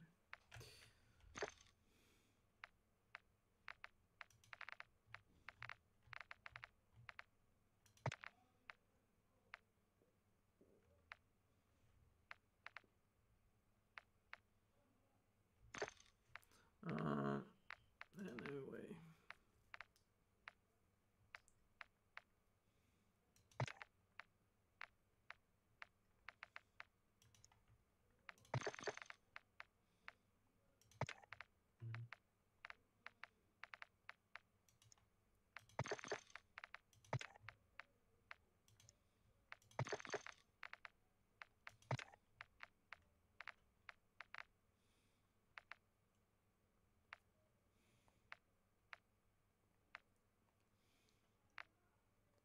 Da li je dosta muzičkog programa?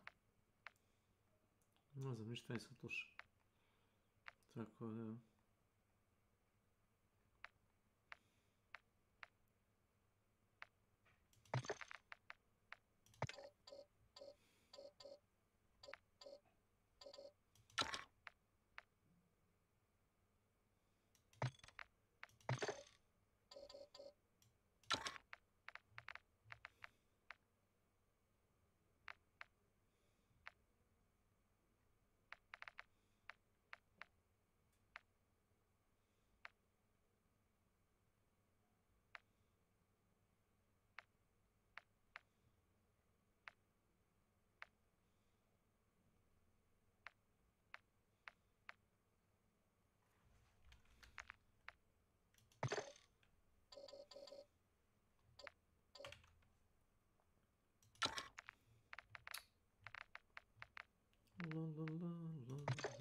No.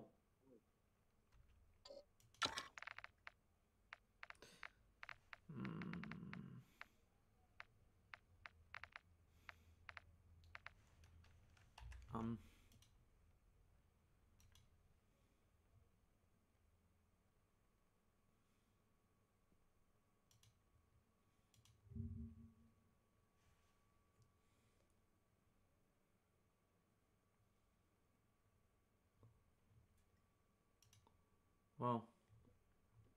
That's kind of cool.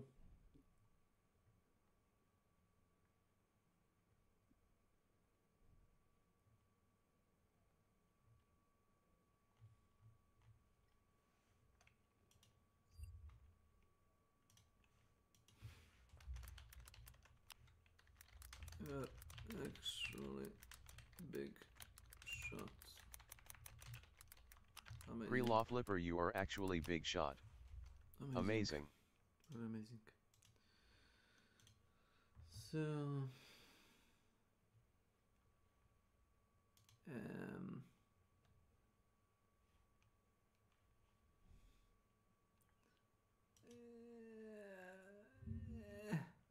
A member of your squad is redeploying as an undead operator. Infestations initiated. The dead are rising in the war zone.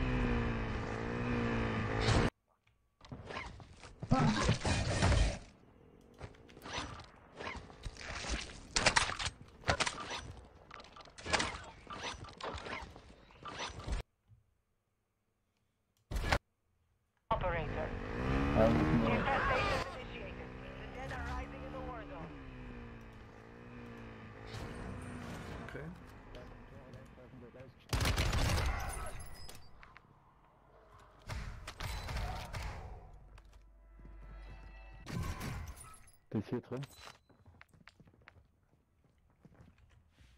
Actively watching.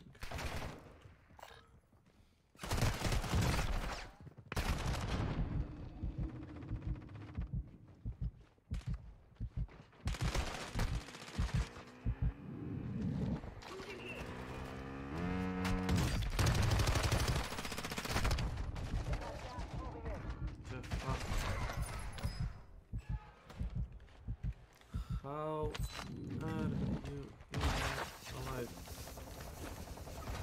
Head to the safe zone. You are the last of the living on your squad. It's down to you. A member of your squad is infected. They're redeploying as an undead friendly. Ah, fuck it. The meter is half full. Eliminate the undead target.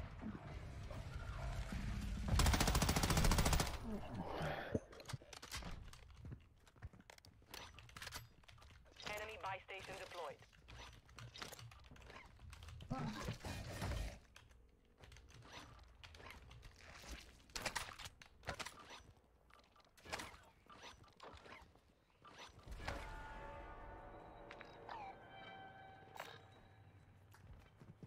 Infestations reaching critical levels. Prep for contact with the undead.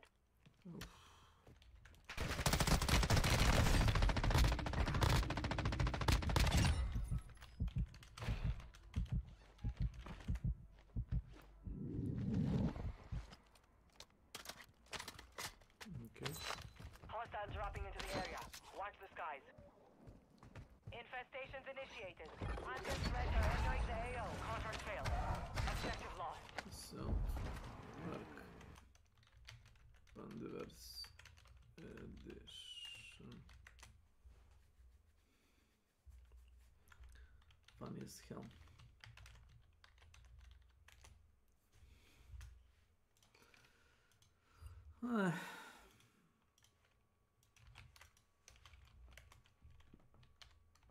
I watched this long, but you know. Fagaming Cage. I got to. Welcome to my channel. How the stranger? How the stranger? What's happening? Yeah, it's interesting. Like you lagged for those people. I don't know how you even survived. Fuck that shit, I'm out.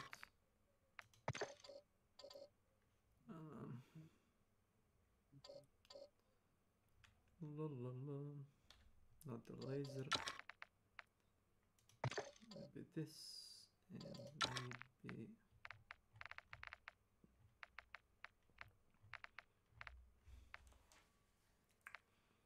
Hell Scream. What the fuck? Hell Scream? Hello?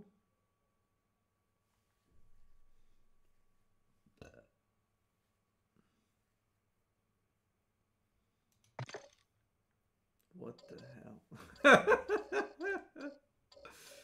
Okay. What are you doing in DMZ? Missions. Missions. Just knocked 3 of them on a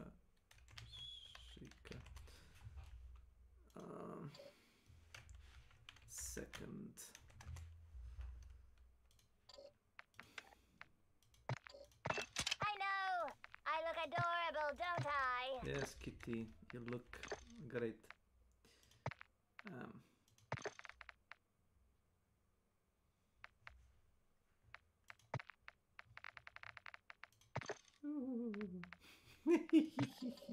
What is this? Snake. Miniskirt. Jesus, what is this?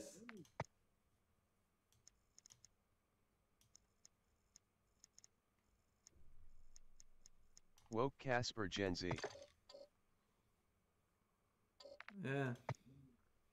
Casper it is. Like, I'm not even or sure. Or Casper the Reformed Graffiti Artist. Yeah, I'm not even sure what is this. Like,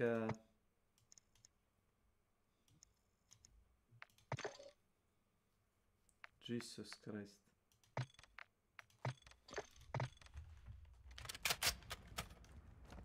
Portable nuke launcher.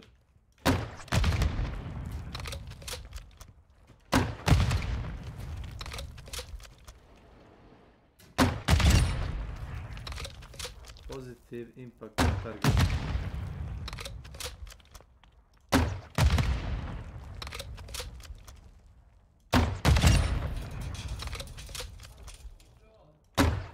Da? Moment. Moment. Šta je? Šta je? Mogu li da znam šta je? Ne vičem na tebe, šta je? Koji kurac? Ne pitaj me kako si... Evo ga cepaju demoni. A s kim to priča, sa avionom? Ma nije sa avionom. Nego? Ne. Već je.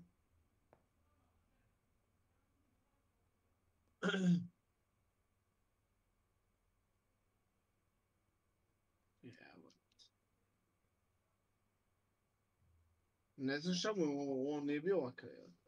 Pa ne znam, brate. Život je težak.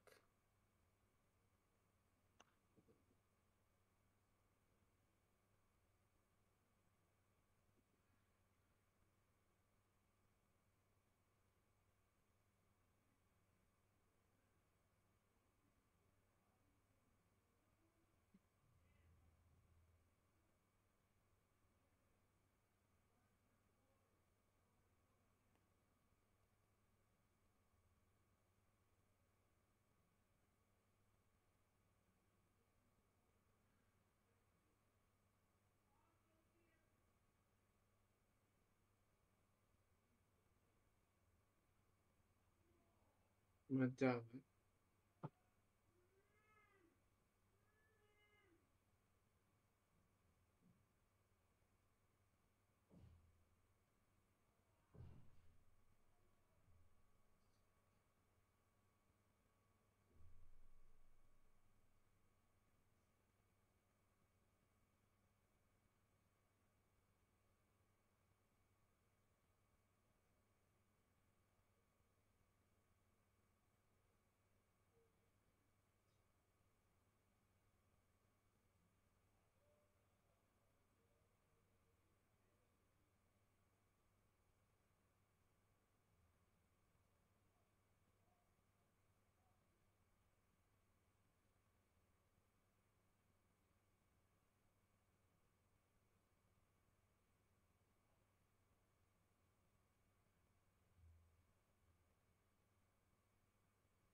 Whatever.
What's up, you sexy YouTube mother lovers?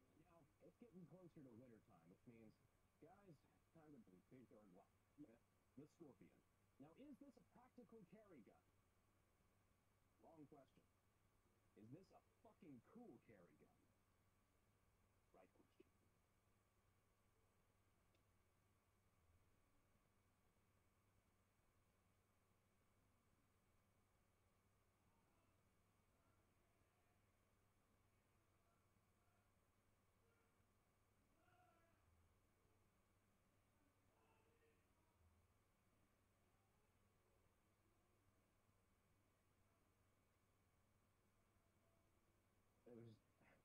I hit like 2 on target.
That's a lot of text.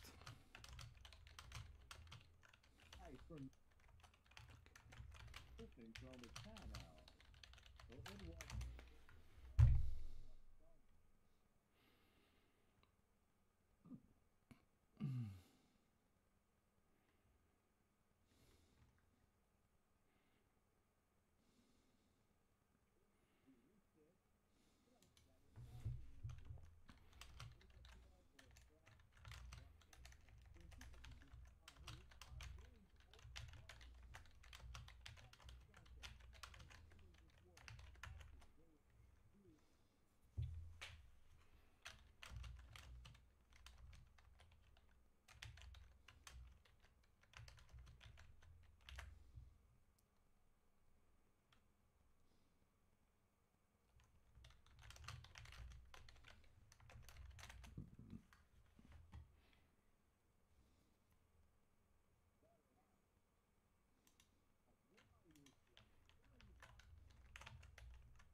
Yeah.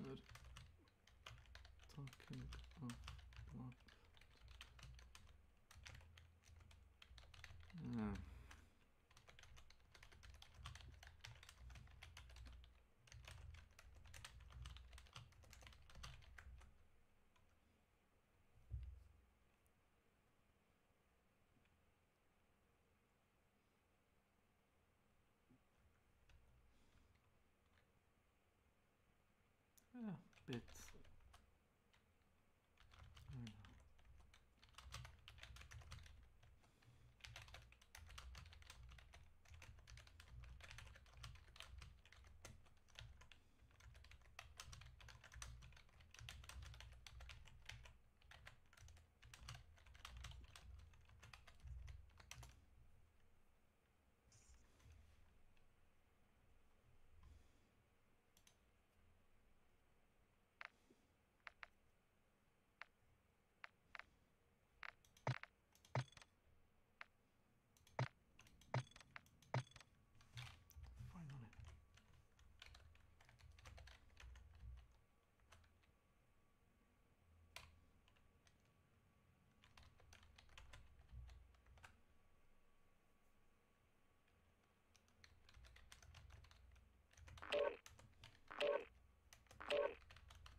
Hey you, do you want me to destroy your Steam account? Because guess what? I can do it with...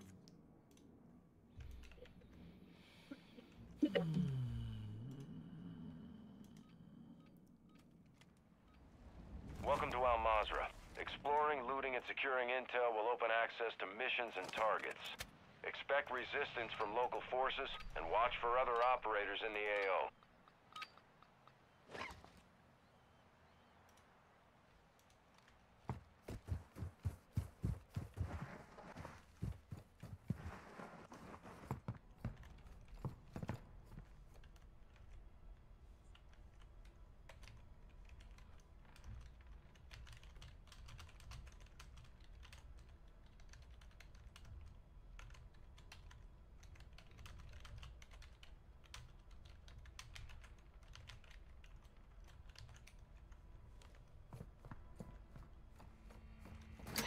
Yeah. I like the night mode TBH. Yeah, without, hackers.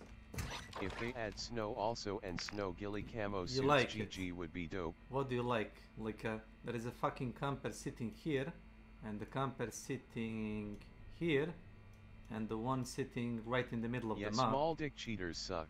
With the fucking thermal scopes, just lying down, DMZ, not even fucking moving. Moving to my mark. And they just get a kill, like in the, you get a kill in G DMZ. at S video, remember raids minimum cheater in each LOL.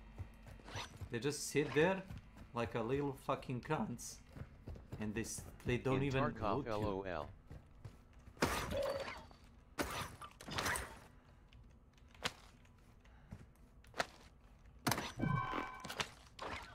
Little fucking cunts.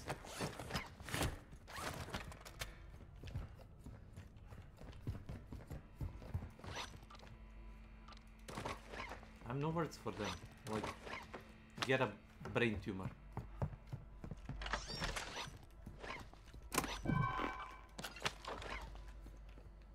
Ultra One actual. Enemy UAV My is in the brother in airspace. Christ.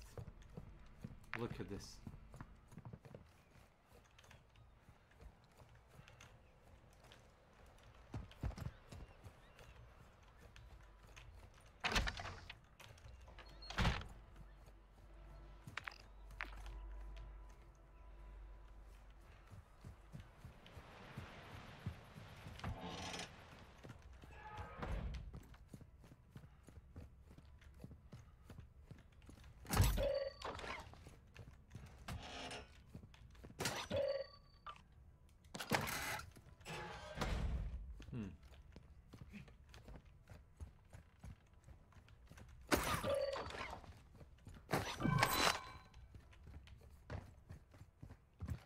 problem for these people is that I know the line of sights, and yet still they try to like pass the, you know, hacking as like you know, a skill.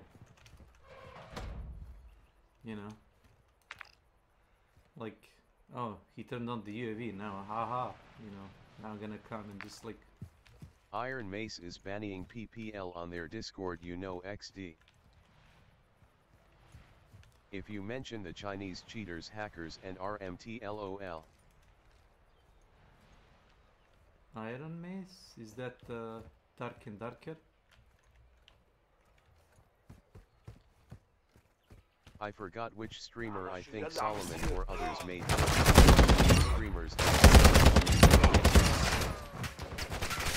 Ultra One, you've got hostile So they reinforcements said incoming. Asian races instead of saying Chinese cheaters.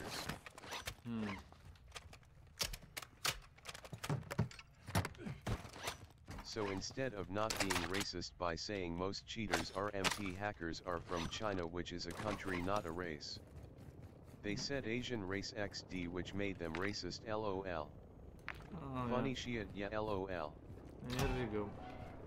Here we go. Now watch this.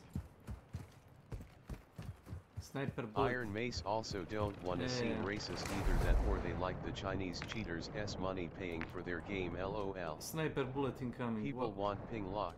Yeah, whatever. But if it's high number, it's useless ping lock, yeah man.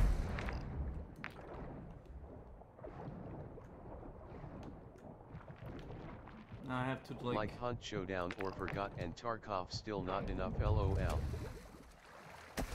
I heard they have high-speed internet in the big cities, LOL. In China, big city?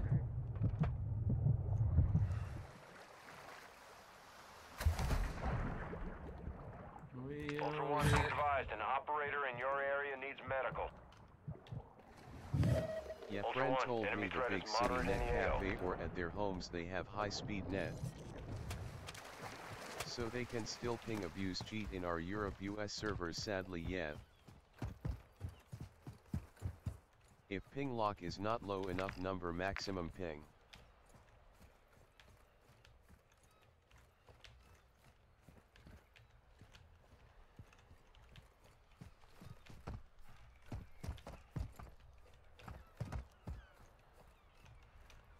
To remove myself from here.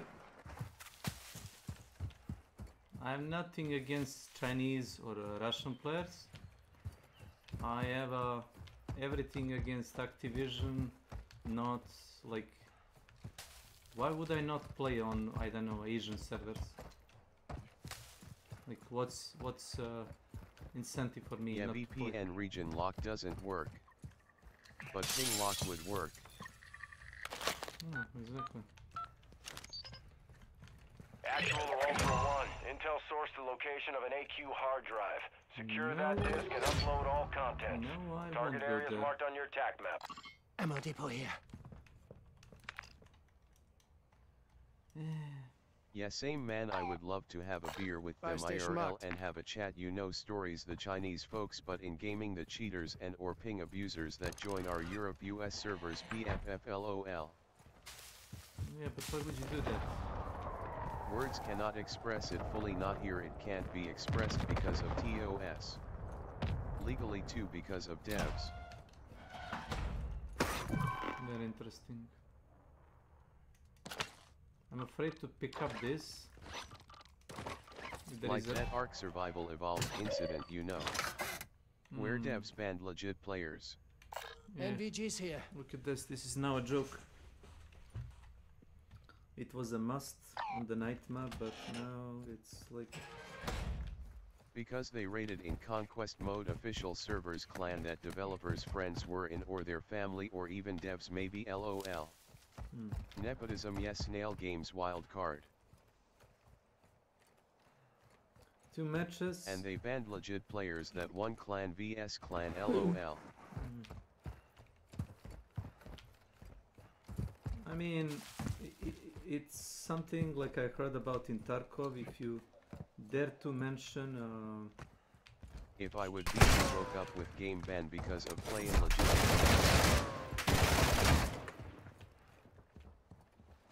Cheaters.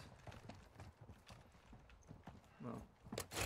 I would be made a lawsuit not to win the lawsuit. Oh, watch the Ninja Turtle gameplay. Yeah, but that's the thing, people just rated on one legit bro. https schemecommunity.com shared files file details ID. https www.youtube.com watch BAQMRVSBBT. You know Nooblets yet? He made Steam Guide also.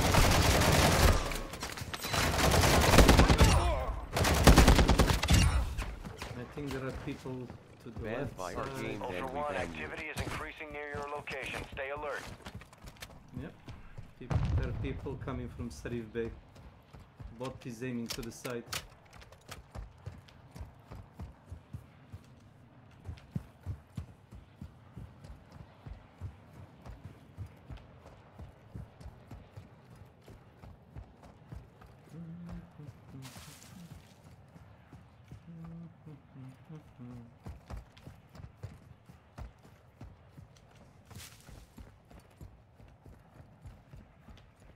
Ultra One, enemy threat appears low in this area.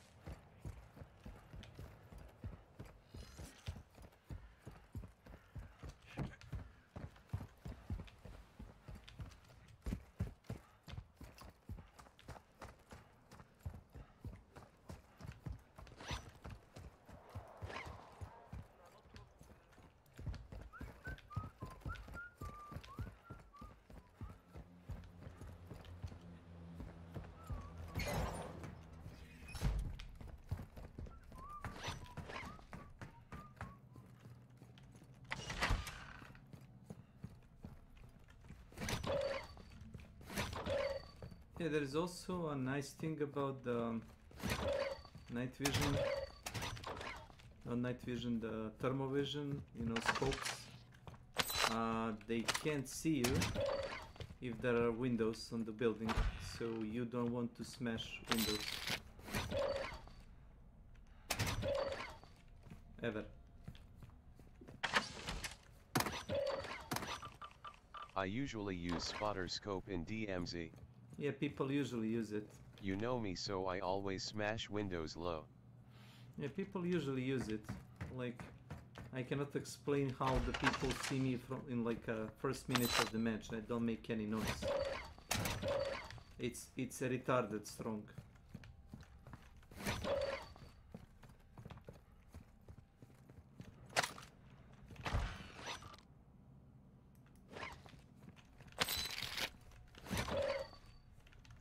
Do you think they should remove it?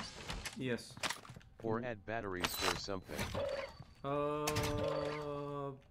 Maybe batteries are like, you know, a good middle ground.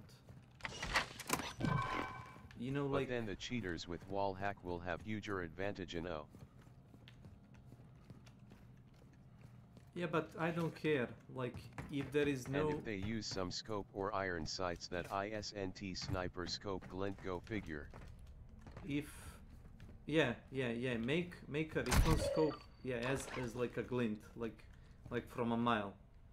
So you would know, like, direction of the player that's watching you.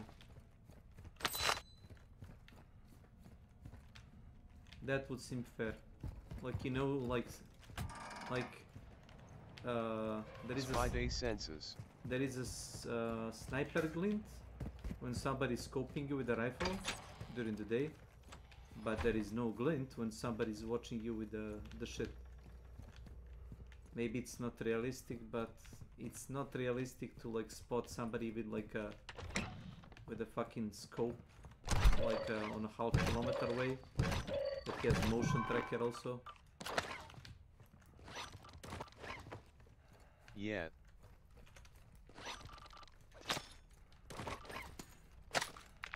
I will AFK a bit and maybe some Diablo or I don't know.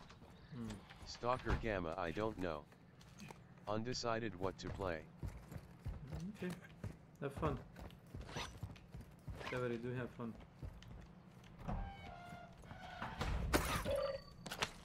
Folk and depression chiat haha.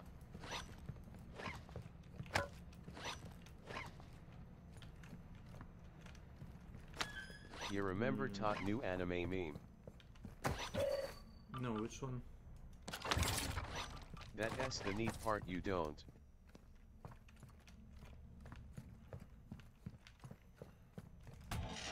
Okay. Touché. That bloody superhero's new cartoon. I always forget the name of it, lol, I gotta watch it sometime. Invincible. Ah, it's good. Invincible, yep. It's good, I watched it. It's unrealistically good. Ah. Fucking spy planes. Very nice, very nice. Now I know that I don't have to Dark go and to Darker has lizard race now, I saw. You're a lizard, Harry. Wizard S lizard in a blizzard. Soon druid class, I think. There is a new class, Promise for Diablo, yes. I watched from a... Dark and Darker lit. No, I mean for Dark and Darker. Diablo new class might be Crusader or Paladin yet. No, no. Like that guy from campaign had skill shield. The Crusader guy that gets punished yet. And enters that Full Metal Alchemist Iron Maiden suit. Ako sam zaključio vrata, to je zato što ne želim da se svađam. Stani, nećemo da se svađamo. Razumeš? Ne želim da pričam više večeras ni s tobom ni s njim. Slušaj me. Slušaj me. Prvo, da ti se ja izvijem.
Fucking hell.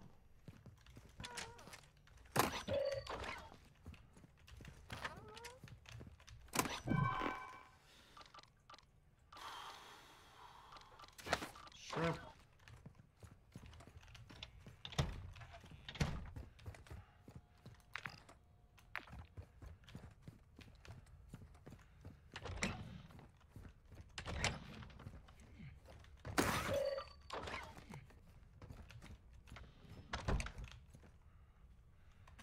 If anyone. https www.youtube.com watch vybjoa80pe. What do you think Nolvis good yet? That's all touch. Unlocked.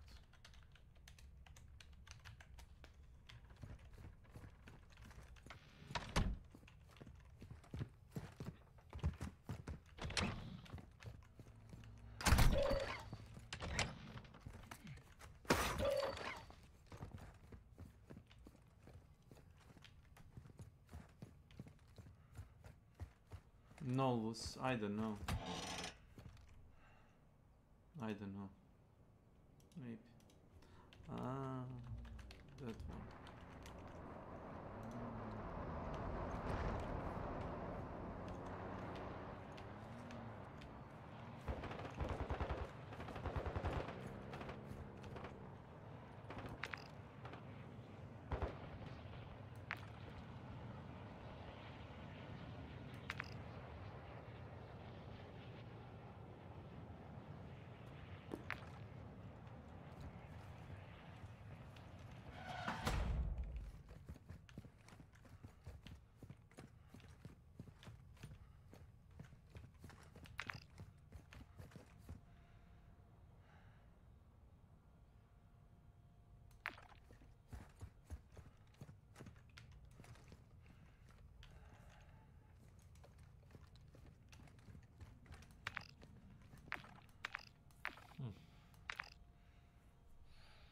Ultra One, activity has increased in the area. Keep your eyes open. No shit. No shit, it got increased.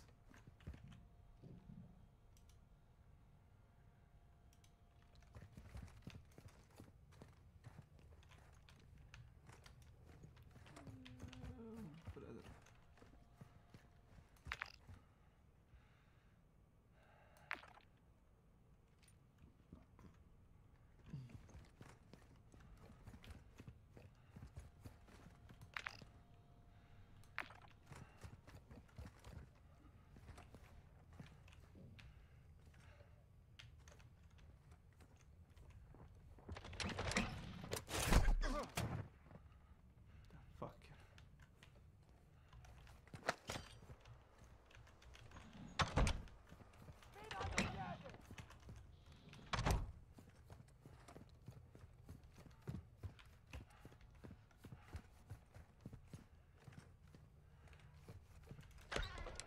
Ultra One, be advised, winds are picking up. Move to an extraction point.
اي مكان بتحب تروح له.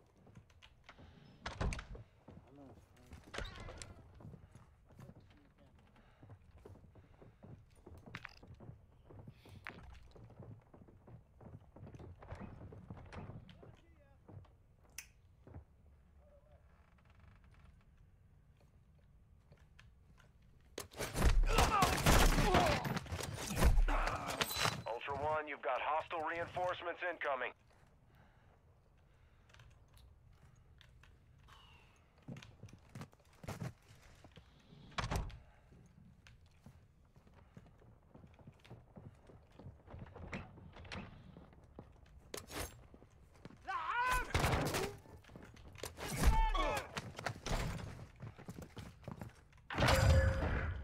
Ultra One, be advised, radiation is pushing into the area.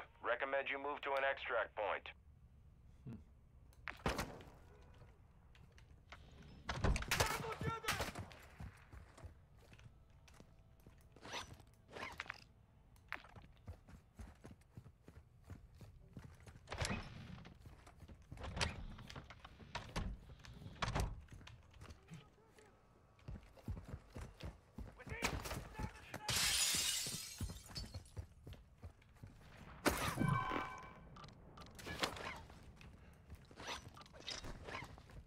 Maybe he'll play COD MW campaign, I don't know.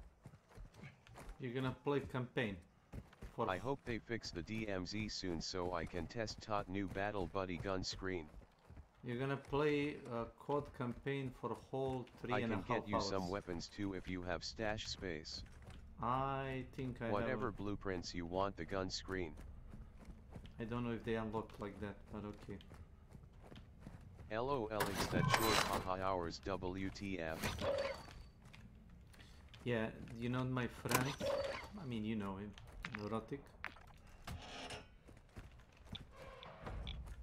He basically told me that the campaign lasts for like 3.5 hours. Well, I can't refund it, probably, I don't know. I read some refunded but some not. I did play DMZ a lot, so this is scummy of them to combine launchers in game. So PPL can't refund LOLXD over hours playtime. Smart of them. I mean, they combined a couple of games into like one. Like that's https www.youtube.com watch vsedr erdbo. That's https www.youtube.com watch vygmttdxve. That gun screen I wanna test. there is one that you can unlock in Koche Complex, but I was using the Paranormal Investigations gun screen before because of collecting souls automatically for Halloween event. No, it's not. This is the DLC bundle gun screen. Battle Buddy DLC.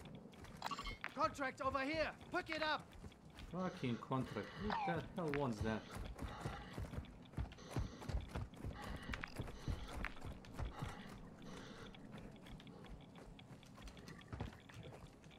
If you buy this, you are a degenerate Battle Buddy NPC pack all voice lines Call of Duty MW. Remember that clip LOL. Yeah. I mean, you know, some people don't have willpower. Oh.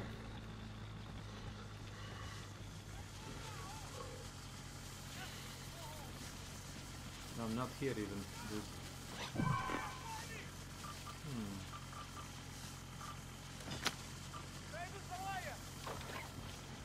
Yes.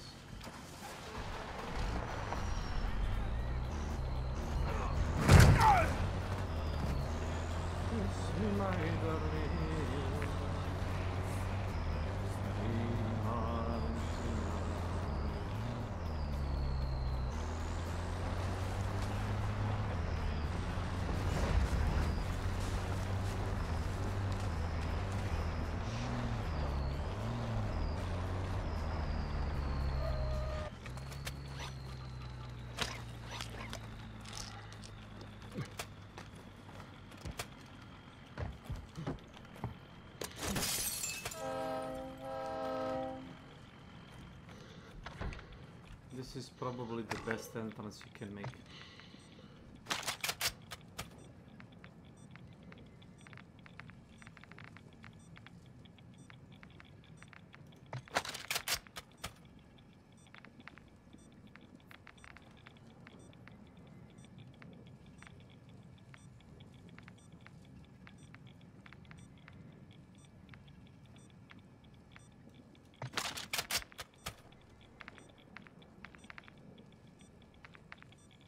Ultra One, activity is increasing near your location. Stay alert.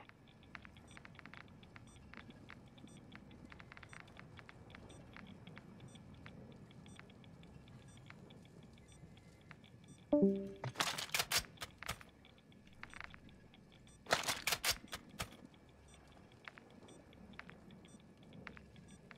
yeah, it's not that one, it's...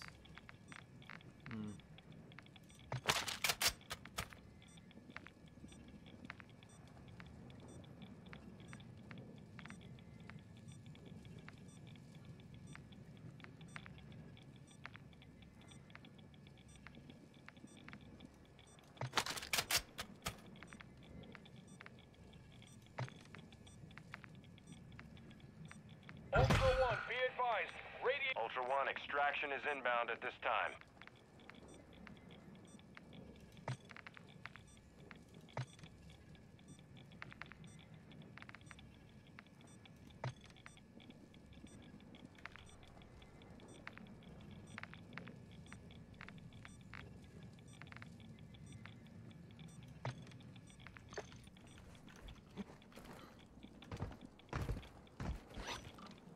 Ultra One, we have visual on the LZ. Keep it clear. Moving here.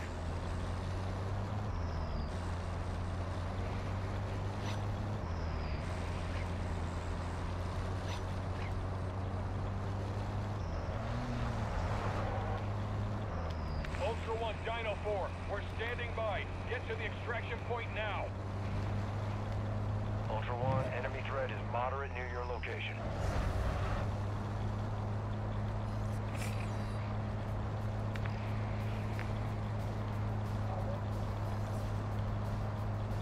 Nothing out of ordinary here, officer.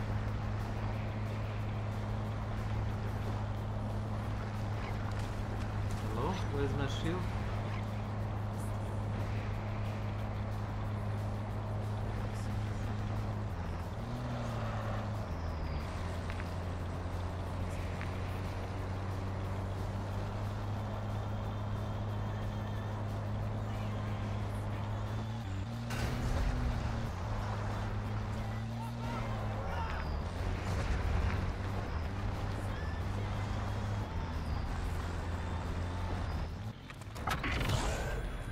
Ultra One, this is actual.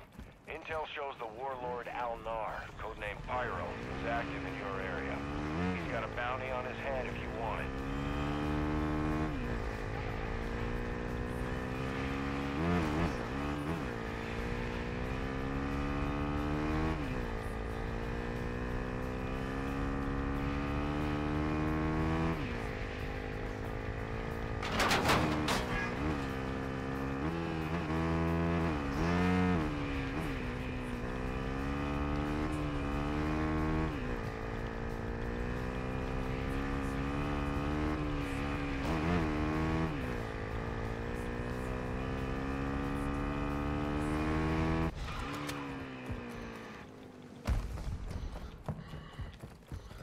Requesting recon flyover. Copy that. UAV is on station.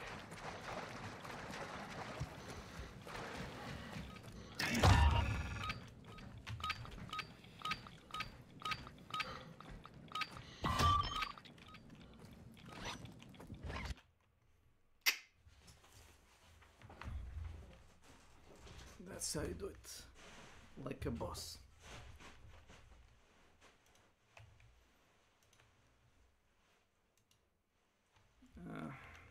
Don't put DMCA music. Trust me, bro.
We've lost visual on your location. Use any markers you can find to navigate through the area.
Brother, this rocks.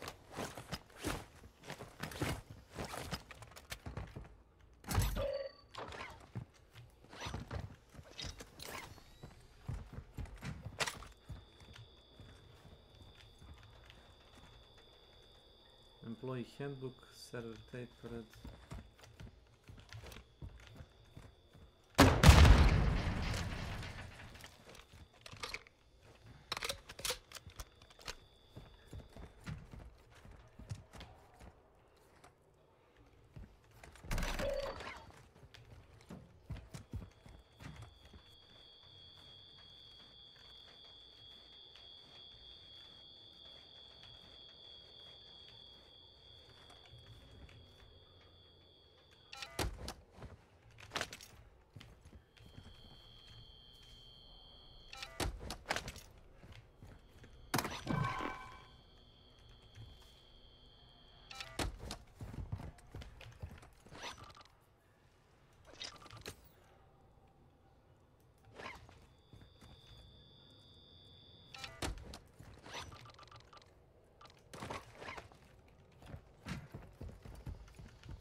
Welcome to my channel. Threats are moving. Ultra One, you've got hostile reinforcements incoming.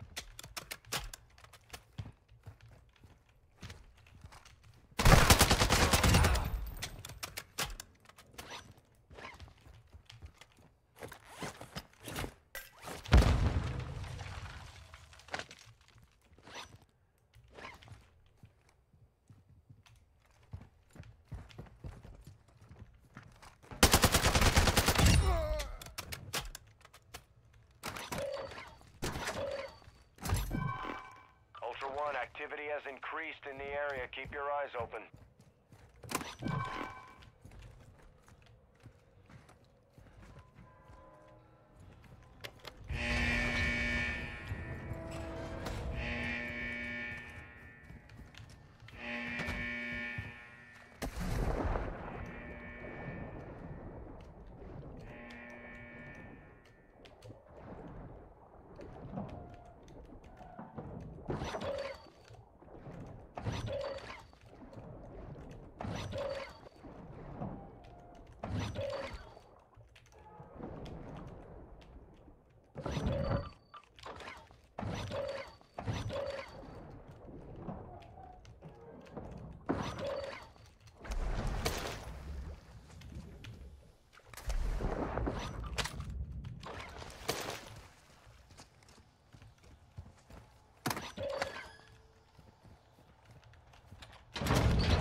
1, be advised. Hostile active. Ultra 1, you've got hostile reinforcements incoming.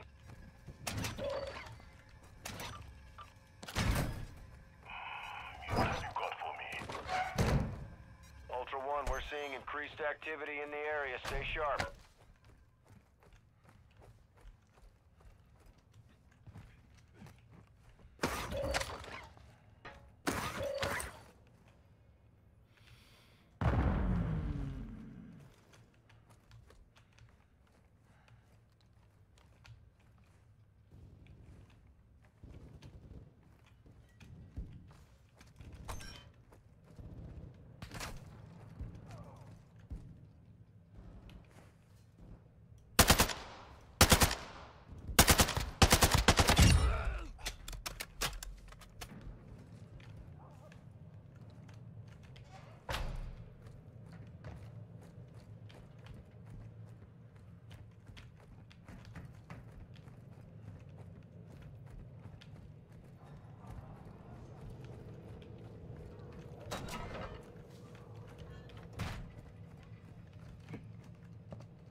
Ultra 1, there's increased enemy activity. Ultra 1, you've got hostile reinforcements incoming.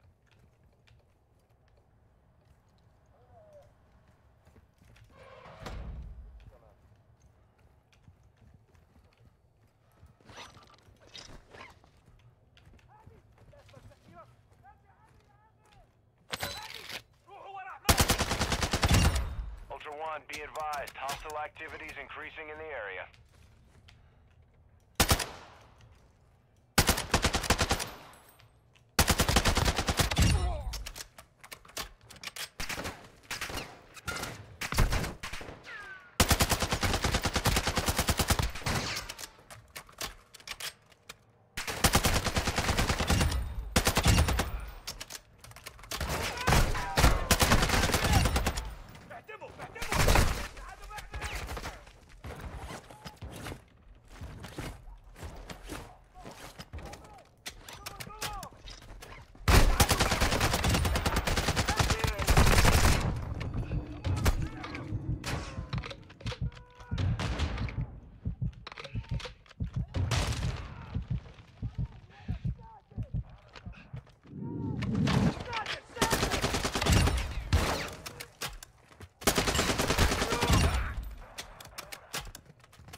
There's increased enemy activity. Ultra 1, activity is increasing in your location. Alert.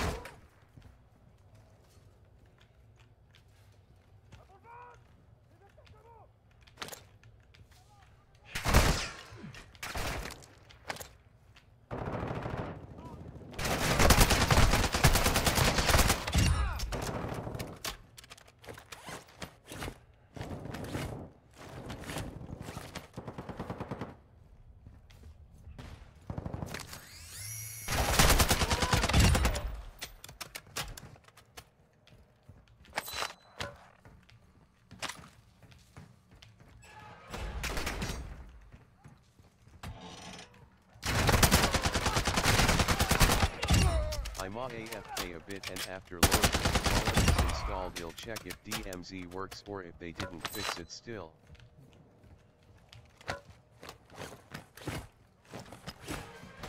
It depends which part you think they fixed or not.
I have to say that the grenades work just as they should.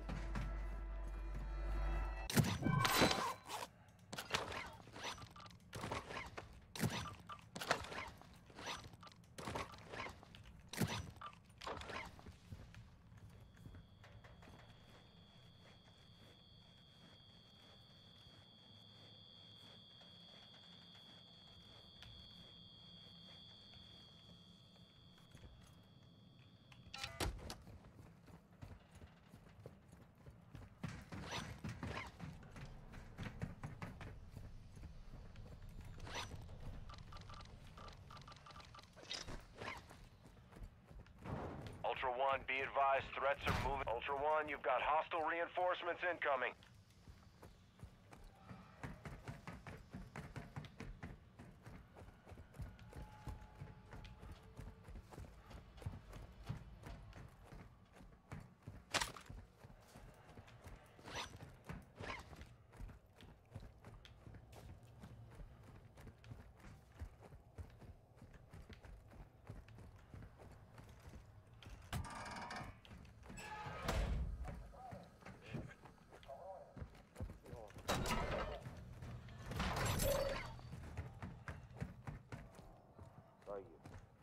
منيحهم.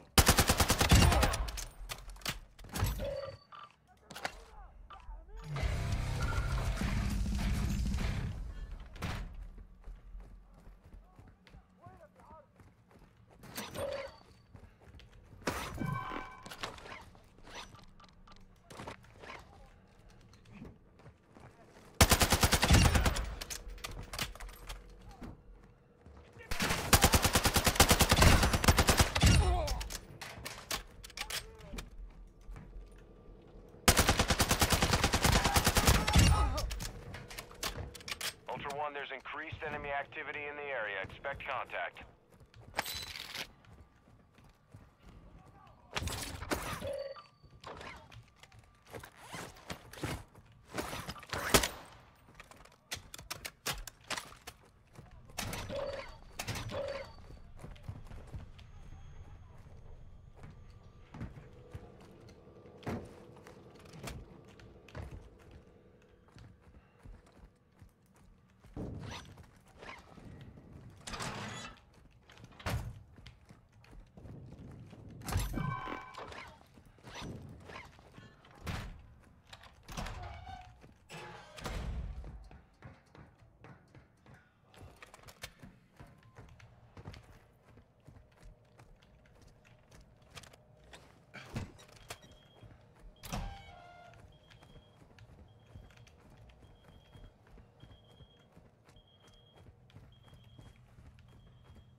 Ultra One, be advised. Hostile activity. Ultra One, we're seeing increased activity in the area. Stay sharp.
1, we have visual on your location. Good extraction, good work.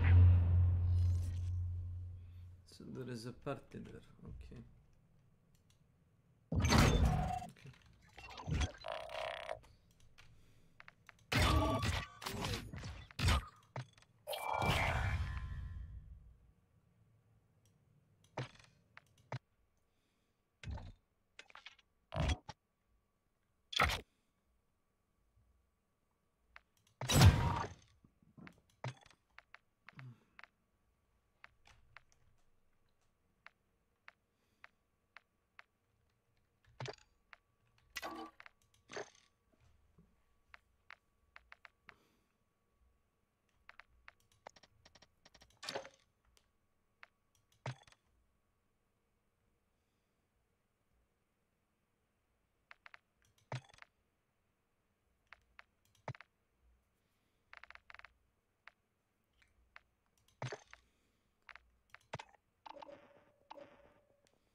What's up, what's going on, Legends? Welcome back to the channel. In today's video, but before we dive into it, if you guys do throw an easy goal button alongside that notification bell so you don't miss any future videos. Alright, so this mission is going to be 2 parts, and it's going to take us over to Al Mazrah as well as the Ashika Island. So part 1 is asking us to extract the 3 contraband packages from the sunken ships in Al Mazrah. But if you guys are unfamiliar with where these are located, they're at the southernmost point of the map, pretty much off the coast of Sawa Village. And if you guys open up your TAC map and zoom in, you guys will be able to see the ships kind of out there halfway sunk or partially sunken. So you guys are going to make your way over to this part of the map over near Sawa Village. If you get lucky, maybe you'll spawn in this area. And basically, you're going to want to go towards the ones that are partially sunken. There's one that's majority of the way sunk, the other one's about halfway. And in between these is going to be the location of our first contraband package. Now, the boat that you're looking for is actually sunken all the way underwater. So you're going to want to swim out about 60 meters from the land, again, in between the one that's on the left and the right that are partially sunk. And of course, I will do my best to show you guys on the map where this is located. As we'll go out to this location, and you're going to want to swim down and identify exactly where it is before you make the attempt to go down and actually grab it. That way you guys don't drown in the process. But roughly in this area, you guys will swim down, and on this ship will be the first contraband package. You guys will be able to grab this one, move over to the second location.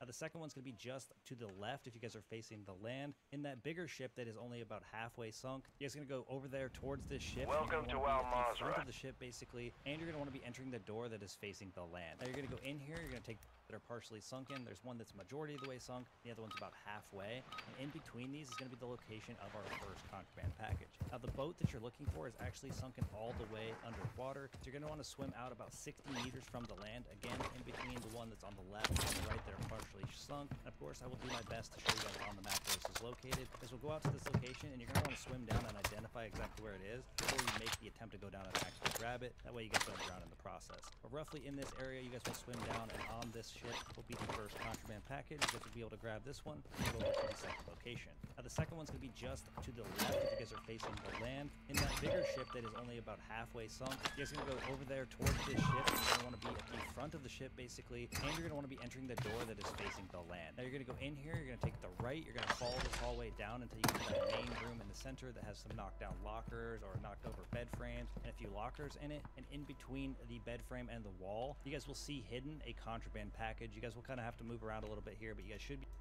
and the wall lockers or knocked over bed frames and a few lockers in it. And let's see.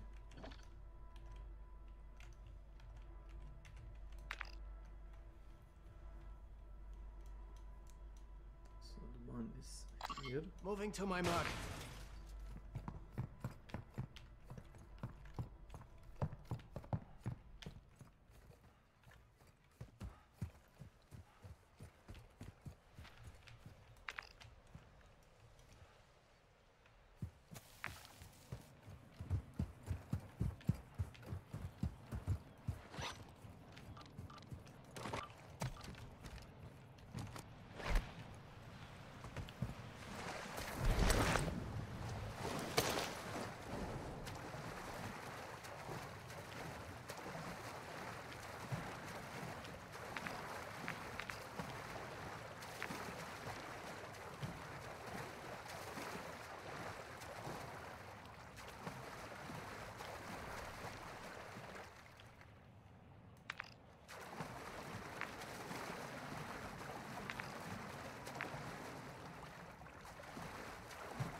a little bit here, but you guys should be able to grab this one.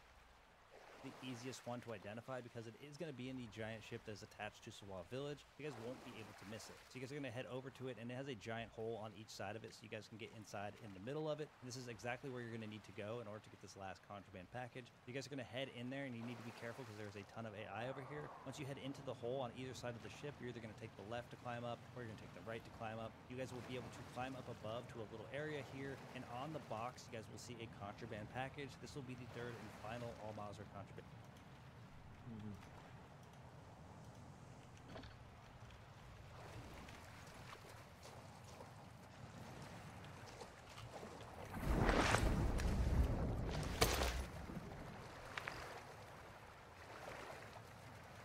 Moving here.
Ultra, you need to exfil with those objectives to complete your active mission. Moving Get here. moving.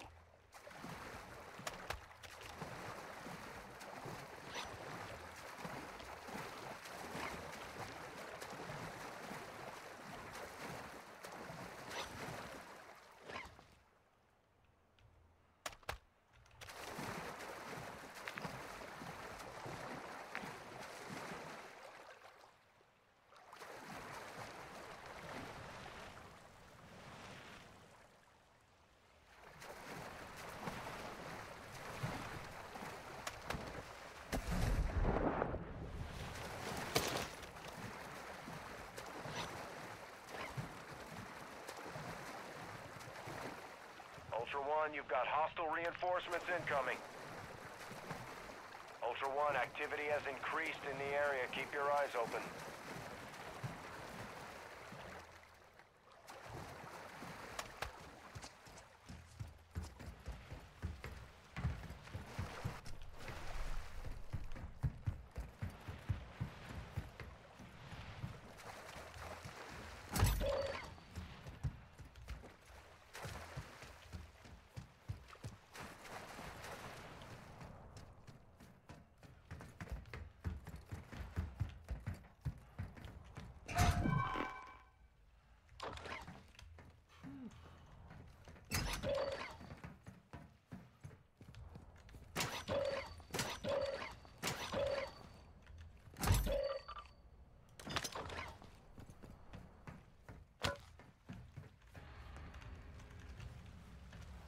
One.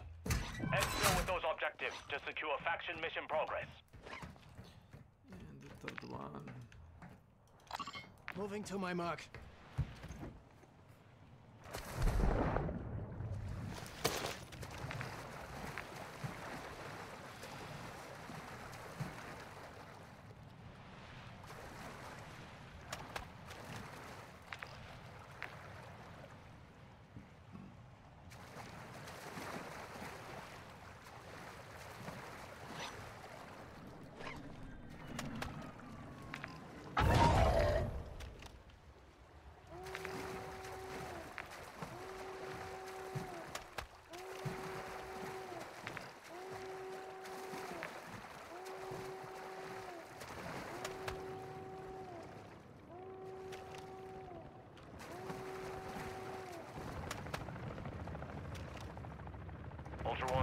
threat is moderate in the AO.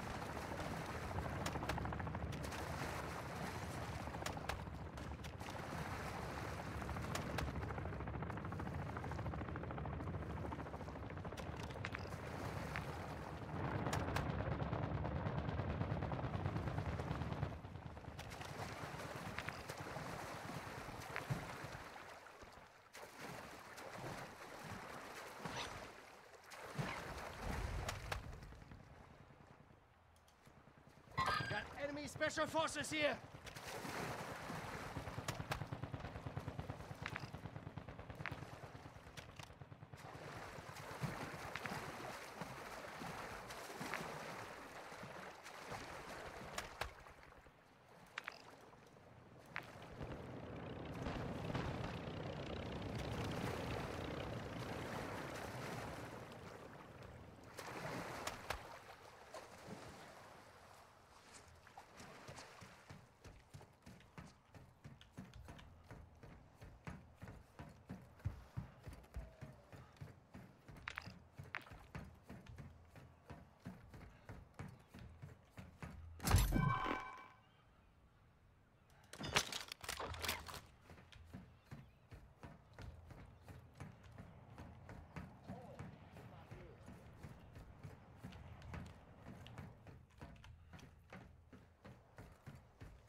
Ultra One, be advised, enemy UAV is orbiting the area.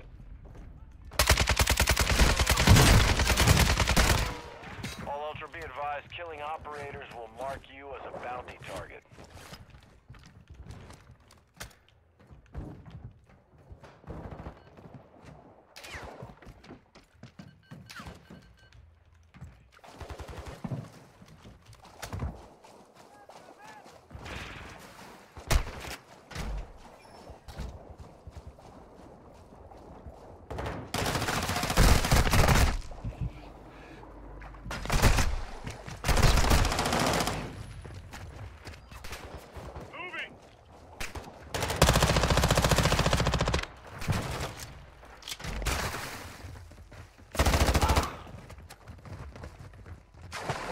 Copy your medical request alerting nearby operators.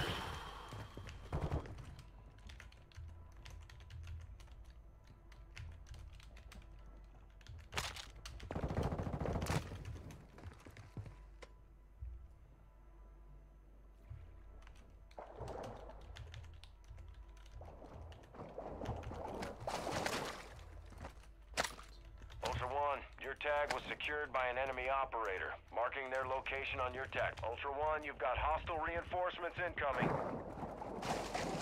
Ultra One, activity is increasing near your location. Stay alert.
No problem, I'll get it this time.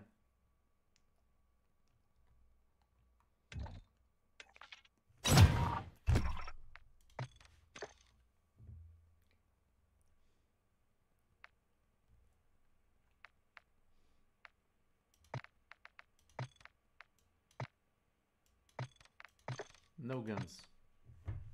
No guns needed. Package that you need to. That power may be exercised. It is important not to confuse freedom with mere permissiveness.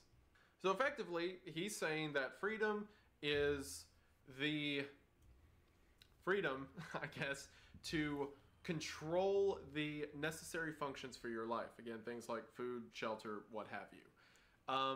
And that's what this is all about. That's what freedom means to him. Being responsible for the things that make your life necessary in a very literal sense.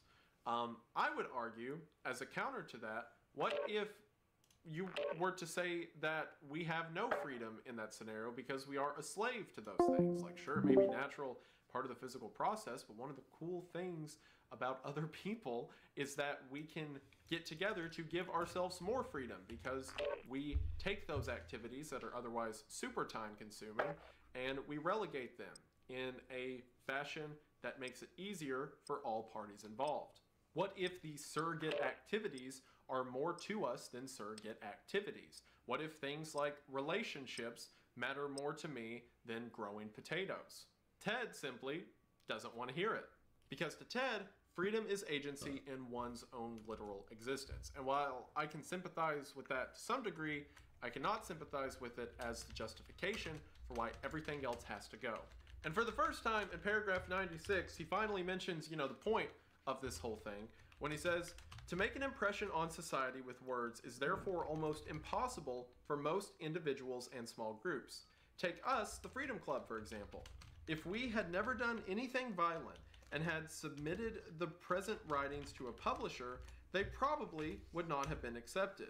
If they had been accepted Welcome to Al Mazrah. And published, explore, secure intel, and loot to gain access to new missions. Enemy threat is high, so expect contact.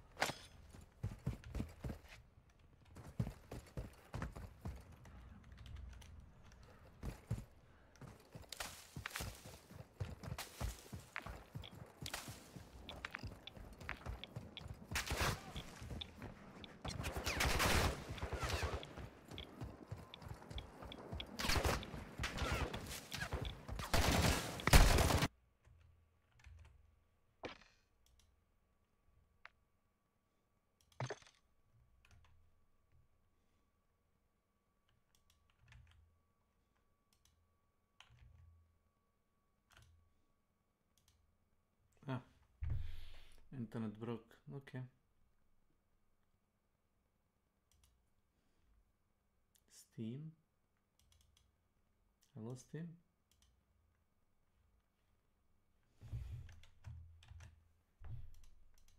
People who haven't really thought about these things before, who then reads it in this manifesto and they kind of realize it. If this is the place they first realize it, then it does sound important. It does sound like a big deal. Again, I don't think he's doing anything that special, but I understand why some people do. And the things he is mentioning are concerns and are things that are debated a lot throughout modern society, especially in the modern age. And by modern age, I mean post-1995. So at this point, you may be looking at this and thinking that maybe Ted is working from a kind of humanitarian perspective. I mean, everything he's talked about so far has implied that. You know, he's talked about how the biggest problem with technology is it takes away human self-worth. It takes away the power process and ultimately causes dissatisfaction in humanity. And with what he just said, saying that people who have a mental illness just because they can't fit into society, you may be thinking, oh, well, he's just looking out for the little guy. He's looking out for people paramount and most of all. And he goes a little mask off, a little bit towards his true intentions with the things he says on page 15. I'm gonna cheat and take the sunglasses and the hoodie off for a minute because, like, I'm inside and these keep sliding down every time I'm trying to read, and it's becoming like a whole thing. Here, we'll put them here for, you still get the effect, right? I'll put them back on in a minute, but just let me endure my own way. On page 15, Ted clarifies, the bad parts of technology cannot be separated from the good parts. A further reason why industrial society cannot be reformed in favor of freedom is that modern technology is a unified system in which all parts are dependent on one another.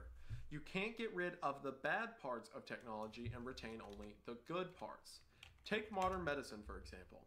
Progress in medical science depends on progress